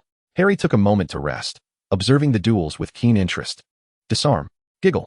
Two spells collided midair, veering off course. Ron's disarming charm striking the chandelier on the ceiling, while Draco's Giggle charm caused Crabbe, who was spectating nearby, to erupt in uncontrollable laughter.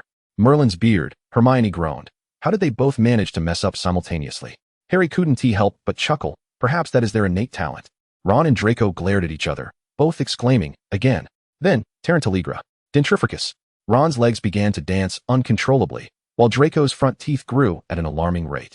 Both scrambled to counter the spells, resulting in Draco tripping over his own robe and landing in a heap, while Ron collided with a pillar of the dueling platform. The hall erupted in laughter. The highlight of the free duel segment was undoubtedly the confrontation between Snape and Sirius. As they ascended the dueling platform, the entire hall fell into a hushed silence. Snape's black robes billowed without the slightest breeze, his gaze sharp as a blade, while Sirius wore a smirk of defiance, his wand spinning skillfully between his fingers. Begin. Stupefy. Protego. Snape's spell shot forth like lightning, and Sirius's defense was equally precise. Silver barriers met invisible blades, sparks flying. Disarm. Sirius retaliated. Stasis. Snape effortlessly countered while launching a silent spell. Sirius's pupils dilated. He was unaware of the nature of the spell, but instinctively sensed the danger. He rolled aside just as the spell whizzed past his hair. Seizing the moment, he changed tactics. Snape waved his wand, redirecting Sirius's magic towards the ceiling, shattering several floating candles. All these years, your aim remains as poor as ever, Black, Snape mocked. At least I don't rely on ambushes to win, you snotty git. Sirius retorted with a grin. The intensity of their duel escalated. The glow of spells intertwined upon the dueling platform, leaving the audience spellbound. Professor McGonagall had to reinforce the protective barriers to safeguard the students from the residual force. Ultimately, both wands pointed at each other. Disarm. Two beams of red light collided, bursting forth in a dazzling flash. When the brilliance subsided, both wands had been cast aside, landing at opposite ends of the dueling platform. A draw. The hall was momentarily silent before erupting into thunderous applause. Gryffindor students surged forward, hoisting Sirius high into the air. Long live Professor Black. The Slytherin students, not to be outdone, rushed to elevate Snape. Professor Snape is the best. Put me down, you bunch of foolish trolls. Snape bellowed, but his pleas fell on deaf ears. His expression darkened. I swear, I shall put all participating students in detention tomorrow. The evening concluded in merriment. Harry, trophy in hand, departed the hall alongside her friends. Tonight was absolutely splendid, Ron exclaimed. Even though I lost to Hermione and Malfoy, at least I bested Crabbe. Hermione rolled her eyes. Your standards are rather high. Holly shook her head with a smile, her gaze inadvertently sweeping over the Durmstrang team. Tom Riddle had vanished without a trace, as if he had never existed. Her fingers unconsciously brushed over her wrist, which felt conspicuously empty. Voldemort had yet to return. The thought of Tom's appearance that evening caused Holly to furrow her brow. What exactly did Voldemort intend to do? She found herself increasingly perplexed by his motives. Chapter 76. Are you implying that goblins are preferable to trolls? The night deepened, and the Gryffindor Tower was enveloped in silence. Holly lay in bed, her red hair cascading over the pillow, her green eyes fixed upon the drapes of her four-poster bed. She could hear Hermione's steady breathing in the dormitory, Ginny's occasional rustling, and the faint sound of an owl flitting past the forbidden forest outside. Suddenly, a chill coursed through her wrist. The black and silver serpent that had been missing all day coiled silently around her, its scales glinting coldly in the moonlight. Holly's eyes widened in surprise as she whispered, "You're finally back." Voldemort lazily flicked his tongue. "What? Did you miss me?" Holly rolled her eyes. "Where have you been?" "That's none of your concern." "Of course it is." Her voice dropped lower. "What do you actually want?" Voldemort let out a cold laugh, his serpent eyes gleaming with a dangerous light in the darkness. "Why are you so curious about my intentions?" His voice dripped with mockery. "You don't actually consider me a friend, do you, Potter?" "I have no need for friends." Holly scoffed in return. "I'm simply curious if you've been up to no good. After all, the noseless one cannot enter Hogwarts. So it must be you who assisted in putting my name into the Goblet of Fire." Voldemort fell silent for a moment before hissing with a low laugh. "I'm truly relieved to see you beginning to engage your brain." His tone was laden with derision. "This is a remarkable advancement, comparable to a troll evolving into a goblin." Holly, disinterested in further argument, turned over and closed her eyes. "Say what you will. I'm going to sleep." Voldemort ceased his speech, merely coiling quietly around her wrist, like a cold ornament. After a long while, when Holly was on the verge of slumber, Voldemort suddenly spoke, "Potter." Holly did not respond, though her breath momentarily caught. His voice was soft yet reverberated clearly in her mind. "In your current state, you cannot defeat me." Holly's eyelashes fluttered, but she continued to feign sleep. Voldemort seemed unconcerned with whether she was listening, continuing, "You are stronger than the vast majority of young wizards. But you cannot win against me." His voice was unusually devoid of mockery, almost a calm assertion. "If this continues, you will die." Holly's heart raced. Voldemort fell silent again, slowly tightening his form. His scales pressed against her pulse, as if silently reminding her. Death was never far away. Morning sunlight streamed through the cracks in the curtains, and Holly abruptly opened her eyes. Voldemort's words echoed in her mind. "If this continues, you will die." She rolled out of bed, her movements hasty enough to nearly collide with the bedpost. Hermione groggily poked her head out from under the covers. "Holly? What's wrong?" "Nothing." Holly quickly donned her robes. "I have something to attend to. You all go ahead to breakfast." She snatched her wand and dashed out of the dormitory, sprinting towards the headmaster's office. Lemon drops. Holly stood breathlessly before the stone gargoyle. The gargoyle remained motionless. Cricket candy? Chocolate frogs? Fizzing whiz-bees? The gargoyle remained silent. Holly clenched her teeth. "Fine. It seems Dumbledore doesn't wish to be disturbed. He must have his reasons, likely to conceal the fact that he is still alive. Yet sometimes." Holly pondered whether the current Dumbledore could still be considered a rational, truly existing human being. She turned away, contemplating her next course of action. By the Black Lake, Sirius lay languidly on the grass, basking in the sunlight, a half-eaten pie beside him. Upon seeing Holly rush towards him, he immediately sat up. "What's wrong, Holly?" Holly glanced around to ensure no one was watching before lowering her voice. "I need special training." "Special training?" Sirius raised an eyebrow. "Didn't you just win the dueling championship last night?" "That is different." Holly clenched her fists. "I've encountered a more formidable opponent." Sirius's expression turned serious. "Who?" Holly hesitated. "I can't say, but I need to become stronger." Sirius scrutinized her for a few seconds, then suddenly broke into a grin. "All right, I'll teach you." "Really?" Holly's eyes brightened. "Of course." Sirius sprang up, brushing off the grass from his robes. "But," he added with a mischievous smile, "the training will be grueling. So don't come crying to me." Holly raised her chin defiantly. "I won tea." That afternoon, in the abandoned classroom, the key to the silent spell lies in intention. Sirius stood atop a pile of mats. "Don't focus on saying the incantation. Simply release your magic directly." Holly nodded. She had learned the silent spell in her previous life and knew well what it entailed. It was indeed quite practical for a wizard. "Let us give it a try." Sirius raised his wand. "Disarm me, but don't utter a word." Holly took a deep breath, concentrated, and swung her wand sharply. "Expelliarmus." Nothing happened. This shouldn't be. She could perform the silent spell. Holly felt perplexed. Sirius held his wand firmly. "Try again."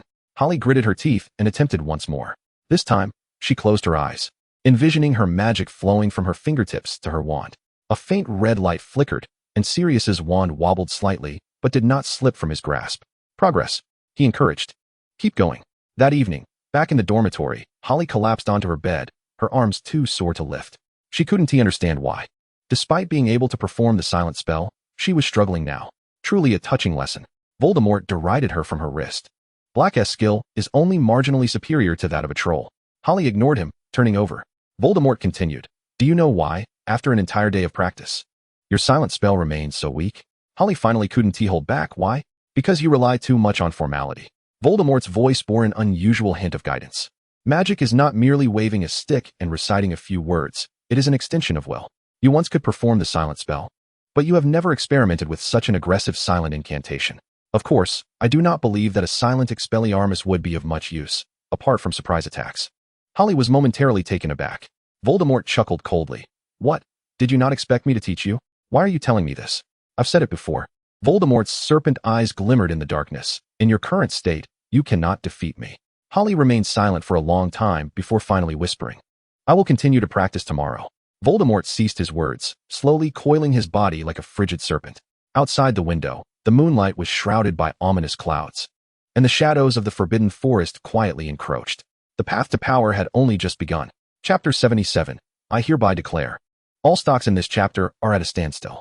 After a week of rigorous training, Harry had pushed Voldemort to his limits. One fateful night, as Harry succumbed to slumber, she found herself standing amidst an abyss of darkness, her feet upon a mirror-like black surface, with no stars above, only endless void. Tom Riddle stood opposite her, his tall figure starkly clear in the emptiness. Clad in Hogwarts robes, he had chosen the Slytherin variant, his slightly curled black hair framing a handsome yet aloof visage. It might have been better if he and T possessed such a mouth. With a brain akin to that of a goblin, he spoke. I have decided to personally train you. Harry furrowed her brow. Where's this? Your dream, Riddle sneered, or rather, the consciousness space I have temporarily appropriated. You can do that? Tom scoffed. I am the greatest dark wizard this world has ever known. Or do you think that pact serves no purpose other than to make you manipulate me into performing that wretched tap dance? Harry fell silent, realizing she had not anticipated that the pact held additional implications beyond restricting and controlling Voldemort's actions. Tom slightly raised his hand, a wand materializing between his fingers. From this night forth, you shall undergo genuine training. Before Harry could voice her protests, a blinding red light surged towards her. Armor. Protect me. Her shield charm barely held, yet the force still propelled her back several steps. Too slow, Riddle assessed. Once more. From that day forward, Harry led a dual existence, training under Sirius by day and enduring Riddle's torment by night. Exhaustion and progress surged in tandem. Harry's dark circles deepened, yet her spellcasting speed, precision, and magical control soared. Beyond mere spellcasting abilities, Voldemort even instructed her in potion making, for he could not tolerate Harry's monstrous brain, akin to that of the red-haired Weasley, failing to grasp even the simplest of potion classes without a struggle. This was the second time she had studied potions. Why couldn't she effortlessly achieve full marks? This directly led to a day of astonishment when her final report card was distributed. All subjects marked outstanding, and even potions received an O. She had assumed her prior achievements were exhausted, that her grades would inevitably regress beginning in her fourth year. When Snape handed her the report card in class, a nearly imperceptible smile graced his lips. After class, he called her over and presented her with a beautifully wrapped box of chocolates. Well done, Harry, he remarked. You are as remarkable as your mother. Sirius's gift was even more extravagant. He gifted Harry a brand new firebolt, magically shrunk to fit inside the gift box. Next year's Quidditch Cup is all yours. He laughed, tousling Harry's hair. Snape, having learned of this, returned the next day with a set of premium Quidditch protective gear, accompanied by a note. In case that foolish dog's antics cause you injury. The instruction manual for the gear boldly proclaimed, guaranteed to protect the wearer from harm, even from a 50-foot fall. In the common room, Ron gawked at the gifts Harry had received, his eyes nearly bulging. Merlin's beard, he exclaimed, touching the handle of the firebolt, his voice trembling. This is a firebolt. And this set of gear. I dare say even Crumb doesn't have such fine equipment. Hermione, carrying a stack of books, rolled her eyes at his exclamation. Auntie Molly just got you a new wand this term, and you want more? I'm just a bit envious. Ron lamented. What if I achieve outstanding in all subjects? Maybe my mum will agree to get me a new dress robe. Upon mentioning dress robes, Ron's face contorted as if he had consumed a Bertie Bott's every flavor bean flavored like boogers. I never want to wear that outfit again. He groaned, covering his face in despair. Harry couldn't help but laugh. It actually looks rather good on you. Ron immediately perked up, his eyes shining. Really? Then can I invite you to the next ball as my partner?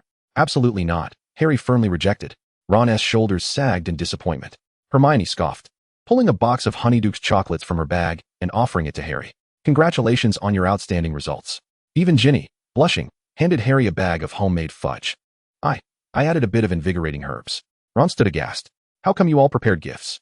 He noticed Fred and George approaching and incredulously shared his grievance with his brothers. Look, ISNT achieving outstanding worth celebrating? Fred raised an eyebrow, handing Harry a box of jumping chocolate frogs. And it's from 4th year, George added, offering his own gift. Not to mention the Triwizard Cup champion and the Quidditch Cup. It seems so. The oblivious Ron despaired, covering his face. But I have nothing prepared. The twins exchanged knowing glances, grinning as they shoved a piece of Honeyduke's chocolate into Ron's hand, nudging him forward. Go on, give it to little Harry. Ron stumbled to stand before Harry, his ears ablaze, stammering, congratulations?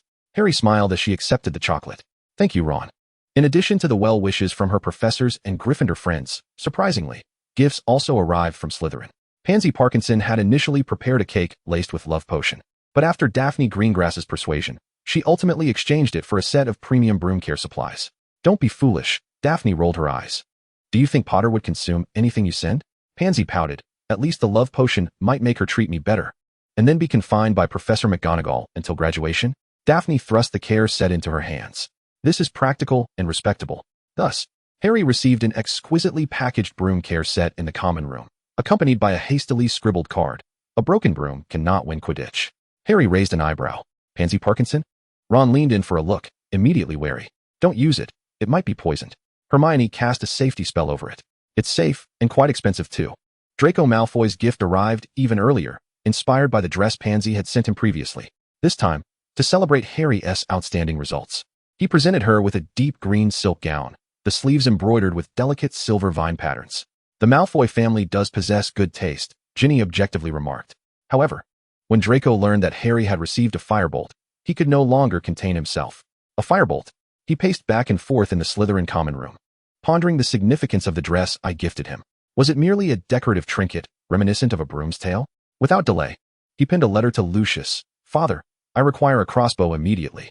Now, DM, however, before the letter could be dispatched, it was intercepted by Professor McGonagall. Mr. Malfoy, she said sternly, it is best that you refrain from contacting your parents for the time being. Draco furrowed his brow in confusion. Why not? McGonagall did not respond directly. Instead, she retrieved a letter from her drawer. This is a missive your father sent through special channels. Draco opened the letter, and Lucius's handwriting greeted him. Draco, do not return home this summer. Not return home. Draco looked up, bewildered. Where am I supposed to go? McGonagall sighed. You may seek temporary lodging with friends you are familiar with. Just remember to avoid those from pureblood families. Draco racked his brain for any non-pureblood friends he might have, ultimately scratching his head in frustration. I have no such friends. McGonagall adjusted her glasses. But you often study potions with Mr. Weasley, do you not? Draco's expression contorted as if he had swallowed a slug. Weasley, isn't he also? Wait, I'm supposed to stay with that red-haired weasel? So be it. McGonagall had already risen. I will write to Arthur Weasley to explain the situation. Wait, Professor. Draco hastily interjected, but McGonagall had already exited her office with purposeful strides. 5 minutes later, Ron and Harry stood in the headmaster's office. What? Malfoy is going to stay at my house. Draco stood to the side, his pale face betraying his reluctance. I would rather sleep in the Forbidden Forest. McGonagall regarded them with a stern gaze. This is a necessary arrangement during these exceptional times. Mr. Malfoy needs to distance himself from certain family matters. Ron opened his mouth, suddenly realizing something, his voice lowering. Is it because of you-know-who? McGonagall did not provide a direct answer. You are all students of Hogwarts, and that is sufficient. She turned to Draco. Pack your belongings. You will leave with Mr. Weasley tomorrow for the holiday. Potter as well. You must also send a letter to your aunt, advising them to exercise caution. None of you will be returning home this year. Extra scene 2, when Draco entered this new world. However, the aspirations of Draco, the third-generation Dark Lord, and his beloved wife, Harry, were shattered months later. More accurately, this occurred after he rejected Pansy's confession, citing his affection for Harry as the reason. The dank air of the dungeon infiltrated Draco's nostrils, the stone walls pressed against his back, and the chains clinked as he struggled. Pansy Parkinson delicately traced the tip of her wand along his throat, her once adoring black eyes now ablaze with a strange madness. Do you know, Draco? Pansy's voice was like poison laced with honey. I intended to confess my feelings to you at the Christmas ball. She suddenly gripped his chin fiercely. Yet you chose that mudblood, Potter, over me? Draco thrashed violently, the chains biting into his wrists, leaving red marks. Do not refer to her in that manner. The moment the words escaped his lips, he was taken aback. He, the heir of the Malfoy family, was defending Harry Potter? Pansy let out a shrill laugh, the black gemstone ring on her right hand glinting ominously. Look at you now, like a peacock tethered. She leaned closer, the scent of her perfume causing Draco's stomach to churn. But it matters not. Once the Dark Lord bestows upon me greater power. Her pupils suddenly constricted. You will be on your knees, begging for my forgiveness. Draco's attention was drawn to the creeping black markings on Pansy's neck, resembling a spider's web climbing up her jaw. You are under the control of a dark artifact. Parkinson. Hush. Pansy pressed her wand to his lips, the black gemstone seeping a viscous liquid that trickled down her fingers. This is the mark of glory. Just then, a deafening explosion echoed from a distance. The stone door to the chamber burst open, and 3 figures rushed in amidst the dust. The first, with fiery orange hair, resembled a flame in the darkness. Stupefy. Harry Potter's spell struck Pansy squarely in the chest, grazing Draco's ear.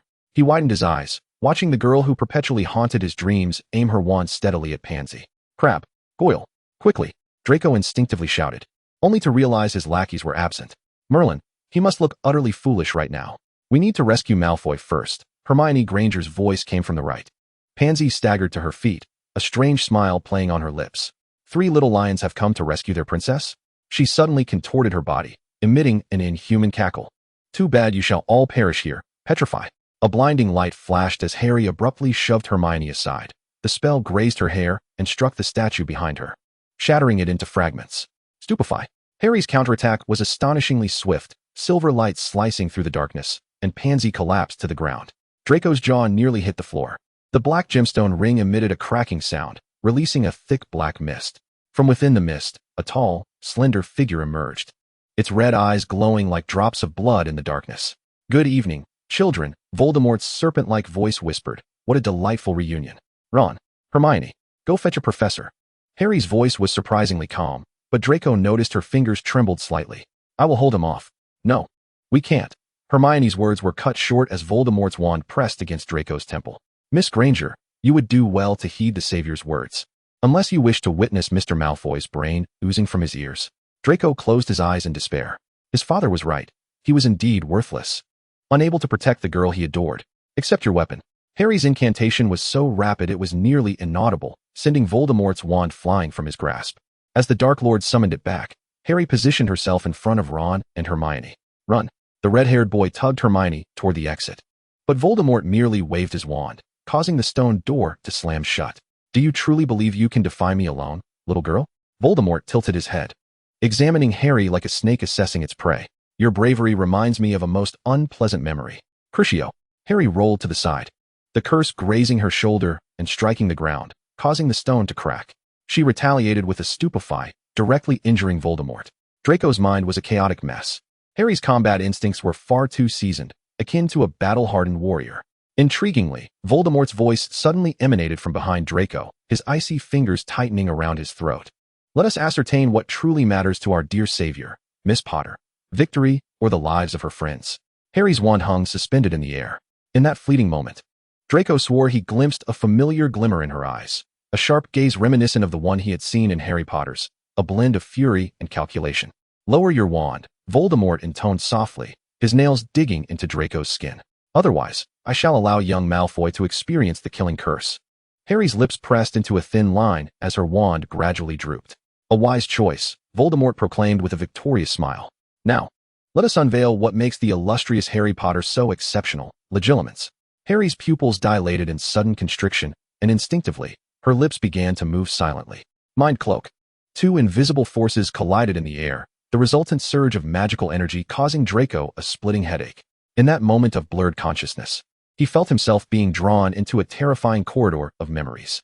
Most horrifying of all, within those flashbacks, the girl with fiery orange hair gradually morphed into the dark-haired, green-eyed Harry Potter. No, this cannot be. Draco screamed silently within his mind. Those combat skills, those advanced spells, that steady gaze, all suddenly made sense. As Draco regained control of his body, he found himself crumpled on the floor, drooling, resembling a chocolate frog card trampled by a giant. Voldemort regarded Harry with a mixture of suspicion and intrigue. Expulso! Harry suddenly shouted, the spell striking the ceiling and sending debris raining down like a tempest. Seizing the moment of Voldemort's distraction, she dashed towards Draco. Take my hand. At the instant their fingertips brushed, Draco felt an electric surge coursing up his spine. As Snape and the professors burst into the chamber, the battle reached a critical juncture.